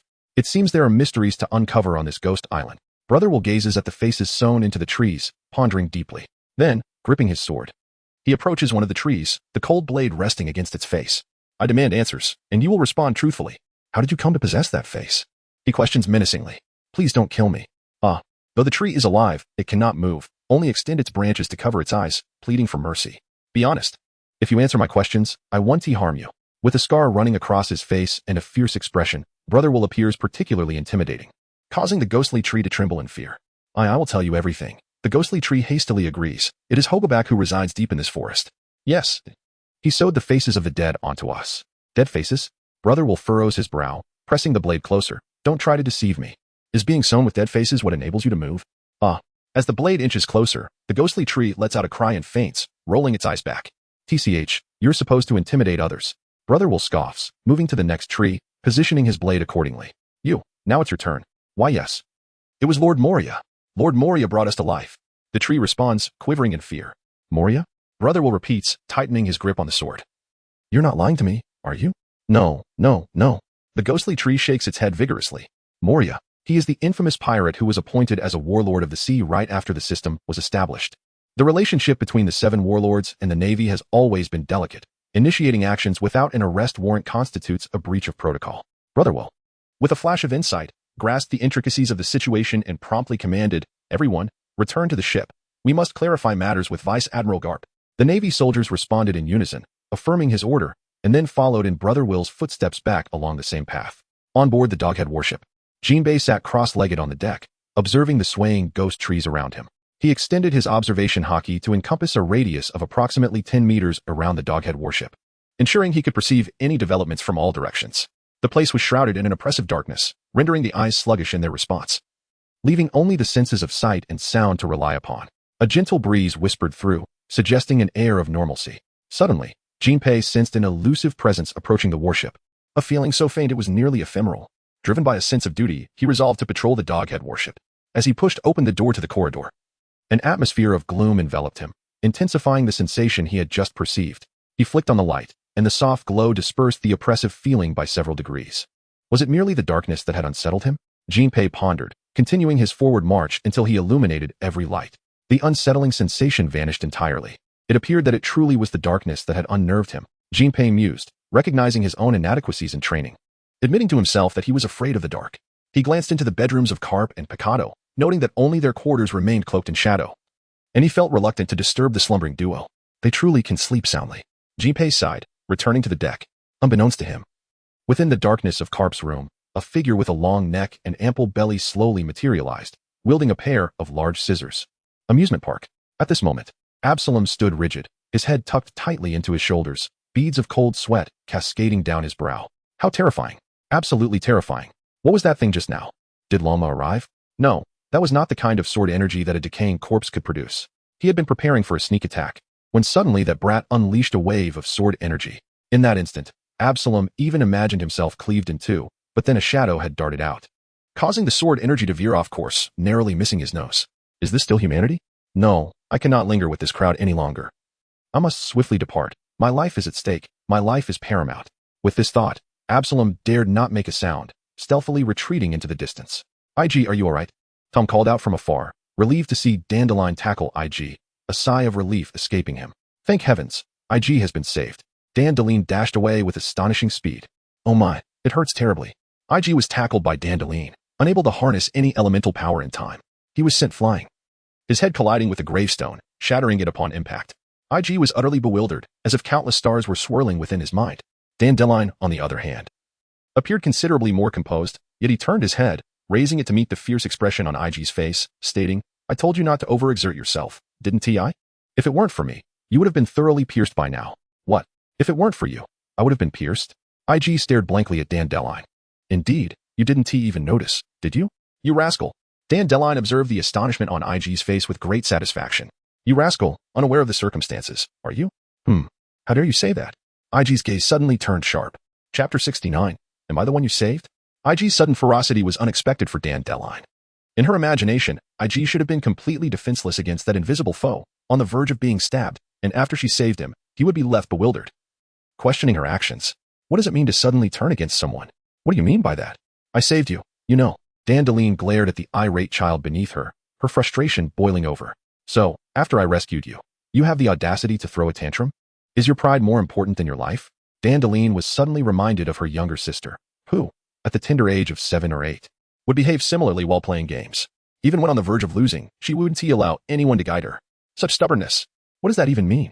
Upon hearing the foolish girl speak thus, Iger grew even angrier, gesturing between her and himself. You saved me? I needed your help? I had my move all prepared, ready to defeat the enemy with a single stroke of moonlight slash. And then, out of nowhere, a large black rat suddenly lunged at me, throwing me off course just as I was about to strike. At that critical moment, my blade veered off, dissipating all my power. Goodness, is this person an actor? Determined to protect the opponent, are we? And now, she has the nerve to claim she saved me? You saved your uncle? How utterly rude of you, you little brat. Dandelion could no longer contain her indignation. Is this how you speak to the one who saved your life? Truly infuriating. The little rascal, so obstinate. What else more? His words are utterly infuriating. Dandelion nearly lost his composure, contemplating delivering a resounding slap, yet he restrained himself, considering the boyish youth. Alas, you saved my life? How dare you say such a thing? Were it not for you, that fellow would have been cleaved in two by now. IGG was on the brink of madness, incredulous that such an unreasonable person existed in this world, ruining one's affairs while claiming to have saved a life. It was utterly absurd. Do you have no sense of shame, you wretched little brat? Dandelion was determined to not be outdone. This boy, who lacked even the most basic of abilities, had the audacity to receive a punch and still wished to withstand a blow from a powerful sword? I am utterly flabbergasted. Is there truly anyone so shameless as you? IGG erupted in exasperation. Did you not witness the sword I just swung? Indeed, I risked being struck by you to save your sorry self. Dandelion was invigorated by the exchange. IGG's blood surged, and in an instant, he was nearly overwhelmed by the intensity of his own conqueror's hockey. Mr. IGG. Miss Dandelion, please, calm yourselves. Brooke, sensing the escalating tension, hurriedly intervened to separate the two who were on the verge of confrontation. The battle is not yet concluded. How can you be quarreling? He has long since fled. The two exclaimed in unison. Oh, then we ought to ascertain his whereabouts. Brooke's words struck true. The two seemed to grasp the implication, casting glances at one another before simultaneously turning their heads away. Humph. The system detected that the host was adorably feuding with teammates, resulting in a 2 completion rate for Saitama's roleplay, with the current completion at 17. Originally, IGG's anger had begun to subside, but this system announcement was like throwing fuel on the fire. Oh dear. IGG was so incensed that he leapt from the ground, sword in hand, charging towards the nearby gathering of zombies. The zombies, blissfully unaware that their Lord Absalom had already made his escape, stared blankly at the approaching IGG. This child, how could you expose your back to the enemy in the midst of battle? Lord Absalom, the opportunity has come, a zombie shouted. However, a chilling wind swept over their heads, and there was no sound at all. The zombies finally realized something was amiss. Their Lord Absalom, could it be that he had fled? The zombies collectively voiced their conclusion. Immediately afterward, a petite figure darted into the horde of zombies, sword flashing, sending limbs and torsos flying once again. Lord Absalom, you coward! Coward! Coward! Coward! Each cry of coward was accompanied by the severing of arms and legs. From a distance, Absalom shuddered as the agonized screams of his zombies echoed behind him. Sorry, everyone, but you won't die. I might. Better to flee first. The slaughter within the zombie horde continued, but this time, knowing escape was impossible, they all cursed Absalom before being dismembered without resistance. Soon, the entire amusement park was littered with severed limbs, except for one fox zombie. Trembling with fear, the fox zombie sat on the ground, back pressed against a tombstone. Watching as Iggy approached slowly. Can we talk this out? Please don't cut me. Woo-woo. The fox whimpered. Iggy said nothing, only raising his iron sword high before thrusting it down violently. The fox zombie screamed, squeezing his eyes shut. But after a long moment, there was no sound of anything falling. Opening his eyes, he saw Iggy's sword embedded in the ground right between his legs. I'll give you one chance. Tell me where your boss might have fled, and I won't cut you, Iggy said, looking down at him coldly. This. The fox zombie hesitated. So you've got backbone, do you? Iggy slowly pulled the sword from the ground, raising it high. I'll talk.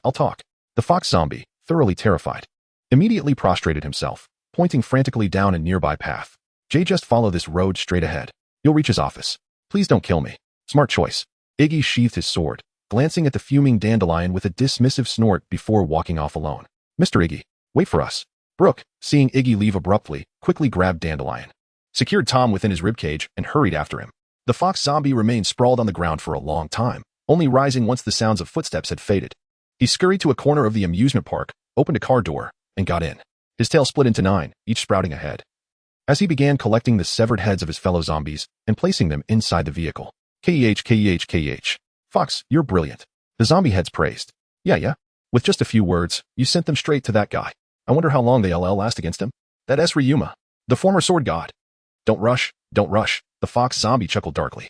I'll take you all to watch the show soon. Chapter 70, Gecko Moria. Following the path the fox zombie had indicated, Iggy and the other 3 advanced unhindered. The amusement park's attractions gradually thinned, replaced once more by eerie, wild hand trees. The lively atmosphere faded, giving way to an unsettling silence. Yet, the tension between 2 members of the group made the quiet air feel explosive. Humph. Dandelion shot Iggy a glare before turning away with a loud snort. Tsh. Iggy spat, ignoring her as he strode forward. Dandelion, displeased by his indifference, quickened her pace, her long legs easily overtaking him. As IgG moved along steadily, he suddenly sensed a pair of long legs striding past him, which irked him greatly. Instantly, he quickened his pace, surpassing Dandelion once more. You rascal, is this intentional? Dandelion's eyes flared with indignation. Intentional? No. I simply wish to avoid having someone's posterior swaying before me, IgG replied calmly without glancing back. You. A rush of embarrassment and fury colored Dandelion's striking face. Her cheeks flushed as she sprinted ahead of IgG, declaring, I shall sway right in front of you. What of it? Gazing at the tantalizing figure just within reach. IgG's expression flickered with evident distaste. He muttered a lowly curse and transformed his lower body into a cascade of sand, propelling himself forward with remarkable speed. Oh ho, Mr. IgG, if you're unwilling to look, Miss Dandelion can certainly show me. Brooke chimed in at just the right moment. You can go to hell.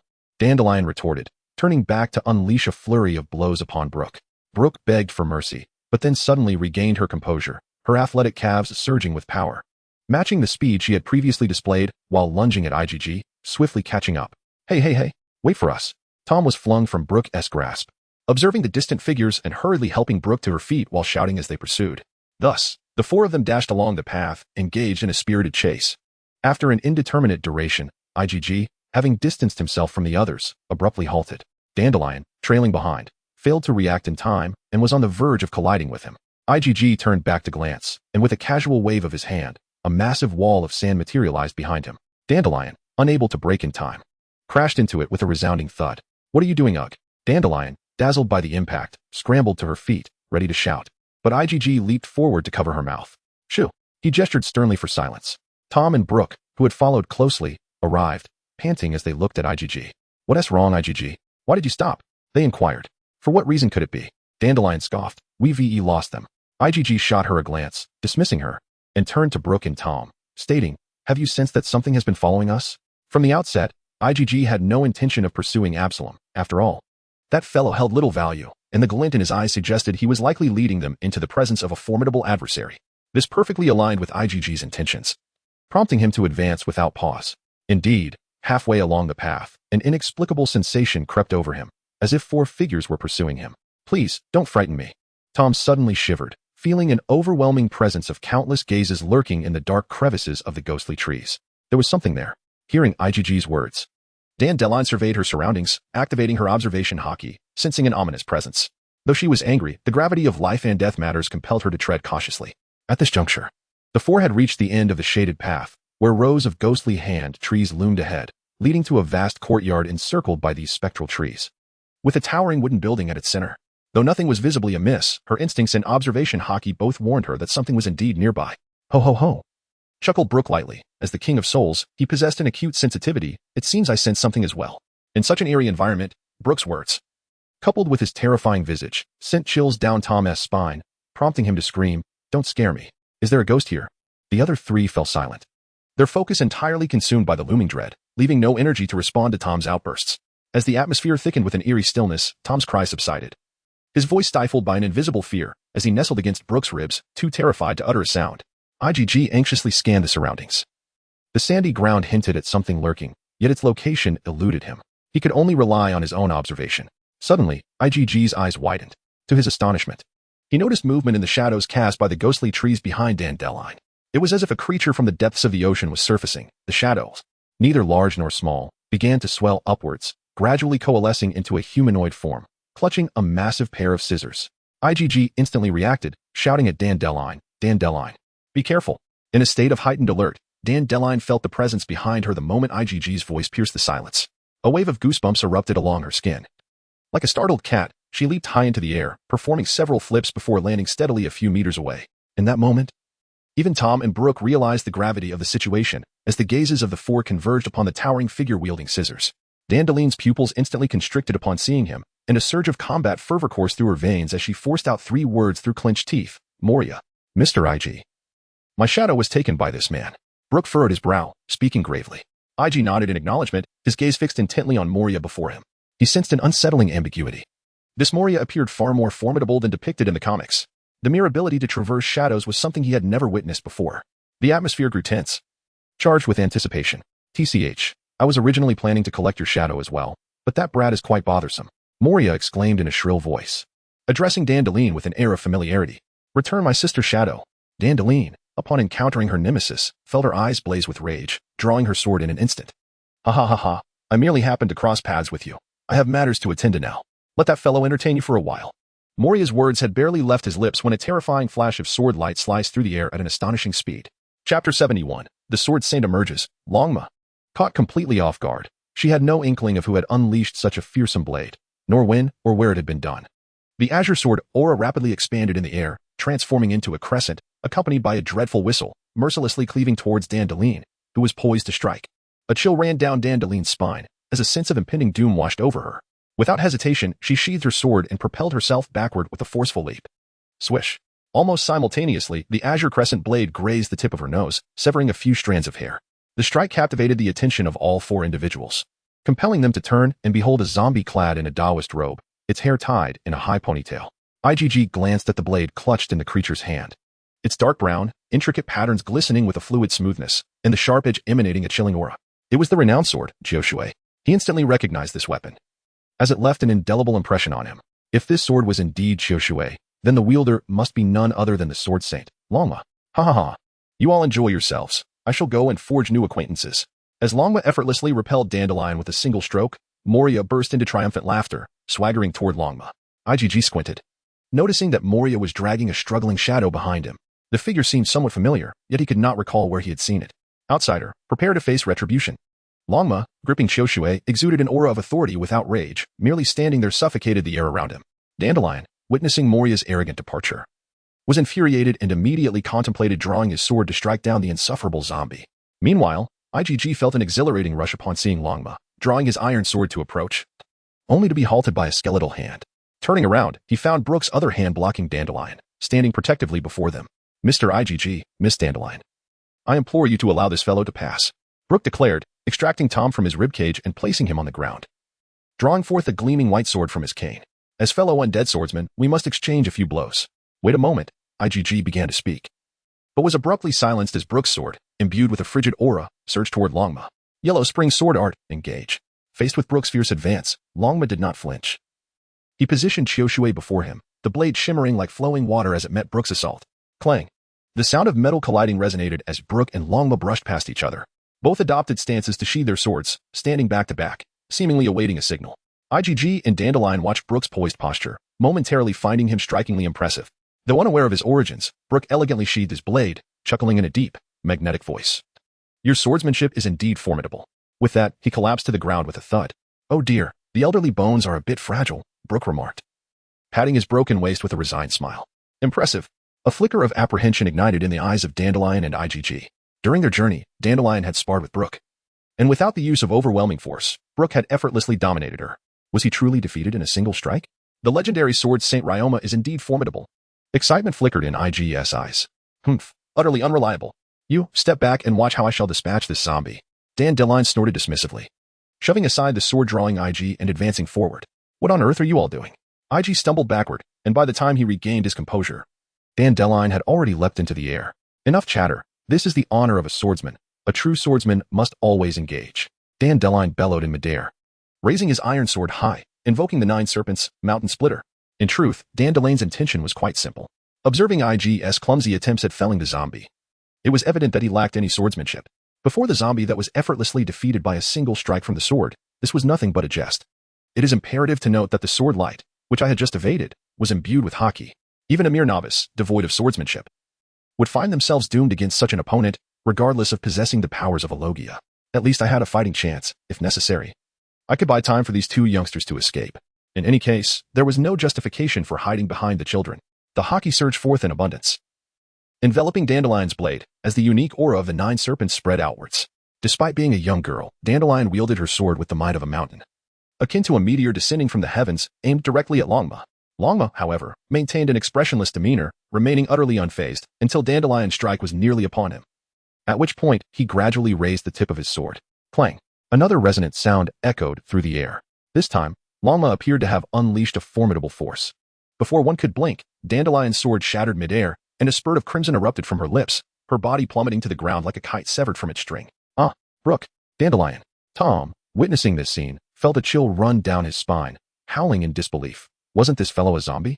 How could he possess such strength? With your kind, do you dare to think you can pass through me? Longma rasped, ignoring the 2 fallen behind him, as he slowly advanced towards IGG and Tom. Hey, it's not over yet. A sharp exclamation halted Longma's steps.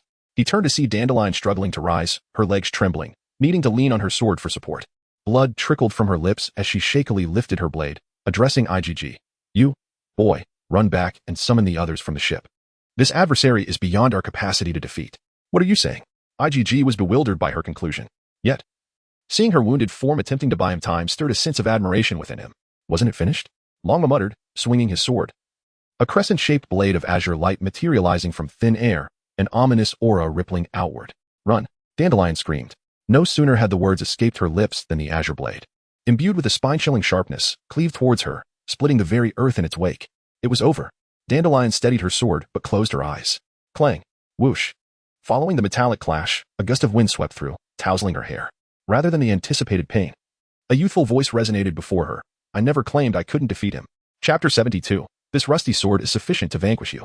Dandelion gazed at the small figure before her, barely reaching her waist, the bloodstained face radiating shock. Just moments ago, that zombie had unleashed that sword energy, hadn't he? She had clearly witnessed the blade aimed at her. It was a strike she would never dare to confront, even unscathed. This little imp. How did it manage to catch up from behind and then block its path? This is utterly absurd.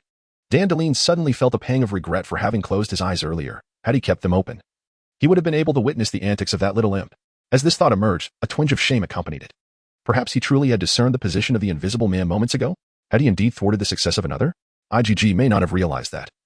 In the face of peril, the formidable strength he displayed was precisely what led Dandelion to believe he was more than just a mere child. Ah, IGG. You were simply magnificent. Tom, still bewildered by the unfolding events, saw IGG suddenly appear across from him, having rescued Dandelion. It was almost enough to make him swoon. Tom felt himself beginning to idolize him. What are you waiting for? IGG turned to the dazed Dandelion and gestured towards the fallen Brook, urging him to take the injured figure to safety. Oh, Dandelion finally snapped back to reality, grabbing Brook and retreating. Tom cautiously maneuvered around the back of the dragon horse, approaching Brook and retrieving a carton of milk. Splash. Thank you, Mr. Tom. I am revived, Brook exclaimed, instantly rejuvenated. Upon seeing Dandelion, battered and bruised, and IgG wielding an iron sword before the dragon horse, he began to understand the gravity of the situation. Ah, have I truly aged? The power of Mr. IgG is astonishing, transcending mere technique to confront that zombie? Dandelion remained silent, his gaze fixed on the battlefield. His expression complex. You are impressive, the dragon horse remarked, looking down at IgG and nodding slightly. You are quite formidable as well. IgG replied with a nod of his own. Their eyes met, igniting sparks of fierce determination in the air. Lord Dragon Horse, we are here to cheer you on. As one human and one zombie faced off, the sudden screech of brakes echoed through the haunted woods. Creaking sounds drew the attention of all except for the dragon horse and IgG. A fox zombie emerged from a vehicle, hurriedly unloading severed heads and arranging them neatly on the ground. It's the foxes, Tom exclaimed. Yet Brooke and Dandelion's expressions turned grave as they grasped another crucial detail. Dragon horse? Is it that dragon horse? The fox zombie quickly set up the zombie heads and shouted at IgG, Boy, prepare to meet your demise. This is none other than the legendary Lord Dragon Horse. To perish by his sword would indeed be a stroke of fortune. Exactly. Await your end, little brat. Lord Dragon Horse, swiftly strike him down. The zombies rallied in support of Lord Dragon Horse. Who is Dragon Horse? Tom queried, glancing at Brooke and Dandelion, only to find their expressions laden with complexity. To be defeated by him is no disgrace. He is the most renowned swordsman who has slain dragons, Brooke stated. However, knowing he is Dragon Horse, one cannot help but question whether that boy stands a chance, Dandelion mused. His earlier confidence in IgG dissipating with the mention of the Dragon Horse's name. The world's strongest swordsman has slain dragons? Tom stammered, fear evident in his eyes as he regarded IgG with concern. Could IgG truly contend with him? In stark contrast to the spectators' clamor, the two combatants on the battlefield remained as tranquil as a still lake, their burgeoning battle spirit surging like tumultuous waves. As they say, I am Dragon Horse. Indeed. Dragon Horse was a swordsman from centuries past, employing a style that was decidedly traditional, perhaps sensing IgG's power and extending him due respect. I am IgG, IgG responded earnestly, recognizing the significance of Dragon Horse's acknowledgement. My sword is named Autumn Water, a blade of unparalleled sharpness among the 12 great knives of this era. I shall duel you in the name of Autumn Water. Dragon Horse slowly raised his blade, the light reflecting off it reminiscent of the shimmering lakes of autumn. This sword is, Rusty Blade, a weapon I acquired from the gate of another world. I will duel you under its name. IgG mirrored Dragon Horse's stance, declaring the name of his sword. Rusty Blade? Dragon Horse regarded IgG's corroded sword with skepticism. You intend to fight with a rusty sword? Do not underestimate it. This blade is more than capable of vanquishing you. IgG replied coolly. Very well. Dragon Horse nodded lightly, adopting a stance. Dragon Slaying Sword Technique, commence. Supreme Sword Technique, engage. The two locked eyes, their spirits igniting with fierce intensity, their auras erupting. Meanwhile, aboard the Doghead warship, Jinbei sat cross-legged on the deck, observing a regiment marching in perfect formation. He sprang to his feet, tension evident as he focused on their approach. As they drew nearer and Will's face became visible, Jinbei relaxed his guard, lowering the gangplank to welcome them. Will, has your exploration concluded? Jinbei inquired, noting the sweating naval soldiers. Alas, no, Will replied, shaking his head with a sigh. This ghost island is actually a pirate ship of the Seven Warlords. Is that so? If it belongs to the Seven Warlords, then IgG and the others are in grave danger. Jinbei instinctively thought of IgG's safety. Even if IgG is formidable, he likely cannot match the Seven Warlords. Will asserted. Thus, we hastened our return to enlist the help of Vice Admiral Karp. Jinbei nodded, recognizing the wisdom in Will's decision.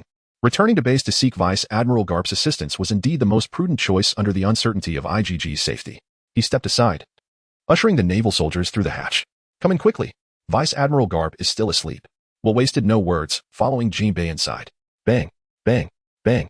In the dim light, two burly men stood before Karp's door, having knocked several times with no response. They exchanged glances and nodded. 1, 2, 3. Together, they forcefully burst into Karp's room. Vice Admiral Karp. Will rushed to Karp's side as Jinbei flicked on the light at the entrance. What in the world? Where is Vice Admiral Karp's shadow? Chapter 73. Supreme Sword Technique versus Dragon Slaying Sword Technique. What happened to Karp? Upon hearing Will's exclamation, Jinbei's heart raced as he hurried to assess the situation. There lay Karp, clad in his Navy Justice cloak, slumped over the table, the overhead light casting an odd slant upon his robust form. Strangely, the surface of the table, obscured by Karp's body, bore no shadow whatsoever. Jinbei, skeptical, placed his palm next to Karp's body, and a startling scene unfolded. Karp's body clearly obstructed the light from reaching Jinbei's hand, suggesting that the table should have cast a shadow of it. Yet, at that moment, a webbed hand shadow was unmistakably visible on the table. Jinbei stood bewildered, utterly confounded by the bizarre phenomenon before him. How could it be that he saw no one but Karp was missing a shadow? Could it be from that time? Jinbei could not help but recall the obscure aura he sensed when Igarashi and the others had just disembarked. He had illuminated every lamp, mindful only of Karp's slumber. neglecting to enter the room for a thorough inspection. To his astonishment, it appeared that an intrusion had occurred in the meantime. The prowess of the 7 warlords should not be underestimated. Jinbei, what exactly is going on? Brother Will gazed at Jinbei with a serious expression, his tone laced with a hint of inquiry. He was well aware of Jinbei's stance and character. Yet the relationship between the Navy and pirates has always been shrouded in ambiguity. Alas, I have failed in my duties. Jinbei sighed with self-reproach and recounted the events that had transpired to Brother Will in detail. You mean to say that even you did not notice that fellow? Brother Will's expression grew increasingly grave. It seems that this enemy may prove quite formidable. Jinbei looked at the slumbering Karp, clenched his fist, and declared, "Since it is my oversight, I shall retrieve Captain Karp's shadow." With that, he turned to disembark the ship. Wait a moment. Brother Will stopped him, asserting with conviction, "You need only continue to watch over the ship.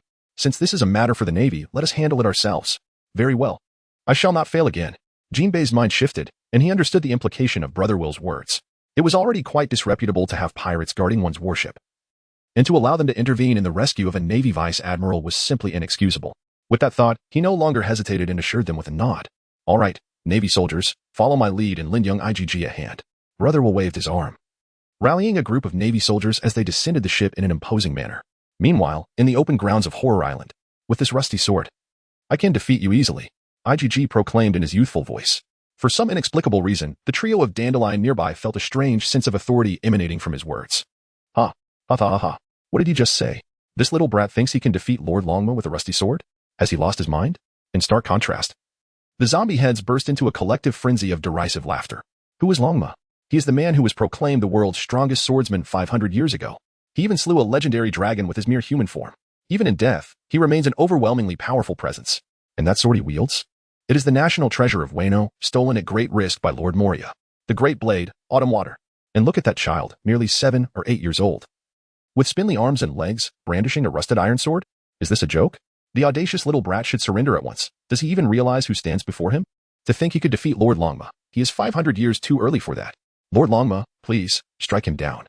The zombie heads were filled with fervor. Longma is their idol, and in the realm of zombies, if there were anything stronger than Lord Longma, it could only be that fellow Oz. Unfortunately, he has not yet been resurrected. Thus, Lord Longma undoubtedly reigns as the king of zombies. In the face of the zombies' uproar, both IGG and Longma chose to disregard them entirely. This is a manifestation of respect towards one's opponent at this very moment.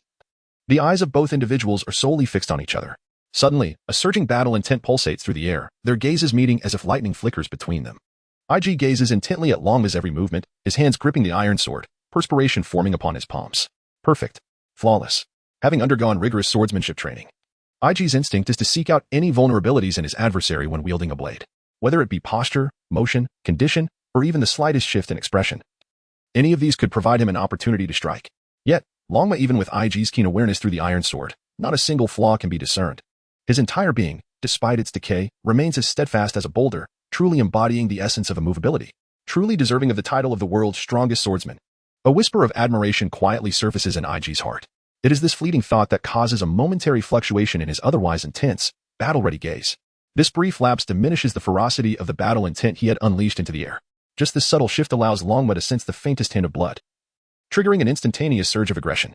The once ethereal battle intent that lingered like mist in the air suddenly explodes. It ignites with the ferocity of flames. IG feels as though a sun has erupted before him, and every inch of his skin is seared with the pain akin to being sliced by a blade. Countless strands of terrifying sword intent emanate from Longma, transforming into an invisible, colossal dragon's claw that envelopes IG entirely. In the next instant, a spark of brilliance flashes in Longma's hollow gaze, and his form vanishes from sight. Simultaneously, IG's pupils constrict sharply, and he raises his iron sword to block the void before him. Clang! In that fleeting moment, the sharp ring of metal colliding resonates across the open ground. Onlookers, witnessing this spectacle, are left utterly astounded. It is only after hearing the sound that they catch a glimpse of Longma's figure, IG included. Feeling the immense force transmitted through his sword, a look of horror creeps into IG's eyes. Is this Longma, the world's foremost swordsman? Merely a flicker of intent can serve as the catalyst for his assault. Swift, precise, and ruthless. How formidable. However, it is precisely for this reason that I, Iger, yearn to vanquish you even more. The iron sword in my hand seems to resonate with my fervor, buzzing with exhilaration. Chapter 74. Celestial Dragon / versus Moonlight Blade. Longma, unleash your might. Strike that wretch down. Little brat, await your doom. The nearby zombie heads, witnessing Longma seizing the initiative and fiercely suppressing Iger, erupted into frenzied cheers of encouragement. In stark contrast, Dan, Deline, and the others were anxiously concerned for Iger. After all, He was merely a child of 7 or 8 years, significantly lacking when compared to the legendary Longma of the swordsman realm. Come on, Iger. For reasons unknown, Dan found himself fervently wishing for Iger's triumph. On the battlefield, Iger desperately used the iron sword to block Longma's relentless assaults, but in an instant, Longma's aqua blade was raised once more. With a sudden release of strength, before Iger could react, Longma delivered another vertical slash. This relentless pattern continued, and after several exchanges, Iger found himself in a considerable predicament, tirelessly defending against Longma's impenetrable onslaught. Damn it. Iger gritted his teeth, holding on as he rapidly pondered strategies to counter the assault. The zombie dragon horse unmistakably inherited the formidable aura it possessed in life. Its speed and rhythm of attack were even more ferocious than Hancock's. I found myself relying solely on my robust physicality and the guidance of my iron sword to evade its lethal strikes. However, this approach would only result in a vicious cycle, leaving me devoid of any opportunity for counterattack. Instinctively, my body began to transform into an ethereal form. Layers of fine sand dispersing outward, only to be retracted the very next moment. Damn it, today I shall vanquish you with my swordsmanship. It seemed as though I had sensed something. The iron sword in my hand resonated with an increasingly intense hum. And the will transmitted to me from the void grew slightly stronger. With this influx of determination, I inexplicably felt as though I had gained a glimmer of understanding regarding the dragon horse's techniques. I steeled myself, clenching my teeth, and gradually fell into sync with the dragon horse's rhythm. Clang. With another decisive strike, I successfully intercepted the dragon horse's onslaught for the first time, effectively blocking its attack while conserving some strength in the struggle. Pure brute force would only be exploited by a martial master like the dragon horse, plunging me back into that cycle of futility. Thus, the initial step was to achieve precise parries, employing controllable strength for defense. Following this, hiss. As anticipated, the dragon horse suddenly diminished its force, the shimmering blade of the autumn water sword rising a few inches. This time, Iger did not lunge forward with the force of Longma. Instead, he paused momentarily, proactively deflecting Longma's autumn water with his iron sword. The clash echoed clang, clang, clang. With a swift flick, Iger sent autumn water aside, resembling a wild stallion freed from restraint. He adopted Longma's tactics and, in an instant, closed the distance, launching a series of horizontal slashes, vertical strikes, and diagonal thrusts. Every fundamental technique residing in his mind was unleashed in a flurry, compelling Longma to adopt a somewhat passive stance within mere seconds. Longma, however, was no novice. He quickly seized the opportunity, flicking his autumn water to deflect Iger's iron sword, then leaping back to create space. Impressive. Observing the tide of battle return to equilibrium, excitement sparkled in Iger's eyes. In stark contrast to Iger's exhilaration, the crowd of onlookers, both zombies and humans alike, appeared utterly astonished. What? He actually fought back. This young lad can exchange blows with Lord Longma. I have witnessed every swordsman who has faced Lord Longma. Each one has been effortlessly vanquished with a single strike. What? This little rascal is truly formidable. Nonsense. This is just the beginning. Did you not see that Lord Longma has yet to unleash his full arsenal? As Iger and Longma exchanged several blows, the zombies felt as though they had discovered a new world. In their minds, any swordsman who had crossed blades with Longma was swiftly defeated. Much like that skeleton in the girl, this child possesses a rather extraordinary talent. However, even so, he is still 500 years away from defeating Lord Longma. Go, Lord Longma. The zombies echoed in unison, cheering him on. Mr. IGG, he possesses such remarkable aptitude in the art of swordsmanship. Brooke, with his hollow eye sockets, gazed at IGG standing in the arena and murmured with a melancholic tone. What is going on? Why do you say that? Tom, lacking understanding of swordsmanship, had failed to grasp the chaotic display of blades moments ago. In a sword duel, the one who loses the initiative first typically falls into a passive position. Dan Deline, with a grave expression, observed IGG. Yet, in just a few exchanges, he was able to launch a counterattack. This alone surpasses us by a significant margin. A wave of frustration suddenly washed over Dan Deline. He felt as though his decade of training in swordsmanship had been in vain. He is merely a child of 7 or 8, even a Longma.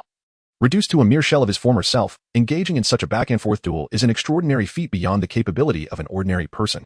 This child will undoubtedly leave a significant mark in the annals of swordsmanship. Indeed, a figure bearing a colossal blade materialized before Dan Delane's eyes. It is even conceivable that he might one day contend with the world's current foremost swordsman, Dracul Mihawk. The two combatants on the battlefield remained oblivious to the spectators' thoughts, wholly engrossed in their own clash. Once more, they created distance, once again falling into a standoff.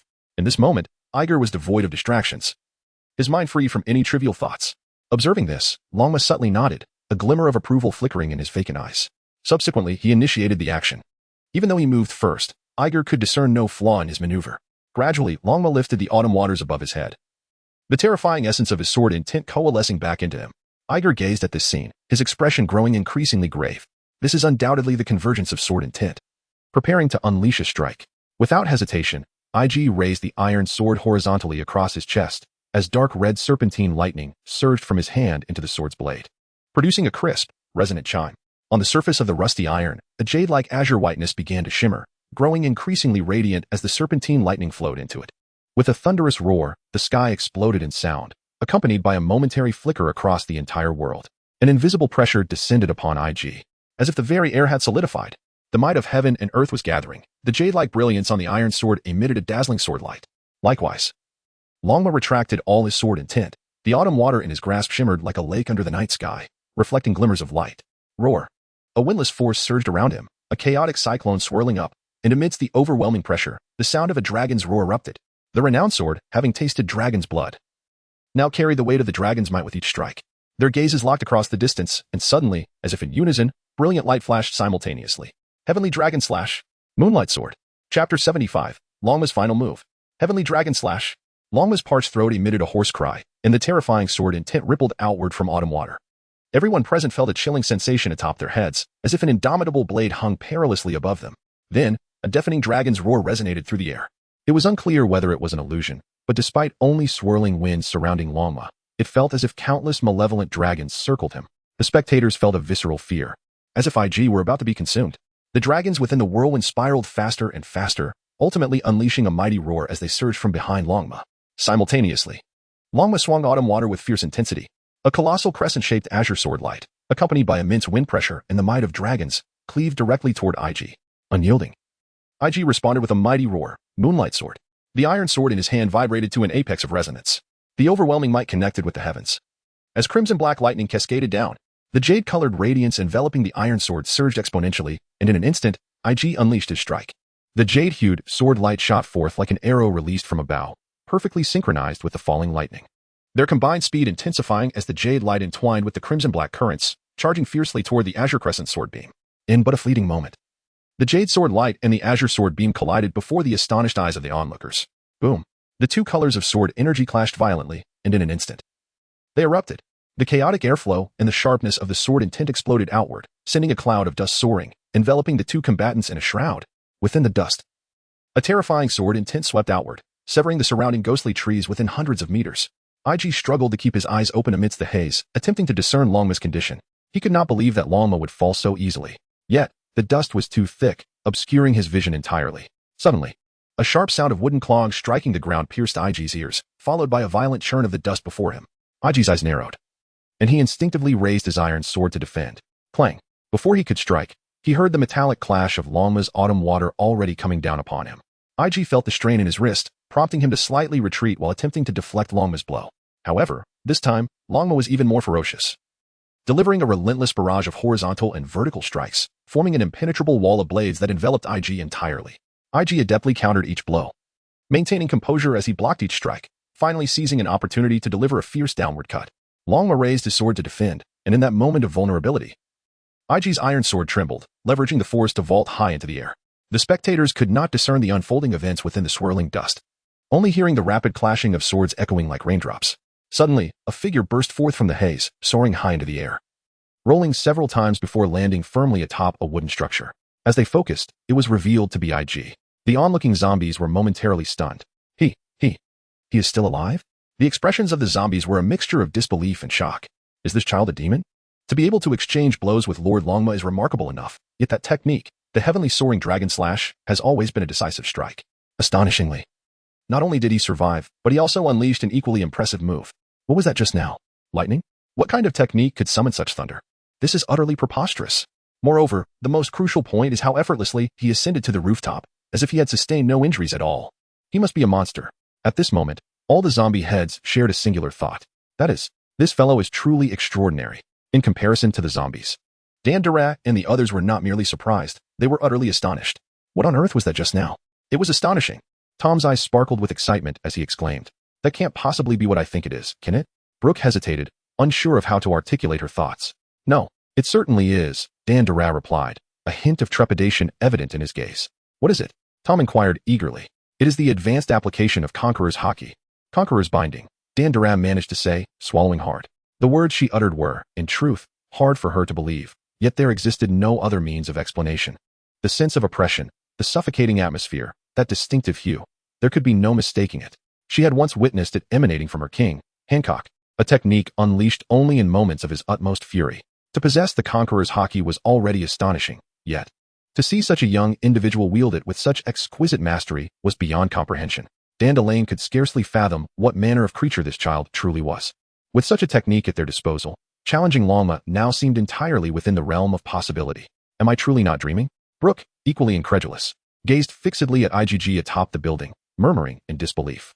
At that moment, IgG was undeniably exhilarated. Following the recent confrontation with Longma, he distinctly felt his strength had surged.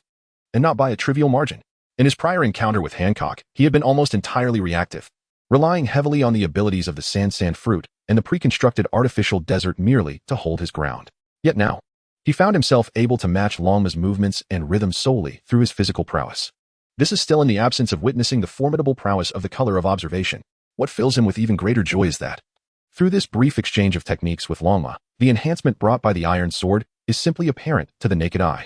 At the onset of their clash, he could barely keep pace. Yet just moments ago, he found himself navigating the encounter with remarkable ease. This is simply a divine blade. At this moment, IG's fighting spirit surged even more, his gaze firmly fixed upon the gradually dissipating smoke, where a figure radiating formidable strength stood proudly. You are indeed remarkable. Longma lifted his head, gazing at IG from atop the wooden tower, his hollow eyes reflecting admiration. Of course, I have stated that this iron sword shall not be outmatched by yours. From his elevated position, IG smiled at Longma. This next move will be my final strike. To IG's surprise, a hint of a smile appeared on Longma's face as he let out a soft sigh, positioning the autumn water sword across his chest, caressing it gently. Suddenly, an ethereal blue flame enveloped his entire being. IG furrowed his brow, understanding that Longma was about to unleash a tremendous attack. This body had already reached its limits in battle. How he wished that you could have appeared while I still drew breath. The ethereal blue flames engulfed Longma, and his voice, hoarse and tinged with sorrow, resonated. However, immediately thereafter, a sword intent, tenfold stronger than before, erupted forth. Chapter 76, Celestial Dragon Meteor vs. Ghost Slash. Whoosh. An overwhelmingly powerful gust of wind swept across the clearing, as if the sword intent could sever anything in its path. In an instant, the ground appeared to have endured a barrage, with terrifying fissures radiating outward from Longma's position. The air trembled, trees swayed, and a frenzied whirlwind spiraled around, causing all present to feel a searing pain across their faces, akin to being cut by blades. Boom. Longma merely cast a glance at IG, his formidable sword intent coalescing into something almost tangible, crashing forward like a surging tide. Crash. The towering wooden structure shattered in an instant, countless splinters scattering into the air. IG's brow furrowed slightly, pain etched across his features as he wiped his face, revealing traces of blood. Indeed, this was a full-force strike. The sheer momentum alone possessed such might. Excitement surged within IG's eyes as he began to gather his own strength, preparing for a counterattack. Longma was about to unleash his ultimate move.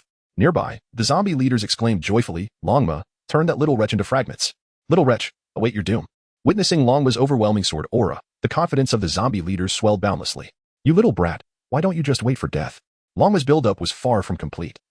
The erupting sword intent twisted and coiled through the air, ultimately solidifying into the ethereal form of a divine dragon, its whiskers fluttering, entwined around the autumn water sword. Ethereal blue flames danced like butterflies, spreading from Longma to the dragon's apparition, enveloping it in azure fire. Within mere moments, the serpentine illusion, extending dozens of meters, blazed into a colossal fire dragon. The blue flames illuminated Longma's face with formidable vigor, as amidst the shifting shadows, his hoarse voice boomed across the clearing. This is my final strike. Receive it, and victory shall be yours. IG's expression turned grave, sparing no moment of hesitation as he swiftly communicated with his iron sword through sheer will. The sword, sensing IG's fighting spirit, emitted an unprecedented, furious hum. As the blade trembled, IG felt, as if in the void, an invisible door swung open with a thunderous roar. It was a gateway from the depths of hell, and merely a crack had unleashed a horde of wailing spirits. The wind pressure intensified, and from the unseen portal, countless souls surged forth, rushing towards the iron sword's blade without hesitation, subsequently merging into it. With each soul absorbed, the sword's momentum escalated, until a purple glow began to swirl around its form. Not enough. Still insufficient. In mere seconds, at least 1,000 souls had been drawn into the iron sword. Yet IG sensed the fiery dragon's predatory gaze from afar. Realizing he was still woefully short, bring me more. IG roared, the iron sword emitting a resounding cry. All present felt as if a pair of enormous eyes was fixed upon them from behind, a sensation of being watched by death itself. IG sensed a colossal entity slowly emerging from beyond that void. Crackle, crackle. The massive being squeezed through the door, shattering the very fabric of the void itself. At last, The immense shadow emerged, enveloped in a haze of purple sword light. This is my full-force strike as well, Longma. IG gazed upward at the colossal shadow suspended in the air, his heart racing. An instinct warned him that if he summoned more souls, this behemoth would undoubtedly crush him. This undoubtedly represents the most formidable strike utilizing swordsmanship. Longma cast a profound glance at Ige, gently nodding. Celestial Dragon Meteor.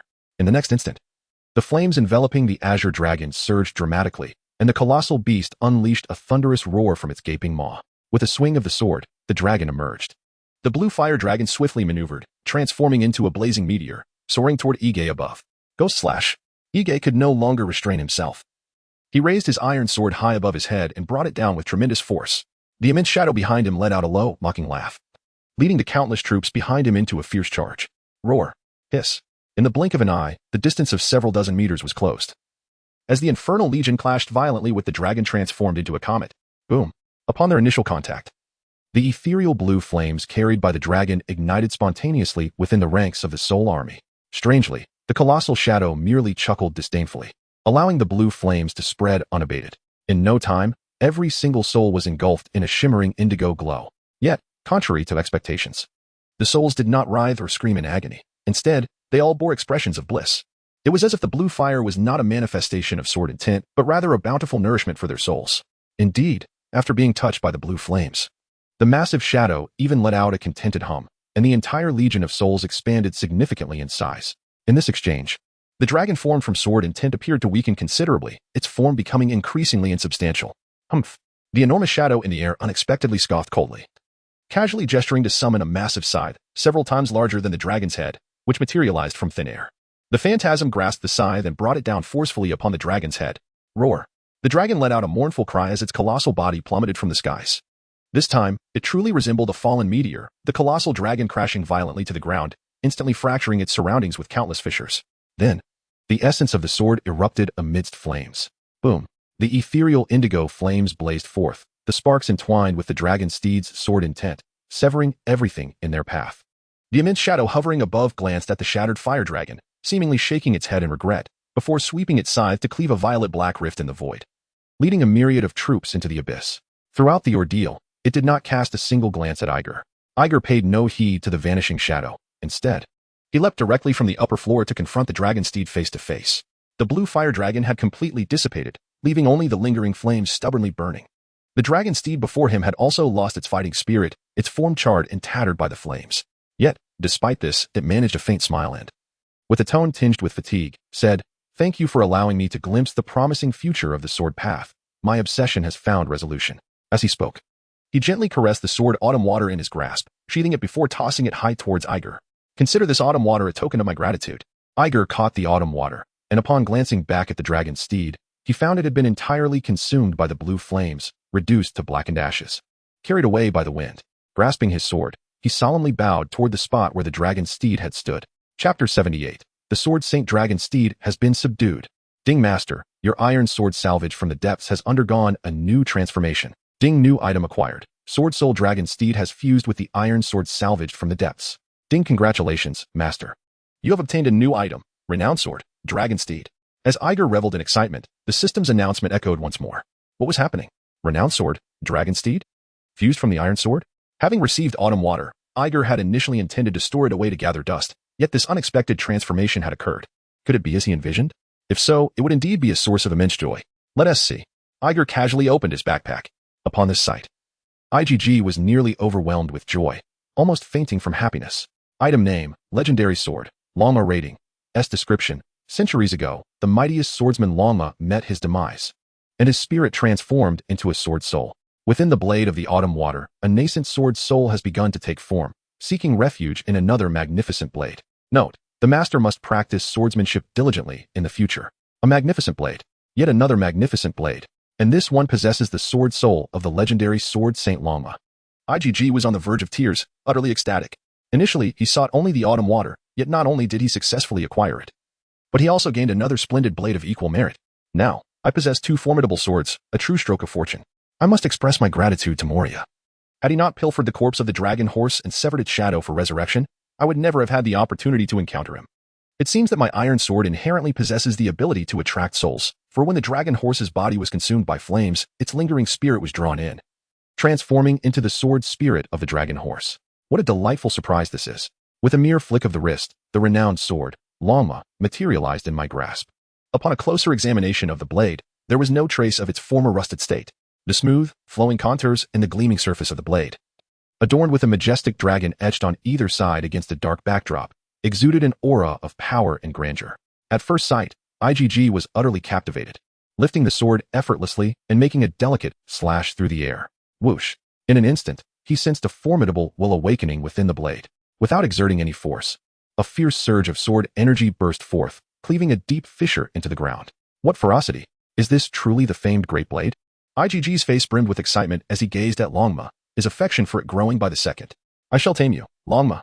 The sword saint, Longma, is a venerable figure on my path of swordsmanship. Rest assured, I, IGG, will not let autumn water and this blade down. As if sensing his earnest intentions, the Longma in his hand emitted a gratifying hum. Ding, heroic spirit of the master detected. Saitama's completion level 3, current completion level 20. Blasted. IGG's good mood instantly vanished. Can I just keep my hair in peace? Alas, his unwavering sense of justice often compelled him to engage in acts filled with heroism. But must justice come at the cost of my hair? Angered, IGG's desire to fight resurfaced, and he fixated his gaze on the zombie heads across from him. Hee. With Longma in his left hand and autumn water in his right, he grinned menacingly as he approached the horde of zombies, ready to give them a haircut. Little IGG. However, just as he was about to swing his blade, a thunderous roar erupted from the ghostly forest. Following that, Brother will burst forth, accompanied by a throng of naval soldiers. This is bad. Vice Admiral Karp is in trouble. What has happened to Grandpa? IGG. Hearing Brother Will's urgent shouts as he ran, quickly inquired. This is truly outrageous. To be frank, Karp is among the pinnacle of combat prowess in this world. How could anything possibly go awry? Yet, observing the anxious expression on Brother Will's face, it appears far from feigned. What has happened to Vice Admiral Karp? Tom, who holds Karp in high esteem, hurriedly rushed over upon hearing the news. Dandelion and Brooke soon followed suit. Vice Admiral Karp. Brother Will exclaimed breathlessly as he approached IG. Moria has stolen Vice Admiral Karp's shadow. What? Exclaimed IG and the others in unison. How could Karp's shadow be severed aboard his own warship by Moria? This situation seems utterly implausible. Furthermore, Jinbei is stationed on that ship. Coughing lightly, Brother Will noted the skepticism on IG's face and quickly elaborated. As he spoke, IG began to comprehend the unfolding events. It turns out that Moria had utilized his shadow fruit to stealthily infiltrate the warship, seizing the opportunity while Karp and Bocat were asleep to cut away the shadows of both individuals. No wonder I encountered Moria on my way here and saw him clutching a shadow. That shadow appeared somewhat familiar. It belonged to Karp and Bocat. This grandfather truly possesses an extraordinary ability to sleep. After disembarking, it has been several hours, and he remains blissfully unaware. He was even ambushed by the significantly weakened Moria. However, as IGG reflects on Brother Will's description and his recent encounter with Moria, he senses that this Moria is far more formidable than portrayed in the original narrative. The peculiar agility he exhibits allows him to traverse shadows with ease, even capable of stealthily severing a person's shadow. Indeed, he has done so. Wait, with Moria holding Karp's shadow, could it be? A chilling possibility suddenly dawns on IGG. Boom. In a flash of silver light, IGG appears before the fox zombie with the swiftness of teleportation, seizing it by the neck with a single hand and lifting it.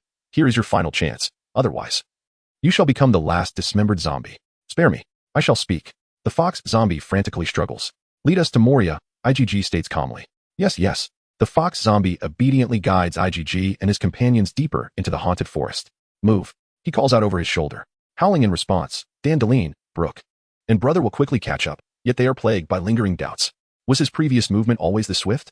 This time, the fox zombie refrains from any mischief and dutifully leads the way. There is no choice. The presence behind is simply too terrifying. Somehow, since his encounter with Lord Longma, he seems to have grown even stronger, his eyes emanating an aura of sword intent, creating the illusion of being pierced upon making eye contact. As a native of Ghost Island, the fox is evidently well acquainted with the terrain. After navigating several shortcuts, IGG and his companions arrive before the ancient castle at the very heart of Ghost Island. Chapter 79, The Resounding Thrum of a Mighty Heart. This is a rather splendid Gothic castle, adorned with deep purple-black walls, crimson spires, and numerous bat engravings and graffiti. It unmistakably embodies the style of Gecko Moria. In the world of pirates, he is the sole aficionado of Gothic aesthetics. Without a trace of hesitation, IGG tossed aside the fox zombie and stepped forward, cupping his hands around his mouth to form a trumpet shape. Drawing a deep breath, he shouted with all his might, Moria, you scoundrel, come out. A sinister laughter echoed. Ah, I never expected you could truly return to life under Ryuma. The crowd did not have to wait long before a shrill voice pierced the air. Following the sound, they glimpsed something undulating from the shadows cast by the castle, which then coalesced into a towering figure. Moria, with his ample belly and elongated neck, had sheathed his scissors and replaced them with a high-stemmed glass of red wine. His sharp, triangular eyes glinted with madness, and though his smile was radiant, it carried an unsettling, almost morbid quality. IgG felt an eerie familiarity with that smile, reminiscent of a deranged child relishing in the torment of a cat. Do you possess the audacity granted by Poseidon to strike against the Navy? Not intimidated by Moria's ghastly visage, IgG boldly challenged him from afar. Who are you, little brat? Did your superior send you to speak? Moria took a sip of his wine, his expression dripping with disdain.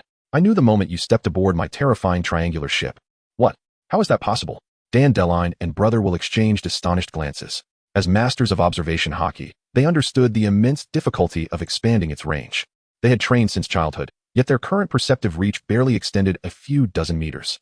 Does Moria's perception truly envelop the entirety of Ghost Island? It must span at least several dozen hectares. I see you are unaccustomed to the world. Wherever there is a shadow, I can sense it. Moria's expression was one of amusement. No wonder. A glimmer of understanding flashed in Igor's eyes, solidifying a conjecture in his mind. Moria, in stark contrast to IG's prior impressions, has grown exponentially stronger several times over.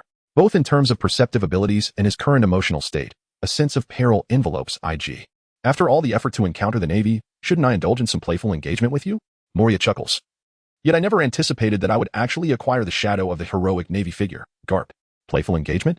IG furrows his brow. Indeed. Moria's grin widens with excitement. I delight in witnessing the clashes between toys, yet lamentably, just a few days ago, I captured 2 toys from the 9 snakes, and someone fled without engaging in battle. You scoundrel. Dandelion grits his teeth, recalling the prior ordeal with her sisters. So that is how it is. Observing Dandelion's expression, IG comprehends the situation. Moria's abilities have significantly amplified the range of his perception, especially within the eternally fog-laden Devil's Triangle, where his powers have been enhanced beyond measure. His capacity to traverse through shadows allows him to glide like a specter. Utilizing these abilities, he lures vessels nearing Ghost Island into his grasp, stealthily severing the shadows of some crew members and subsequently embedding them within zombies. He deliberately incites battles between the crew and the undead. This Moria merely desires to witness others engage in combat with the zombies infused with the shadows of their companions. Does this person have mental issues? Is this not a form of perversion? Upon concluding the assessment, IG concluded that this individual was merely a peculiar person who relished watching others engage in combat. Oh dear. You claim you can vanquish Dragon Horse, yet can't you deal with those few zombies? The moment Moria beheld Dandelion's anger, his excitement intensified. He instinctively believed that Dandelion had subdued Dragon Horse, as after all, a mere skeleton, a child, and a timid cat were no match for the formidable girl from 9 Snakes. Little did he know, Dandelion shook his head and pointed at IG, saying, "It was not I who defeated Dragon Horse, but him. Ha ha ha ha. You are becoming increasingly humorous." Moria glanced at IG and cast aside his red wine. Laughing heartily, how could such a small figure defeat the Sword Saint Dragon Horse? Believe it or not. IG smiled. What a jest. Moria mused internally. That was Dragon Horse, one of his most prized toys. How could such a diminutive being, barely reaching his navel, possibly defeat him? By mere bragging? What has become of the Navy these days? Each one more boastful than the last? Never mind. After all, that was merely a toy from several years ago, of no concern to him now.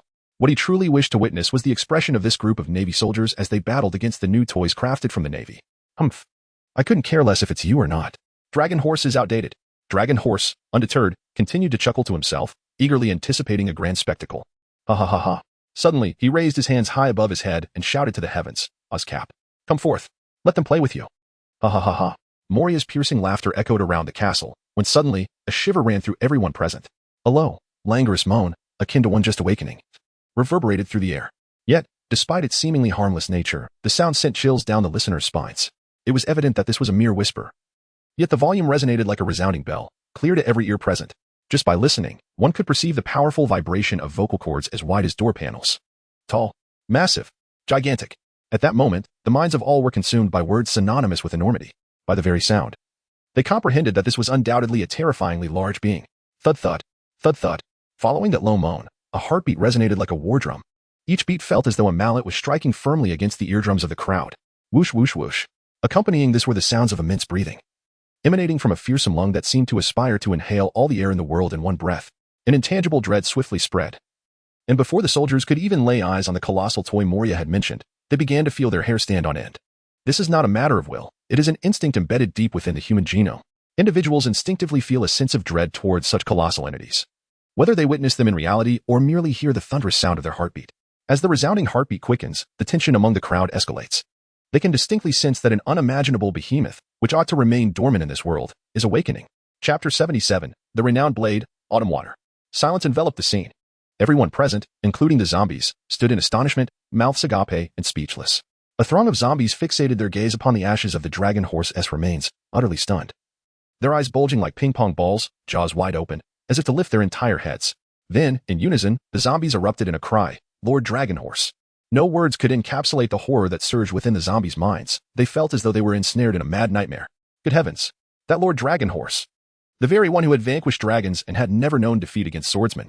He was just defeated before their eyes. And the one who triumphed over him was a mere child, scarcely 7 or 8 years old. Beyond the realm of dreams, the zombies could not fathom any explanation. They collectively recalled the day Lord Dragon Horse first arrived, standing at the pinnacle of Ghost Island, the autumn water resting upon his back, declaring with a gaze that overlooked the world, "I have but one wish, that future swordsman will defeat me, the unrivaled pursuer of defeat." Even if his corpse were to decay for centuries, should he rise again, he would still be that sword saint, Dragon Horse. Though this was his heart's desire, none believed he would ever be defeated. Yet today, the one who fulfilled that long-held wish was this child of less than 10 years. Could he truly be human? Meanwhile, Dandelion and Brooke were equally astounded, their shock mirroring that of the zombies. They clutched their mouths and noses, their eyes reflecting a depth of astonishment that transcended mere disbelief. Fear. Yes, it was fear. From the moment Igor prepared to confront Dragon Horse, they felt a profound terror. Having trained in the path of the sword since childhood, they were acutely aware that achieving sword intent was a mark of significant accomplishment. Sword intent signifies the harmonious union between swordsman and sword, allowing for communication with sword energy and even the manifestation of effects akin to the domineering aura. The sword intent cultivated by a swordsman could surpass the mere armed color of the domineering aura by several magnitudes. Some powerful individuals could even channel the forces of the world through sword intent. Dragon Horse was such a being. Hence, he was revered as the sword saint. However, it is precisely because of this that the cultivation of sword intent is exceedingly arduous. The two had trained diligently to this day. Yet their sword intent remained limited to merely enhancing sharpness.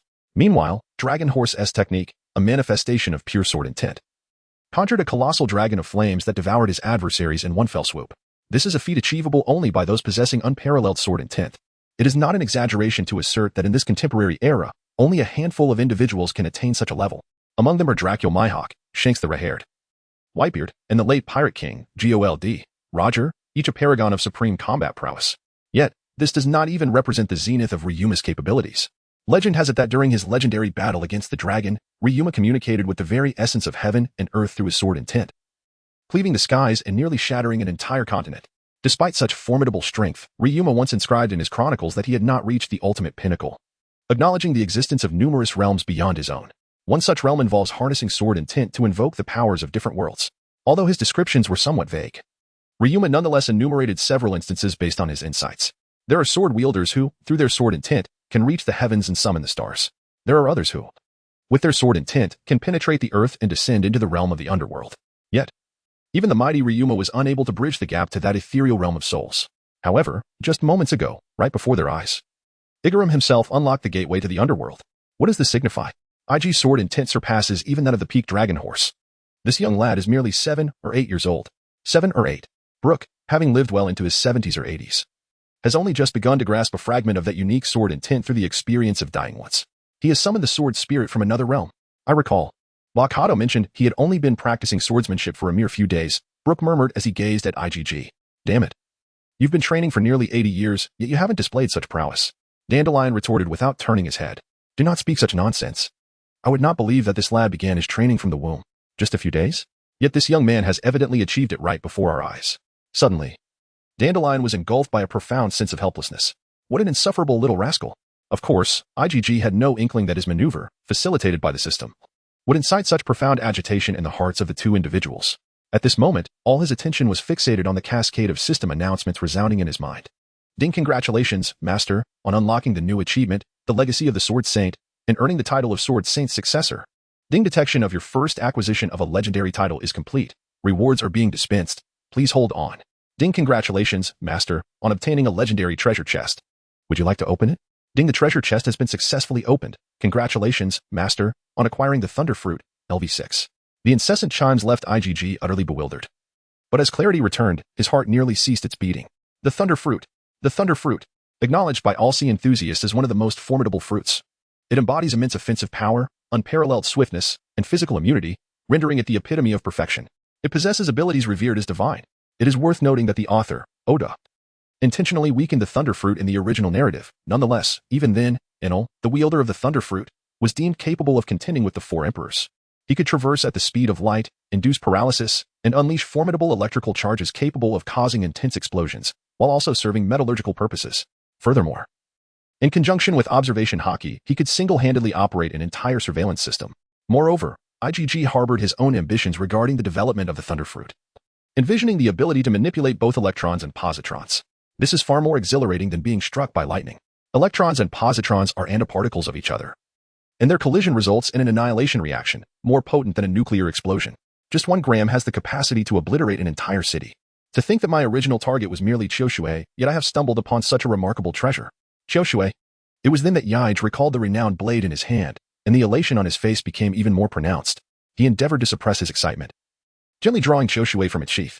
A crisp sound resonated, akin to the chime of a bell, as the blade emerged, its body as clear as water. The wave-like patterns on the blade filled Yaij with uncontainable joy. The legendary blade Qiushui. It is one of the 21 renowned sabers recorded in history, the Great Sabers, of which there are only 21 in existence from ancient times to the present. This is an extraordinary sword that exudes an aura of dominance without needing to assert it. Revered as a national treasure in any nation it graces, this blade, known as Autumn Water, is indeed a prized possession of the Land of Harmony. How could IG not be exhilarated? With a swift flourish through the air, a cascade of shimmering light flowed from the sword's tip. An exquisite sight akin to a painted scroll. IG's heart soared with joy. The long-desired Autumn Water was finally within his grasp. Chapter 80. The Demon. Oz. Roar. At last, a deafening roar reverberated through the heavens. The already gloomy sky darkened further, as if its awakening instilled fear even in the sun. The winds began to rise, accompanied by a colossal breathing sound that gradually became chaotic. Boom. The sound of the wind reached a crescendo as ominous clouds gathered, followed by a bolt of lightning that split the sky. Then, amidst the astonished gazes of the onlookers, a figure, as imposing as a mountain, descended from the heavens. Bang! Like a meteor crashing to the earth, a tremendous thud echoed, followed by a seismic tremor. Everyone was jolted into the air, only to crash back down violently. Lying sprawled on the ground, faces pale with terror as they gazed at the colossal creature that had descended. Only IG remained standing, his head tilted back, eyes wide with excitement at the towering behemoth. This cannot be. Dandelion, Brooke, and a group of naval soldiers struggled to rise, looking up at the headless monster, their scalps tingling with dread. Its crimson skin, towering physique, and fists as powerful as meteors, and that mane cascading down its shoulders and back, golden and thick as ropes. This is. Brother Will's pupils constricted, utterly unable to believe the sight before him. The demon. Oz. Brooke's teeth chattered as he uttered the name that struck terror into the hearts of all. The demon Oz. Wasn't he supposed to have perished centuries ago? Dandelion frowned, gazing at the gigantic monstrosity, bewildered by its sudden appearance. The new recruits looked on in confusion, unable to comprehend what this creature was, only aware that it was an unfathomably large monster. The veterans, however, wore expressions of sheer terror, for they knew precisely what loomed before them, hastily explaining to the recruits in hurried whispers. Upon hearing this, all the soldiers were rendered speechless, unable to fathom the impossibility. Surely, this cannot be true. How could it be the demon Oz? Are we to meet our end here today? Wasn't he said to have died centuries ago? How could he still exist? Mother, I want to go home. The naval soldiers erupted in panic, with Tom already rolling his eyes, a thread of consciousness hanging from his lips as he fainted. Yet IG, trembling with exhilaration, could not conceal the fervor within his heart. The demon Oz is undoubtedly a legendary creature that invokes fear in all who hear its name. As a giant from the same era as the dragon horse, Oz epitomizes the chaotic reality of a time when gods and demons roamed freely. Look at the modern individuals, wielding swords, guns, and cannons. Some, even stronger, believe that possessing a devil fruit makes them invincible. They even exalt the so-called strongest strategic weapon, the Demon Elimination Order, capable of turning an island nation into scorched earth with relentless bombardments from dozens of warships in a single afternoon. Before Oz, this is merely child's play. An entire afternoon? In his heyday, Oz relished the act of transporting his favorite islands right into his abode. Yes, transporting islands into his home. For such a feat, he was bestowed with the title of Oz the Country Carrier. To single-handedly relocate an entire nation, such an endeavor must have required an extraordinary physique and immense strength. Back then, O'Hara was reduced to ruins by the Demon Slayer Order after a mere afternoon of chaos. And I emphasize, it became ruins. Only the superficial structures were destroyed, while flora and fauna were completely annihilated.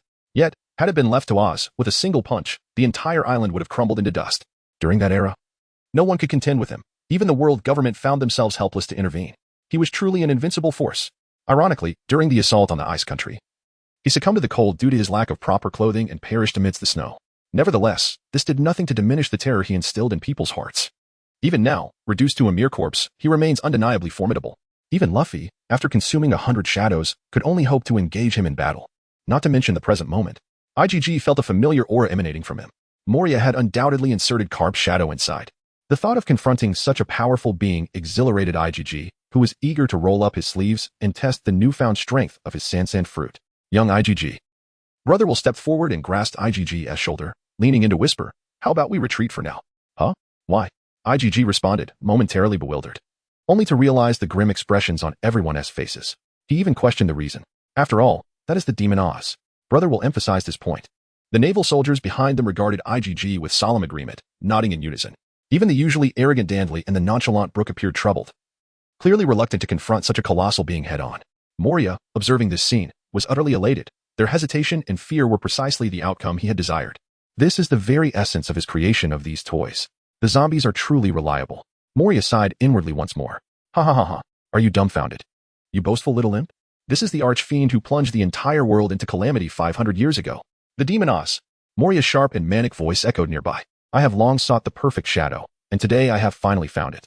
It is the shadow of the naval hero, Karp. Ha ha ha ha. Truly. Fortune favors me. With Oz's monstrous physique combined with the shadow of Iron Fist Karp, I shall be invincible. Are you frightened, you little brat? Why the silence? Did you not defeat Ryuma? Come on. Moria's piercing voice continued, excitedly introducing his newly crafted zombie companion while simultaneously taunting IgG.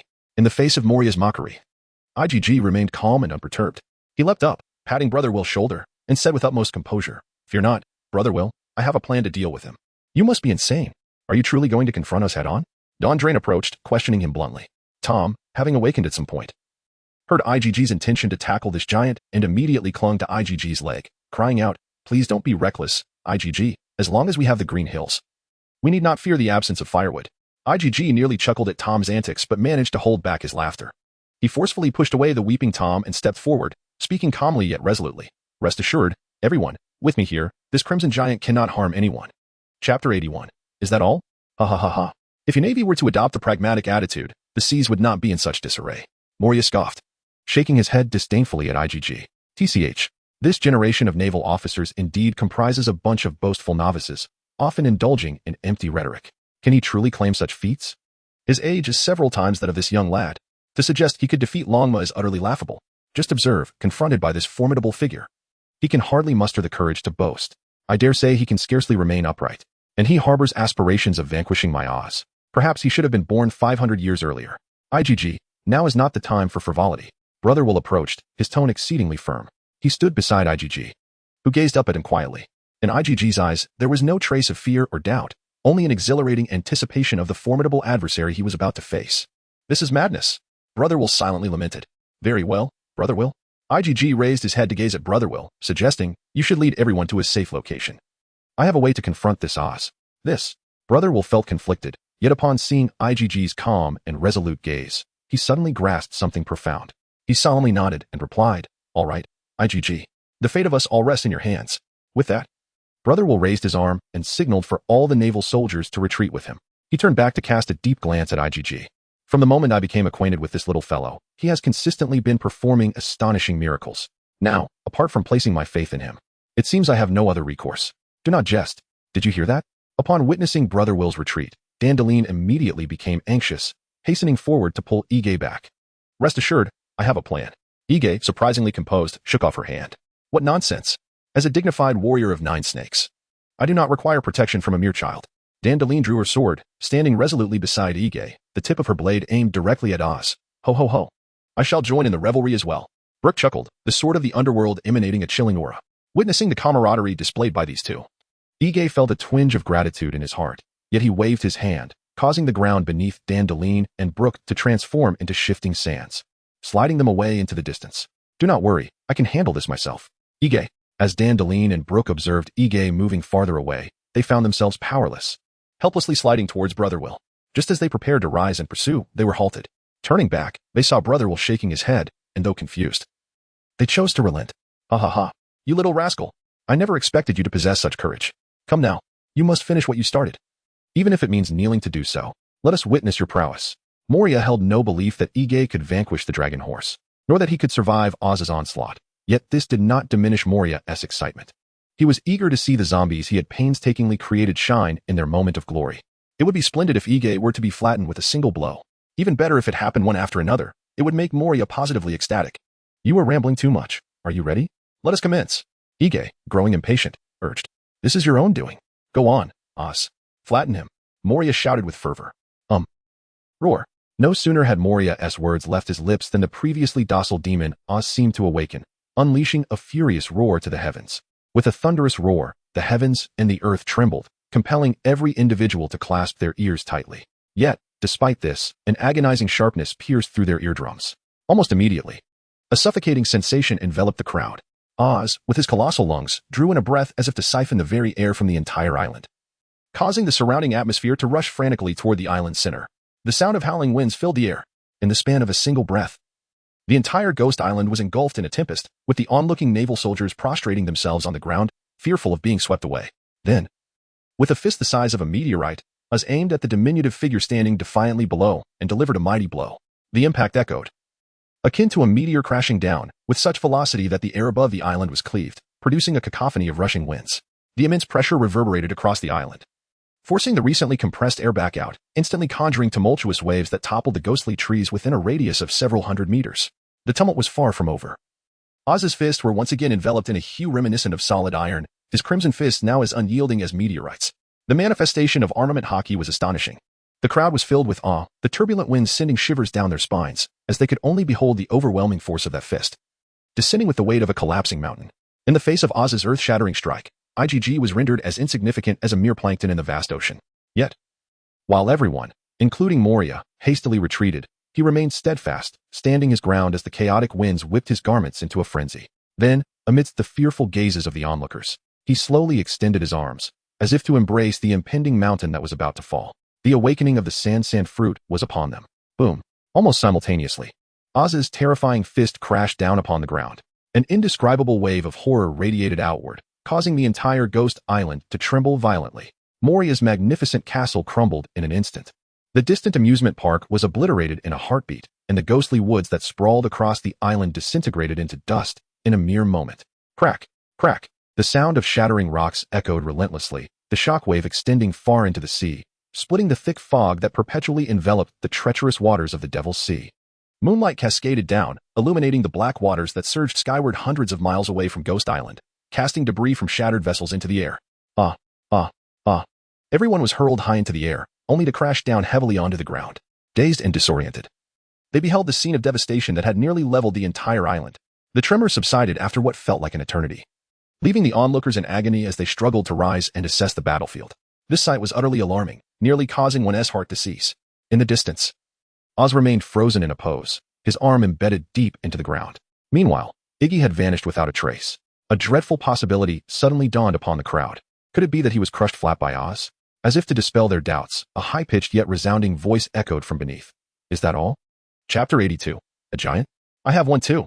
Describing Oz's punch as earth-shattering would not be an exaggeration. Even his temporary commander lacked the confidence to remain within the reach of his assault and hastily retreated into the shadows. Seizing the moment before Oz's fist descended, Moria decisively transformed his body into a shadowy liquid, merging with the surrounding darkness and swiftly escaping to a safe distance of 100 meters. Shortly thereafter, Oz's fist plunged into the ground as if pounding tofu. Boom. After the iron fist that shook the very foundations of Ghost Island, Moria emerged from the shadows. Captain! Captain! No sooner had he solidified than the air around him began to speak. Whoa, who asked that? Moria exclaimed in surprise. It's me, Absalom. Oh, it's you. What happened? What was that just now? It was terrifying. I thought I was about to die. Absalom materialized, his body marred with bruises, evidently suffering from Oz's earlier strike. Ha ha ha, that was my new toy. Moria chuckled proudly, pointing at Oz's figure, boasting, Look, that is. Absalom's eyes widened as he gazed, suddenly contracting his pupils. The demon Oz. Wasn't he dead for centuries? Indeed. Ha ha ha. I resurrected him using Karp's shadow. Moria proclaimed with great pride. Karp. Absalom's eyes nearly popped out in disbelief. Moria merely smiled in response. Right. I need to tell you something. A few people entered Ghost Island, among them a remarkable little boy. Absalom suddenly recalled his purpose. Are you referring to a boy around 7 or 8 years old? Yes, Yes, that's him. Captain, how did you know? Absalom nodded vigorously. He arrived long ago. That punches through earlier was aimed at him, and by now, he has likely been reduced to pulp, Moria remarked dismissively. What? That little brat had the audacity to challenge Oz? Absalom followed Moria's gaze and was left astounded at the sight of Oz's mountainous arm half buried in the ground. Is this young lad truly so oblivious to the vastness of the world? Upon witnessing this scene, Absalom suddenly felt a sense of relaxation wash over him. The individual had already been thoroughly defeated. What more was there to discuss? Just watch closely as the Navy prepares to collect the remains of that insufferable brat. Moria cast him a glance, accompanied by a sinister chuckle. However, as if to mock Moria, just as he finished speaking, a youthful voice echoed from afar. Oh dear. Moria, is this the extent of your prowess, you oversized toy? Both Absalom and Moria were momentarily taken aback. The captain, that lad, it seems, is still alive? Absalom swallowed hard, struggling to utter a question. What? This cannot be. Moria exclaimed in shock, his voice nearly cracking under the strain. What kind of joke is this? What manner of creature is this, that withstood a blow akin to that of Oz and yet remains unscathed? Not only does he survive, but he possesses the strength to cry out with such fervor? What manner of specter is this fellow? A specter? Indeed. It must be that Oz's strike went amiss. After all, with fists as colossal as his, IG must appear as diminutive as an ant in comparison, making a miss entirely plausible. Yes, that must be the case. Moria hastily pulled Absalom into the shadows, and with a few flickers, they emerged from a nearby patch of darkness on the battlefield. However, upon their emergence, they were utterly taken aback. Oz was simply colossal. Even from a considerable distance, one could behold the sheer might of his imposing fist. Yet, finer details eluded their sight. For instance, IG stood enscathed beside Oz's fist, surrounded by swirling dust. As for Oz, his massive, mountain-like arm was indeed embedded in the ground. Yet the terrain beneath was nothing but sand. In that moment, Oz was striving to retract his fist. Astonishingly, just as Oz's fist descended, IG transformed the very ground beneath him into sand. This meant that while Oz's punch made contact, it did not strike fully. It only struck the part IG intended him to hit. What, pray tell, is the extent of your abilities? Moria stammered in disbelief at this spectacle. The shock on Moria's face was unmistakable. To describe Oz's strike as cataclysmic would be an understatement. A fist of such magnitude could undoubtedly flatten the ground beneath, reducing even the subterranean insects to dust. And yet, here stood IG, a living man, and by sheer chance, he remained untouched. This implies that the young man has meticulously planned everything, ensuring that his fist will not strike him. Such a terrifying combat intuition. It is apparent that I possess the ability to transform things into sand, including myself, IG is said without even glancing at Moria. Upon finishing his words, he casually waved his hand, causing the sandy terrain to expand instantaneously, enveloping the entirety of Or's lower body, which promptly sank. Ors let out a ghastly cry and struggled mightily to free himself. However, the ground beneath him was entirely quicksand, and the more he struggled, the deeper he sank. At that moment, the naval soldiers who had been flung away rushed over from another direction and, upon witnessing the scene before them, immediately grasped what had transpired. Everyone knew that IG was a master of sand abilities. Seeing Or's sinking, they suddenly comprehended how IG had executed his maneuver. It must have been that when Or's fist descended, he transformed the surrounding environment into quicksand. Quicksand possesses an exceptionally strong capacity to absorb impact. It not only neutralizes Or's strength but also restrains him. A genius. Undoubtedly a genius. Under such catastrophic levels of terrifying pressure, to remain composed and devise such a strategy requires not only a courageous heart but also an extraordinarily calm mind and remarkable combat intelligence. TCH. Is it merely a stroke of luck? Even if you can evade Or's attack, what of it? Fueled by his affection for his new toy, Moria still believed that the demon Ors was invincible. You possess no means to harm him. When your stamina is exhausted, that will be your moment of demise. Do you think you're the only giant? IG chuckled softly, then proceeded to reveal to you my cherished grand toy. With that, IG clenched his small hand, and the vast expanse of quicksand emitted an excited tremor, followed by a resonant hum as a cerulean glow radiated outward. The previously flowing quicksand pool instantaneously crystallized into large blocks of azure stone, firmly anchoring Or's lower body to the ground. Then, a glint of brilliance shone in IG's eyes as a sweeping sandstorm suddenly engulfed Ghost Island. Chapter 83. The Emergence of the Ancient Giants from Another World. Since IG's skills had significantly improved, he distinctly felt that the sand he could generate and control had increased exponentially. An unceasing flow of sand surged forth from his body. Within mere seconds, it burgeoned into a swirling storm of dust, enveloping the entire Ghost Island. The frenzied sandstorm resembled countless chaotic death sprites, its reach vast, with each grain of sand seemingly wielding a razor that left bloody trails on everyone it touched. Even Brother Will and Dandeline had no choice but to activate their armed hockey for protection, while the other naval soldiers, one and all, found their attire tattered by the abrasive sand. Reluctantly, Brother Will had to shield his face, directing the naval soldiers to seek refuge among the bushes, tightly closing their eyes to protect their heads, curling their bodies to avert injury. At the heart of the sandstorm, ores received particular attention. As the swirling sand coalesced into sharp stones, transforming from tiny devils wielding blades into formidable demons brandishing enormous swords. Each one cackled gleefully, swiftly gliding against ore skin, leaving behind faint white scars. Although these scars were superficial, as each little demon passed, they marked the skin deeper with each subsequent pass. Gradually, these marks began to penetrate the flesh. Despite Or's resilient skin, he was now adorned with numerous bloodied streaks. Although, as a zombie, Ors felt no pain. He was acutely aware of his body being gradually sliced apart. Zombies despise such things. Driven to madness by the swirling sand and stones, Or's mountainous arms flailed wildly against the ground. In just a few strikes, the crystallized sand, which even Karp would need to exert all his strength to shatter, was left riddled with cracks. Meanwhile, Moria, in a flurry of activity, clutched Absalom tightly and hastily dove into the shadows, a wave of profound terror surging within him. This. Can such authority truly emanate from a child of merely 7 or 8 years? This is utterly astonishing. It is even more intimidating than that ancient monstrosity from Oz. Moria finds it hard to fathom how such a diminutive form can emanate such immense power. If this young lad grows up, he will undoubtedly outshine even the naval hero Karp, hidden in the shadows. Moria gazed in astonishment as the swirling sands danced through the air, seemingly possessing a soul of their own as they converged before IgG. Among the whirling dust, a colossal humanoid figure began to take shape, its size rivaling that of Ors. Layer upon layer of sand continued to gather around this figure, and within mere moments, it transformed from a transparent apparition into a solid form. Roar. Ors, half buried in the ground, seemed to sense something amiss. With a frenzied bellow, he quickened his movements. Bang. Crash. With a series of resounding impacts, the vast crystal pool shattered into countless fragments. As Ors pushed against the ground, his immense body finally emerged from the pool, tiny shards of crystal cascading down from his colossal frame.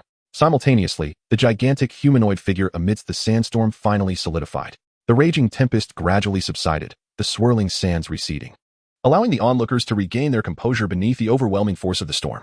Everyone struggled to brush away the dust from their lashes and slowly open their eyes. Upon doing so, they were left utterly astonished. At this moment, the demon Ors had completely liberated himself from the constraints imposed by IgG. His mountain-like figure towering where the ancient castle once stood, exuding an air of dominance. What astonished them even more was the emergence of a sand giant directly opposite Ors.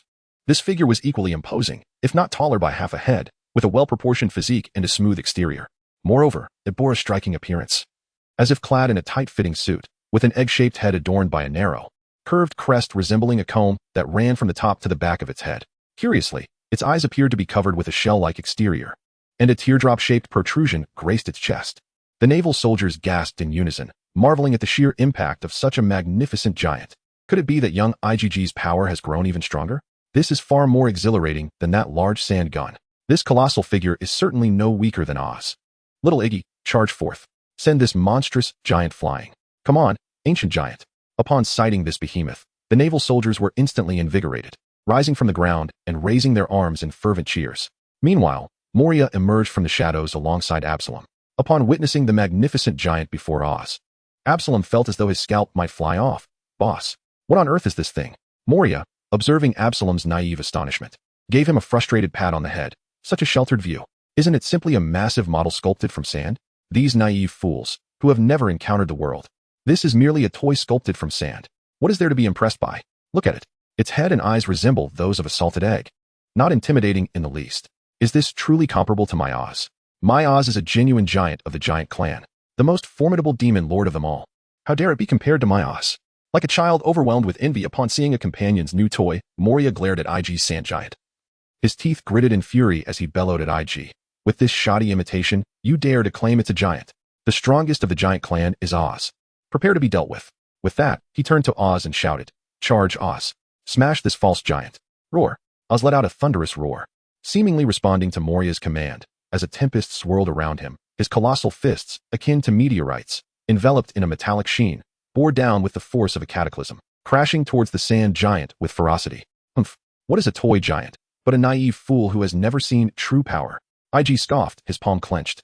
A cerulean glow emanating from the giant, accompanied by a resonant hum, as the giant appeared to transform from within, exuding an indomitable essence. Considering Oz's terrifying strength, he infused the giant with a hint of the conqueror's haki, rendering it even more formidable. IG positioned himself on the ground, the sand giant mirroring his stance. And without hesitation, it met Oz's approaching fist head-on. Chapter 84, Sand Ultraman. Witnessing Oz's impending strike, Dan Delane, Brooke, and Brotherwill, having learned their lesson, sprang into action. Dandelion unleashed a powerful sword aura that cleaved the earth beneath him, lifting his sword to send a massive soil. Measuring dozens of meters in length and 2 to 3 meters in width, soaring into the air, forming an elongated trench. The displaced earth was utilized with precision. Dandelion directed his sword, and a gentle wind encased the soil, neatly arranging it before the trench to form a wall of earth. Brook and Brother will followed closely, unleashing a torrent of underworld sword energy that instantly hardened the soil into a formidable barrier. Brother will then caress the frozen mud wall, imbuing it with his armed haki, rendering it incredibly resilient. Subsequently, with a command from Brother Will, the naval soldiers leaped into the trench, crouching with their heads tucked down. Boom. The moment the soldiers sheltered in the trench, Oz's and the sand giant's fists collided with a resounding crash. Their ferocious fists, infused with haki, struck together, unleashing a cataclysmic force. The powerful gusts that erupted were far more terrifying than the earlier punch Oz had delivered to the ground. A whirlwind of unprecedented strength swept across Ghost Island, uprooting the ghost trees that had been toppled earlier, sending them flying. The ground was stripped layer by layer, as the immense wind pressure scattered debris, launching it beyond the island's edge, where it shattered amidst the tumultuous waves. Crack, crack. The naval soldiers heard the ominous cracking of the earthen wall above them, terrifying fissures spreading like wildfire, until, in a horrifying display, it exploded into fragments before their stunned eyes. Dandelion, Brook, and Brother will struggle to open their eyes, only to be horrified by the eerie undulations surrounding the space where Oz and the sand giant clashed. This pair of punches reverberated through the very fabric of space. Ripples akin to waves undulated within the atmosphere, and as the Titan's feet made contact with the ground, a terrifying chasm instantly erupted. Countless grains of sand and dust surged forth from the fissure, the vast crack widening like a spider's web, stretching several meters in width. The trench hastily excavated by Dandelion fractured in the middle, as if the earth had yawned open a dark abyss, causing several inexperienced recruits to scream and struggle as they plunged downward. Brother Will, Brook, and Dandelion hurriedly rescued the fallen newcomers, pressing firmly against the muddy walls of the trench, paralyzed with fear. Everyone felt as though an invisible hand had gripped their hearts, rendering even the act of breathing excruciatingly difficult. The sheer force of a single exchange between the two giants was enough to unsteady all onlookers, leaving them gasping for air. Meanwhile, Moria and Absalom had already retreated into the shadows, swaying as the ground fractured beneath them. Even in the obscurity, Absalom could feel a profound sense of dread. The terror emanating from Oz was palpable. The sandy giant was equally fearsome. The mere fact that he could confront Oz with such ferocity was a testament to his formidable nature. How could that naval brat possess such a powerful trump card? In stark contrast to Absalom, Moria wore an expression of anxiety, biting his fingernails as he fixated on the confrontation between the sandy giant and Oz.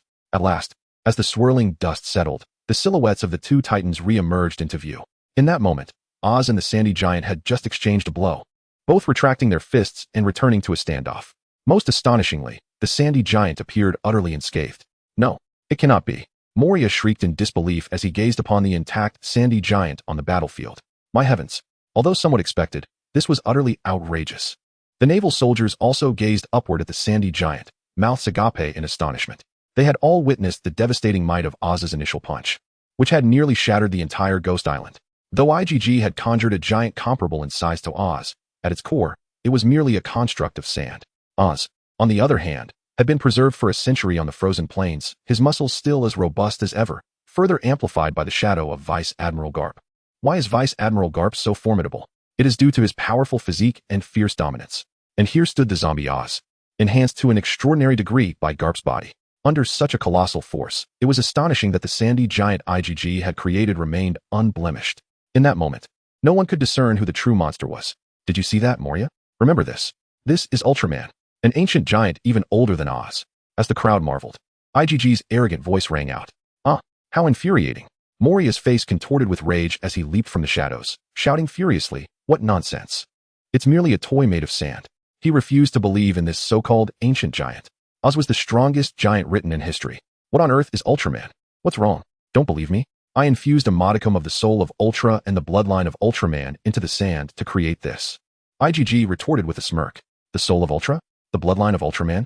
So this colossal being is called Ultraman. It dawned on them that IgG had mixed Ultraman's bloodline into his sand. No wonder it was so powerful. Truly, the world is full of wonders. Upon hearing IgG's proclamation, the crowd began to chant, Long live Ultraman! Long live Ultraman! Long live Ultraman! Moria, watching IgG speak with such conviction, began to question if he had overlooked something. The distinctive eyes and limbs, the easily recognizable adornments. It indeed resembled a certain race. Could it be that what this rascal said was true? The thought that his Oz was not the most ancient giant ignited a raging jealousy within Moria, nearly driving him to madness as he screamed. I refuse to believe it. My Oz is the strongest giant in the world. Huh. It seems you won't shed tears until you see the coffin, IgG scoffed, finding Moria's reaction quite amusing. Moria is truly like a child, IgG exclaimed, and with a vigorous wave of his small hand, a sandstorm, far more ferocious than the previous one, suddenly erupted. When the tempest subsided, several distinct Ultramen materialized before them. Chapter 85, Jealousy from Moria. The naval soldiers gazed at the imposing Ultramen opposite Oz, completely oblivious to the fact that their jaws were nearly dislocated. So many, merely relying on the abilities granted by the fruit to create a formidable giant capable of contending with ores is already astonishing. Although it utilized the bloodline of the ancient Ultraman, it undeniably represents genuine combat strength. However, this 1, 2, 3, 4 brother will meticulously counted from left to right. In this row, counting the very first one, there stood a total of 7 Ultramen. As is widely known, the utilization of a fruit's abilities is directly proportional to one's physical stamina. For little IgG, the amount of sand he can conjure nearly signifies his physical strength. The quantity of sand required for this endeavor surpasses that which he utilized during his previous battle against the band of female pirates. 7. Is he some sort of monster? Just how much sand does he possess within his body to draw upon? This is far more than a mere 7-fold relationship. As an increasing quantity of sand is utilized, the later stages demand an even greater expenditure of physical strength to produce the sand. It can be said that the energy required to generate 7 times the amount of sand is no less than 14 times that needed for just a single unit. Furthermore, to manipulate such a vast quantity of sand into the desired shape, while simultaneously managing these Ultramen in combat presents an immense challenge to one's stamina. Yet, when everyone casts their gaze upon IgG, who has summoned 7 Ultramen, he stands upright, his complexion rosy, and his expression shows no sign of discomfort. It appears that the creation of these 7 Ultramen has barely taxed his physical reserves. Does this boy possess a black hole within him? Everyone suddenly realized that this child appeared the most monstrous in the entire venue.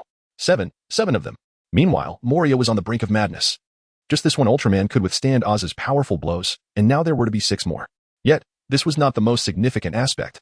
The paramount concern was that each of these 7 Ultramen possessed distinct characteristics, each one entirely unique in appearance, yet simultaneously as if they had been sculpted from the same mold. It was as if they were a family. Could what he claimed be true? Was there genuinely a race of these colossal beings known as Ultramen? Moria felt as though he were being consumed by the flames of jealousy. He had toiled tirelessly in search of ancient texts, meticulously studying them, and expended considerable effort to excavate us from the icy wilderness, even scheming to bestow upon him a formidable shadow, all for the sake of wielding such a powerful, boundless demon toy. And yet, that little brat, unbeknownst to him, had stumbled upon a nest of ancient giants' graves and acquired 7 Ultramen just like that? It was utterly unfair. However, even if you can replicate their appearances, they remain mere shadows. Moria turned away, speaking with a haughty demeanor, asserting that they were not authentic physical forms. Counterfeits. My Oz will undoubtedly triumph over your fakes. What a jest. This is an unparalleled replication of Ultramen, exclusive to my collection. IgG gently chuckled, pointing at each of the 7 Ultramen to introduce them to Moria. Come, this is the eldest, Zafi. This is the second, the original. The third, 7. The fourth, Jack. Ace. Taro. Leo.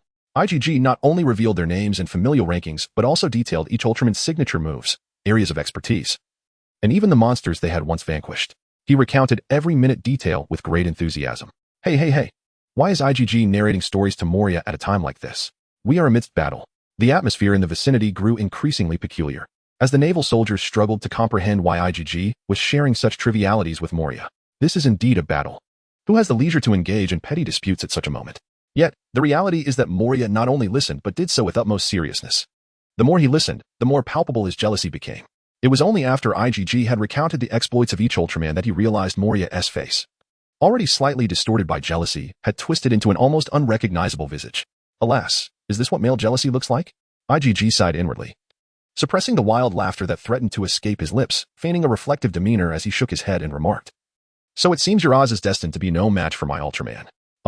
Initially, Moria had been restraining the flames of his jealousy, but upon hearing IgG's lighthearted mockery, his indignation surged uncontrollably. I refuse to believe it. It's merely a collection of toys fashioned from sand. Does he truly think my Oz is feeble? Moria's already sharp voice cracked, resembling that of a rooster awaiting slaughter. He extended a trembling hand, pointing at his creation, and roared, "Oz, unleash your full power. Crush these worthless toys." Oz, possessing a certain intuitive connection with Moria, was influenced by his emotions. At Moria's bellow, Oz's fighting spirit surged forth. He inhaled deeply and then let out a mighty howl.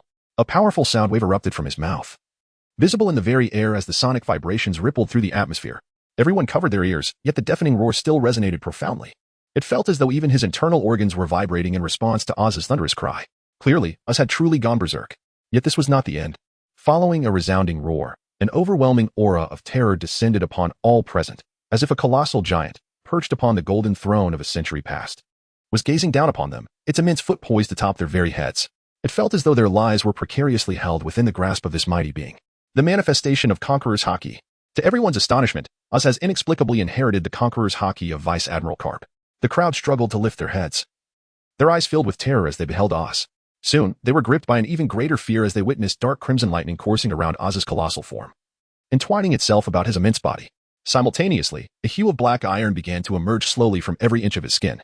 The armament Haki enveloped him entirely, entwined with the Conqueror's Haki. Indeed, these are the two formidable techniques that allow Admiral Karp to contend with the Pirate King through sheer physical prowess. Astonishingly, they have manifested upon such a colossal frame. It was stated, "You cannot accomplish this." Young IgG scoffed. In the next moment, the heavens erupted with thunderous roars. Chapter 86. The Demon Oz vs. Ultraman. The sky, shrouded in dark blue mist, grew even more ominous. Vast expanses of oppressive black clouds surged forth, enveloping the entirety of Ghost Island in a suffocating embrace. Boom. The clouds loomed ominously, casting a shadow over Ghost Island. While crimson lightning danced like a dragon within the tumultuous clouds, the atmosphere felt as though it had been frozen in time. With everyone sensing the weight of the air pressing down upon them like a 1,000-pound burden, each breath felt akin to wading through a quagmire. Moreover, some of the less resolute new recruits succumbed to unconsciousness. Has young IgG's Conqueror's Haki truly grown to such an extent? Brother Will gazed upwards at the terrifying storm swirling within the clouds, murmuring to himself in disbelief. He recalled the moment when young IgG's Conqueror's Haki first awakened. Even when directed at him, it had not evoked such a paralyzing sense of dread. Yet now, facing the distant Oz, he found himself overwhelmed by an almost instinctual urge to kneel. It has only been a brief period since his awakening, yet such a terrifying enhancement has already manifested. Imagine when he reaches the age of 17 or 18. Would it not be the case that upon unleashing his Conqueror's Haki, all adversaries would kneel in submission? Come forth. Descend upon us. IgG extended his arms toward the ominous clouds above, softly uttering his plea. The clouds in the sky seemed to comprehend IgG's summons, suddenly swirling violently. Crack, crack, crack, crack. Crimson and obsidian lightning struck down in successive arcs, each bolt targeting one of the colossal Ultraman figures.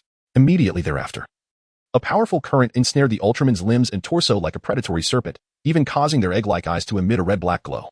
7 formidable auras erupted forth, transforming into a fierce wave of energy that radiated outward. The onlookers clung desperately to the earth beneath their feet, barely resisting the overwhelming force of the Ultraman's presence. As waves of trepidation surged through their hearts, he had ingeniously harnessed the thunder of the Conqueror's Haki to amplify the already colossal forms of the Ultraman. And there were 7 of them. Moria gazed at the 7 extraordinarily powerful Ultraman with a sense of awe, yet upon closer inspection, it was evident that while they were indeed formidable, they still fell slightly short when compared individually to Oz. This revelation instantly ignited a surge of excitement within Moria. Ha ha ha ha. You little rascal, the Conqueror's Haki is ultimately finite.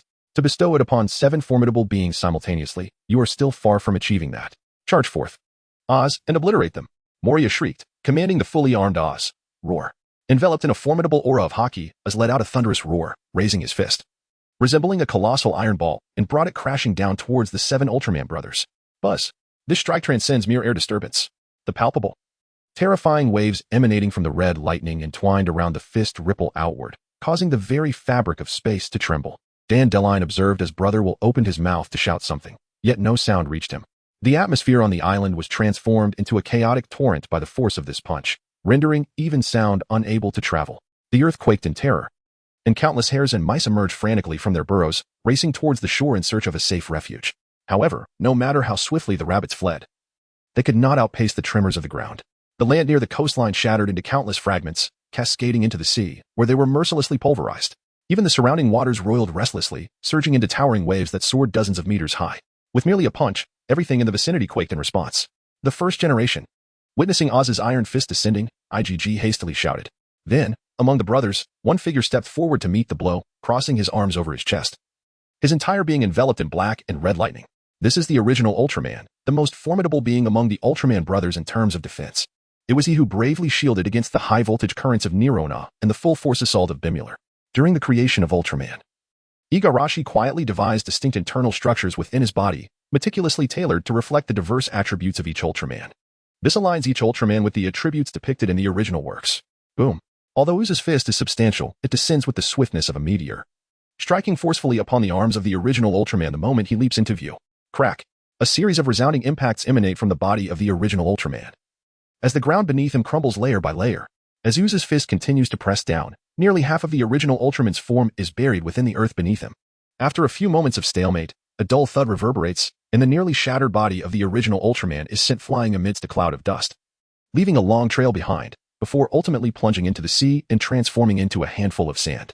Ha ha ha ha. Witnessing this scene, Moria is utterly exhilarated, finally releasing his pent-up frustration. With a single punch, he has obliterated you. Let that be a lesson in humility. Stupid brat. It seems your Ultraman is not as formidable as you thought. Ha ha. This is just the beginning. Leo, in the face of Moria's taunting glee, IgG merely chuckles softly and promptly calls out. No sooner had he spoken than another Ultraman emerged in response. It was none other than Leo Ultraman, renowned for his combat prowess. At this moment, as Use's fist has just been unleashed, Leo seizes the opportunity, leaping forward with a deft step, executing a flying kick that lands squarely on Use's massive head. With a muffled grunt, Use finds his balance disrupted, his colossal feet stomping the ground repeatedly as he stumbles backward. An opportunity. A glint of determination sparkles in IgG's eyes. Use's weight is overwhelmingly substantial. Compounded by his corpulent form, in such a position, he is constrained by his own heft, continually toppling backward. Thus, he became a living target. Sev, IG. Came the urgent call. Za. Responded Ultraman 7, as he firmly grasped the boomerang suspended above his head and hurled it forcefully at the retreating Oz. Swoosh. The boomerang transformed into a streak of luminous energy, slicing through the air at an astonishing speed, aiming for the defenseless Oz. Clang. The sound of metal striking metal resonated like a thunderous bell across Phantom Island, as the radiant boomerang sped away before being recalled. Seven caught it deftly, his red and black eyes surveying the results of his assault, and he couldn't help but shake his head in dismay. Oz's physique was extraordinarily resilient, augmented by Kapu's overwhelming aura, rendering it even tougher than sea prism stones. Even Seven's Ultraman boomerang merely left a shallow cut on Oz's robust left arm before being deflected. TCH, I thought I could sever a limb. IG scoffed, then continued to direct. Astra and Taro joined the fray. Chapter 87, The Ultraman Fusion Ray. Za. Ha. Upon hearing IG's command, Astra and Taro complied and leaped into action. Red and black lightning coiled around them, and with every step they took and every punch they threw, flashes of lightning erupted from the heavens above. The howling winds persisted, and the already dense air grew heavier as the three Ultramen unleashed a relentless barrage upon Oz, creating an intricate web of strikes. Oz, do not succumb to them. Such minor wounds are inconsequential. Counterattack. Fight back. Moria shouted, raising his fists in fervor as he witnessed Oz's plight. Ugh. The crimson and ebony glimmer in Oz's eyes flickered intensely as he inhaled deeply, his massive hips swaying. And with a powerful stomp of his left foot, the ground beneath him shattered. Steadying his stance, Oz emitted a low, furious growl. As a reanimated corpse, Oz felt no pain from Seven's boomerang. Instead, he grew more tenacious in battle. The enveloping aura intertwined with the red and black lightning once more, and Oz clenched his fists, boldly confronting the trio of Ultraman's combined assault. Bang, bang, bang. As his fists clashed against six palms, Oz surprisingly managed to keep pace. Each collision caused the red and black lightning enveloping both Oz and the Ultramen to entwine and lash out like battling serpents, culminating in violent explosions with every impact. Boom, boom, boom. With each detonation, the sky darkened further, ominous clouds pressing down, casting a shadow over the battlefield. The onlookers could sense an impending storm of thunder brewing overhead, as if it were poised to erupt at any moment. Invisible shockwaves radiated outward as some naval soldiers, unaccustomed to the protective aura, were struck and coughed up blood, sent sprawling into the distance. The ground trembled violently, and the terrifying fissures that had appeared began to spread, as the entire Phantom Island shook under the weight of the titanic clash between the giants. Everyone clung desperately to anything within reach. Yet the very earth beneath them was being flattened by the struggle between Oz and IG. In desperation, they could only crawl down, gripping the soil tightly, their expressions void of hope. Heavens! Is this catastrophic scene truly the result of merely two individuals clashing, one of whom is a mere child of 7 or 8 years? Have we lost our sanity, or has the world itself succumbed to madness? Bang! The resounding clash of metal echoed as Leo's fist was forcefully repelled by Oz's iron blow. Leo staggered back a couple of steps, while Ace and Taro swiftly filled the gap, confronting Oz's formidable punches. Bang! Bang! Once again, Ace and Taro were sent reeling by Oz's immense strength. At this moment, Leo hurriedly leaped back into the fray, once more engaging Oz in a fierce exchange of blows. Outnumbered yet still holding the advantage, Moria was almost beside himself with excitement, a surge of exhilaration coursing from his heart to his limbs, leaving him tingling with delight. I told you so. My Oz is undoubtedly the strongest in the world. No one can defeat it. It is the most exquisite creation of mine. Watch as I obliterate your pathetic remnants. Go, Oz. Smash those W. This fellow is truly formidable. possessing immense strength and an astonishingly rapid punch. He undoubtedly inherits his grandfather's power. The armored color hockey is incredibly resilient. Even 7's ultra boomerangs are ineffective. My intention to sever one of his arms has thus been thwarted. Subsequently, I summoned Ace, Taro, and Leo for close combat. I thought that with 3 highly combat-oriented ultras joining forces, we could surely suppress the rhythm of this crimson giant. However, to my dismay, the red-skinned giant delivered one punch after another, each blow rendering an ultra motionless. It was a sheer clash of brute strength. This situation is untenable. I observed the movements of the 4 giants intently, my mind racing to devise a strategy. Moments later, an idea sparked. And I called out to the 3 ultras engaged in combat. Ace, Taro, Leo, grab hold of his arms. After issuing the command, I turned to 7 and urged, 7, you join as well. With a unified response, the 4 ultras executed the strategy. Leo soared into the air, landing both feet firmly on Oz's fists. The tremendous impact triggered a conflagration of red and black energy as Leo was propelled away by Oz's force, who then retracted his fists. Upon witnessing Oz release his power, Ace and Taro swiftly leapt up, clutching Oz's arms and wrestling them behind his back. Roar! Oz struggled violently, his colossal feet stomping on the ground, creating deep fissures that seemed to extend into the abyss. In that moment, Ace and Taro found themselves unable to resist, their balance faltering, nearly thrown off by his might. Fortunately, 7 and Leo arrived just in time, each gripping one of Oz's arms tightly. With a resounding crash, the 4 ultras combined their strength, forcing Oz's arms behind him, delivering a powerful kick to his knees. With no leverage to counter, Oz was firmly pinned to the ground by the Ultra brothers. You shameless fiends! Bullying the few with the many! Moria, witnessing Oz's plight, was driven nearly to madness, pointing an accusatory finger at me. What nonsense! You just claimed this was my toy. If it is indeed my creation, then naturally, I am the sole combatant. How is this bullying? I feigned surprise, flicking away a freshly unearthed booger with my pinky. You! Moria was rendered speechless, his face contorting with rage. Now, it's time to display the unity of our Ultra brothers. Onward! Zophy! Jack! Unleash your Ultra beams. M87 beam. Hilarium ray. I raised my hands triumphantly, exuberantly shouting to the heavens, as if I were one of the Ultra brothers. Following this, I struck a classic pose alongside Zophy and Jack, crossing our forearms. Zophy and Jack positioned themselves, their raised arms aimed at the colossal form of Oz. Then, a terrifying wave of energy began to coalesce in the hands of the 2 ultras. Chapter 88. Descendants of the Thunder God. Roar. Oz writhed desperately, attempting to free himself from the combined grip of the 4 ultras. Yet, no matter how he struggled, the ultras remained steadfast. Damn it. Release him. Moria could no longer contain himself, charging forward with bloodshot eyes. Absalom attempted to intervene, but could only watch as Moria kicked Leo's ankle repeatedly. However, Leo paid him no heed, casually kicking Moria away like a soccer ball. Captain! Absalom rushed after Moria, who had been sent flying by Leo. Meanwhile, Zophy and Jack had assumed their signature poses, their arms raised, where robust red and black serpents coiled, with slender silver lightning snakes gradually forming within them. The silver snakes darted back and forth among the red and black serpents, strangely unafraid, even as they lunged to bite. The fierce red and black serpents, though intimidating, did not dare oppose the silver snakes, allowing the little ones to feast and grow. The silver snakes incessantly consumed the serpents, multiplying, thickening, and lengthening. Within seconds, the red and black serpents on Zophy and Jack's arms had become nearly thread-like, replaced by gargantuan silver lightning serpents, now several times thicker. They were each over 10 meters wide. The silver lightning serpents hung from the arms of the 2 ultras, resembling 2 colossal thunder dragons, larger than the ultras themselves. They writhed and coiled, forming an immense sphere of lightning, radiating a blinding light that forcefully tore through the fog and darkness brought by the clouds. Even the tumultuous lightning in the sky quieted under its dominance. A terrifying wave emanated from the lightning serpents, streams of minuscule electricity cascading from them, drifting through the air before gently settling upon the once mighty ghost tree that had collapsed. Suddenly, that tree, massive as a water barrel, ignited from within, reduced to ashes. What is that? Brother Will gazed in awe at the massive lightning serpents crackling upon Zophy and Jack's arms, his scalp tingling. Although the spherical lightning appeared calm, instinct warned him that its danger far exceeded Oz's previous full-force punch. Even the occasional flicker of delicate shards could instantly incinerate him. The very temperature radiating from it felt as if it could scorch him. Not only that, but the flickering, crackling spectacle sent painful jolts through his skin, even from a considerable distance. That must be lightning. Dandelion's reaction mirrored Brother Will's. Her face etched with anxiety as she observed the lightning serpents on the arms of the 2 ultras. As an ordinary being, she harbored a profound respect for the forces of nature. Even the mere sight of lightning during a storm was enough to instill fear. Lightning, the very embodiment of divinity, was enough to evoke terror. Just gazing at that fearsome entity made her want to curl up and flee, lacking the courage to face it directly. These 2 giants, known as Ultraman, astonishingly wield the power of thunder and lightning.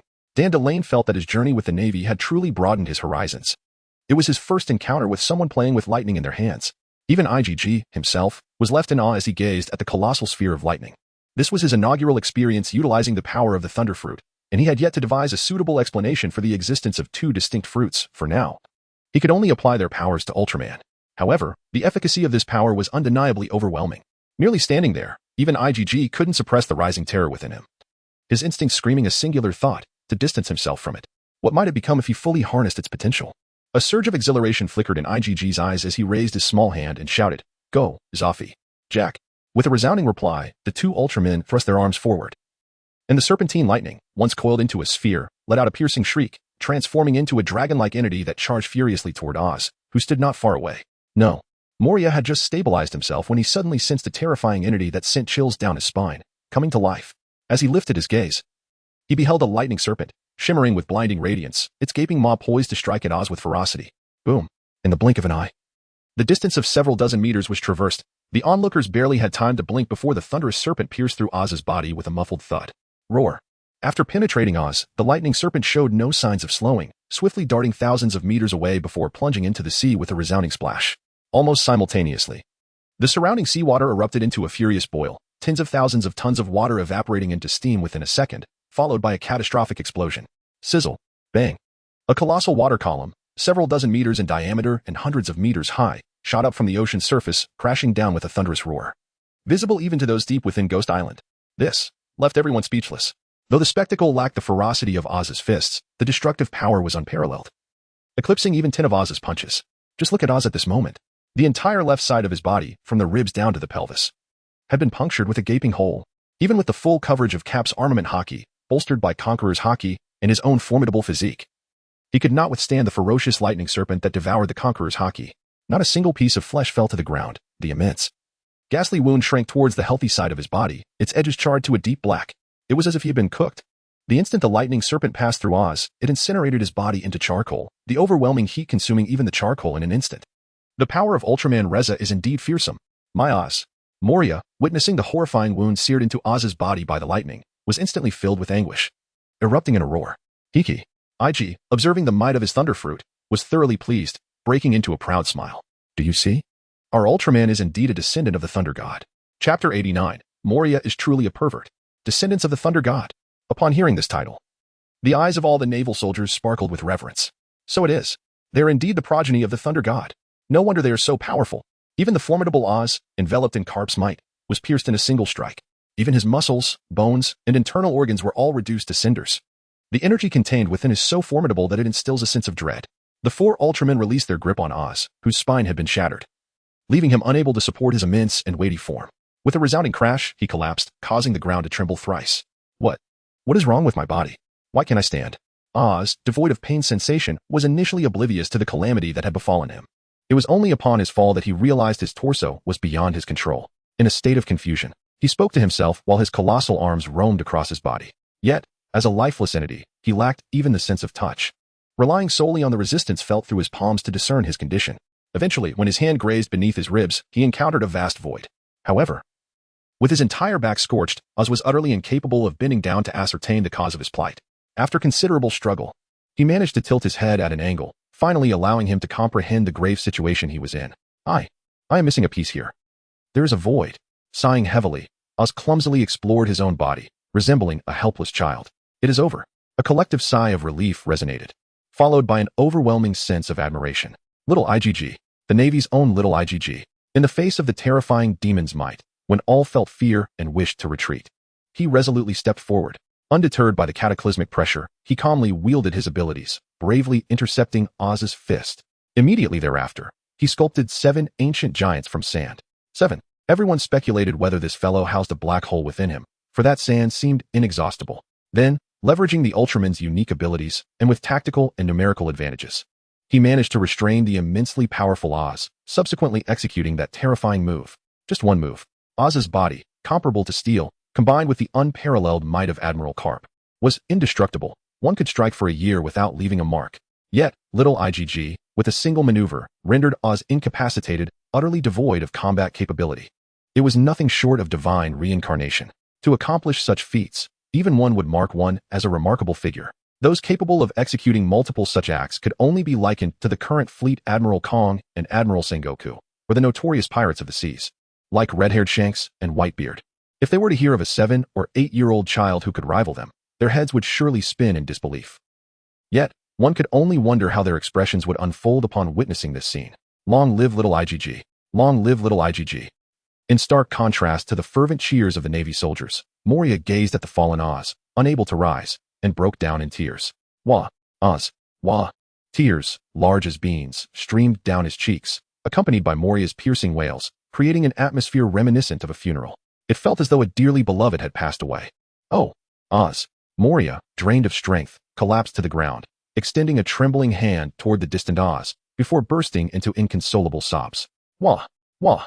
Moria truly deviates significantly from the original work. As IG gazed upon Moria, who wept inconsolably towards the heavens, a wave of exceedingly intricate emotions surged within him. It seemed to him that this rendition of Moria was far more deranged than depicted in the source material.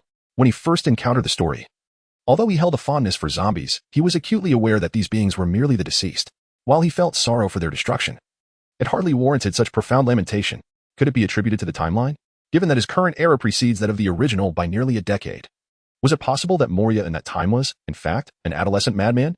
Suddenly, IG recollected Moria's earlier assertion that he could sense everything within the shadows surrounding Ghost Island. This is evidently too far removed from the original work. Such perceptual abilities cannot be compared to the original Moria. Moreover, his howls and wails appear rather unsettling, leading IG to inexplicably sense a hint of danger in his personality. It is not far-fetched to think that this individual might go mad over a mere corpse. The naval soldiers gazed at the weeping Moria, exchanging puzzled glances, utterly bewildered by the sudden onset of his tears. Alas, regardless of the reasons, they decided to seize the moment of his emotional turmoil and quickly secure him. Brother Will, having observed for a while, remained equally confounded by this person's intentions. He simply cried uncontrollably, devoid of any aggressive intent, enveloped in a profound sorrow, as if mourning a beloved pet that had met with a tragic accident. Nevertheless, one thing was clear: the formidable Oz had completely lost his combat capacity, and this weeping aberration seemed to lack any desire to continue fighting as well. The aircraft appears to have completed its mission, summoning several naval soldiers. Brother Will retrieved the sea stone handcuffs he always carried. He cautiously approached Moria from his hiding place.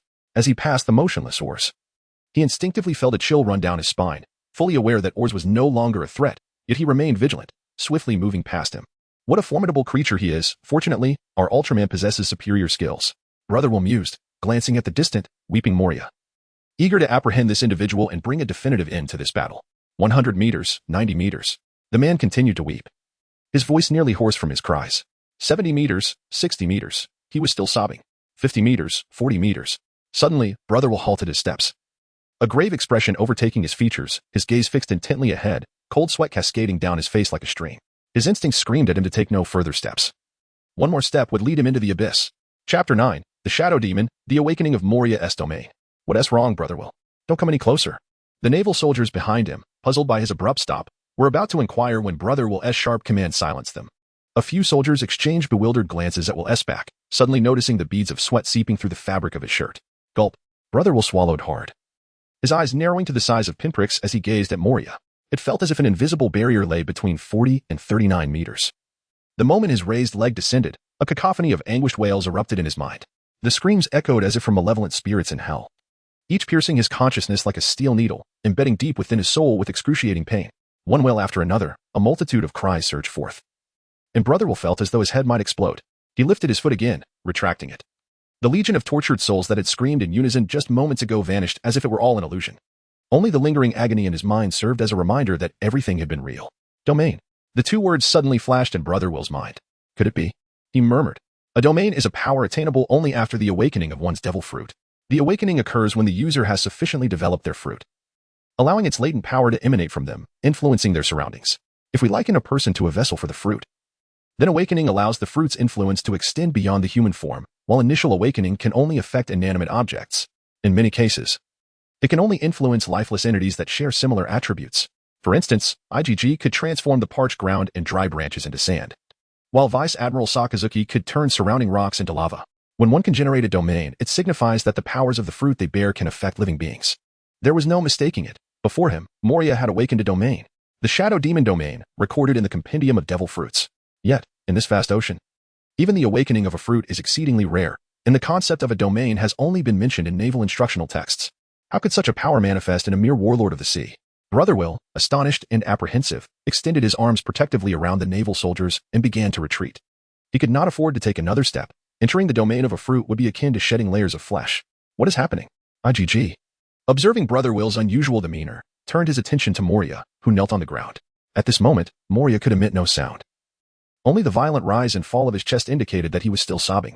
His head tilted back, mouth agape, his round belly suddenly expanded and contracted. Yet no matter how hard he tried, only a hissing sound escaped him. The veins in his neck bulged, twisting like a constricted serpent from such a distance. IGG could see something moving within those engorged vessels. Suddenly, IGG's skin prickled with dread. It was as if the gates of hell had swung wide open, unleashing countless wailing demons thrown into the inferno. A piercing sound pierced his mind like 1,000 needles. In an instant, IGG felt darkness envelop him, as if someone had plunged a massive iron spoon into his brain, stirring it violently. What is this sound? Help. My head. Not just IGG, every soldier present, including Dandelion and even Absalom, clutched their heads, rolling on the ground in agony. Brother Will, his brows furrowed tightly, covered his ears, but to no avail. He stared in horror at Moria, who seemed to have lost his soul, his heart racing wildly. The domain had expanded. The boundaries of this realm are no longer a mere 39 meters. Instead, they encompass Ghost Island and all surrounding waters. Birds, beasts, deep-sea fish and shrimp, sea kings, fox zombies, and even the once terrestrial Oz, all life possessing a shadow within the vast expanse of Ghost Island feels the world around them spiraling into chaotic distortion. Except for IGG and the naval soldiers, who are overwhelmed by excruciating pain, as if their very souls are being torn asunder, roaring like a zombie from a distance. Moria finally emitted a guttural cry, unleashing a powerful gravitational pull from his mouth. The eerie wails of unseen shadowy specters intensified, and IGG, sensing an oddity, could discern a hint of exhilaration amidst the cries, an anticipation akin to the joy of a feast about to commence. Indeed, a feast it was. In an instant, the portal to the realm of shadows opened, and countless specters surged forth from Moria's mouth, overwhelming the surrounding life forms. Within mere seconds, every creature ensnared within Moria's domain, save for IGG and the naval soldiers, had their shadows violently ripped from their bodies. This included Oz. A gigantic shadow darted towards Oz, extending claws thicker than his own limbs, seizing him by his body in one hand and his shadow in the other, lifting them effortlessly. Oz struggled briefly, but was unable to escape the shadow's grasp. Then, just like all the other beings, the shadows of Oz and Karp were forcibly torn apart. The sound was akin to silk tearing, a noise IGG had never imagined accompanied the extraction of a shadow from one's being. With a resounding thud, Oz's life force was instantaneously drained, leaving behind a lifeless husk that was unceremoniously discarded. To further instill dread, those malevolent spirits began to feast upon the shadows they had torn away. In less than 3 seconds, every shadow in their possession was devoured completely. The fiends erupted with high-pitched laughter, swiftly returning to Moria, each adopting a diving posture before plunging into his gaping maw. Countless specters, carrying nearly every shadow from the denizens of this realm, entered Moria's body, causing him to swell like an inflated balloon. Chapter 91. The Terrifying Shadow Fruit. A dreadfully potent aura radiated from Moria, enveloping all present in an icy grip. The realm of shadows, a world entirely devoid of sunlight, starlight, moonlight, or any artificial illumination, manifested absolute darkness, chilling cold, and profound despair. Countless shadowy beings roamed, engaging in a brutal struggle for survival, each plotting to devour the others amidst a relentless cycle of scheming and treachery. At this very moment, the gateway to this horrifying world burst open into reality. Countless specters flitted between innocent creatures and Moria, retrieving any shadow they could find and forcefully shoving them into Moria's body. Birds plummeted into the sea, fish floated belly up, and ominous clouds were shrouded in an even deeper darkness, transforming the once deep blue haze into a grim gray. With each specter returning, Moria's form expanded, amplifying the ominous aura emanating from him. The speed of the specters was astonishing, akin to genuine phantoms, and within mere breaths, they had made multiple trips back and forth. In this fleeting moment, Moria's body had swelled to a size greater than that of the former Oz, nearly occupying half of Ghost Island. The garments that had already borne immense strain finally succumbed, bursting apart. Black veins spread across his neck, staining his body with darkness, as the grotesque visages of shadowy fiends emerged as terrifying tattoos upon Moria's pallid skin. His palms, arms, shoulders, chest, abdomen, back, everywhere, even his thighs and feet, were adorned with these ghastly markings. Moria shifted his stiff neck and let out a lengthy belch, as though the shadows he had consumed were a personal feast. The tumultuous spirits finally quieted, and IGG and the naval soldiers felt their minds return to clarity. Initially dazed, they were jolted into awareness upon witnessing Moria's towering figure, which dwarfed even Oz's. My heavens! Even steadfast veterans like Brother Will, seasoned warriors such as Dandelion, and the venerable Brook, who had lived nearly a century, found themselves collapsing to the ground in terror. If Oz had evoked an awe-inspiring fear akin to a colossal mountain, then Moria embodied the very essence of a hellish demon, instilling a sense of immeasurable despair within all who beheld him. What on earth is this absurdity? If he possesses such capabilities, why resort to stealing corpses? Is he out of his mind? After expending so much effort to pilfer such a colossal body, it turns out to be nothing more than a mere toy. Comparatively, that toy pales in significance beside you. Why then, did you weep so profoundly? As if a mere toy had been shattered, and your entire lineage was at stake. The remaining naval soldiers have long since exhausted their capacity for inner complaints. Either they have succumbed to unconsciousness from the torment inflicted by the shadowy specter, or they lie prostrate under Moria's immense pressure, rolling their eyes in despair. No more than 10 individuals remain standing unscathed. Even IgG is furrowing his brow, anxiously observing the towering shadowy giant whose face remains obscured. The display of power is truly astounding. IG is utterly perplexed as to why Moria, possessing such formidable strength, would resort to manipulating zombies.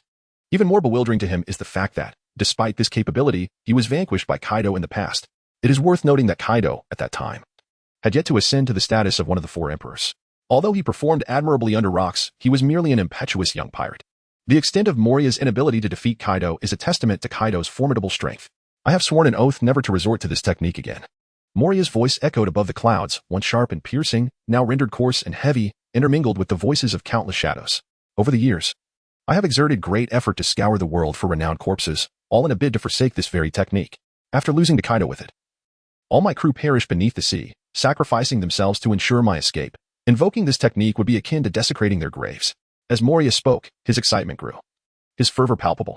He thrust his colossal visage through the clouds, his enormous face, akin to that of a football field, adorned with grotesque shadowy patterns.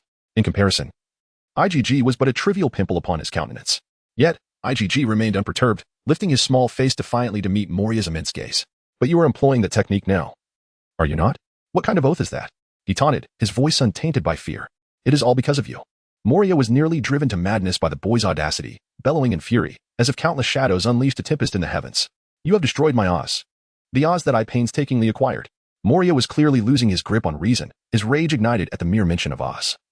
And his cavernous mouth unleashed a torrent of ferocious sound waves. With a roar akin to divine wrath, Moria's shout raised towering waves of 100 meters in height across the surrounding sea. The visible ripples, infused with terrifying energy, bore down upon IgG. While the likes of Brother Will and others behind Moria felt their ears bleed from the shockwave, IgG, sealing his ears with crystal, commanded 6 Ultramen to stand before him in formation. With a crash, the leader, Zafi, disintegrated into dust. Following suit were the 2nd, 3rd, and 4th. The Ultramen who had just vanquished Oz were obliterated one after another. Only the last Ultraman managed to withstand the final wave of sound, though slowly dissipated afterward. With one roar, the Ultraman brothers were utterly annihilated. This time, it seems we might meet our end here. Brother Will observed with resignation as he witnessed the obliteration of the Ultraman brothers, a bitter smile gracing his lips. Even Dandelion and Brook nodded in solemn agreement, rendered speechless. Yet IgG, quietly observing the 6 Ultramen crumble to dust, displayed no concern. Rather, the mockery upon his face intensified as he addressed Moria's giant visage. Doesn't this simply indicate that your Oz was too weak? Chapter 92, to resolve you. I alone am sufficient. Ha ha ha ha ha. Moria, consumed by rage, laughed maniacally, his shrill laughter resembling the roar of a demonic dragon. Layered with the shrieks of innumerable shadows, amplified by his thunderous voice, creating an atmosphere akin to a gathering of 1,000 spirits. What an exasperating little brat. Just the thought of flattening you brings me immense satisfaction. He spat through clenched teeth. What is the matter with little IgG? Brother Will, Dandelion, and Brook, hearing IgG's words, felt a chill run down their spines. Does this audacious little rascal not comprehend fear? Whether it be the formidable Oz from earlier or the current Moria, each is a being capable of cataclysmic destruction. After vanquishing Oz, one could not have missed Moria's agonizing state. How can he dare to provoke him so brazenly? Has he resigned himself to an inevitable demise, merely venting his frustrations through words? Yet, observing his demeanor, calm, unperturbed, with an expression that conveys an unwavering belief in his own truth, leaves one to ponder his audacity. How could this possibly resemble the visage of one's inevitable demise? This is clearly a manifestation of audacity. Such audacity. When confronting Oz, he had already expended a considerable amount of sand and stamina to summon such powerful Ultramen for assistance. Yet, even when they united to vanquish Oz's Ultramen, it took merely a moment before they succumbed to the might of Moria. Did you not witness how, with just a slightly elevated voice, those Ultramen were swiftly and effortlessly shattered, one after another? 6, indeed. A full 6 Ultramen stood in a line, each bracing against the other, merely managing to withstand the overwhelming sonic wave unleashed by that roar. Such a disparity is evident to anyone with even a cursory glance. How is it that he can remain so composed and mock others with such nonchalance? Is this not a reckless endeavor? Even if one steadfastly believes that young IgG must possess some means, their physical form betrays them, revealing that young IgG is currently engaged in bewildering actions that defy comprehension. Ahem. Not far away, the concealed Absalom emerged from the dust, having endured countless impacts and waves of shock and sound. He had once thought himself the most innocent soul on the entire ghost island, until he beheld a familiar figure buried beneath layers of earth that had been unearthed. "Hogback," he exclaimed, hastily digging out the figure. Upon extraction, it indeed was the ship's doctor from his pirate crew, the man responsible for stitching together all the bodies aboard. Hogback. Ahem, what on earth has transpired? I was diligently sewing up corpses over there when a sudden gust of wind swept me away. Hogback, upon recognizing Absalom, recounted his ordeal while inquiring about the events that had unfolded. Absalom remained silent, merely extending a finger to indicate a direction, following the line of his finger. Hogback nearly fainted in shock. What in the world is that? Had it not been for Absalom's guidance, he would have mistaken it for a castle standing tall in that very spot. Upon closer inspection, a sense of horror washed over him as he realized it was indeed a leg. Having dealt with corpses for many years, he possessed a profound understanding of the human body. With just a glance, he recognized it belonged to the captain who had initially recruited him, Moria. Moria-sama. Hogback strained to maintain his composure, yet his voice trembled uncontrollably. His gaze traveled upward along the leg, landing on Moria's enormous face, as large as a football field, bellowing at a distant child. That roar shattered the very essence of Six Ultraman. What is happening? Hogback felt his entire body freeze, taking quite some time to finally turn his head towards Absalom. Surely, this must be the true extent of Moria-sama's power. Absalom could only manage a wry smile. Is this the true embodiment of strength? Hogback's face was etched with astonishment. With such prowess, he could likely challenge even the formidable Whitebeard. Yet, here he was, engaged in a skirmish with a mere child? Just as this thought crossed his mind, a youthful voice floated through the air. You think you can flatten me? You are not worthy. The child addressed the towering figure of Lord Moria with an expression of utter nonchalance, as if recounting an utterly mundane occurrence. Hogback nearly coughed up blood in disbelief. Trembling, he extended a finger, gesturing at the relative sizes of IgG and Moria from a distance, ultimately arriving at a startling conclusion. In such a state, it would be excessive to crush Moria with even a single finger. Is this child lacking in judgment? How dare he speak so boldly in the presence of such a divine adversary? He, Hogback, is the first to express his dissent. The youth of the day undoubtedly require guidance. What utter nonsense! With his diminutive stature, Lord Moria could extinguish him with a mere finger, and that would be an excessive measure. In light of a physician's meticulous nature, Hogback opted for a reprimand delivered from a distance. With a thunderous roar, Absalom snapped back from his panic, immediately joining in the fray. Indeed, with your body so severely depleted, how can you possibly hope to contend with Lord Moria? What a foolish delusion, you idiot. Lord Moria! Lord Moria! Crush that little brat! Crush that little brat! The two grew increasingly fervent, unfurling a banner to cheer for Moria right where they stood. Unexpectedly, the Navy soldiers chose not to counter their enthusiasm. Instead, they exchanged glances filled with concern while regarding IgG. Even those who typically placed their utmost faith in IgG were momentarily startled by Moria's display. Ha ha ha. Did you see that, you wretched brat? Even your comrades doubt you. Moria observed the commotion and the soldiers' reactions, chuckling darkly. And so what? You still have to deal with me, IgG retorted, a disdainful smirk on his face. Humph. Do you understand why I chose to leave you shadows? Moria neglected IgG's remark. Continuing his own monologue, it is because I intend to shatter you in the most brutal manner possible. Alas, why must you persist? Had you simply taken my shadow earlier? You could have avoided being imprisoned, IgG sighed, shaking his head. Speak while you can. Soon, you'll have no opportunity left to utter a word. In this state, I have never lost anyone except Kaido. Moria laughed heartily, his colossal head rising once more, vanishing into the clouds that towered hundreds of meters above. Then, like a mountain descending from the heavens, a massive hand came crashing down. To eliminate you, I need not Kaido. I am sufficient. IgG maintained his calm demeanor. Chapter 93, The Awakening of the Thunder Fruit. Humph. What a boastful little brat. Let us see how you intend to deal with our Lord Moria. Hogback scoffed, his gaze fervently fixed upon the gigantic palm descending from Moria. A miracle. An absolute miracle. That palm, as large as a football field, descended from the clouds, exuding an aura of world-ending power. The air reverberated with the roars of countless shadowy spirits, as the shadowy beings that resided upon Moria's arm swiftly scaled the once pale palm. They were indeed crawling. Hogback could even see the shadowy spirits swaying their bodies, writhing as they ascended. It turned out that those terrifying shadow tattoos were, in fact, living specters. In mere seconds, Moria's once pallid palm transformed into an abyss of darkness. Thousands of shadowy beings converged upon it, layering themselves to completely engulf Moria's hand, simultaneously unleashing piercing howls. A wisp of black mist seeped from the pores, as the shadowy spirits clustered on the palm crawled out one after another, dissipating into the air. In no time, tens of thousands of shadowy figures emerged from the pores, coalescing into a thick, ghostly black mist. Moria's massive palm turned white once more, yet this time, it was entwined with a myriad of spirits. As the palm descended, an immense pressure of wind began to swirl, with countless shadows entangled in the chaotic currents, emitting spine-chilling laughter. In an instant, Will and his companions felt as though the entire ghost island had been overrun by the army of shadows. The earth trembled. The very fabric of reality quaked. The atmosphere shook, the ground fractured, and the ocean surged. Moria's seemingly casual swipe was even more terrifying than Oz's full-powered punch when fully armed. Will, witnessing this scene, felt his body weaken, succumbing to despair. This is nothing short of an invasion by an army from another realm. Each Shadow Spectre embodies the starkly contrasting rules of the Shadow Realm and reality itself. When countless Shadow Spectres converge, they signify the intense collision between the Shadow Realm and the material world. Little IgG, oh. Brotherwill trembled as he attempted to utter half a sentence, only to be silenced by the howling winds. Yet, everyone present understood that he wished to convey that little IgG was truly in peril this time. The group huddled closely together, striving to withstand the fierce pressure of the wind and the tremors beneath their feet, but their thoughts were predominantly consumed with concern for IgG's safety. This strike is truly terrifying. Come on, Lord Moria. Flatten that little brat and take my place, boss. In stark contrast to the Navy's apprehension and fear, Absalom and Hogback were exhilarated to the point of losing their senses. The two of them roared with excitement, their eyes filled with adoration and fervor as they gazed upon the colossal hand descending from the clouds above. So immense, so formidable, utterly unreasonable. Isn't this reminiscent of the mythological tales we heard in our childhood, where an enraged deity descends to the mortal realm, unleashing destruction upon all creation with their furious hand? It is astonishing that the vivid imagery my parents struggled to articulate during my youth has now manifested before my very eyes in the form of my own captain. How can one not feel exhilarated? How can one not feel thrilled? The two individuals even sensed that with this body, Moria could single-handedly dismantle Mary Geos without a second thought. This is nothing short of divine. IG is utterly insignificant. This is divine. Before the deity, whether it be a two-fingered or three-fingered approach, all shall be annihilated with a single strike. The two have even envisioned a distant future where their leader, endowed with this godlike physique, guides them to the pinnacle of the world.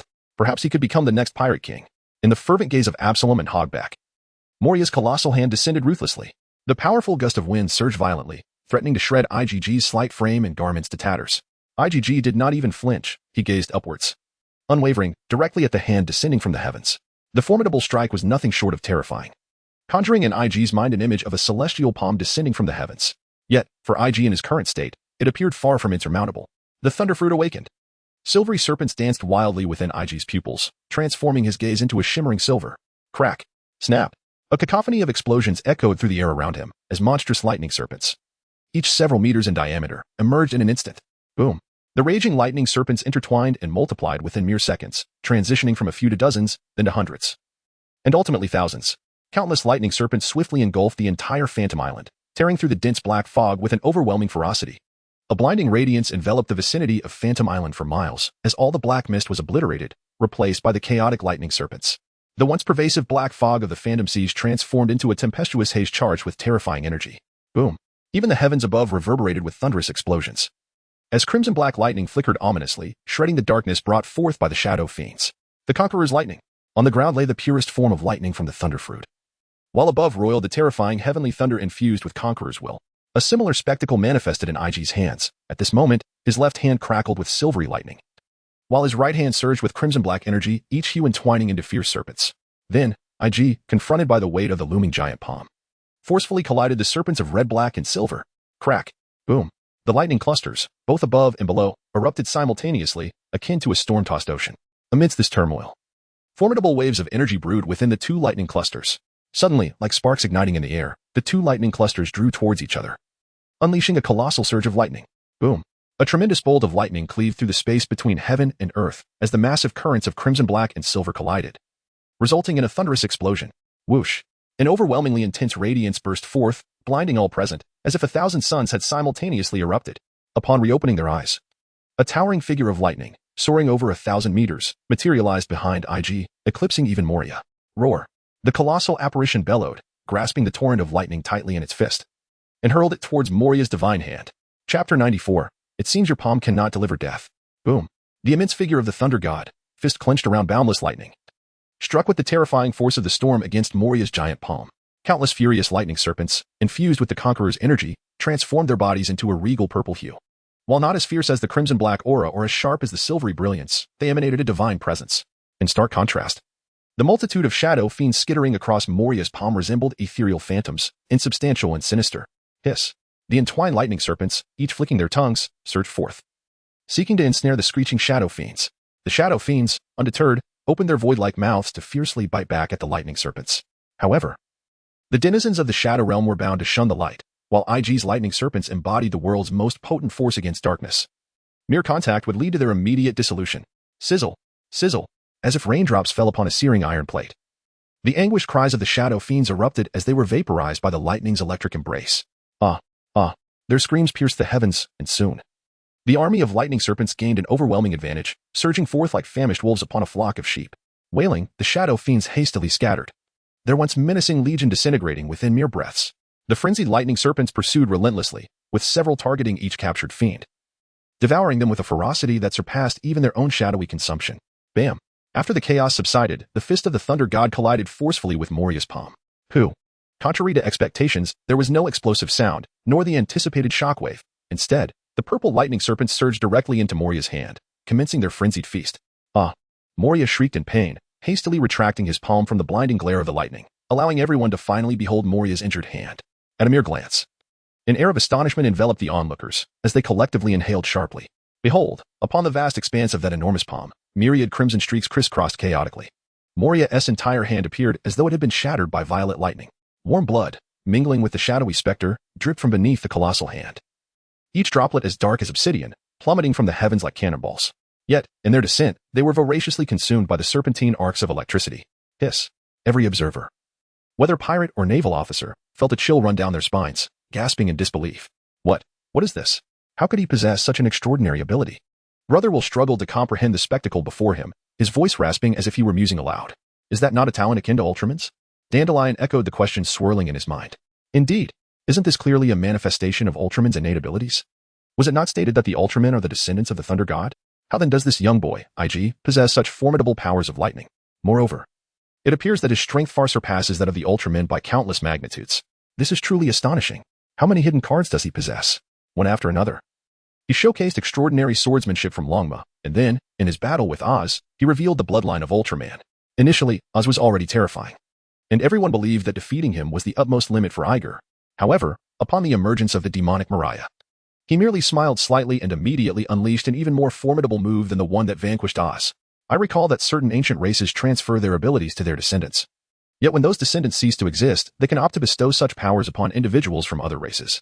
Brooke, witnessing Iger exhibiting near-divine strength, found himself unable to calm down, as an ancient legend suddenly surfaced in his mind. After the extinction of some ancient races, their legacies endure. And when they encounter a fated individual, they seek their assistance. The nature of this assistance varies. Upon the completion of the task by the chosen individual, they bestow a unique ability from their race. But this has always occurred with legendary adventurers. Are you saying he has inherited the legacy of Ultraman? A cold sweat broke out on Dandelion's brow. It is likely true. He must have bestowed great favor upon the Ultraman clan. Brooke nodded with great difficulty. The crowd fell into silence, but beneath that silence, a tempest of emotions raged. The abilities of ancient giants are bestowed upon a mere child of 7 or 8 years. This indicates that IG had indeed assisted the ancient giants. When was this? At the age of 5? 6? Nonsense. A child of 5 or 6 can barely articulate their thoughts.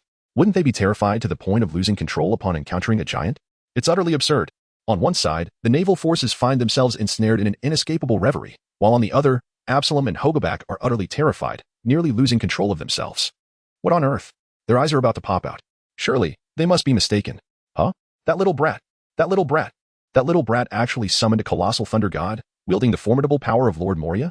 Moreover, with a delayed yet decisive punch, he struck Lord Moria, who had already reached a formidable stature, causing him to bleed profusely. What manner of creature is this? In comparison to Hogback, Absalom experienced an even more intense tremor. Goodness. It initially showcased its natural sand abilities, nearly severing its own head with a single stroke. This is merely the beginning. At least he ultimately lost himself and allowed his escape. However, what followed was truly exaggerated. One individual managed to vanquish the dragon horse at that moment. I believe that the sword technique of countless demons was his ultimate move. Yet, shortly thereafter, he faced Oz alone, conjuring 7 towering Ultramen from an inexhaustible supply of sand. 7 Ultramen, each taller than a building, constructed entirely from sand. In the end, he unleashed an unknown wave of light that pierced through Oz. This was leagues beyond that ghostly slash. Under such circumstances, one would expect any ordinary person to have been utterly drained by now. This young lad, against all odds, boldly harnessed the formidable power of Lord Moria's demonic form, unleashing an attack even mightier than the previous 2. What manner of creature is he? Even Absalom felt a tinge of trepidation as he beheld that emaciated figure, resembling a bottomless black hole. At that moment, as he prepared to strike, the focus of everyone's gaze, IGG, spoke once more, seemingly unfazed. Chapter 95. With this blade, I shall sever your fate. Moria retracted his bloodied hand. Ravaged by the electric lash, droplets of crimson cascading down. The multitude of shadowy spirits that clung to him, upon sensing his blood, surged forward, voraciously sucking at the depths of his wounds. Having absorbed countless shadows, Moria's physique was already saturated with them, his very flesh entwined with a high concentration of shadows. The shadow spirits, upon encountering such a delectable source of sustenance, could hardly contain their excitement. "You imbecilic gluttons! Know your limits!" Moria bellowed in fury. The shadowy contract within his blood manifesting its power, causing his wounds to open wide like gaping maws. One shadow spirit, poised to feast upon his flesh, was abruptly ensnared by those ravenous jaws, the sound of its crunch echoing ominously in the ears of its companions, witnessing the grim fate of their comrade. The remaining shadow spirits instantly fell silent, retreating one by one to their designated spots, leaving only those spirits that had originally been stationed there. These wretched fools, Moria cursed inwardly. Yet, amidst the pain of his hand and the backlash from the shadow spirits, his attention remained fixated on IgG across from him. This young man's prowess truly took him by surprise. At this juncture, he had already come to believe that this lad possessed the capability to contend with Longma. Yet, therein lies the absurdity of the situation. First, he engaged in battle with Longma, and then single-handedly conjured 7 Ultramen to confront Oz, and now, astonishingly, he was able to unleash such a formidable offensive. Most crucially, the nature of this young man's strike was precisely that which he feared the most, lightning. What a remarkable coincidence this is. One must understand that the reason I have maintained a playful disposition is due to the formidable support of an entire realm of shadows behind me. In this tangible world, the shadow demons from the realm of shadows exist as nearly invincible beings. Any physical assault, any display of might, or even the peculiar powers of various fruits have no effect whatsoever on the shadow demons. For, in essence, they are but shadows, mere silhouettes cast by light. However, the vulnerabilities of the shadow demons are glaringly evident. They are profoundly susceptible to light. Whether it be the brilliance of lightning, the flames of fire, or pure radiance, all serve as formidable adversaries to the shadow demons. More potent than their natural enemies, such illumination can utterly obliterate them. Were it not for my decision to seal the gateways to the realm of shadows, the entire domain would face annihilation. This is the true reason that confines him here. In the initial battle against Kaido, the thunderous storm was harnessed to vanquish his shadowy army. Little did he expect to encounter a mere naval brat here, who possesses a purer form of thunderous power than Kaido himself. To whom shall I seek reason for this? As I pondered, the arrogant IgG across from me began to boast once more. "Oh, Moria, it seems your strike did not end my existence." Moria found himself at a loss for words, utterly unaware of IgG's capabilities. However, after 3 consecutive battles and having unleashed such a formidable skill, he refused to believe that this little one still had the stamina to finish him off. "Humph, if I were to strike you down with a single blow, would you not perish too swiftly?" Moria calculated in his mind, while countering IgG's taunts. "Judging by your condition, you must be nearly exhausted, right? Do you still intend to resist?" Moria was not mistaken. After 3 relentless battles, even if IgG were a deity, he would be nearing his limits. IgG discreetly opened his system panel, gazing at his dwindling stamina of merely 3 points, and he couldn't help but chuckle ruefully. The preceding maneuver to resist Moria had appeared potent, yet the consumption was indeed considerable, draining him of 2 points with just that one move. It was important to note that summoning 3 Ultraman figures had only cost him 2 points. Clearly, this Thunderfruit was a veritable energy black hole. It seemed that his remaining 3 points would barely suffice. System. Summon my famed swords, Longma and Chioshue. Ding. At once, master. With a swift motion, 2 streams of sword light flashed, and the renowned swords Longma and Chioshue materialized in IgG's hands. Feeling the weight of the blades, IgG was instantly filled with confidence for the impending plan. He raised his right hand, pointing the tip of Longma directly at Moria's large face above the clouds. As the dragon motif on the blade seemed to glare furiously at him, as if perceiving something foul. "You need not utter those meaningless words with this strike. I shall sever you," he declared, his gaze unwavering. "Ah ha ha ha ha." Moria's laughter resonated from the clouds. "Can you not survive without boasting? Just look at yourself. Your face is pale, your core is weak, and your hand trembles as you wield that blade. In such a state, you speak of striking me? Be cautious not to harm yourself. Whether I boast or not, you shall soon find out." Behind IgG, the colossal figure of the Thunder Giant shimmered with brilliant light, casting an enigmatic shadow upon his face. With that statement, IgG wasted no more time. The crimson and black aura surged around his swords while currents of electricity flowed from his palms. A marvelous scene unfolded. The massive shadow behind IgG began to crackle with lightning. Serpentine bolts of electricity coiled within the shadow's grasp, and in mere seconds, they transformed into lightning-infused Longma and Chioshue. Even the intricate patterns on the blades matched perfectly, compared to the fluid steel of IgG's swords. The thunderous blades wielded by the thunderous figure exuded an air of dominance, as the furious electric serpents collided in the air, producing thunderous cracks. "Humph. You think merely adding 2 swords will defeat me?" Moria genuinely considered the swords to be rather trivial. All of us are towering giants, beings of divine power wielding nature itself. What difference could 2 swords make? It would only waste energy unnecessarily. I shall witness whether your flashy blades can truly harm me." Moria bellowed, and instantly his eyes turned pitch black. All the shadow spirits within him stirred, writhing and crawling towards Moria's right hand. His immense hand swelled tremendously. Countless shadow spirits howling, bursting forth. Chapter 96, The Power of Longma, the New Demon Slay. A chorus of howls erupted as multitudes of shadow spirits surged from Moria's colossal form, stretching his skin wider and wider until it finally tore apart. Countless spirits erupted from the breach, shrieking in frenzy, intertwining head to tail to form a massive ring in front of Moria. The ring was enormous. It could easily encompass Moria himself. The howls of the spirits grew synchronized as the ring formed, their chants resonating in eerie yet compelling harmony. It was as if a hymn from the depths of hell, praising some otherworldly deity, their own deity, just as in ancient times. When primitive men encircled flickering bonfires under the starless night, singing praises to gods unknown, gray-white flames flickered in the darkness, distorting the images of the shadow spirits. Even the once murky faces became clear. Even the farthest observers, Hogobak and Absalom, could discern the extreme fervor on each spirit's face, a twisted devotion. The spirits' chants quickened, the flames encircling them leaping with increasing intensity. Finally, the very fabric of space seemed unable to bear the pressure of this bizarre ritual, trembling precariously. Crack. The sound of shattering glass echoed in the void, as if a mirror had broken, a minuscule black fissure appearing at the heart of the flames. Crack. Crack. The sounds of shattering grew louder, reverberating throughout Ghost Island, as the tiny black crack swiftly expanded. In the blink of an eye, what had been a mere worm-like fissure shattered into a vast web spanning hundreds of square meters. Boom. Boom. Boom. As if sensing the immense fissure in space, though invisible. Everyone knew something was violently battering against it. The spirits, witnessing their deity responding to their call, grew ever more exhilarated, their dances in the air quickening. Their chants rising in fervor. And with the escalating chants, the sounds of impact became increasingly melodious. Boom. Boom. Each impact resonated with the cadence of the hymn, echoing in sync with every heartbeat. Crack. Finally, under the horrified gazes of all, the precarious fissure erupted.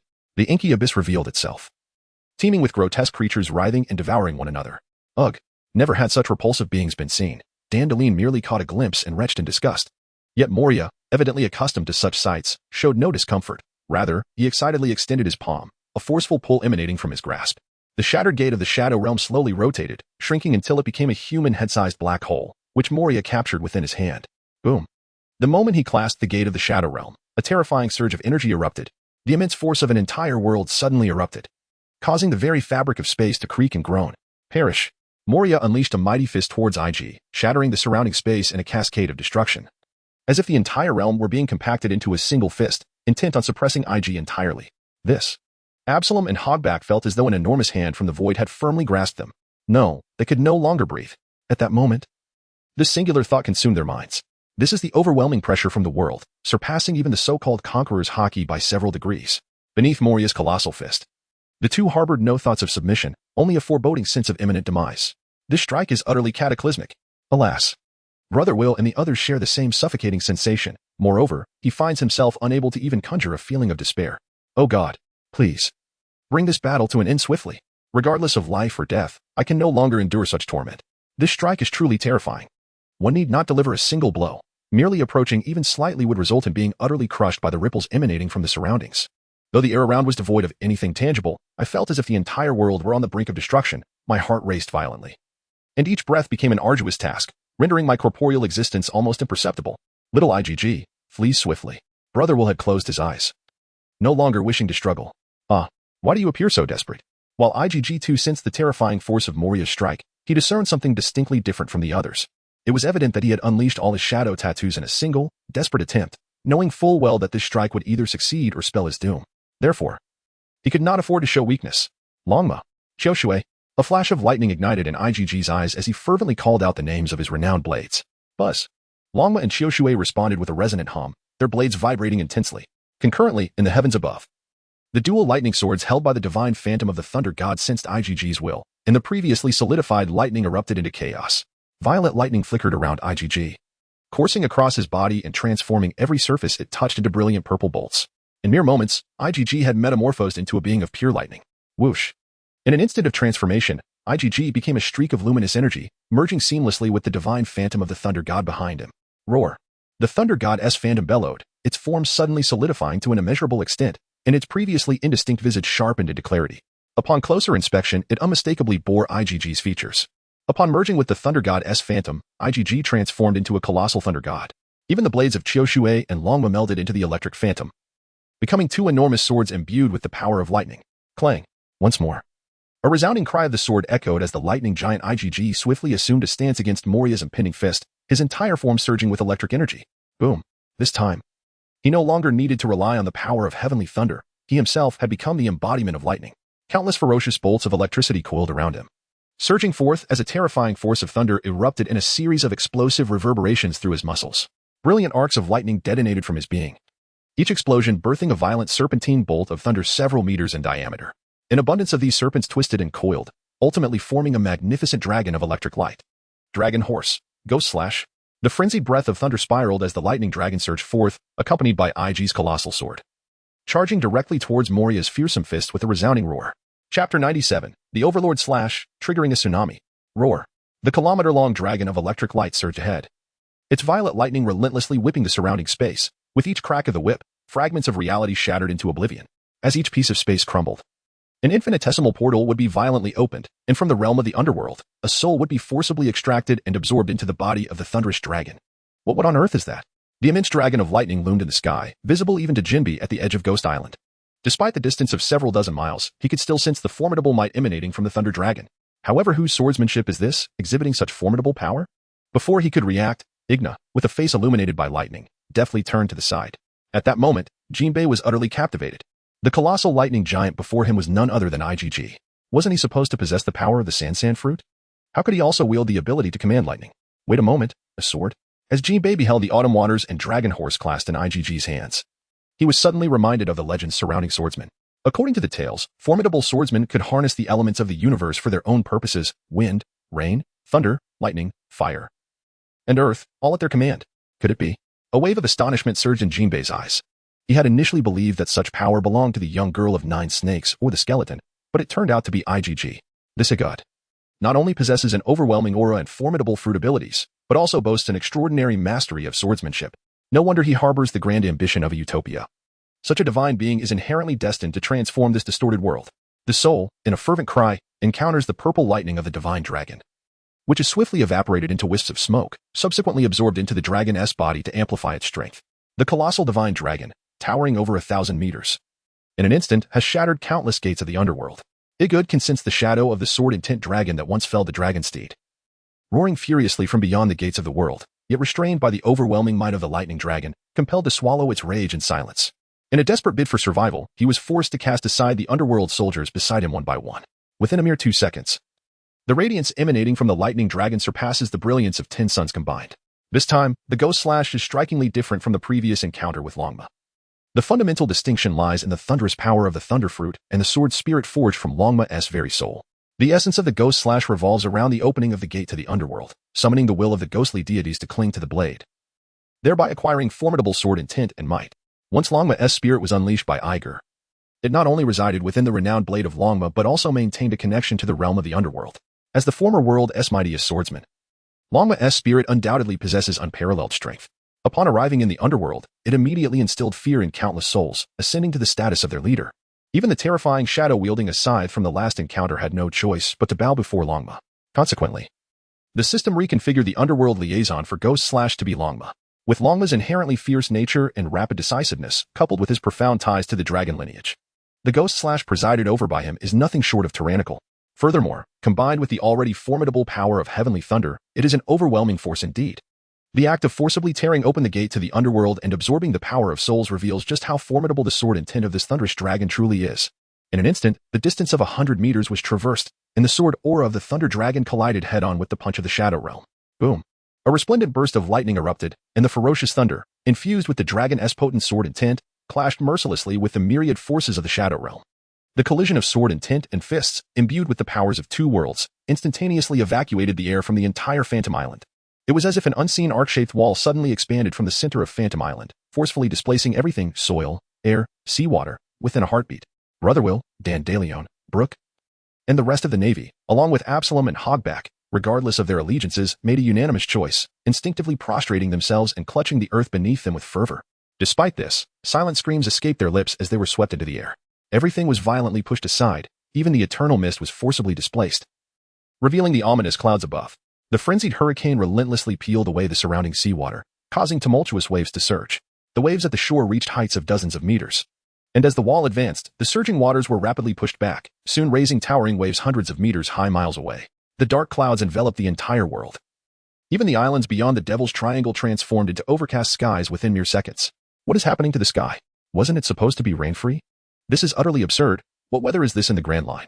Just moments ago, it was sunny, and now, in the blink of an eye, the weather has turned. People from dozens of nations marveled at the abrupt climatic shift, while simultaneously, those along the coastlines of these nations plunged into boundless terror. Thousands of revelers at beach resorts, commercial docks handling goods, various fishing boats preparing to set sail, and aquaculture farms leisurely feeding the sea, all disparate industries and peoples across dozens of nations now found themselves engaged in a singular act. Their faces were etched with horror as they gazed at the sea not far away, then abandoning everything in their hands, they raced toward the shore in a frantic sprint. No one dared to look back, for that would yield but one word: death. It was a tsunami unlike anything they had ever witnessed in their lives, worthy of being chronicled in history. Beneath the ominous black clouds, the towering wall of water formed from the sea connected directly to the sky. A colossal wave thousands of meters high advancing like a bulldozer. A calamity. A disaster that could annihilate nations. What sins had they committed to incur the wrath of the sea god in such a manner? After so many years, they finally witnessed what true cataclysmic waves look like. Help! Help! Everyone fled frantically, wishing for wings to sprout from their backs, ignoring sprains and breathlessness, for stopping meant death. Yet, human legs could never outrun the terrifying forces of nature. The desperate masses were inevitably caught up by the monstrous wall of seawater, crashing violently into the depths. Chapter 98. A strike to shatter. With a single sword and a palm, dozens of nations in the nearby waters fell into dire calamity. The governments had no time to react, utterly bewildered by the unprecedented colossal waves. By the time they regained their senses, their people were dead or injured, and their buildings and lands lay in ruins. All governmental officials urgently responded, issuing wartime alerts as dozens of nations swiftly entered a state of emergency to combat the flood. Even the world's media could not remain idle, akin to sharks sensing blood, racing to various news sites with lightning speed. Within half an hour, a shocking news report that stunned the world was published. Terrifying. Dozens of nations struck by disaster simultaneously. Mysterious upheaval in the Devil's Sea. Of course, these are mere afterthoughts. While dozens of nations were embroiled in chaos due to the tsunami, the very origin of it all, Phantom Island, remained eerily tranquil. Brother Will and the others tumbled through the air, soon plummeting from heights of several dozen meters. The terrifying sensation of weightlessness engulfed them as the ground rapidly loomed larger in each person's eyes. They widened their eyes, mouths agape, and their bodies strained to shout. Yet, no sound escaped. All the air had been expelled, and despite their throats straining to the breaking point, no sound emerged. On the island, the colossal shadows of the thunder and the shadow giants were no different. The ferocious, raging dragon and the ominous shadowy fist collided violently, and in an instant, lightning erupted, vaporizing one shadowy specter after another. After the vanishing of a shadowy spirit, the thread of lightning entwined around the thunder dragon dissipated as well. The two sides continued their relentless exchange, with shadowy phantoms pouring forth from the gates of the shadow realm, while strands of lightning perpetually emanated from the thunder dragon. In this fierce clash, both parties unleashed their ultimate abilities, intent on determining who possessed the greater reservoir of strength. From the very beginning, I have exerted no effort. With the reserves of stamina I possess, I could outlast you. Moria accurately assessed the current situation, a sharp grin gracing his lips, though no sound escaped them. Meanwhile, on the other side, IG felt the rapid waning of the lightning dragon's power, realizing that both sides had ensnared themselves in a vicious cycle. Given the mutual depletion, his dwindling stamina placed him at a considerable disadvantage. In light of this, he had no choice but to resort to his final maneuver. With a steely gaze, IG summoned forth a resounding note from the dragon steed in his grasp, a flicker of unobtrusive light darting into the body of the lightning giant. Buzz. The lightning surrounding IG erupted violently, intensifying to several times its original strength. The sword soul of the dragon steed, residing in the realm of the underworld, was also summoned by IG. In an instant, a vast and transcendent sword intent erupted from the lightning giant, and IG decisively channeled this intent, directing it forth from the tip of his sword, aimed squarely at the electric dragon before him. Roar. The colossal dragon emitted a deafening roar, its form of lightning transforming dramatically. The serpentine tendrils that once coiled around its body morphed into gleaming swords. The moment the lightning transformed into blades, its might surged, cleaving through shadows with abandon, challenging 10 foes at once without a hint of restraint. Moria immediately sensed IG's surge in power, sneering coldly as he delved deep into the realm of shadows, attempting to communicate with an elusive Shadow King hidden within the depths of the Sea of Shadows. A silent shriek echoed from the depths of the Shadow Realm, and then IG felt an overwhelming chill enveloping the entire ghost island. A colossal silhouette emerged from the force of Moria's punch, entwining itself around the dragon's neck, rivaling the form of the lightning dragon. The emergence of the Shadow King ignited a frenzy among all shadow creatures, as if they had encountered a long-lost adversary, recklessly charging at the lightning with frenzied abandon. Have you begun to exert yourself as well? IG chuckled softly, and the radiance of the lightning dragon surged uncontrollably. If at first The brilliance of the lightning resembled that of 100 suns. Within mere seconds, the luminosity emanating from IG had escalated to 1,000, 10,000, 100,000. In an instant, an overwhelming brightness capable of blinding any observer enveloped the entirety of Ghost Island, rendering everyone momentarily sightless. Their last memory being the sight of countless shadow creatures fleeing in terror. Even the Shadow King appeared to show signs of fear. In that fleeting moment, all vision faded to a pallid void, hearing lost alongside sight. All that remained was an unsettling sensation of weightlessness and the pain of impact against the ground. The air, once expelled, surged back from the heavens, accompanied by a torrential downpour that seemed intent on cleansing all. My rear. My face. My eyes. As the rain began to pour, anguished cries simultaneously erupted from the ground below. This intricate, resplendent, yet fierce collision was sufficient to send a circle of individuals, led by Brotherwill, soaring through the air, only to crash heavily back to the ground. The crowd, having tumbled down, found their vision still cloaked in a veil of obscurity, clutching their aching bodies and softly moaning. After a prolonged interval of 3 to 4 minutes, their sight gradually returned, albeit only revealing faint, indistinct silhouettes. However, this was of little consequence. As soon as their vision began to clear, they hastily turned their gaze towards the battlefield. Yet, upon a mere glance, the naval forces found themselves engulfed in profound despair. There stood Moria, his towering figure reaching for the heavens, while opposite him, IgG had lost the formidable might of the Thunder God Giant, reverting to his original stature. IgG has succumbed? Despite his prior preparations, Brotherwill was overwhelmed by a sense of shattered hope. IgG, Dandeline, and Brooke too seemed drained of all vigor. Huzzah! Lord Moria has triumphed. Long live Lord Moria. In stark contrast, Absalom and the living widow Buck embraced each other, shedding tears of joy. Ha ha ha. You, my friend, have finally reached your limit. Moria beamed with pride at the now diminutive IgG. I told you, you were never my match. With the last vestiges of resistance extinguished, you are nothing more than fish on a chopping board. Is that so? Somehow, IgG remained unperturbed, offering a gentle smile. Boom. It was as if a colossal wall had crashed down, cleaving the entire Ghost Island in twain. Chapter 99, a new title, Master of Shadows. With a resounding clash, the boundless sword and tin of Longma converged into a singular plane, erupting into an invisible, gigantic guillotine that sliced through the entirety of Ghost Island. The surrounding waters parted, cascading into torrents as the seabed was laid bare, starkly divided. Rain scattered in the wake of the sword and tint, shredded into a myriad of droplets, while the clouds were instantaneously cleaved apart, allowing a stream of sunlight to cascade down through the fog-laden seas. Caught amidst this cosmic upheaval, even Moria found it difficult to protect himself, as a slender black line began to extend down from the crown of his head. Despite its subtlety, the line was starkly pronounced against Moria's pallid skin. It traced a path from his head, through his brow, to the tip of his nose and chin, winding down to his throat and navel, ultimately bisecting his entire form. How is this possible? This cannot be. Once brimming with self-satisfaction, Moria was suddenly struck by an unsettling sensation within his body. Lowering his gaze, he was met with the sight of that ominous black line, prompting him to scream in panic. A wave of weakness surged from the depths of his being, as tendrils of black mist began to seep from the line. No, don't. Moria cried out in despair, desperately attempting to shield the penetrating line with his massive hands. Yet, it was a futile endeavor. The black mist, accompanied by the wails of the shadows, flowed unimpeded through his fingers.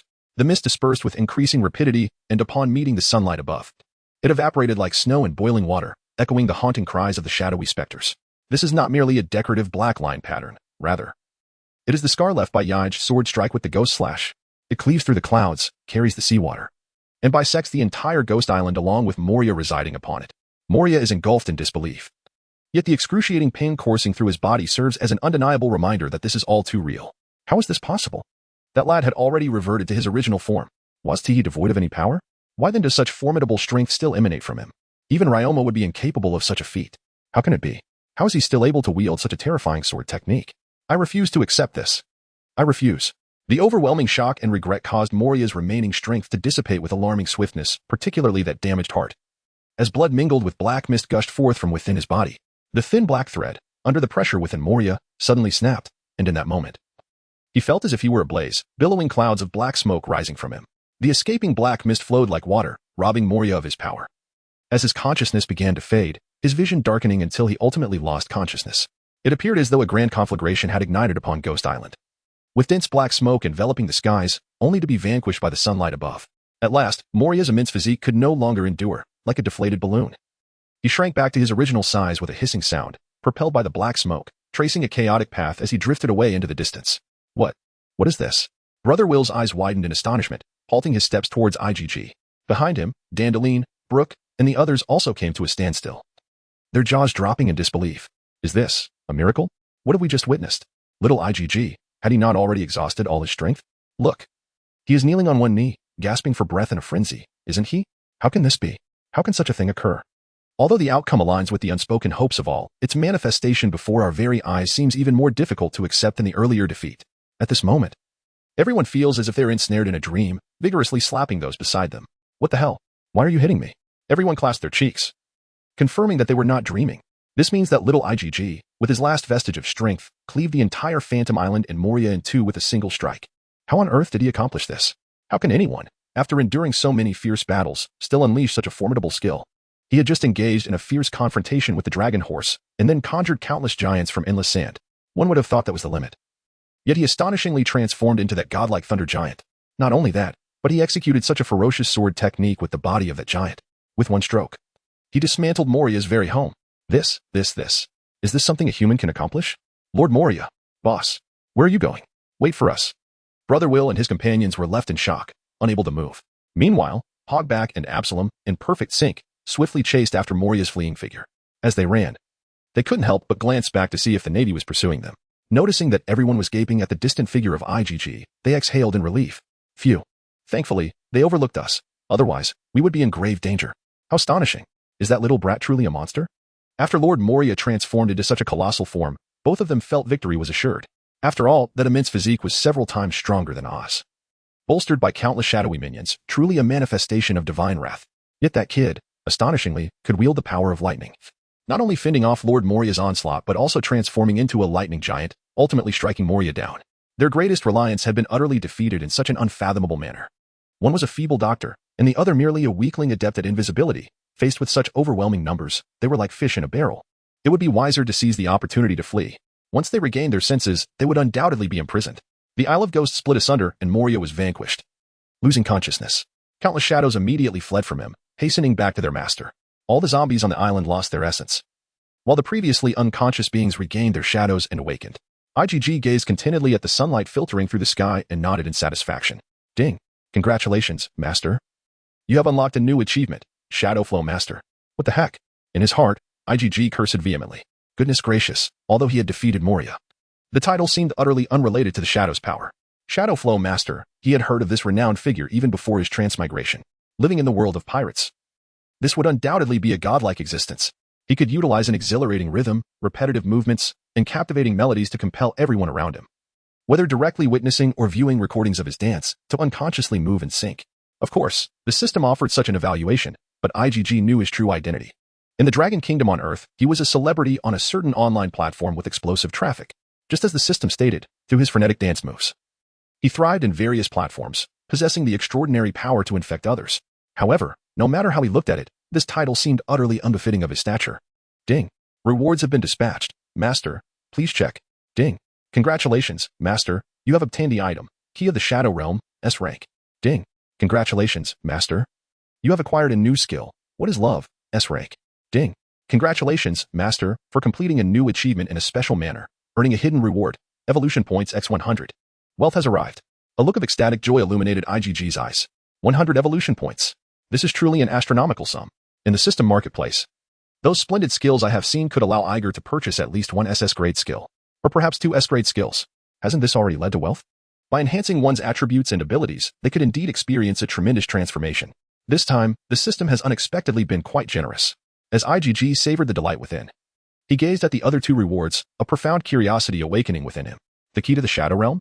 What is love? The former. IgG could somewhat infer its purpose from its name, yet this WL, what on earth is that? It is not entirely the fault of IgG, for he has always perceived the name of this skill as imbued with malevolence. After all, in his previous life on Earth, the progenitor of the grotesque realm seemed to have employed this very name for its background music. Speculating in vain would be futile. Thus, IgG directly opened the item panel to examine the description. Item name, Key of the Shadow Realm rating, S-Class description, a key capable of unlocking the Shadow Realm at any time and place. Possessing a dominion over the shadowy spirits akin to that of royalty, allowing free ingress and egress from the Shadow Realm. It is said to be a treasure born alongside the staff of the Shadow Realm, resonating with it across the vastness of otherworldly dimensions. Note, this key symbolizes sovereignty, granting the wielder the ability to command the denizens of the Shadow Realm to pursue their desires at will. It is suggested that the master consider acquiring a few female slaves for companionship. What on earth is this? Igor gazed at the notes and descriptions, his expression filled with exasperation. Such an impressive object actually compels one to capture slaves? However, upon defeating Moria, it was only then that EG realized that in the realm of pirates, the concept of parallel worlds is indeed a widely accepted notion. In that case, who knows what other realms like the Land of Fire, the Land of Thunder, or the Land of Light might exist? But that is a tale for another time. For now, I shall take note and seek an opportunity to wander through the Land of Shadows. Yes, that will do. On to the next. IGG's determination to venture into the Land of Shadows in search of treasure was resolute, and he promptly opened his skill panel. At this moment, besides the sand tree and sword tree, there appeared yet another tree, entwined with shimmering silver currents of electricity, with serpentine bolts of lightning hanging from its branches. As is customary, these objects adorning the branches were skills. Extreme Electric Thousand Birds, Lightning Combat Chi, Instant Thunder Flash. To his astonishment, the awakening of the Thunder Fruit had unexpectedly bestowed upon him an abundance of skills, including those coveted cosmic-level abilities he had yearned for since childhood. The legendary Thunder God, Rain, had cultivated such skills through the relentless forging of billions of volts of lightning. Do not be deceived by the simplicity of the skill names. Their effects are undeniably formidable. IGG's excitement was palpable, were it not for the fact that he currently lacked the strength to activate the Thunder Fruit. He would have already begun experimenting with his newfound lightning abilities. Reluctantly, he diverted his longing gaze and searched for the new skill within the skill panel. Merely by glancing at the name, IGG discerned that this could not possibly belong to any of the 3 skill trees, thus he navigated directly to the Special Skills section. Indeed, beneath the Conqueror's Haki, a new skill tab manifested before his eyes. Skill name: What is Love Rating? S-Class Description: The legendary master of muscle control, Jim Carrey, invented an extraordinarily influential dance style that integrates powerful facial expressions, an immersive rhythm, and highly coordinated body movements. Anyone who witnesses his dance is irresistibly drawn into a fervent state, and when combined with the Conqueror's Haki, it can even compel anyone to fall into the rhythm of the caster, achieving perfect control. Note: while swaying is delightful, do not prolong it, or you may risk straining your neck. Indeed, it is truly this. Upon seeing the name Jim Carrey, IGG's mind was instantly filled with the resonant notes of a certain man's soaring voice. What is love? Goodness, this skill truly exists. A skill that enables one to induce fervor in others merely by rhythmically swaying one's neck and head? Are you certain this system is not intentionally toying with me? Though incredulous, YGG found himself inexplicably captivated by the skill, unable to avert his gaze. Could it truly be that someone would hear the title of this song and feel compelled to sway? Despite his skepticism, he couldn't help but begin to move to the rhythm. What is love? In that very moment, the exuberant melody erupted in the minds of everyone present, resonating with an infectious beat. What was happening? Each person, even the unconscious Moria, wore a comical expression, their lips curled in a grin. As they swayed their necks in time with the music, YGG's face bore a mischievous expression, yet his eyes were filled with astonishment. He observed the naval officers nearby, all of them halting in their tracks, adopting identical playful expressions, swaying their necks and shoulders in unison. Even Moria, in a state of unconsciousness, was strangely mirroring the same expression, moving in rhythm. This is simply a formidable control technique. IG's eyes instantly sparkled with realization. Chapter 101, The Decadal Skill Tree. Goodness, what on earth is happening? Why is everyone shaking? Could it be an ambush? Help. My neck feels as though it is on the verge of breaking. Brother Will, Dan Delane, and Brooke desperately wished to voice their concerns aloud. Yet their bodies refused to heed their commands, as if every muscle in their faces had been seized, compelling them to maintain a singular expression. They could not even articulate their thoughts, only managing to shake their heads in a passive manner. Every ounce of strength within them was restrained, rendering any attempts to resist utterly futile. Who possesses such extraordinary power, lurking silently on this ghostly island? With such capabilities, there would be no need to wait for us to finish. A single mass control could easily end it all. Why resort to an ambush at this moment? Unbeknownst to everyone, the instigator was among them, wildly swaying along. IG2 felt as though his neck was about to snap, and the discomfort from days of sleepless nights spent studying skills seemed to dissipate. Yet, this frustrating skill, when activated, renders the user immobile as well. Initially, he was quite exhilarated, thinking he had finally acquired a control skill. He envisioned scenarios where, when faced with adversaries he could not defeat, he could simply immobilize them, leaving them vulnerable to his attacks. To his dismay, however, he discovered that this was a skill that ensnared even himself. This is utterly absurd. What purpose does this serve in battle? Is it merely a contest of who can sway their neck the hardest? It is utterly ridiculous. Who conceived such a tiresome ability? It is infuriating. Flames of rage flickered in Yaj's eyes as he, with a mere thought, promptly canceled the skill's activation. What a troublesome contraption. It would be better off discarded in storage. As the tension dissipated, a profound sense of relief washed over everyone on Ghost Island. The oppressive force that had weighed upon them vanished instantaneously. Oh dear, my neck. Brother Will exclaimed, cradling his neck in anguish. In those fleeting seconds, he felt as though it might snap. Blast it. My face is wrinkling from the strain. Dan Delane, in a fit of fury, produced a small mirror, only to discover a furrow etched between his brows, his once smooth visage now marred by laughter lines. If I find out who did this, I shall flay them alive. he declared, shattering the mirror in his grip. Perhaps it's best you remain uninformed. Upon releasing his ability, IG approached the main group, just in time to overhear Dandalin's furious tirade, causing him to shudder. In his current state, he could easily dismantle himself with one hand. Best to maintain a low profile. I feel the same, Brooke chimed in, his neck cracking ominously as he joined the light-hearted banner. The other naval soldiers echoed their discomfort, revealing that they too had endured considerable strain. It seemed there was merit in this ordeal. If one could channel their hockey into their necks, might they not engage in a war of attrition with the enemy? Little IG, are you all right? Brother Will, noticing IG's pale complexion as he approached, swiftly pulled him forward for a thorough inspection. I'm fine, I assure you, just a bit fatigued, IG replied, slightly dazed from the shaking. That's a relief. You truly surprised us today. Satisfied with IG's well-being, Will gazed deeply at him, his words laden with meaning. IG understood the implication, and upon glancing at the others, he noted their expressions of bewilderment. It's merely a bit of endurance inherited from Ultraman's lightning power. He chuckled, engaging in light conversation with Brother Will and the others. Moria had lost consciousness, signifying that all the shadows he had taken would return. Thus, at this moment, Dandalin's comrades, along with Karp and Pokato, who were resting aboard the ship, should be awakening. Even Brooke, standing in the sunlight, cast a shadow once more. Ho ho ho, my shadow has returned. No longer must I hide in the mist, Brooke exclaimed, bowing to IG. Thank you, Mr. IG. Too kind. IG waved dismissively, indicating there was no need for such formality. The battle may have concluded, but their endeavors were not yet over. The group proceeded to locate the dazed naval soldiers, while also capturing the fleeing Moria and his cohorts. Once everything was tidied up, they marched resolutely toward the direction of the Doghead warship. Amidst the aftermath, IG took a moment to rest and discreetly accessed his attributes panel. Upon examination, it becomes evident that I have significantly strengthened once more. Host, Ige physical ability, 20 strength, 20 speed, 30 aura, 12 technique, 23 skills, San Fruit level 7, awakened. Conqueror's Hockey level 5, Supreme Swordsmanship level 7, Thunder Fruit level 6, awakened. Titles, Harvester of the Elderly, Heir of the Paradise of Affection, Heartthrob of Millions. Lord of the Shadow Flow items, Leftover Senbei from Karp, Great Tomes from Another World, Renowned Blade, Longma, Renowned Blade, Jioshui. Key of the Shadow Realm evolution points, 100 in comparison to the previous enhancement of Supreme Swordsmanship, where every attribute was elevated by 5 points. This occasion yielded a similar increase, yet the magnitude of improvement feels less substantial. After all, the last enhancement was a direct increase of 50%, whereas this one has merely raised it by 1/3. Ige can easily envision that in the near future, any further enhancements will yield negligible results. However, he harbors no concerns, for his current attributes already empower him to decisively defeat the entire Moonlight pirate crew, marking him as a physical behemoth within this realm. What remains imperative now is to bolster his offensive and defensive attributes. Gazing into his backpack, brimming with 100 evolution points, Ige could not suppress a grin of newfound wealth. First, let us delve into the skill tree. The San Fruit, Supreme Swordsmanship, Thunder Fruit, and even the Conqueror's Hockey, all upgraded to level 10. Ding. The system has successfully enhanced all 4 skills to level 10 for the Master. A total of 74 evolution points have been expended. Ding.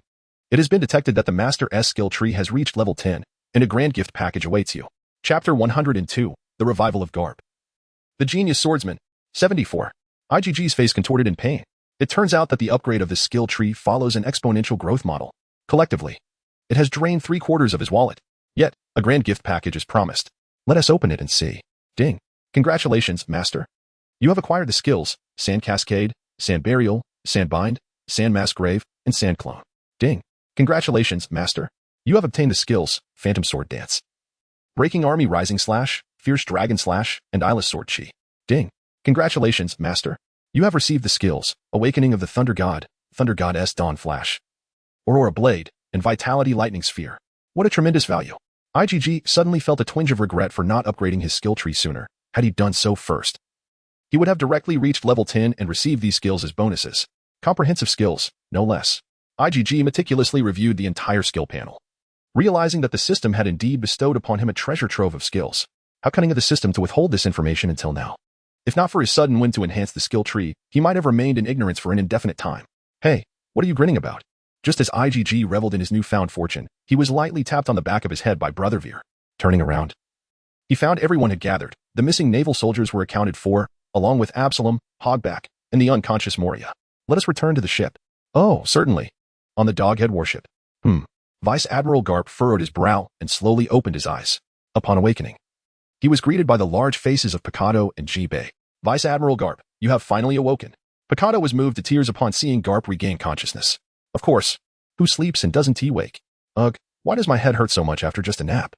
Karp attempted to sit up and give Picado a light punch on the head, but suddenly felt a dull ache in his mind. You didn't just take a nap? Vice Admiral Jinbei remarked, observing Garp's discomfort. What do you mean by that? Karp questioned, a look of confusion crossing his face. Alas, it is a consequence of my inadequate handling of the situation, Jinbei sighed, and proceeded to recount the events that transpired. Picado, having heard it before, still wore an expression of dread. Damn it, that little brat Moria has set his sights on me. Before Jinbei could finish his explanation, Garp's temper flared, and the pain in his head vanished as he charged onto the deck.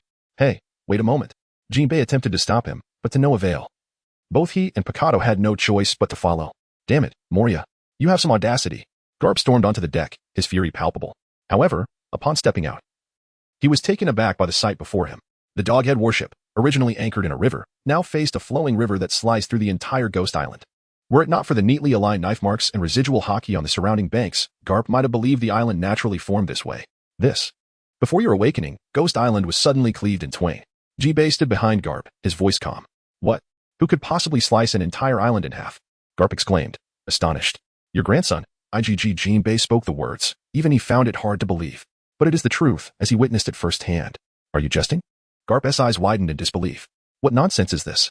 If you told me IGG had sunk the entire island, or turned it into a wasteland, I would believe you. But to say he cleaved the island in one stroke? That I would never accept. Picado behind him was even more skeptical. Considering he had been the one to teach young IGG swordsmanship, if IGG could split the island, then surely he could spar with my hawk. This is utterly preposterous. I cannot believe it.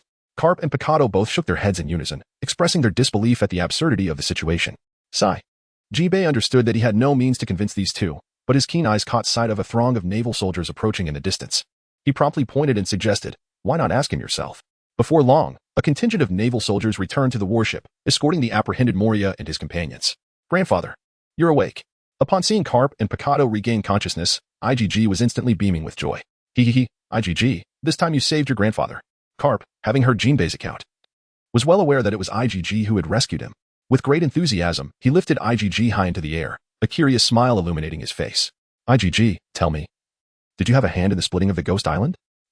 IGG had anticipated Karp would inquire about this matter, and with so many witnesses present, he reluctantly nodded in acknowledgement. Yes, it was indeed my doing. What? Karp and Picado, upon hearing IGG's candid admission, looked as if they could fit a pineapple in their mouths, instinctively feeling that IGG was fabricating a tale. However, a glance at the group of naval soldiers led by Brother Will, all wearing expressions of wry amusement, made it evident that the truth of the matter was likely as IGG had confessed. Oh my heavens, is this something a mere mortal can accomplish? It is worth noting that IGG only began his journey into the swordsmanship a fortnight ago. How could he, in such a brief span of time, cleave asunder the Phantom Island? The path of the sword may invite one to enter easily, yet to attain mastery is a challenge akin to scaling the heavens. It is not solely reliant on innate physical talent. One must also cultivate a harmonious state of mind. Not to mention, even the seasoned Picado, who has dedicated decades to the art, has encountered countless bottlenecks. Yet here is IGG, at the tender age of 7 or 8, attaining such a remarkable level. Even acknowledging that his grandson is a prodigy, this pace is exceedingly extraordinary. How, pray tell, did you achieve this? Upon hearing IGG's admission, Picado was immediately taken aback. The master may guide one through the doorway, but the journey of cultivation is a personal endeavor. Who could have anticipated that within less than half a month, the master would be surpassed? I merely practiced a bit and dispatched a horde of zombies, and thus it came to be. IGG mumbled, evasively. Hiss. Picado, upon hearing this, could only draw a sharp breath. Beyond talent, he could conceive of no other explanation. Chapter 103, the youngest rear admiral in history. Truly, a prodigy beyond compare. This sword cleaves through islands, and indeed, there are several individuals in this era capable of such feats. However, each of them is a renowned master swordsman. Myhawk, Shanks, Vista, which of them is not a man with a bounty exceeding 500 million? These individuals not only exude an imposing presence, but they must also cultivate their sword intent and energy to a remarkably elevated realm. Having devoted several decades to the mastery of the sword path myself, I have never attained such a level, nor have I ever instructed this young apprentice. How can it be that with merely a casual gesture, he has achieved this? It is almost absurd to deceive a naive fool in such a manner. Yet, here we are, with both eyewitnesses and tangible evidence present, making disbelief utterly impossible. Cap and Picado exchanged glances, momentarily at a loss for words. After a prolonged pause, Cap managed to utter, indeed, my grandson is truly impressive. What is it about this situation that warrants such admiration? IG, well versed in the art of performance, continued to feign innocence. At this moment, even Jinbei could no longer tolerate the situation and gritted his teeth, exclaiming, "IGG, enough is enough. If you continue, these two are going to faint." Upon hearing Jinbei's words, IGG was momentarily taken aback, glancing at the ravenous expressions on Karp and Bokado's faces, which compelled him to fall silent. This is truly not an act of pretension. I genuinely did not intend for this to happen. I truly did not mean it. Seeing that the two remained silent, Yaij timidly added once more. This fellow truly knows no bounds. Is this the legendary intangible competition? They must have come here to provoke us intentionally. Bokado felt a wave of darkness wash over him, waving his hand unsteadily as he muttered that he would return to rest. IGG, who are these people? Cap looked at Bokado, who was visibly shaken, then turned to observe Dandelion and Brook, who were tending to their sisters nearby, attempting to change the subject. At that moment, Dandelion, seeing her revived sisters, finally breathed a sigh of relief, holding the food and water she had brought from the kitchen, and along with Brook, she began to feed them. Watching them, IGG nodded appreciatively, taking Cap's hand and introducing them one by one. This is Dandelion, this is Brook, and these individuals are Dandelion's companions. They are citizens of the nearby Daughter's Kingdom, all rescued by us, victims of Moria. Cap nodded repeatedly, laughing heartily as he patted IGG on the head. Good lad. So you ventured forth to combat Moria for their sake? Truly the worthy grandson of mine. Noticing the admiration in IGG's eyes, Vice Admiral Cap refrained from inquiring further about their identities, simply regarding them as refugees harmed by Moria. Who would have thought he had stumbled upon such a treasure? The young boy possessed such awareness at such a tender age. As a naval soldier, one must uphold a steadfast belief in eradicating evil from the world. It's not merely about loathing the wicked. At the very least, one should recognize that pirates must be confronted, rather than cowering like those feeble souls in the naval camp. The more he observed his grandson, the more Cap found himself enamored. Remarkable indeed. Who would have imagined that you had already amassed such military achievements before joining the Navy? Haha. He laughed heartily, his face beaming with pride and joy. Grandfather, what do you mean by military achievements? IGG inquired curiously. Oh, I haven't mentioned this to you before. Listen closely. Cap began to elaborate. Those around them, realizing they had no further role to play, took the opportunity to rest or tend to their wounds, gradually retreating into the cabin. On the deck, only Dandelion and her sisters remained, along with the duo of Cap and IGG. IGG listened intently, diligently absorbing knowledge about the naval promotion system that he had previously been unfamiliar with. First, the simplest ranks of the Navy, which IGG was already quite familiar with from his original world. The naval soldiers need not be mentioned. Above them are the ranks of commissioned officers and flag officers, culminating in the rank of Admiral.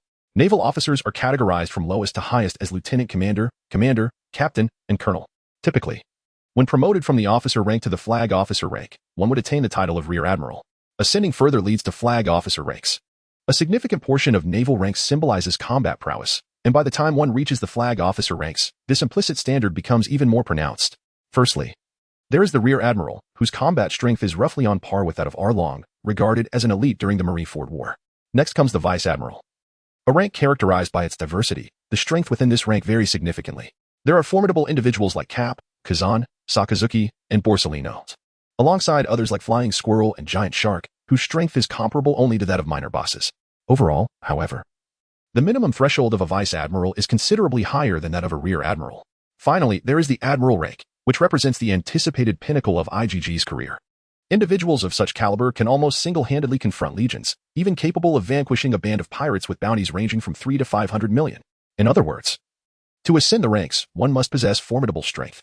However, for IGG, another criterion holds greater significance: military merit. In the Navy, while strength serves as an implicit measure, it is military accomplishments that truly pave the way for promotion. The specifics of this system of military merit were somewhat nebulous as explained by Karp, and IGG struggled to grasp them fully. Yet, the last few words uttered by Karp resonated with him. All your military achievements thus far, including the subjugation of notorious figures from the world government and the defeat of the 7 warlords, will be credited to you. Once you complete the necessary military formalities, you shall be directly promoted to the rank of Rear Admiral. The youngest Rear Admiral in history is my grandson. How delightful. Rear Admiral. IGG's eyes sparkled with excitement. He was on the cusp of becoming a Rear Admiral in the Navy. How astonishing that he could take such a significant step towards his aspirations so swiftly. This is truly magnificent. If I could defeat several warlords of the sea and even challenge the 4 emperors, wouldn't I attain the rank of Admiral of the Navy? Or perhaps even Fleet Admiral, before reaching the age of 10? I am destined to be an admiral. IGG clenched his fists, resolving silently. Just then, while the grandfather and grandson were enthusiastically discussing promotions, Dandelion approached with her 3 sisters, followed closely by the tall and slender Brook. Thank you so much. Before IGG could respond, the 4 warriors from the Daughter's Kingdom bowed deeply to him. Ah, there is no need for such courtesy. I merely lent a hand. IGG felt a bit embarrassed, scratching the back of his head. We would like to ask for your assistance one last time. Dandelion gazed at IGG. It seems that Dandelion and the others had been away far too long, exceeding their time limit, and having lost their lifecards. They sought to borrow a spare ship to return to the Daughter's Kingdom. Ah, I just remembered. I have her lifecard. I believe you need not worry. It dawned on IGG that he still possessed her lifecard. He had just taken it from his pocket when he noticed that the card indicated a proximity to Hancock that was quite near. Chapter 104, A Reunion with the Empress. Due to the colossal giant summoned by IGG and Moria, the climate of the Devil's Sea was significantly altered, creating a temporary rift in the pervasive mist above the waters. Seizing this fleeting opportunity, the Doghead warship accelerated out of the Devil's Triangle. The entire process was remarkably swift. Karp even had the chance to fully inform IGG about the internal affairs of the Navy. Thus, when Dandelion requested to borrow a spare ship, the Doghead warship was already basking in the light of the newborn sun, with clear air and an expansive view. Yo-ho-ho, who would have thought I would see the sun again in my lifetime? Brooke remarked, sipping his tea leisurely. Huh? A skeleton can talk? Karp seemed to just realize that the skeleton before him was alive, and was instantly taken aback. Yes indeed, Mr. Karp. Brooke smiled faintly. It was on this remarkably clear expanse of sea that IGG's lifecard pointed towards a small black dot several nautical miles away. I think you need not worry. IGG indicated the small point, stating that given the direction and distance, their king should undoubtedly be aboard that ship. Empress Hancock. Upon hearing this, Dandelion leaped excitedly onto the lookout tower, snatching a telescope from a Navy soldier. Peering through the lens, she confirmed that it was indeed a pirate ship being pulled by 9 gigantic serpents. It truly is Empress Hancock. She turned back to her companions below, her voice brimming with excitement. Upon hearing this, her 3 companions also beamed with joy, cheering in unison. It must be Empress Hancock who discovered our plight and has returned to rescue us. Watching the girls reunite with the main force, IGG smiled with great satisfaction. Thus, on a hopeful morning filled with expectation, Dandelion and her companions joyfully reunited with their Empress. Empress Hancock. Empress Hancock, we are here. As the distance between the ships narrowed to several nautical miles, the 4 girls led by Dandelion had already climbed to the bow of the Doghead warship, bouncing and waving their arms, calling out loudly. Get down from there. That is where I stand. Karp, still wearing his Doghead hat, became displeased at the sight of the 4 of them dancing on the Doghead. He followed the direction of Dandelion's cheers, spotting the increasingly close ship. The imposing design, featuring 9 majestic serpents at the bow, evokes a sense of déjà vu. After a moment's reflection, Karp recalls the source of his familiarity. Could it be that this is the very band of pirates that once pillaged us? He turns to EEG, his eyes betraying a hint of astonishment. Ah, indeed. It is them. Then does that mean you have rescued a crew of pirates? Karp's gaze shifts momentarily. He had been contemplating how to maximize EEG's military accomplishments, and such a feat clearly would not serve that purpose. Well, grandfather, you see, Moria has already been defeated, and their captain is the Queen of the Amazon Lily, possessing the Conqueror's Haki as well. Upon noticing Karp's hesitation, EEG quickly shares this information. Conqueror's Haki? Karp struggles to believe it. But seeing EEG's confident nod leaves no room for doubt. The youth of today are increasingly formidable. Do they consider Conqueror's Haki as commonplace? Nonetheless, if that is the case, their strength should indeed suffice, and a smile spreads across Karp's face. Then shall we recruit them into the 7 warlords? How astute of you. Grandfather. As the duo ponders the implications of military accolades, the 9 snake pirates swiftly approach the Doghead battleship and anchor beside it. Dandelion, have you been captured by these Navy scoundrels? Hang on, we shall rescue you. Hancock, standing at the helm, recognizes Dandelion and promptly instructs the gunners to prepare their cannons. However, before the gunners can take their positions, a flash of silver from the opposing ship reveals a slender figure who appears before Hancock in an instant. A massive hand of sand lifting Dandelion and her companions. Sensing the terrifying speed of the newcomer, Hancock instinctively channels her Conqueror's Haki, but upon recognizing the figure, she is left utterly speechless. EG? Hancock and her 2 sisters cannot contain their astonishment. What skill did this fellow just employ? How did he achieve such speed? Not only that, even Karp aboard the Doghead warship appeared utterly bewildered. What is this? But what is that silvery glow? Never mind, it matters not. My grandson is indeed a prodigy, capable of anything. I implore you, could you refrain from being so reckless? Do you not see that we have yet to subdue them? IGG placed the Dandelion sisters upon the ground, speaking with evident irritation. Huh? What is going on? Hancock grew increasingly perplexed. The Navy and pirates coexisting peacefully aboard the same vessel? Absurd. I beg your pardon, Empress Snake. We have failed to complete the mission. Dandelion lowered her head and approached Hancock, bearing an expression of contrition. Thereafter, she recounted her encounter with Moria's ambush, as well as her experiences after meeting IGG, detailing everything in full. So, you were saying that this little imp saved you? Hancock found this notion rather hard to fathom. She was well aware of the little one's capabilities. At that moment, she had not even utilized her devil fruit powers and had already driven him to the brink. Yet, he boldly set out to confront a warlord of the sea? How can this possibly be? Even if I were to repeat it 1,000 times, I still wouldn't believe it. Yet, gazing at Dandelion's earnest expression, it hardly seems like a fabrication. Is this yet another familiar ploy? Though the specifics remain elusive, Hancock possesses a certain understanding of IGG's tactical acumen, likely resorting to some cunning stratagem. Perhaps she has prepared an elaborate desert scene in advance. Dandelion softly affirms. You see, I told you so. I haven't done anything to them, so why the tension? IGG scoffs. Oh, I see. Then it appears I have misjudged you. Allow me to extend my apologies. Hancock steps before IGG and performs a modest bow. It's quite all right. As long as you're aware. IGG, though taken aback by the Empress's unexpected humility, finds satisfaction in her demeanor. However, before she can finish her thought, Hancock interrupts. Nevertheless, let us not conflate issues. Hancock's previously softened expression hardens once more. As I mentioned before, when we next cross paths, I shall assuredly defeat you. Huh? Chapter 105. Your sweetheart. I decline. Huh? IGG finds himself utterly perplexed by the thought process of this extraordinary beauty before him. Is that truly how matters are settled? I had assumed it would involve a meal and a friendly sparring session. Instead, it appears we are diving straight into battle. What on earth is the reasoning behind this? Good heavens, I have rescued your crew from dire peril. Without my intervention, given their dire state, they would surely have met their demise at the bottom of the sea. Would you still have the inclination to engage in combat with me then? You might as well weep over the corpses of these young ladies. No, wait, if that were the case, would you not then fight me under the banner of avenging your fallen compatriots? What the hell, whether you lend a hand or stand idly by? Must you repay me with a brawl? Is the mindset in your Amazonian kingdom solely focused on combat? Is it always about fighting? You. Do you dare to repeat that? IG, infuriated, was rendered almost speechless, stammering as he pointed at Hancock. What is there to fear? Just say whether you agree or not. Hancock furrowed his brow, seemingly perplexed by IG's reaction. What on earth is wrong with this fellow? When I first interacted with him, I had no inkling of his obstinate nature. Is it merely a matter of engaging in a fight? Must it be so exaggerated? As if I have taken an enormous advantage from him. Your Majesty, the Serpent Queen. Over the past few days, Dandelion has spent time with IG, gaining some insight into his character. Upon witnessing IG's reaction, she immediately realized that Hancock's approach was indeed inappropriate, prompting her to softly call out.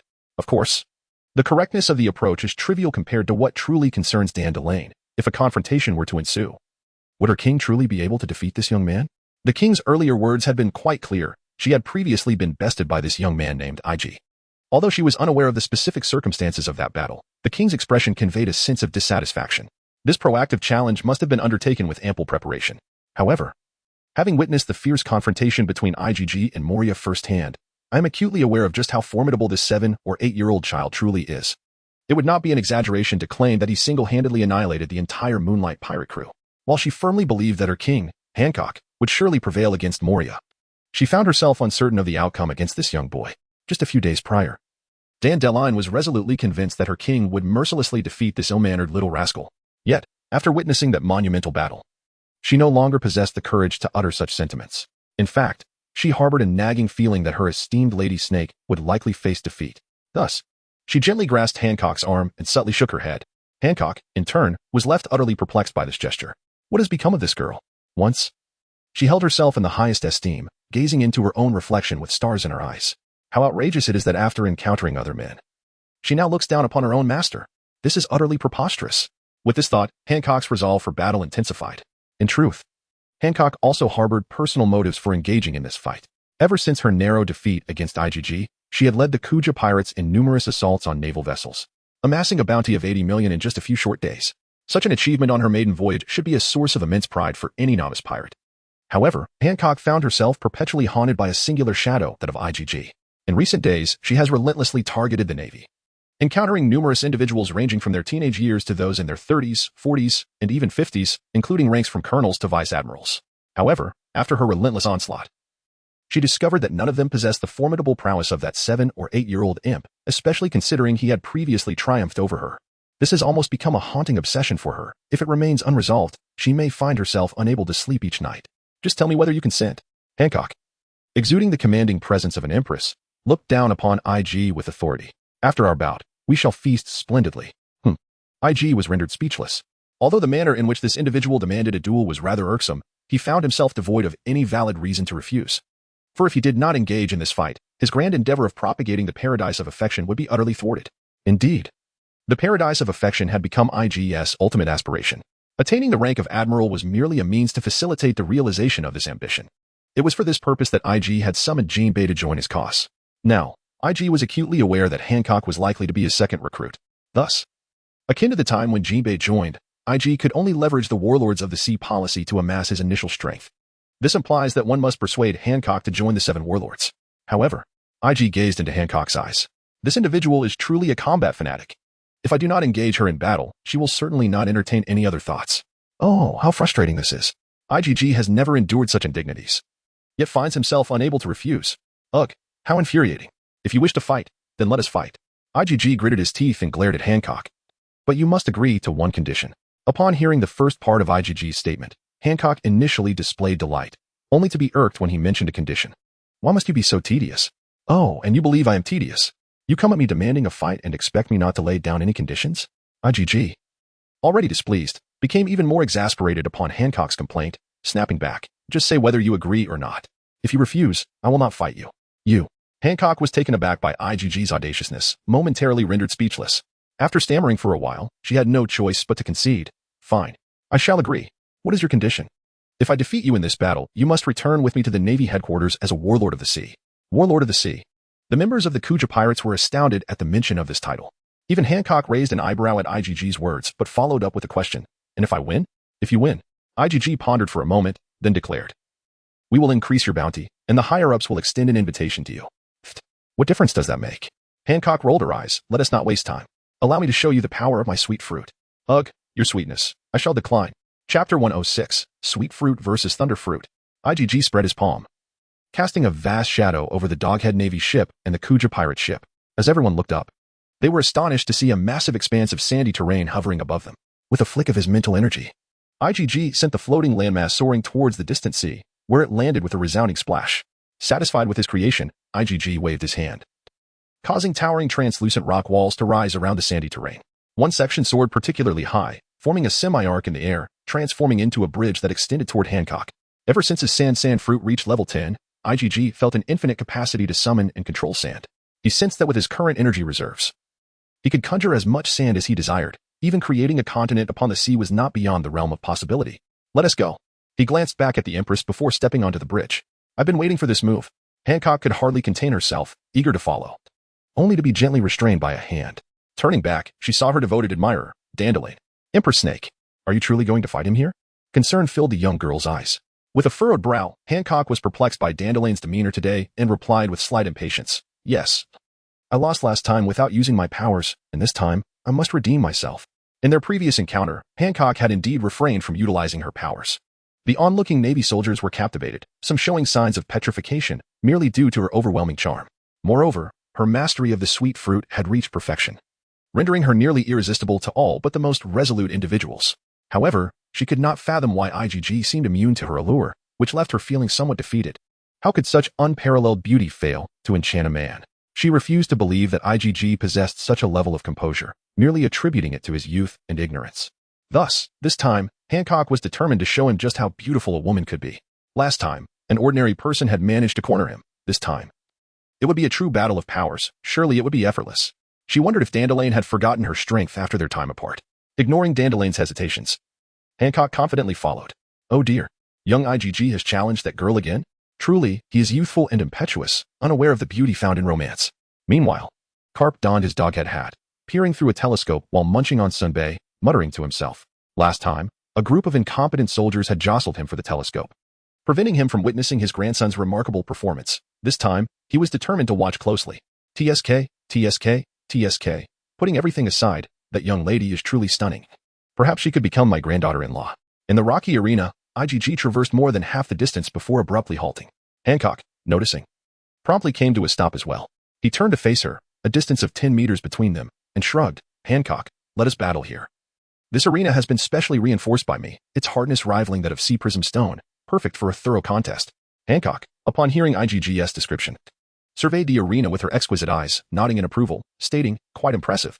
This venue surpasses the previous one by a significant margin. It seems you are quite thoughtful. I shall repeat our agreement. If I win, you enter the Warlords of the Sea. If you win, I shall increase your bounty. Is that acceptable? IGG reiterated the terms, wary that Hancock might renege. Do you doubt my word? As a sovereign, I stand by my promises. Excellent, then. Let us begin. IgG nodded and assumed his stance. Hancock ceased her chatter, her expression shifting to one of fierce determination, her battle spirit surging forth, accentuating her noble elegance and striking demeanor. Opposite her, IgG's gaze turned serious. The first formidable opponent he encountered in this world was indeed Hancock. Or rather, he had been deeply impressed by her strength. Even though he had significantly strengthened himself over time, he still felt that Hancock's prowess was undeniably superior to his own, even while confronting Moria and his crew. He contemplated how he might engage Hancock in a fair and honorable duel, rather than retreating underground. Yet, after much deliberation, he remained at a loss. It was not until he acquired the Thunder Fruit that he felt all his dilemmas were effortlessly resolved. Lacking observation hockey, his disadvantage lay in the rhythm of combat. And the Thunder Fruit perfectly addressed this issue. Unless his opponent possessed extraordinary mobility, with his own speed granted by the Thunder Fruit, even if she could discern his intentions, she would undoubtedly be unable to react in time. The combatants' fervor clashed like waves from different seas, instantly stirring up a tempest of violent energy. As streaks of crimson and ebony lightning erupted simultaneously from both of them, both unleashed their conqueror's hockey. Two opponents, deeply familiar with one another, immediately sought to engage in earnest, forcefully escalating the confrontation. Last time, you were fortunate to win. This time, I shall reveal my true strength. Amidst the flickering red and black lightning, Hancock deftly traced a gesture in the air with her left hand, conjuring a small, pink heart the size of a palm. Grasping the heart by its tip, she pulled it towards her like taffy, then with her right hand, she drew back the other side like a slingshot. Aiming at the distant IgG, taste the sweetness of my fruit. No sooner had the words left her lips than hundreds of pink arrows surged towards IgG. Chapter 107. How swiftly it moves.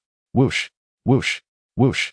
Each pink arrow transformed into a torrential downpour of pink rain in midair, densely cascading towards him. Each arrowhead was a delicate pink heart, with the shaft and fletching equally soft in appearance, giving an impression of remarkable elasticity. However, to underestimate their might merely based on their seemingly gentle appearance would be a grave error. Clang, clang, clang. A few arrows struck the sandy ground before IgG, producing the sound of metal clashing as the hard earth, comparable to sea prism stone, crumbled into gray fragments. He absolutely could not afford to be hit. A thought flashed through IgG's mind, and he immediately propelled himself forward, executing a swift dodge followed by a roll, narrowly escaping the barrage of heart-shaped arrows. Clang, clang, clang. The sound of the earth shattering echoed continuously, and as IgG rolled away, he glanced back at his previous position, where hundreds of arrows were embedded, with only their fletchings visible. Emma, the sight of this land is painful. Just gazing at the arrows embedded in the ground makes IG feel utterly uncomfortable. If this were to pierce my body and I lacked the armament hockey to defend against her petrifying prowess, not only would I be utterly defenseless, but my own physique is far from resilient enough to withstand such an assault, undoubtedly leaving me as vulnerable as a beehive. Indeed, it appears to be a familiar beginning. In the very first exchange, I find myself under formidable pressure. Hancock's attacks instill a sense of impending doom that surpasses even that of the sword saint, Ryoma. Her speed is not merely swift, it is complemented by the precision of observation hockey, allowing her to dictate the rhythm of the confrontation. And this is merely the inception of our clash. Whoosh, whoosh, whoosh. As the arrows had barely touched the ground, another volley was swiftly unleashed. Damn it! Igor cursed under his breath, hastily scrambling to his feet. With a powerful push from his legs, he lunged forward. Curse it! His vulnerabilities were being exploited with ruthless precision. The two successive barrages, seemingly mere repetitions of attack, were, in fact, the result of Hancock's meticulous calculations. During the first volley, he had managed to prepare himself. A simple roll was sufficient to evade. However, the second volley was precisely timed to catch him off guard, just as he was reacting to the first. This has completely suppressed her own rhythm. My goodness, in recent days, Hancock has truly grasped her research with utmost clarity. Little does Hancock know of IG's thoughts. Before the second round of shots even reached the ground, she had already raised her slender and graceful arms, summoning 4 more tender pink hearts to appear beside her. With fingers as delicate as green onions, she effortlessly pulled and released, sending forth 1,000 arrows that soared in unison, entirely enveloping every possible escape route of IG. In this round of shooting, I shall compel your immediate surrender. A triumphant smirk graced Hancock's lips. Indeed, she had meticulously studied this IgG. From their very first encounter, Hancock had discerned IgG's vulnerabilities. It was not merely the absence of observation hockey that was significant. More crucial was his instinctive tendency to evade the initial strike. Understanding the combat habits of her adversary was intelligence bestowed upon Hancock by her observation hockey. Armed with this knowledge, she devised a strategy to consistently dominate IgG from start to finish. The plan involved executing a series of increasingly rapid successive shots. This is the ultimate secret to defeating IG. Through the first 2 rounds of shooting, Hancock has already discerned that his strategy is undoubtedly destined for success. As long as he maintains an accelerated pace, continuously pressuring IG into the last remaining gap for evasion, IG will possess no strength to retaliate. Even the ability to transform into sand cannot evade his arrows, Before the sand even descends, it will be pierced by his arrows. Humph, little brat. You should lament your lack of mastery over observation hockey. Hancock feels assured of his victory, with an increasing number of delicate hearts behind him. Planning to unleash wave after wave of pressure on IG until he is caught off guard and struck by his petrifying arrows. This situation is precarious. Crunching down on a piece of sunbae, Karp observes the battle through his telescope and murmurs a thought. Being well-versed in the three forms of hockey, he can certainly recognize IG's current predicament and comprehend Hancock's strategy, even harboring a degree of admiration for Hancock. This maneuver is certainly not something an ordinary person could conceive. Even without the power of observation hockey, IGG is not someone who can be easily bullied by those who possess even a modicum of it. This was evident from her initial confrontation with Igor. In just a few short days, this young lady has cunningly employed her observation hockey to devise a tactical maneuver that has left IGG in utter disarray. She is truly a rare talent in the realm of combat. Ah, such an impressive young girl. Perhaps she should indeed be my granddaughter-in-law. As Karp contemplated these thoughts, he unexpectedly arrived at this conclusion. Thus, my dear grandson IGG, do you possess any strategy to extricate yourself from this predicament? Once Karp embraced the notion of her as his granddaughter-in-law, he found his allegiance to IGG wavering. Although IGG is undeniably a prodigy, in such a scenario, even Karp, upon introspection, would concede that without the ability to wield observation hockey, he too would be ensnared. In this fierce battle, Hancock appeared to have secured victory. With only the duration of IGG's stamina remaining in question, Karp continued to crunch on Sabay, eagerly anticipating how many rounds IGG could endure. However, with a thunderous roar, the awakening of the thunder fruit commenced. Just as Hancock's third round of attacks was about to begin, IGG, already sprawled on the ground, decisively declared his move. Before his voice faded, countless silvery serpents erupted from IGG's form. In the next instant, a brilliant flash of lightning exploded forth from him, and IGG transformed into a streak of light, vanishing from sight at an unfathomable speed. Hancock and Karp, their faces filled with astonishment, then witnessed a darting bolt of lightning skim across the ground, swiftly reaching the edge of the arena. Upon reaching the boundary, as if devoid of inertia, it abruptly reversed course, hurtling back towards Hancock's barrage of arrows. When the lightning approached the rain of arrows, it became apparent that the multitude had barely shifted by a mere centimeter. Subsequently, the streak of light that was IGG began to dance amidst the thousands of arrows. He deftly weaved through the gaps, rolling, turning, and spinning, managing to touch each of the thousands of projectiles in less than half a second. As he danced, he exuberantly exclaimed, "Ah, is this the sensation of lightning speed? I'm moving so swiftly." Chapter 108. A circuit around the red soil continent. Swish, swish, swish. The silvery lightning resembled a mischievous sprite, frantically darting through the gaps of the thousands of arrows. From a distance, it appeared as a scintillating electric mouse flickering amid the arrow storm. Goodness! What is that? Our snake princess doesn't possess such a shimmering ability. Does she? No, absolutely not. Meanwhile, far away on the nine-snake pirate ship, Sander and Mary gazed in wide-eyed disbelief at the flashing streaks of light within the arena. What is this phenomenon? Initially, the two believed that Hancock would undoubtedly triumph over that young man, especially considering that he possessed a natural-type fruit ability lacking speed. Under the constraint of being suppressed in observation, he would essentially be subjected to a relentless beating by Hancock, particularly since this young man had no mastery of observation at all. Yet, how is it that he suddenly became so swift? It is important to note that Hancock's strategy was meticulously tailored to counter IGG's abilities, specifically exploiting the sluggishness inherent in his sandy powers to overwhelm him. If IGG were inherently fast, akin to a bolt of lightning, then Hancock's suppressive fire would be utterly ineffective. This would only serve to make her appear clumsy, thus granting her opponent an excellent opportunity for counterattack. What on earth is happening? Isn't he the user of the Sansan fruit? Sanders exclaimed in shock as he held up his binoculars. Alas, though I cannot fathom the reason behind it. The disparity between the IGG I have encountered and the one you have seen is indeed striking. However, I can attest to what I have witnessed. Beside him, Dan DeLine took the binoculars to observe the arena, letting out a deep sigh. That young rascal has inherited the ancient giant Ultraman's power of lightning. Oh, Ultraman? The sisters echoed in confusion. Indeed, Dan DeLine nodded, recounting tales he had heard from IGG to the sisters. As they listened, the astonishment on their faces grew exponentially. Does this not imply that, in addition to possessing the ability of sand, he has also inherited the power of lightning? Could it be a dual elemental affinity? My heavens, this is utterly terrifying. On the Doghead warship, Karp simultaneously caught sight of that flickering stream of light. What on earth is this? Karp doubted whether his old eyes were deceiving him. Was he truly witnessing his grandson employing the shave technique, accompanied by electric effects? Rubbing his eyes with the back of his hand and then shoving an entire rice cracker into his mouth, Karp opened his eyes once more to scrutinize the scene. Good heavens, it truly is lightning. Karp was so astonished that he nearly lost his composure, staring wide-eyed at the lightning darting around like a wild arrow in the distance. His observation hockey reaching its utmost capacity. Indeed, as a naval instructor, he is acutely aware that even at the pinnacle of mastery, the Marine's 6-style shave could never bestow such astounding speed. The speed was so astonishing that even with the mastery of observation hockey, one could hardly comprehend it. How was he able to achieve this? Compared to the Snake Sisters aboard the Nine-Snake pirate ship and Karp on the Doghead warship, the one most profoundly shocked was, of course, Hancock, who was directly embroiled in the battle. With her observation hockey fully activated, she could certainly sense an incredibly swift entity frolicking amid her arrows, weaving in and out with ease. And this entity was none other than IgG, transformed into a bolt of lightning. Yet, the sheer absurdity of it all was simply beyond belief. Isn't this fellow's ability derived from the Shasha fruit? How can he transform into lightning? And at such astonishing speed? What then is the purpose of the meticulously crafted strategy one devised? A cascade of questions surged through Hancock's mind. Yet the clamor of clashing metal jolted her back to reality. The sharp sounds rang out. Hancock resumed her scrutiny of the battlefield, only to observe that the arrows she had unleashed had halted midway, subsequently plummeting vertically to the ground. Upon closer inspection, each arrow had been severed into 2 fragments. And the instigator stood at a completely different angle, gazing at her with a subtle smile. How can you be so?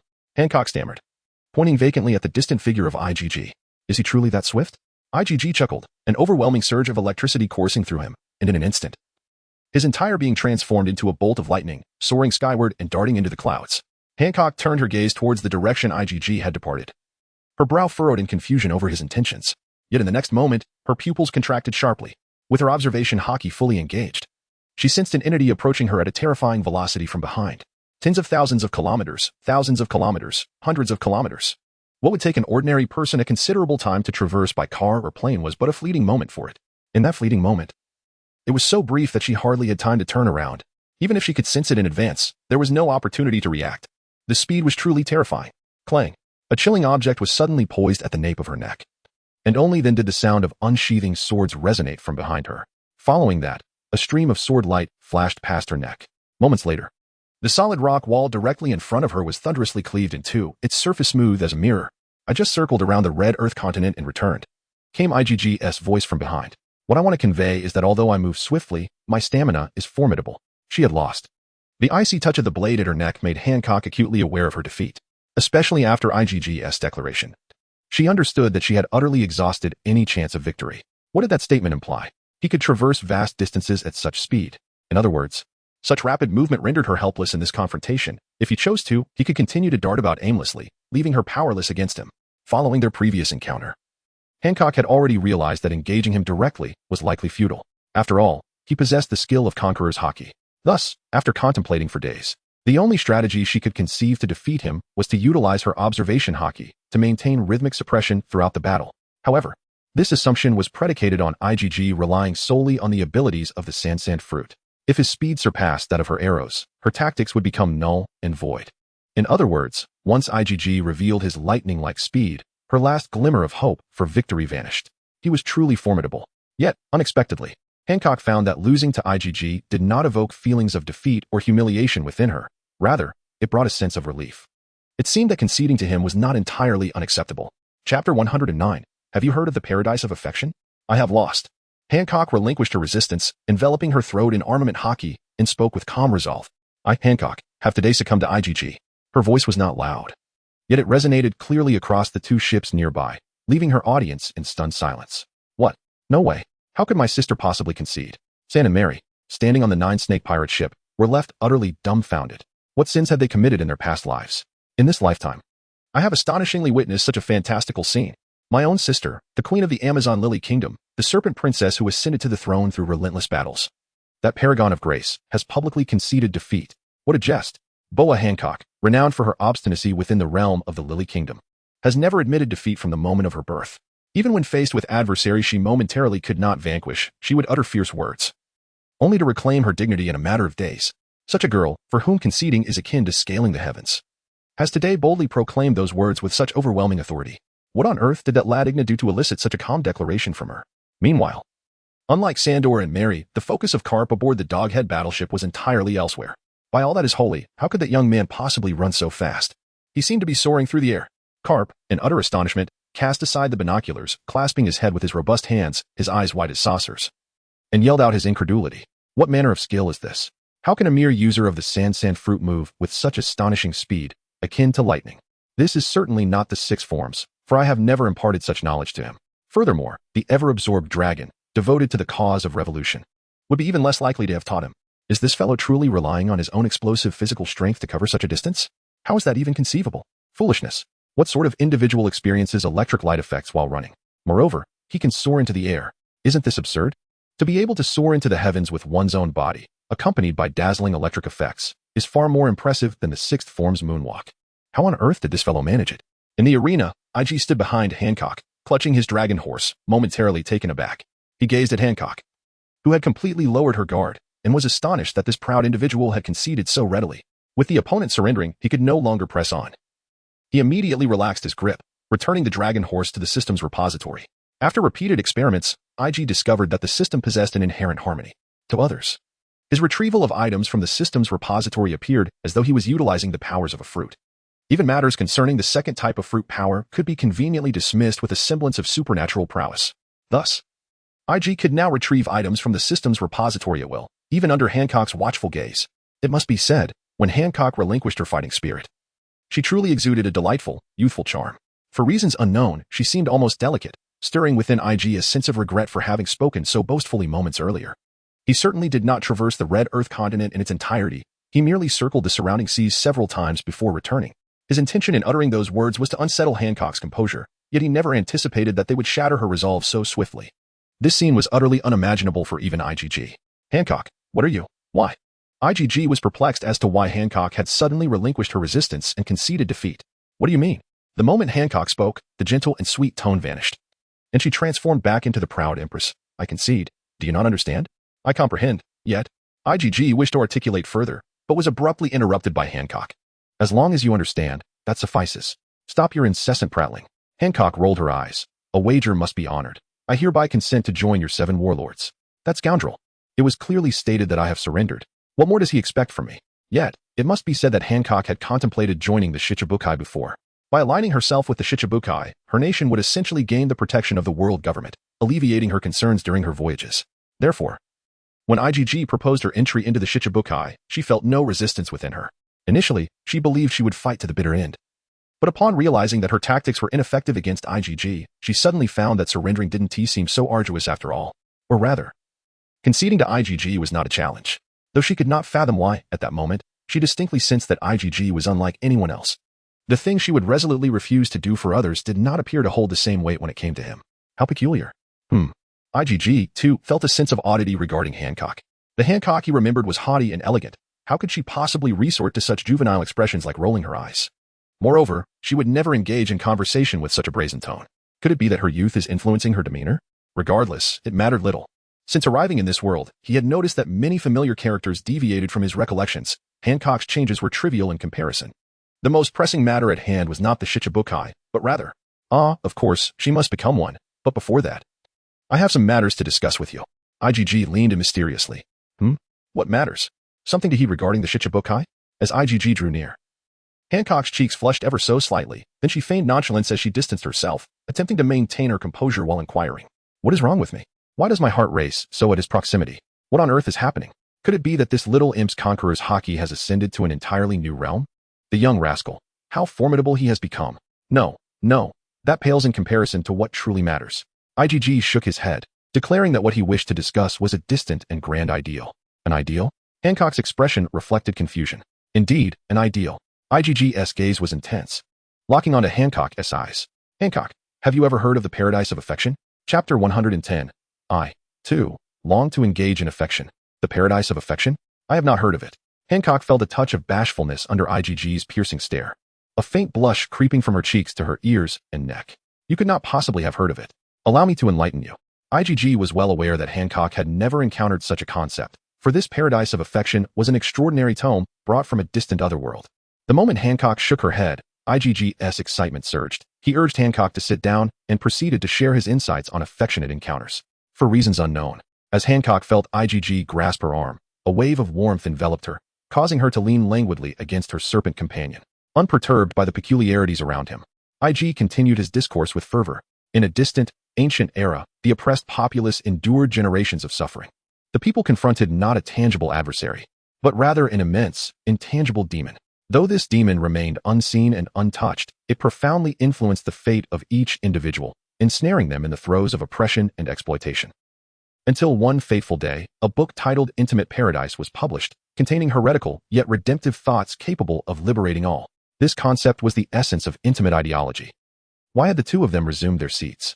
Karp picked up the discarded telescope from the ground, observing two figures seated face to face, with IG's eyes aglow as he eloquently spoke. Meanwhile, the young woman beside him listened intently, her expression reflecting deep conviction. The scene felt eerily familiar, yet its origin eluded Karp's memory. Suddenly, a hand rested upon his shoulder. "Karp, I have something to discuss with IGG." "Ah, it's you, Jinbei. You startled me." Karp, too engrossed in the spectacle before him, had neglected to activate his observation haki, and thus was taken aback by Jinbei's sudden interjection. However, upon turning to face Jinbei, a realization dawned upon Karp. "Ah, Jinbei, you've arrived just in time. I recall that after your last encounter with IGG, you also engaged in a lengthy discussion with him, did you not?" With a swift motion, Karp draped his arm around Jinbei's neck, drawing him closer, while extending a telescope towards him. "Karp, what are you intending?" Jinbei instinctively hesitated, but as the telescope came into view, he noticed IGG deep in conversation with the Empress. What is IGG up to? Jinbei's pupils constricted slightly as memories of his own lengthy discourse with IGG flooded back. In that instant, he comprehended that IGG was indeed discussing matters pertaining to the Kuja pirates, as he had previously confided to Jinbei. "What have you disowned?" Karp inquired, leaning in with curiosity. "Well, Karp, it appears IGG is persuading that young lady to join the Seven Warlords. Earlier, IGG had instructed Jinbei to keep the affairs of the Amazon Lily confidential. However, faced with Karp, IGG's grandfather, Jinbei could not resort to deceit, thus he cleverly opted for a more subtle approach to inform Karp. Oh, is that so? Then IGG is likely to earn another commendation." Karp, under the impression that IGG had successfully recruited another formidable pirate, erupted in joyous laughter. Jinbei refrained from further commentary, instead quietly observing IGG and Hancock with a look of contentment. IGG has begun to spread his ideals once again in the arena. Hancock initially struggled to grasp IGG's discourse, for to her, IGG's animated expressions as he articulated his thoughts were utterly captivating. Yet, as IGG's words flowed forth, Hancock's expression shifted from enchantment to solemnity, then to shock, and ultimately to sheer astonishment. This. Is this truly something that a child under 10 could articulate? Surely, there must be a statesman or philosopher behind him, influencing his thoughts.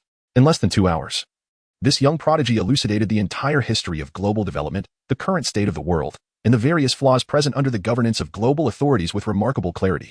How could this possibly be something he could articulate? At his age, I was still furiously contemplating smashing the neighbor's windows over the bullying of my family's dog. Yet, he perceives the complexities of the world with such clarity? Does this fellow treat world news as bedtime stories?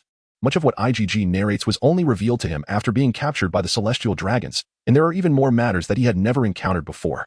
For instance, the clandestine affairs of the world government, the secrets of Wano, and the nations that have mysteriously vanished over the years, possibly linked to the Great Kingdom. Listening to these revelations, Hancock feels that her knowledge has significantly expanded. What is even more astonishing? He astonishingly possesses a comprehensive solution. This is indeed the most astonishing aspect. Not only can IGG analyze the current state of affairs under the dominion of world governments, but he also identifies the fundamental flaws of such governance and proposes remedies for these deficiencies. This is none other than the concept of affection-based ideology. Terms that were previously unheard of transform into potent ideological weapons in IGG's eloquent discourse. Hancock feels as though the person before her radiates brilliance. Not only is he extraordinarily formidable in combat, but he also possesses profound intellectual depth. How can such a person exist in this world? Hancock is utterly oblivious to the peculiar hues that have begun to color her gaze as she looks at IGG. Thus, Hancock, this is the essence of affection-based ideology. IGG continues, his voice parched from fervor. The Seven Warlords are merely a title. I aspire to have you join my cause. Agreed. I am willing to embrace this shared vision with you. Before IGG could finish his thought, Hancock eagerly acquiesced. To ally with such a person, pursuing a common ideal and fulfilling one's duties, is truly the most blissful endeavor in existence. IGG, taken aback by Hancock's swift agreement, found it hard to believe. Therefore, I, representing the Amazon Lily Kingdom, pledge to be your steadfast support. Any assistance you require, we shall not hesitate to provide, and we will endeavor with unwavering commitment. Observing IGG's reaction, Hancock assumed he found her hasty response excessive, hence she invoked the Amazon Lily Kingdom to demonstrate her sincerity. Goodness. It seems the young Hancock harbors such lofty ideals. Chapter 111. You owe me hair. IGG couldn't help but regard Hancock with newfound admiration. It is truly surprising. The rumored Empress indeed lives up to her reputation, harboring grand ambitions and decisively executing her plans. I spent an entire afternoon discussing these matters with Jinbei before finally persuading him, the formidable warrior of the Fishman Island. This clearly reflects a lack of advanced ideological awareness. Just look at Hancock. After merely 2 hours of conversation, he comprehended, grasped the essence, and expressed a desire to collaborate with me. He even proclaimed his intent to rally the support of the entire nation to assist himself. Upon hearing Hancock's words, IGG's face lit up with joy as he eagerly grasped Hancock's hand, exclaiming, "How wonderful! Hancock, your involvement is indeed a tremendous fortune for me." No one had ever dared to act so boldly towards Hancock, yet when IGG took her hand, a singular thought consumed Hancock's mind. IGG, he has taken my hand. What a truly blissful sensation. Hancock herself scarcely noticed the multitude of pink bubbles emerging from behind her. What is happening to my sister? I wonder, why is she suddenly bubbling? On the Snake Princess's ship, Sander and Mary peered through their telescopes, observing one pink bubble after another rising from Hancock's back, only to burst shortly thereafter. They were bewildered by the spectacle. However, judging by her apparent joy, it seemed there was no imminent danger. Having reached an agreement with Hancock, IGG waved his hand, and 2 staircases extended from the arena's walls, splitting in midair to connect the Snake Princess's ship and the Doghead warship. Soon after, Hancock and IGG returned to their respective vessels. "How are you, sister? Are you unharmed?" Seeing Hancock descend in a daze, Sander and Mary immediately grew concerned, each supporting her while examining her from head to toe. "No, I'm fine." Hancock waved her hand dismissively, her thoughts consumed by IGG's earlier discourse on ideals, a faint blush spreading across her cheeks. "You say you're fine. Yet your face is so flushed. Could it be that scoundrel just now burned you?" The state of affairs was such that Hancock insisted she was fine. A claim met with immediate skepticism from Sandy and Mary, who promptly lifted her up, intending to transport her to the ship's infirmary. "Oh, I told you I'm fine." After a brief struggle, Hancock finally regained her composure, wriggling free from her sister's embrace. "Steer the ship. Let us approach that warship," she commanded with authority. Meanwhile, on the Doghead warship, IGG sauntered down from the bridge. IGG Cohen. Karp and Jinbei rushed forward to greet him as he descended. "Ah, Jinbei. Just the person I was looking for." IGG waved at Jinbei, smiling. "Looking for me?" Jinbei pointed to himself, puzzled. "Indeed. I just spoke with Hancock and mentioned that you should go and have a chat with her." Prior to Hancock and IGG's return, IGG had specifically instructed Hancock about introducing Jinbei to her.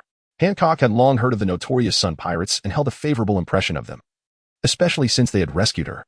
She readily agreed to the idea. IGG envisioned that since Hancock was still on her maritime journey, it would be ideal for Jinbei to accompany her for a while.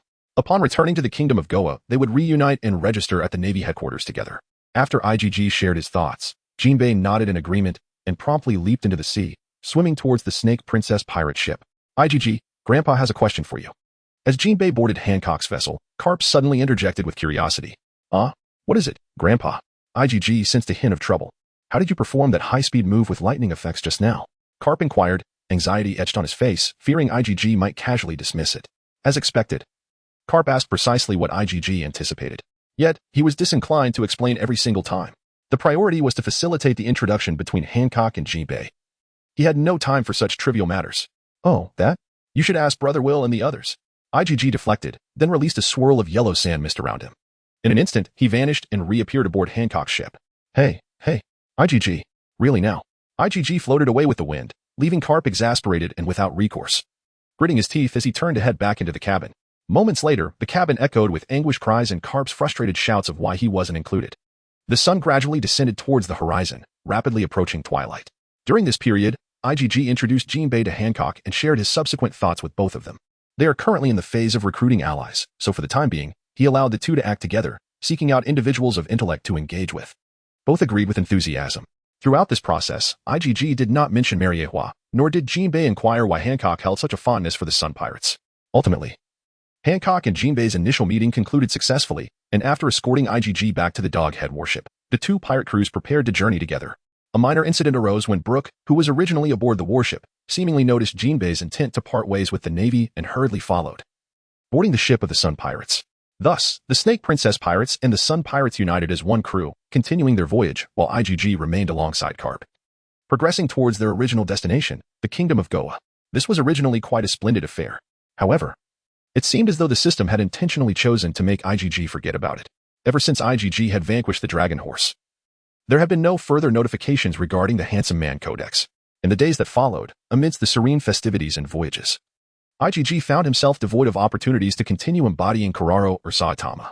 He expended 10 evolution points to redeem a training ground from the system's marketplace, immersing himself in the training space to experiment with new techniques, losing himself in rigorous practice and consequently forgetting about the matter at hand. It was not until the morning of the 7th day that he received a notification. Ding. Reminder for the master. Your task on the self-cultivation of handsome men has been completed. Ding. Determination. Saitama portrayal exceeds Kororo's. Congratulations, master. You have received the Saitama facial modifier. The system will apply it automatically. Damn it. Cursed system. You owe me my hair. Chapter 112. Arrival at Windmill Village. A cursed system. Hey. My hair. My luscious locks. You will pay for this. IGG was practically ready to take flight in a fit of rage. This wretched system. It has been days since she has bothered to create mischief for herself. It turns out she was merely biding her time for this. How utterly disappointing. IGG.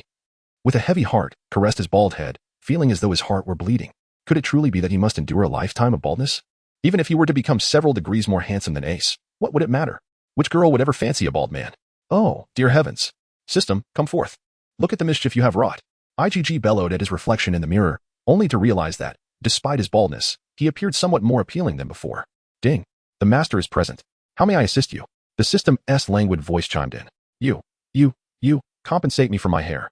IGG exclaimed, pointing at the gleaming reflection of his head beneath the light bulb. Ding. Is this not the hairstyle the master has always favored? Preposterous. When did I ever claim to adore baldness? Then why, pray tell, has the master neglected to advance in the role-playing progress these past few days? IGG was momentarily rendered speechless. Damn it. Such a crucial matter, and he had allowed himself to be so absorbed in honing his skills that he forgot. One misstep could lead to eternal regret. IGG, in frustration, declared, I care not. You must provide me with a glorious mane. He proceeded to roll on the ground in a fit of exasperation. Ding. Very well, master. Please cease your rolling and take a look at the system marketplace. The system, left with no choice, capitulated and showcased some splendid wares in the marketplace. Now this is more like it. IGG sprang to his feet, satisfaction radiating from his expression as he opened the system marketplace. Upon opening it, a dazzling array of wigs in various colors and styles greeted his eyes. Silvery, mid-length curls, dark brown textured waves, a hairstyle reminiscent of Taichi Yagami, and an exuberant afro. The sheer variety of wigs left IGG utterly bewildered. Only someone devoid of hair could possess such an obsession with hairstyles. IGG felt a surge of joy, but it was short-lived. A glance at the prices beneath each style nearly caused him to faint. This is outrageous. You dare charge 50 evolution points for a single wig. IGG was beside himself. Ding. Master, you are viewing the most expensive options. Please look further down. Gritting his teeth, IGG surveyed his meager 14 evolution points, spending a good half hour before settling on a rather appealing wig. Item name. Flowing dark red curls. Description. A stunning wig that appears black in normal light, but reveals a richly textured dark red hue under brilliant illumination. Due to its extraordinary beauty, it will suppress its wearer's power by 30%. Only by removing it can one regain their strength.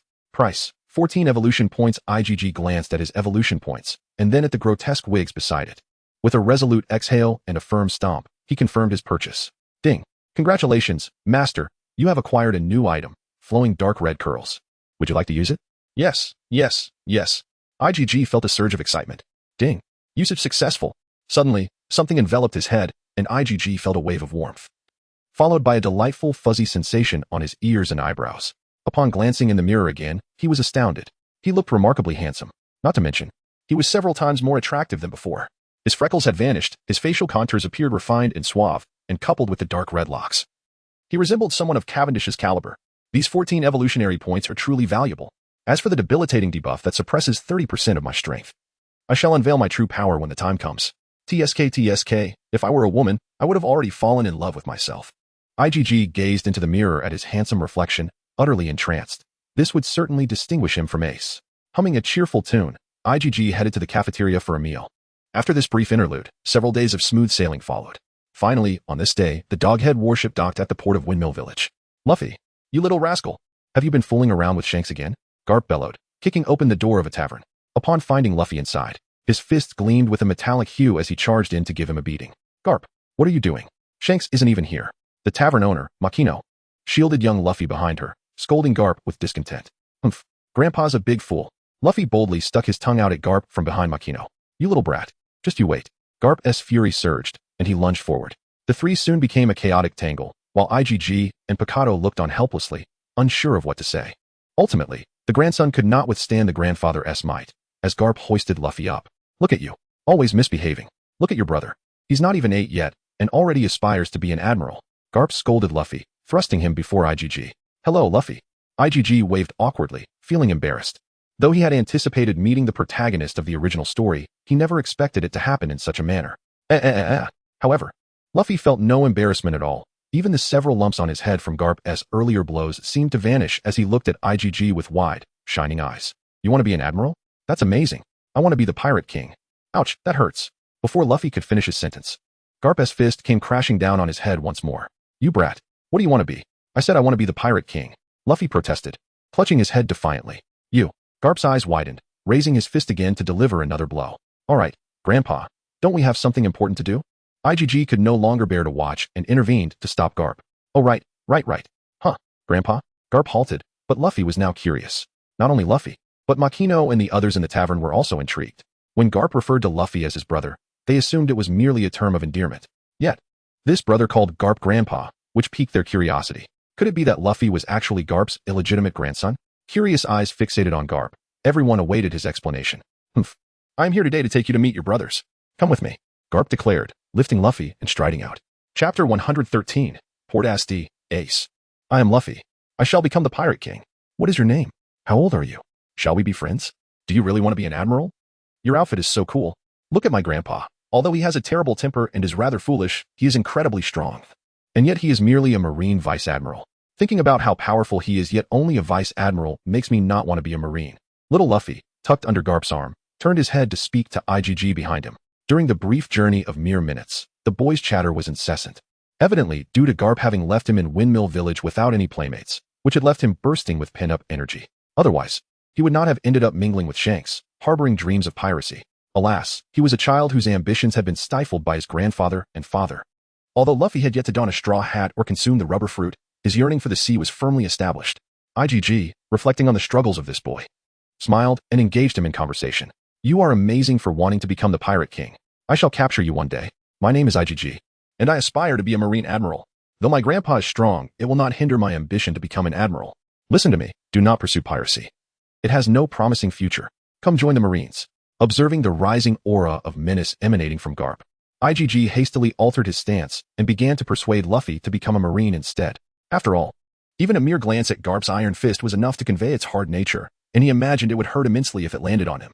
No, I refuse to be a Marine. I do not want to be watched over by Grandpa all the time. Ouch. Luffy adamantly rejected the suggestion, only to receive another thump on the head from Garp. With tears streaming down his face, he blinked his large eyes pleadingly at IgG for help. In such matters, IgG dared not provoke Garp's ire and could only pretend not to notice. Beside Windmill Village stood a mountain known as Corber Mountain, where a female mountain bandit named Dayton resided. This was something that Igor had long been aware of. The trio bickered incessantly as they made their way to the humble abode of the bandit Dayton nestled within the woods. Karp stood before the door, placed Luffy gently on the ground, and raised the megaphone he always carried, calling out loudly to the wooden cabin. Dayton, open the door for me at once. The resounding voice of Karp reverberated through the small cabin, nearly shaking it apart. Who on earth? Are you trying to kill me? Yelling so loudly. Can't anyone get some sleep around here? Shortly thereafter, a thunderous roar emanated from within, and the wooden door of the cabin was forcefully kicked open. A wide figure burst forth, landing heavily upon Karp, sending him crashing to the ground. Luffy and Igoro were taken aback, hastily retreating. Turning back, they beheld a robust woman with cascading yellow curls, seated upon Karp's lower back, fiercely tugging at his legs and bending them backward. Ouch, ouch, ouch. Please spare me, Karp begged, pounding his fists on the ground in desperation. You think just because you plead for mercy, I'll let you off? Last time you bellowed so loudly, you nearly brought the house down. Despite Karp's entreaties, Dayton showed no sign of relenting, her reproachful words coupled with an increase in her grip's intensity. Wait, has Grandpa been here before with this hefty lady? Young Luffy, eavesdropping on their exchange, adeptly grasped the crux of the conversation. However, no praise awaited him. Instead, he was met with Dayton's murderous glare. You little brat, who are you calling a hefty lady? Oh, I'm sorry. I'm so sorry, Luffy exclaimed, his hair standing on end in fright as he hastily apologized. Humph, I'll let you off this time since you're just a child, Dayton huffed, rising from atop Karp. I tell you, Karp, do you truly think this place is a daycare? One ace is already enough trouble, now you bring in two more? The eccentric Admiral, known for his frequent visits, arrived with two children, prompting Dayton to immediately discern his intentions. Ah ha ha ha ha, this is Luffy, and that is Ace, both my grandsons, he exclaimed. I entrust them to you, Dayton. It seemed that Karp was oblivious to Dayton's irritation. He had just risen from the ground and began introducing each child. This is not a kindergarten. I am a mountain bandit. A bandit. Dayton's fury reached its peak as he grabbed Karp by the collar, unleashing a torrent of exasperation. Oh. I know. Dayton the bandit, indeed. My grandsons are now in your care. Karp grinned, baring his teeth. You. Dayton was on the verge of rolling her eyes in frustration. This Karp is truly a rogue. How can a dignified rear admiral possess such audacity? Where is Ace? Unbeknownst to Karp, who is oblivious to Dayton's inner turmoil, he once again brandishes a megaphone and shouts into the house, "Come and meet your brothers, Luffy and IGG. I told you not to use the megaphone.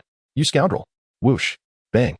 Before Dayton could finish her words, a spinning stone suddenly emerged from an unknown source, slicing through the air and landing squarely at Luffy's feet, kicking up a cloud of dust. Everyone was startled and immediately began to look around. Ultimately, it was Dayton, who knew her children well, that identified the source of the stone and shouted angrily into the forest, "Ace, how many times have I told you? Be polite." Only then did everyone follow Dayton's gaze to see Ace, as mentioned by Karp. Perched in a dense tree directly opposite the wooden house was a child clad in an orange short-sleeved shirt, tossing a stone up and down. With his black, naturally curly hair, distinctly American freckles, fair skin, drooping mouth corners, and those signature dead fish eyes, he exuded the essence of a rather unruly little rascal. Poor gassed Ace. This is my twin brother in this world, Ace. For reasons unknown, IGG felt an inexplicable fondness for this individual. Just as he was about to step forward to greet him, a stone came hurtling towards him, striking the ground beneath his feet and halting his movement. "Ace, can't you see that Grandpa is here?" Dayton exclaimed, noticing Ace's reaction, which only fueled her anger. "TCH, I never invited that old codger." Ace sat perched on a tree, sulking. "Besides, looking at these two little brats annoys me. Surely, I won't have to live with them." "Ha ha, Ace. This is my grandson, Luffy. And this is your twin brother, IGG. Karp, unfazed by Ace's demeanor, cheerfully made the introductions. Hey, Ace. You look so cool. Can we be friends?" Luffy, captivated by Ace's demeanor, eagerly sought friendship. "TCH, little brat, don't bother me." Ace pulled a stone from his pocket and threw it down. In the fateful battle at Marineford, the greatest tragedy was Ace's demise. In this life, I vow to protect him at all costs. Chapter 114. If you disagree, let's settle it with a fight. Whoosh. The shattered stone whistled through the air, hurtling towards Luffy with astonishing speed. This time, Ace showed no mercy. He hurled a stone directly at Luffy's head. Yet, confronted by the menacing projectile, the adorably daft Luffy displayed no inclination to evade. At this moment, Luffy had yet to consume the gum-gum fruit. Should Ace's stone strike him, it would surely result in a fracture. Igaram could not bear to witness Luffy endure such punishment. He extended his palm to shield Luffy, and a radiant azure glow emanated from the crystalline stone upon his hand. Thud. An ordinary stone could never hope to compare with Igaram's crystallized sand. The spinning projectile struck fiercely, shattering into fragments. "Ace, is this how you greet your twin brother?" "Wait a moment, twin brother?" Dayton, witnessing Ace's defiance, felt her hair stand on end. Just as she lifted her hefty hammer to charge, she suddenly recalled the term that Karp had mentioned. Twin brother? Does this Ace have a brother? Roger, astonishingly, has another son. However, judging by his dignified demeanor, he bears no resemblance to Ace whatsoever. "Karp, what on earth is happening?" Dayton, perplexed, leaned closer to Karp and whispered. "Ah ha ha ha ha. It seems these three truly are quite familiar with each other. What a lively scene. Ah ha ha ha." Yet Karp paid her no heed, instead focusing on the three children, sharing laughter. "Do you dare to call this familiarity? Have you opened your eyes? You fool." Dayton, utterly exasperated with Karp's nonsensical behavior, decided against further inquiries and erupted in a tirade. She was well aware of Karp's nature. If he wished to disclose something, he certainly would. However, in light of the current situation, this hardly resembled a reunion of brothers. There was an unmistakable tension in the air, as if a confrontation was imminent. Dayton anxiously observed IGG and Luffy. Ace is certainly not to be trifled with. Not only is he quick-tempered and mischievous, but he is also exceptionally skilled in combat. It is said that even the local ruffians have been thoroughly defeated by him. In the presence of this young man, Igar and Luffy, the two little ones, would hardly stand a chance together. Be vigilant and ensure they do not clash. Dayton pulled Karp by the ear, exclaiming, "You have no idea. Ace is out there fighting every day, nearly killing those thugs and bandits." "Oh, Ace is that formidable?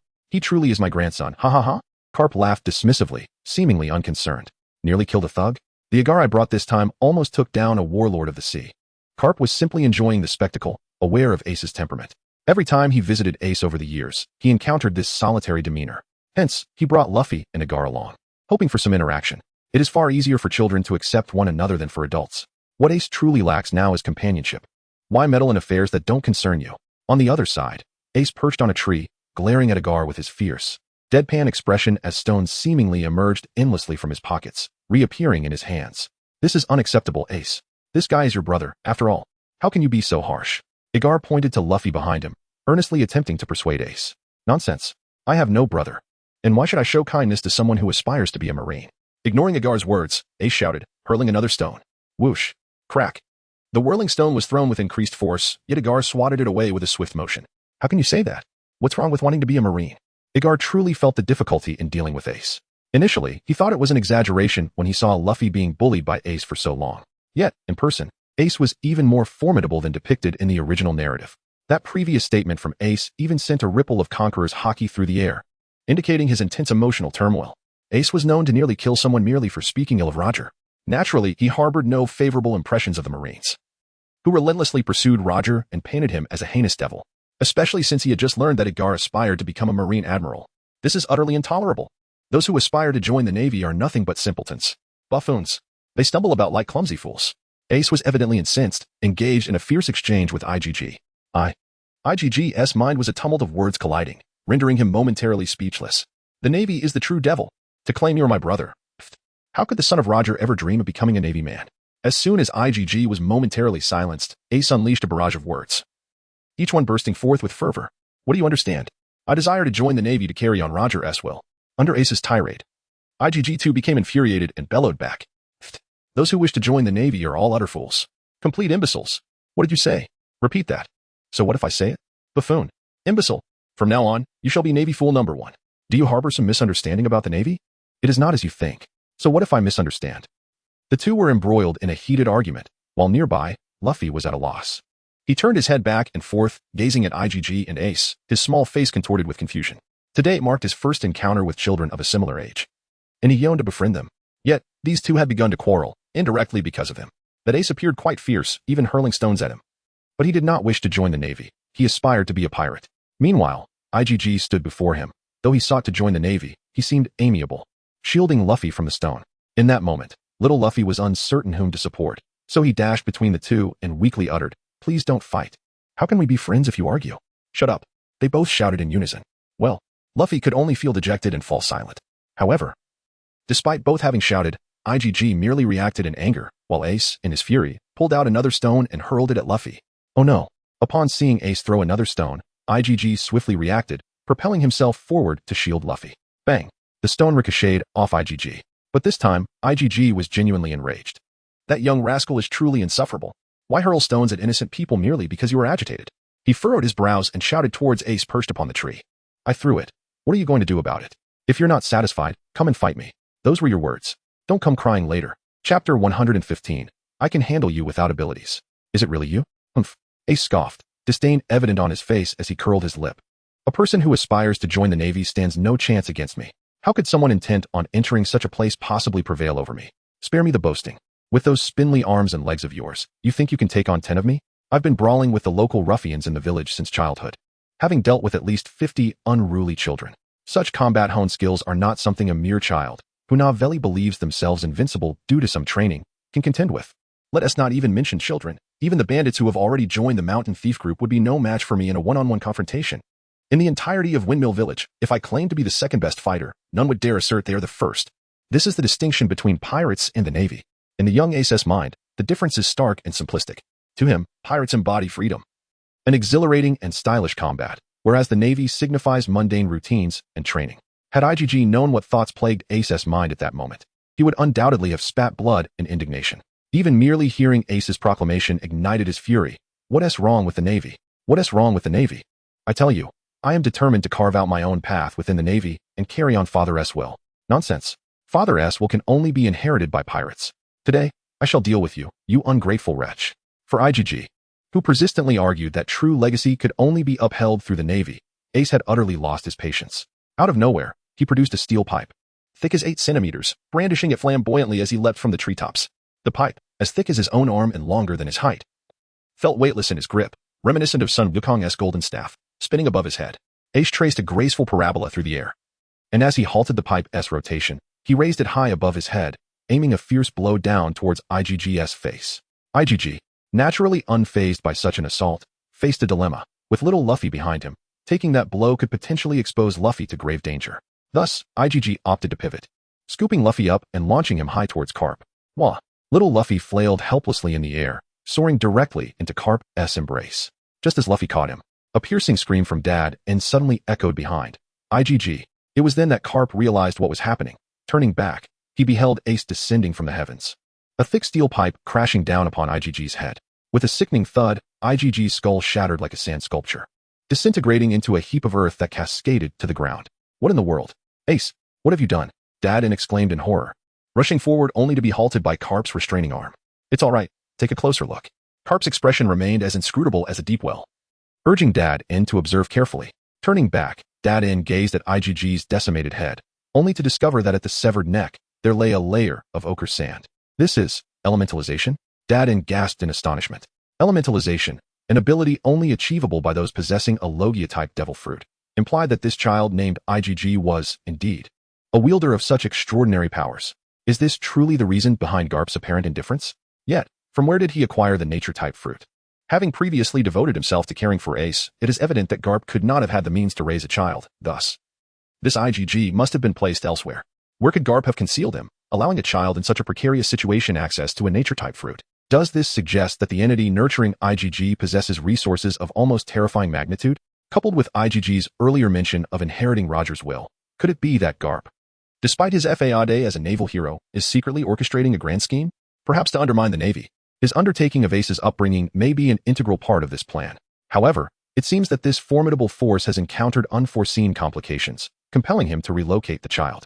In a fleeting moment, Dayton's mind raced with myriad thoughts, yet she dared not pursue them further. The child had inadvertently acquired this fruit during a fruit-buying expedition. Sensing Dayton's inner turmoil, Karp offered a light explanation and then called out to IgG. IgG, you've gone too far with your fruit abilities. Thus, it became clear. A flicker of understanding crossed Dayton's eyes. Evidently, she had overthought the situation. After all, wasn't she merely trying to assist in getting Luffy out? Meanwhile, IgG responded slowly, gradually reverting to his original form. What is this? Ace stared in disbelief at the unfolding scene. He had struck with considerable force. And yet this individual's head had exploded like sandcastles, only to miraculously restore itself? What on earth is this? Is it a sand monster? Quite peculiar, I assentee it. IG slowly turned around, causing Ace to instinctively leap back, creating distance. This is the power of a devil fruit. To put it simply, I am a man made of sand. Humph. What is so impressive about turning into sand? Although Ace scoffed, his gaze remained fixated on the swirling sand around IG's body. Yet, IG retracted the sand. I only use that technique to save Luffy, he stated, locking eyes with Ace. But when I fight you, I will rely solely on my martial arts. Hey, is he capable of that? Dayton, standing nearby, looked at IG with concern, nudging Karp. Typically, those who possess a fruit at such a young age tend to focus on their abilities, resulting in weaker martial skills compared to their peers. Ace was certainly no novice. He was the king of the children in this area, never losing a fight. That kid is willingly abandoning his advantage to engage Ace in a domain where he is not proficient. However, in response to her skepticism, Karp merely smiled faintly. Who do you underestimate? Even with your ability, you are no match for me. Ace rolled his eyes, tightening his grip on the steel pipe. Enough chatter. Are you going to fight or not? IG said impatiently, urging him on. Take this, Ace shouted, raising the steel pipe and charging forward. In the face of Ace's fierce advance, IG stood calmly, quietly awaiting his approach. Swish. The steel pipe sliced through the air, creating a sharp sound as it came crashing down. Chapter 116. From now on, just call me brother. Grandpa, those two look so impressive. Luffy, habitually tucked under Karp's arm, gazed at the two with eyes filled with longing. These two individuals appear undeniably handsome. They exude both courage and prowess. When will I be able to transform into a fearless man, much like them? Young lad, do not emulate their brawls. Engage in diligent training, and in a couple of years, you too shall possess such abilities. Upon perceiving the expression on Luffy's face, Karp immediately recognized the boy's thoughts, promptly delivering a playful punch to his head. Ignoring Luffy, who was clutching his head and exclaiming in pain, Karp redirected his gaze towards the two combatants. Given his understanding of Ace, a peer who could reciprocate his strikes, it was evident that this boy would garner Karp's fondness. Karp refrained from intervening in the scuffle between IgG and Ace, hoping to foster mutual admiration between the brothers through this encounter. As descendants of that rascal Roger, it was essential for them to cultivate a bond of camaraderie. Moreover, Karp harbored a subtle ambition to instill in these two unruly youths the steadfast ideals of the Navy. Should he succeed in nurturing three extraordinarily talented individuals willing to join the Navy, Karp would be overjoyed. With a swift motion, the steel pipe, embodying Ace's formidable strength, descended towards IgG's face. Yet to Ace's astonishment, IgG neither flinched nor evaded. Instead, he smiled gently and raised a hand to shield himself. A dull thud echoed as Ace's steel pipe struck IgG's palm with alarming force, yet the anticipated cry of pain never materialized. Instead, IgG firmly grasped the pipe with one hand. Ace, taken aback, instinctively sought to withdraw the pipe, but it seemed as though it had betrayed him, refusing to budge. I refuse to believe I cannot reclaim it. Determined, Ace exerted every ounce of strength to pull it back. leaning his entire weight against it, yet the pipe remained immovable, as if it were welded to IgG's grasp. A grating noise emanated from the pipe as, within mere seconds, Ace, in horror, witnessed his once invincible weapon being crushed into a flat piece by IgG. Who on earth is this individual? Oh, it is my younger brother. What? My brother? Is it truly the case that my younger sibling surpasses me, the elder, by such a significant margin? This is truly astonishing. With just one hand, they managed to crush that steel pipe. This must be the strength of a monster. I have once wielded it to incapacitate countless thugs. And even Dayton was utterly powerless to damage it. Ace vividly remembers that fateful night when Dayton, driven to madness by rage, frantically struck the steel pipe with various objects. Yet it merely sustained a slight deformation. This fellow actually crushed him with a single hand. What kind of sorcery is at play here? Ace found himself unable to mask his astonishment, completely unaware that his mouth had gaped wide enough to accommodate an entire pineapple. However, amid the fray, Igor was not about to squander this opportunity. Before Ace could even comprehend the situation, clutching a steel pipe in his hand, he was sent soaring by Igor's mighty swing. Once, twice, thrice. Igor twirled him as effortlessly as one might a mere mouse, gaining speed with each rotation. So much so that Ace dared not even loosen his grip in a bid to escape. If he were to let go now, who knows how far he would fly. At this very speed, it was entirely possible to be launched out of Mount Kabir. Ace believed he had made the right choice, resolutely gripping the steel pipe. The world around him gradually blurred, the ringing in his ears and the nausea began to protest against him, yet he clenched his teeth, refusing to release his hold. Suddenly, IG laid the steel pipe flat, allowing Ace's feet to touch the ground, then relinquished the pipe he had previously crumpled. Why was the world spinning like this? Ace began to spin in place like a top, firmly grasping the steel pipe, feeling that although his body was slowing down, the world around him was accelerating. Ultimately, the steadfast Ace's eyes transformed into swirling spirals, and he softly collapsed to the ground. The steel pipe rolling away until it came to rest at the feet of Dayton and Karp. Karp merely glanced at the crumpled pipe, offering a slight smile without uttering a word. Meanwhile, Dayton and Luffy beside him sprang up in astonishment. Isn't this truly the formidable champion of the dwarves? Is this certainly a descendant of humanity? Even if Roger was extraordinarily powerful in his time, reaching the level of Ace would already be the pinnacle for his offspring. Wouldn't it? This is quite astonishing. Just now, catching Ace's steel pipe with one hand was already beyond belief. Initially, Dadan thought that IgG would surely suffer a fracture, yet he managed to catch it. What astonished him even more was that IgG proceeded to whirl Ace around with one hand, as if he were tossing a discus. This was no mere rodent, it was Ace. The Ace who has developed far beyond his peers. Coupled with that steel pipe, it must weigh at least 100 pounds. Even for himself, he would feel somewhat fatigued attempting to swing it with one hand. This young lad behaves as if nothing is amiss. Despite possessing a physique akin to that of Ace, he nonchalantly toys with Ace as if he were an adult. It is none other than Ace, the mightiest child who has dealt with countless ruffians, yet he is utterly overwhelmed in this encounter. This is unbelievable. Despite sharing the same father, the disparity is so vast. Dayton could hardly fathom the reality of it. Meanwhile, Luffy, with a face aglow with excitement, dashed outside, eagerly inquiring of Igar how he achieved such feats. Wow, that's amazing. Igar, is this what it means to aspire to be an admiral?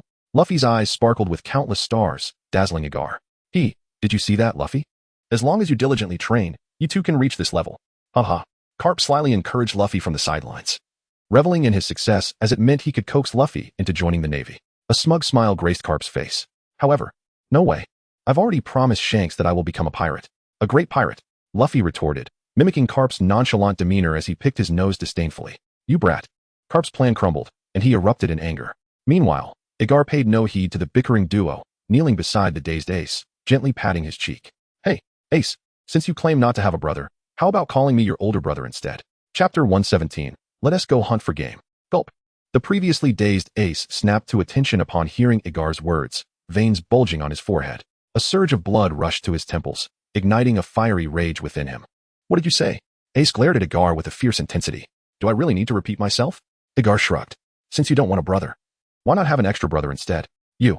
Ace pointed a trembling finger at Igar, his entire body vibrating with fury. In a swift motion, he sprang up from the ground, gritting his teeth, rendered speechless by his own indignation. This was truly infuriating. How dare this fellow be so audacious? Right from the start, he declares his ambition to become a naval admiral, and as if that were not enough, he goes on to assert that only by attaining the rank of admiral can one inherit Roger's will. This is utterly intolerable for Ace. Roger's will embodies freedom, a freedom surpassing that of anyone else. The notion that the Navy could ever achieve true liberty is preposterous. How could Ace possibly condone such words uttered before him? It is imperative that he delivers a sound thrashing to alleviate his indignation.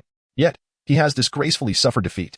He has been toyed with by one whom is even younger than himself, as if an adult were to mock a child in midair.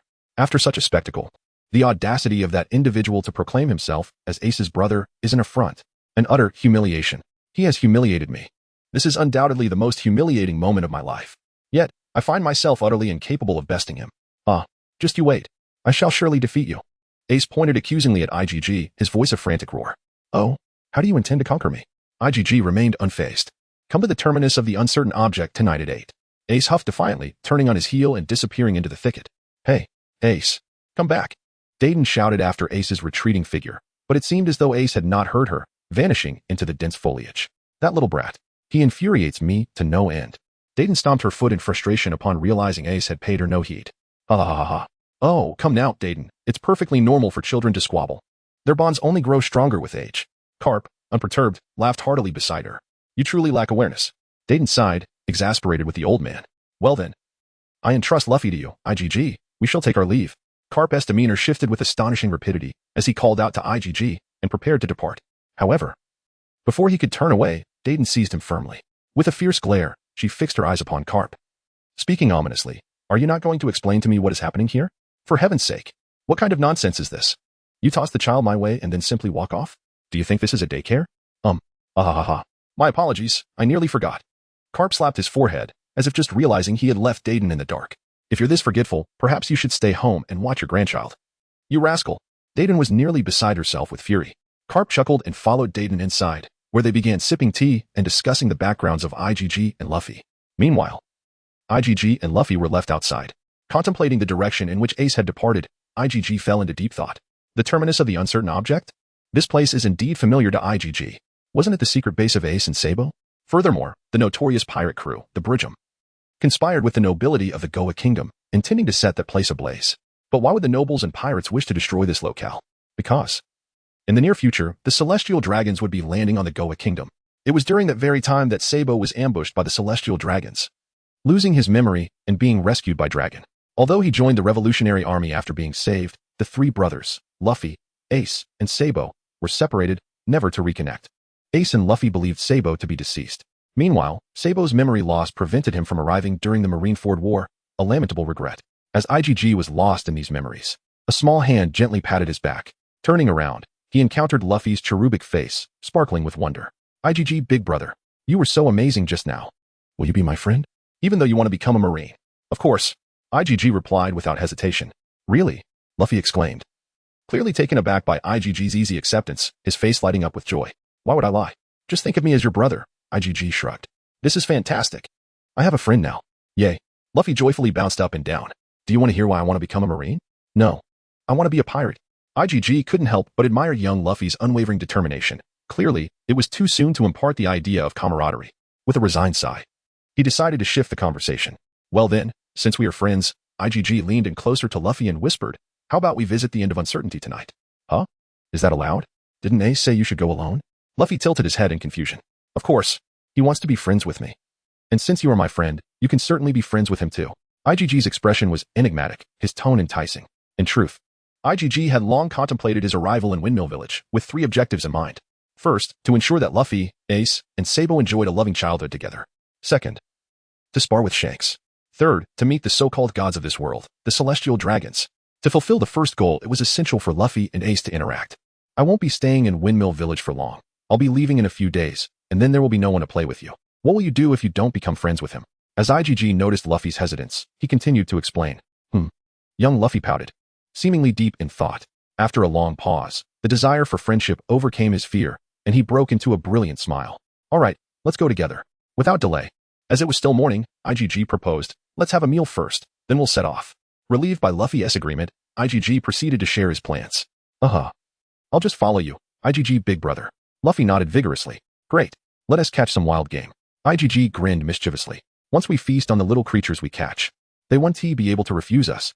Chapter 118. The End of Uncertainty. In a cabin within the woods, Karp recounted every detail regarding IgG and Luffy to Dayton. Listening intently, Dayton shook her head and sighed. This is truly difficult. To ensure the lineage of Roger continues, the illustrious marine hero Karp is secretly sending his child to opposite ends of the world. He doesn't even have time to care for his own grandson, leaving him in the mountains. This year, IgG's situation had changed, and according to Navy reports, The infamous pirate Shanks seemed to have established Windmill Village as his base. With no one to supervise IGG, Shanks appeared intent on guiding Luffy towards a pirate's life. Karp, concerned for the futures of these 3 children, decided to bring Luffy and IGG under his wing. In other words, "You old fool, you've turned my place into a daycare." Dayton grew increasingly incensed as she listened, abruptly overturning the table, dousing Karp with spilled tea. Ouch, ouch, ouch. Karp flailed about in a fluster, finally managing to grab his cloak and wipe the tea off his face. Humph. Dayton observed Karp's comical struggle, snorting disdainfully. "You better pay me more." Okay. Karp quickly nodded in acquiescence. Dayton's anger subsided as she glanced at the clock on the wall, remarking, "It's getting late. I should start preparing dinner." "Where are those 2 boys?" No sooner had she spoken than the tightly shut wooden door was pushed open. IGG stood at the threshold, clutching several rabbits and wild chickens in one hand, while holding Luffy's hand with the other. Little Luffy's eyes sparkled with excitement. "This is incredible!" Luffy's heart raced from the thrill, still pounding from the astonishing scene he had just witnessed. With a single hand, he effortlessly dealt with Ace's elder brother. Merely casting a glance at the rabbit caused it to convulse and fall lifelessly to the ground. Thus, the 2 continued their journey, fixing their gaze upon each rabbit they encountered, and like gathering fruit, they collected no fewer than 7 or 8 rabbits and 3 wild chickens. "What on earth were you 2 up to?" Upon witnessing the children return with such a bounty of small creatures, Dedang's eyes nearly bulged from their sockets. How little time has passed since then. Did these 2 children really catch so many small animals? She glanced at the wall clock several times, meticulously checking the time. It has only been half an hour. The 2 children captured several small creatures, didn't they? It is quite evident. They have gone hunting, haha. Karp chuckled heartily as he approached, patting the heads of the 2, before taking the small animals and handing them to Dayton. "Let us enjoy a delightful meal at noon." Dayton, receiving a bountiful array of fresh ingredients, cast a deep glance at IGG, then turned to the kitchen to prepare the meal. Before long, a sumptuous feast of roasted rabbit was laid out on the table. Upon seeing the delectable spread, Luffy's eyes sparkled with excitement as he eagerly seized a rabbit and began to devour it. IGG and the others took their seats in turn, relishing the feast. "Grandpa, Luffy and I would like to go out for a stroll later," IGG said, chewing on the exquisite rabbit leg, seeking Karp's permission. "What? Absolutely not. We must leave shortly. Time is of the essence for our journey to the headquarters," Karp replied, chewing on his meat. "But Ace, let Luffy go then." IGG glanced at Luffy, who was joyfully gnawing on his rabbit, filled with concern. Luffy had yet to consume the gum-gum fruit, and facing the formidable Ace, it would be a miracle if he wasn't harmed. He absolutely could not go alone. That simply cannot be. IGG attempted to argue further, but Karp interrupted with a wave of his hand. "Bring." Just as the tension mounted, the phone at Karp's waist began to ring. Wiping his hands, Karp answered the call. "Hello? This is Karp. I am currently in the Goa Kingdom. What is it?" "What? You want me to stay here?" "Why? Celestial dragons? The celestial dragons are coming here? I have no intention of dealing with them." "Humph. What does your business have to do with me? You're the Admiral, not I." "Ugh. You scoundrel. If you dare to touch my limited edition Senbei, I will have you to contend with." "Hello? Hello? Damn." In just a few brief exchanges, Karp's demeanor turned irritable, evidently angered by being abruptly disconnected. "What's the matter, Grandpa?" IGG inquired. "Go play with Ace tonight." Karp appeared quite disheartened. "It seems we must remain here for a while." "The celestial dragons?" Dayton exchanged a meaningful glance with Karp. "Indeed, those insufferable celestial dragons." Karp sighed. "Because they are coming to Goa Kingdom, I have been forced to stay here." Just as IGG had suspected, his brow furrowed, having gleaned from Karp's fragmented conversation that significant events were on the horizon. With Karp's admission, IGG's conjecture was confirmed. The celestial dragons were indeed coming to Goa Kingdom. This signifies that the pirate Brujum and the nobility of the Goya Kingdom have commenced their plans to set ablaze the terminal of uncertainty. It also implies that the revolutionary dragon, his own father, is likely to make his presence felt nearby. Furthermore, it suggests that Sabo is on the verge of being apprehended by his aristocratic father, who will employ pirates to drag him back. Thus, it is imperative to hasten the process of introducing Luffy to Ace and Sabo. Any further delay could prove detrimental. Without hesitation, IGG decisively seized Luffy and dashed out the door, with Luffy struggling behind him, his mouth stuffed with 4 rabbit legs. "I'm heading out now, Grandpa. I will take good care of Luffy," he called out as he and Luffy vanished from Dayton and Karp's line of sight. Why are these 2 so intrigued by Ace? He is nothing but a loathsome brat. Dayton muttered as she rose to close the wooden door. This indicates that they share a close bond. Karp, however, was less concerned, taking hearty gulps from his goblet. Meanwhile, IGG, with Luffy on his back, stood at the entrance, transforming his feet into sandy tendrils that penetrated the ground. The tendrils extended indefinitely underground, discerning the roots of trees and fungi, maneuvering around the intricate network of roots before ceasing their elongation upon losing contact with them. Thereafter, IGG, carrying Luffy, sped towards the direction in which Ace had departed. Several hours later, at the terminal of uncertainty. Ha ha. Luffy, wake up. We've arrived. IGG exclaimed, flicking Luffy's forehead with his finger. Luffy, groggily opening his sleep-laden eyes and surveying his surroundings, wondered if this was indeed the terminal of uncertainty. Chapter 119. I'll give you one hand. Luffy had long heard of this place, while IGG was somewhat more familiar with it. This location lies just beyond the outskirts of Karp Mountain. Perched on the very fringes of the kingdom of Goya, it is evident at a mere glance what kind of place this is. The dilapidated structures, long neglected and stained with the passage of time, are nearly obscured by the refuse strewn across the roads. Rats scavenge among the debris for sustenance, while children, burdened with baskets, rummage through the heaps in search of something of value. It is a disheartening amalgamation of a landfill and a slum. This is the waste disposal area of the entire kingdom of Goya, where refuse from across the nation is transported. Due to the squalid and chaotic conditions, few management personnel are inclined to come here. This has resulted in a place known as the terminus of uncertainty becoming a refuge for outlaws, various vagrants, and the impoverished. Logically, after the demise of Roger and Rayleigh, Ace's presence here would elicit no sense of incongruity. However, due to the notoriety of the Pirate King and Ace's relentless inquiries regarding Roger, he finds himself ostracized by nearly everyone in this locale. The people here scornfully refer to him as the spawn of a demon. Every individual who lays eyes upon him hurls venomous curses, wishing him an early demise. Growing up in such an environment, over time, Ace began to question his very existence, deeming himself a person of no worth, which inevitably tainted his disposition. The reason IGG brought Luffy to this place was twofold: to address Luffy's need for companionship and to mend Ace's inner wounds. In the face of psychological trauma, affection proves to be the most effective remedy. Thus, IGG persistently provoked Ace, urging him to prepare for a vigorous battle. Stay close to me, IGG instructed Luffy, clasping his small hand tightly. Luffy's expression betrayed his anxiety. Though this was not his first venture into the unknown, it was his inaugural experience in such a dilapidated environment. The multitude of passers-by, adults, children, and thugs, cast various scrutinizing glances, some fierce, some curious, and others mocking, which left Luffy feeling quite unsettled. Fortunately, having IGG by his side offered him a profound sense of security, he mused. However, before he could fully appreciate the protective nature of his older brother, IGG led him directly toward a thug wielding a baseball bat. What is he planning to do? Little Luffy instantly panicked, trembling at the sight of the menacing figure. Hey, do you know where that bastard Ace is? IGG inquired, furrowing his brow, flaring his nostrils, and glaring with an audacious demeanor. Yet, being but a child, such bravado failed to instill fear. Rather, it seemed to provoke the thug's aggression. Who do you think you're talking to, you little brat? Do you have any idea who rules this territory? Upon hearing this insolent challenge from a mere child, the thug swung his baseball bat with malicious intent. Whoosh! The stick sliced through the air with a sharp whistle, its weight formidable enough to knock one unconscious upon impact. Luffy, standing nearby, had already shut his eyes in anticipation. Clang! Contrary to the expected dull thud, a resounding clash of metal echoed.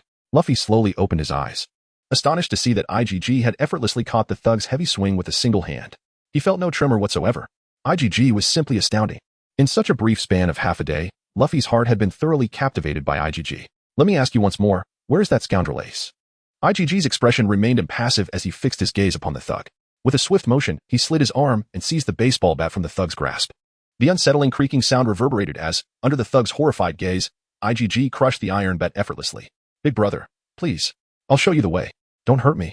The thug immediately surrendered, nodding and bowing fervently. At last, you show some sense. Let us go.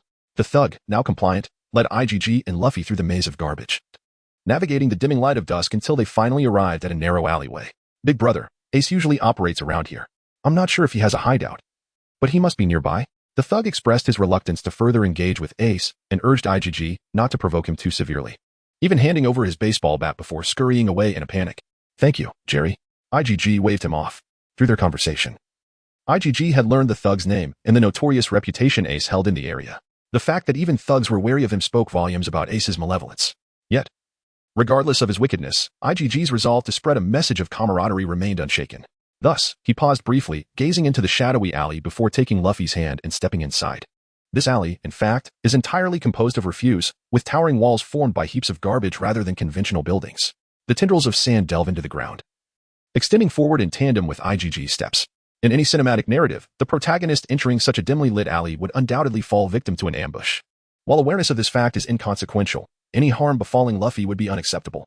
The faint moonlight cascades from the heavens, casting uneven shadows upon the ground, creating an illusion of peace. Suddenly, IGG halts his advance. Behind him, a slightly anxious Luffy, caught off guard, collides into IgG's back. What's wrong? Luffy inquires quietly. Come out. IgG does not respond to Luffy's question, instead directing his gaze towards the summit of the garbage wall. Through the pressure sensed from the ground, his sandy tendrils detect the presence of two small figures perched atop the refuse wall, one on either side. It must be Ace and Sabo. Indeed, scarcely had IgG's words settled when two small, yet robust figures abruptly leaped forth, each brandishing a cylindrical object above their heads, aimed fiercely at IgG. Unperturbed, IgG raises his arm above his head, a bluish hue gradually spreading across his form. Clang. Following two sharp sounds, the two figures leap back. Upon closer inspection, it is Ace and Sabo, each wielding a steel pipe. Didn't we agree you'd come alone? Why bring help? Ace jabs his pipe towards Luffy, who stands behind IgG. Help? No. I merely brought him out to broaden his horizons, IgG replies, shaking his head and retorting. Did you summon but one ally for the day? Should I then offer you a hand? Chapter 120. Then let it be 2 hands. You want me to take on this arrogant fellow? Ace, bewildered, turns to Sabo, who, upon hearing IgG's audacious remarks, perceives a lack of sound judgment and feels that Ace is overly tense. Perhaps it is the innate air of nobility that influences Sabo's thoughts, as he instinctively believes that anyone who boasts such words before a confrontation is likely no more than a street thug. The individual they faced must have utilized some form of protective gear to withstand their assault. Otherwise, such a sound would not have resonated. Yet even so, such a feat does not warrant such arrogance. Ace had rushed into the secret base, insisting he needed to assist Sabo against a foe, and Sabo had imagined a formidable newcomer on the scene. Instead, it turns out to be a mere child, one who only knows how to boast and manipulate. It is no mere boast. In a one-on-one confrontation, either he or Ace would undoubtedly triumph over any adult ruffian. Moreover, how could they falter against peers of their own age? Sabo still believed Ace was overestimating this child's capabilities. Despite being young, he possesses considerable strength.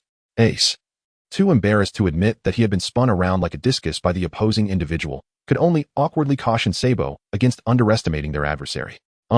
May I befriend both of you? Luffy's feeble voice interjects as the two continue their hushed deliberation. Get a grip on which side you're on. Ace retorts, exasperated by Luffy's seemingly feeble demeanor, finding it utterly unremarkable. You're standing against us. How can you even mention friendship? Are you sure you haven't been deceived by some trick? Sabo casts a skeptical glance towards Ace once more. These two individuals, upon observation, hardly appear to be respectable persons. Do they even comprehend the essence of a brawl?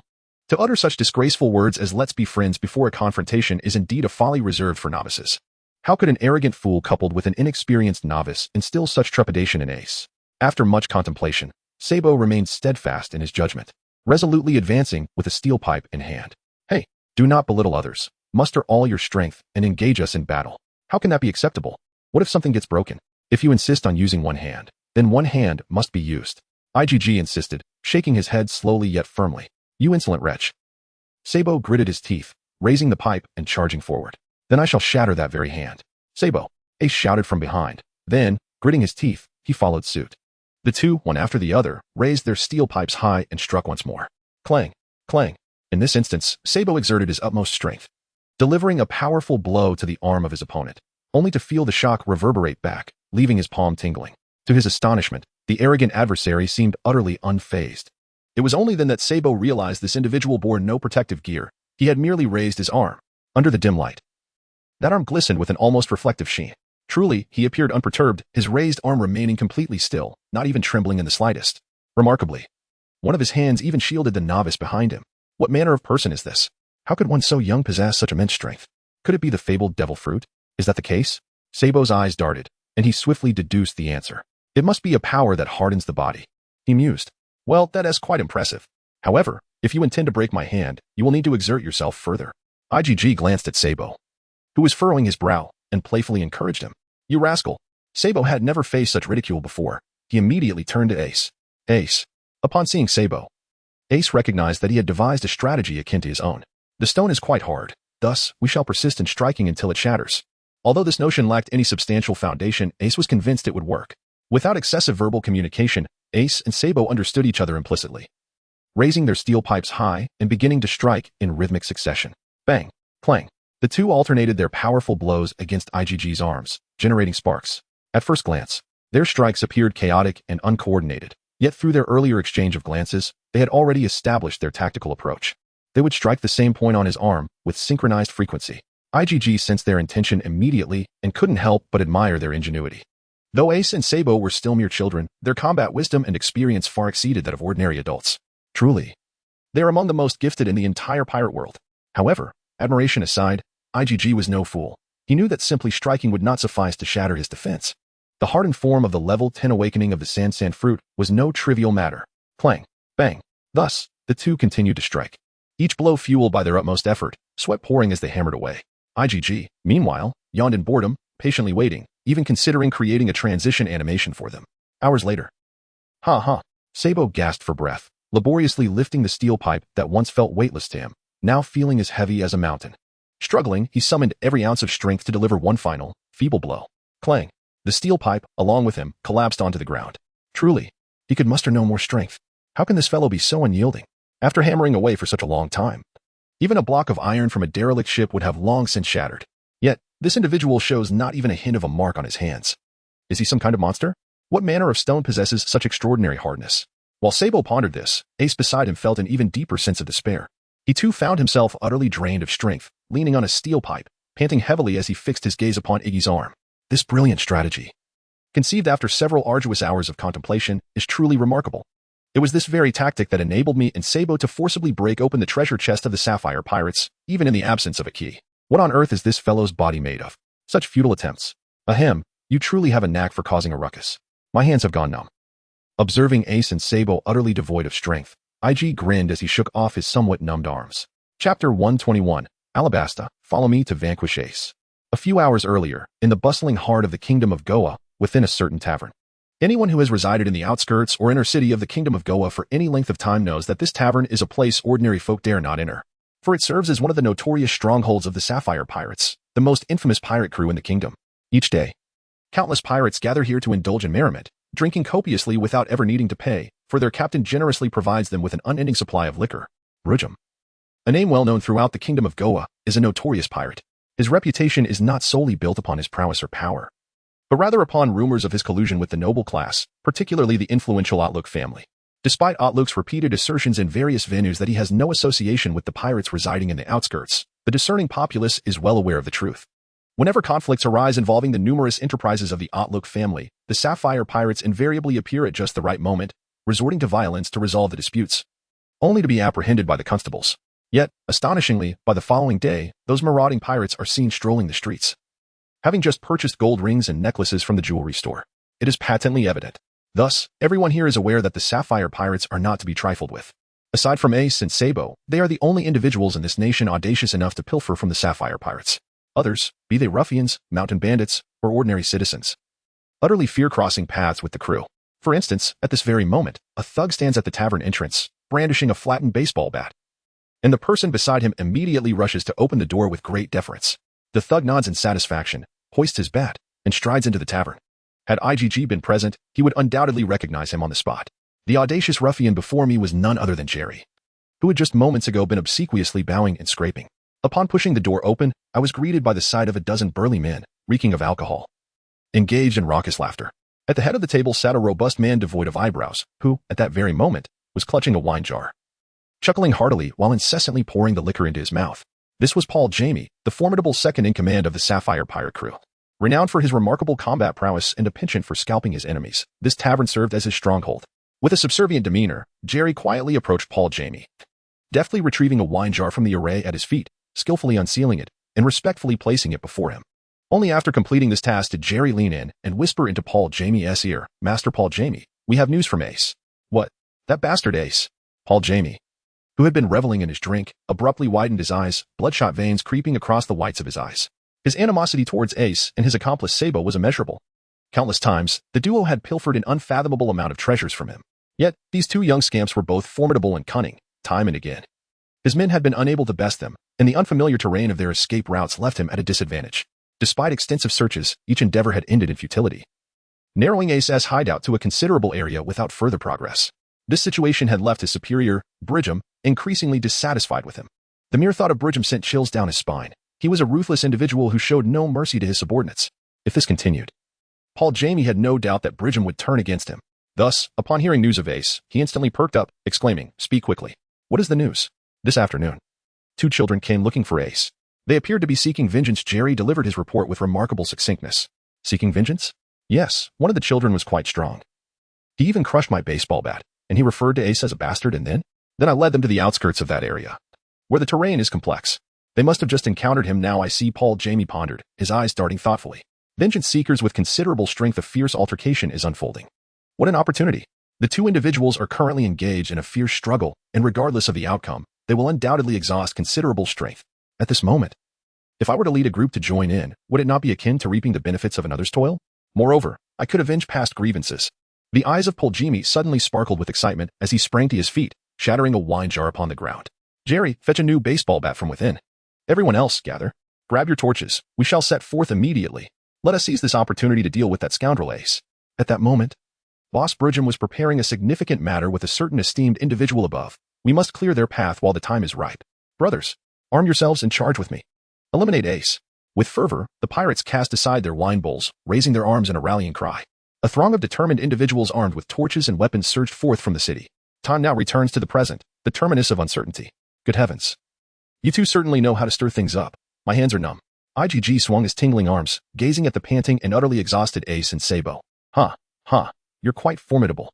Sabo regarded IGG with newfound respect, for in his understanding, anyone possessing such battle prowess at such a young age must be an individual of grand ambition. Do not grow complacent. One day, I shall personally defeat you. Meanwhile, Ace glared fiercely at Sabo, unwilling to concede. I propose we have fought for several hours now. As the saying goes, fighting fosters familiarity. Shouldn't we at least get to know one another? Surely, we can become friends? IGG spread his hands, his large eyes blinking at the utterly exhausted duo. Absolutely not. Sabo was about to acquiesce, but Ace interjected vehemently. We will never befriend the Navy. You wish to join the Navy? Sabo looked at IGG in astonishment, his tone laced with disbelief. Such a person aspires to join the Navy. Yet one would expect them to embody a more corrupt and hypocritical nature, much like the Navy here in the East Sea. If his ambitions are indeed so, then it is imperative that I refrain from forming any friendship with him. On the contrary, I must devise a means to defeat him. Sabo clenched his fists, propping himself up with the steel pipe, as a surge of fighting spirit ignited within his gaze. Chapter 122. If you wish to avoid capture, heed my words. Why can't someone in the Navy be our friend? Luffy, hiding behind IGG, peeked out and voiced his dissatisfaction. Just moments ago, when IGG proposed bringing him along to make friends, Luffy's heart brimmed with excitement. However, upon witnessing the imminent brawl between the two, he felt a tinge of disappointment. After IGG emerged victorious and suggested friendship, he was met with rejection. Ultimately, it was IGG's ambition to join the Navy that led to this denial. Although Luffy had no desire to become a Navy officer himself, he believed there was nothing wrong with wanting to be one. Moreover, this older brother IGG treated him exceptionally well. He was undoubtedly a good person. Why then could they not be friends? Thus, Luffy felt a wave of frustration, perceiving Ace's disdain for others. Yet, this statement carried a different connotation in Ace's ears. What do you mean we? Clarify your allegiance, you fool. Ace shouted, pointing at Luffy. Do you not realize you stand opposed to us? Do not presume to lump us together with you, you imbecile. I am here to make friends. If I make friends, can't I refer to us as we? Luffy protested, indignant. Who is making friends with you? We shall not befriend the Navy. Ace was thoroughly exasperated with this little brat. He was utterly foolish. How many times must it be reiterated? No friendships with the Navy. He clearly did not regard himself as an outsider. Friends? Do friendships hold such significance? Enough. Everyone look at me. IGG interjected, calming Luffy while gesturing towards Ace. How about this? You listen to my reasons for wanting to join the Navy, and then decide whether or not you wish to be friends. Absolutely not. Ace rejected without a moment's thought. Regardless of your reasoning, befriending the Navy poses considerable danger. Sabo also exhibited reluctance. Recently, Sabo and Ace had been laboring tirelessly, engaging in petty thefts and heists to accumulate their initial resources for venturing out to sea, hoarding ill-gotten gains in a secret base known only to the two of them. Should a Navy officer discover their secrets, not only would their plans to set sail be thwarted, but they could very well find themselves imprisoned. IGG, too, felt exasperated. What a challenge it was to convey his thoughts. If Luffy was unwilling to listen, so be it. At least this fellow acknowledged his good intentions. Yet, it seemed these two were completely impervious, utterly dismissive of the Navy. A surge of frustration ignited in IGG's mind as he furrowed his brow and continued Sabo's train of thought. What makes it dangerous? Are you afraid I might uncover your secret base? HM? Upon uttering this, a profound silence enveloped the two across from him. Both Sabo and Ace were now wide-eyed, their mouths agape as if they could swallow a fist. They exchanged glances, each recognizing the palpable terror reflected in the other's eyes. This fellow, how did he come to know? Could he have been sent to apprehend us? When could that have happened? The matters concerning the secret base are known only to us. It is inconceivable that anyone else could be aware. Could it be that this person deliberately approached me, intending to secretly gather evidence of my thievery? Has he, in fact, long been aware of the stolen valuables concealed in some hidden location? This fellow is certainly not a good person. In an instant, the same thought flashed through the minds of both individuals, their gazes towards IG filled with hostility. Ace, Sabo. The two fixed their eyes on IG's movements, calling out each other's names in unison. Subsequently, both understood without further communication, dragging their heavy bodies in opposite directions, scaling the towering heap of refuse before Luffy's astonished gaze. Without a moment's hesitation, they dashed forward recklessly. Since he dared to approach us, it suggested that the location of our secret base remained undisclosed, regardless of the circumstances. If one of us could escape, it would suffice. After ensuring we were not being pursued, we could return to the secret base and relocate the contraband. The other, should they be captured, merely needed to fabricate a false location to evade detection. The profound rapport forged through numerous life and death encounters allowed the two to execute their strategy without a word. Thus, the moment they realized the situation, their bodies instinctively sprang into action. They had handled the blue sapphire pirates in such a manner, successfully evading capture on 6 separate occasions. After all, with 2 directions to choose from, one could ultimately only pursue one path. Dreaming of catching us. This plan undoubtedly proved effective against ordinary individuals. And even against the cumbersome Poljimi, both managed to escape unscathed. However, IG was evidently no ordinary person. As he uttered those words, he instantly recognized his slip of the tongue, realizing that the fragile trust these two had in him had shattered. Thus, their sudden flight was within the realm of his expectations. Consequently, as the two ascended the refuse wall, countless grains of sand erupted from IG, swirling in the air and transforming into 2 slender tendrils that effortlessly ensnared their ankles. Ace and Sabo shrieked and struggled, lifted off the ground by the sandy strips, and slowly brought before IG. I must say, your reactions are quite exaggerated, aren't they? IG gazed at them with a bemused expression. Surely, it was not difficult to deduce that you possess a secret base? Fortunately, IG had an otherworldly intellect, brimming with cunning ideas, and within seconds concocted a plausible explanation. Oh, you guessed it? How did you figure that out, brother IG? Luffy, utterly convinced by IG's words, tapped his little head, realizing he could not fathom it. Humph. Keep spinning your tails, you great deceiver. Ace was not easily taken in, crossing his arms defiantly. How did you figure it out? Although Sabo found it absurd. With no escape in sight, he might as well inquire. Is it that difficult? Every pirate worth their salt knows that to set sail requires a ship, which in turn necessitates funds. You claim you earn no money. How then do you acquire it? Surely, it must have been pilfered, and thus a hiding place is essential. IG feigned disdain, as if the matter posed no challenge to him. Indeed, Ace and Sabo were momentarily silenced, caught off guard. Seizing the opportunity, IG pressed on, initially. I was uncertain, but given your reactions, it appears to be true. If you wish to avoid capture or having your legs broken by Dayton, you ought to listen to my reasons for wanting to be a Navy officer. Chapter 123, Spreading Great Ideals. Ace and Sabo exchanged glances, utterly perplexed by this fellow's obsession with his desire to join the Navy. If you wish to become a Navy officer, then so be it. I shall disdain you as I please, but must you insist on explaining? Is there something wrong with you? However, it seems this individual harbors no ulterior motives, and it appears there is no way to escape his clutches.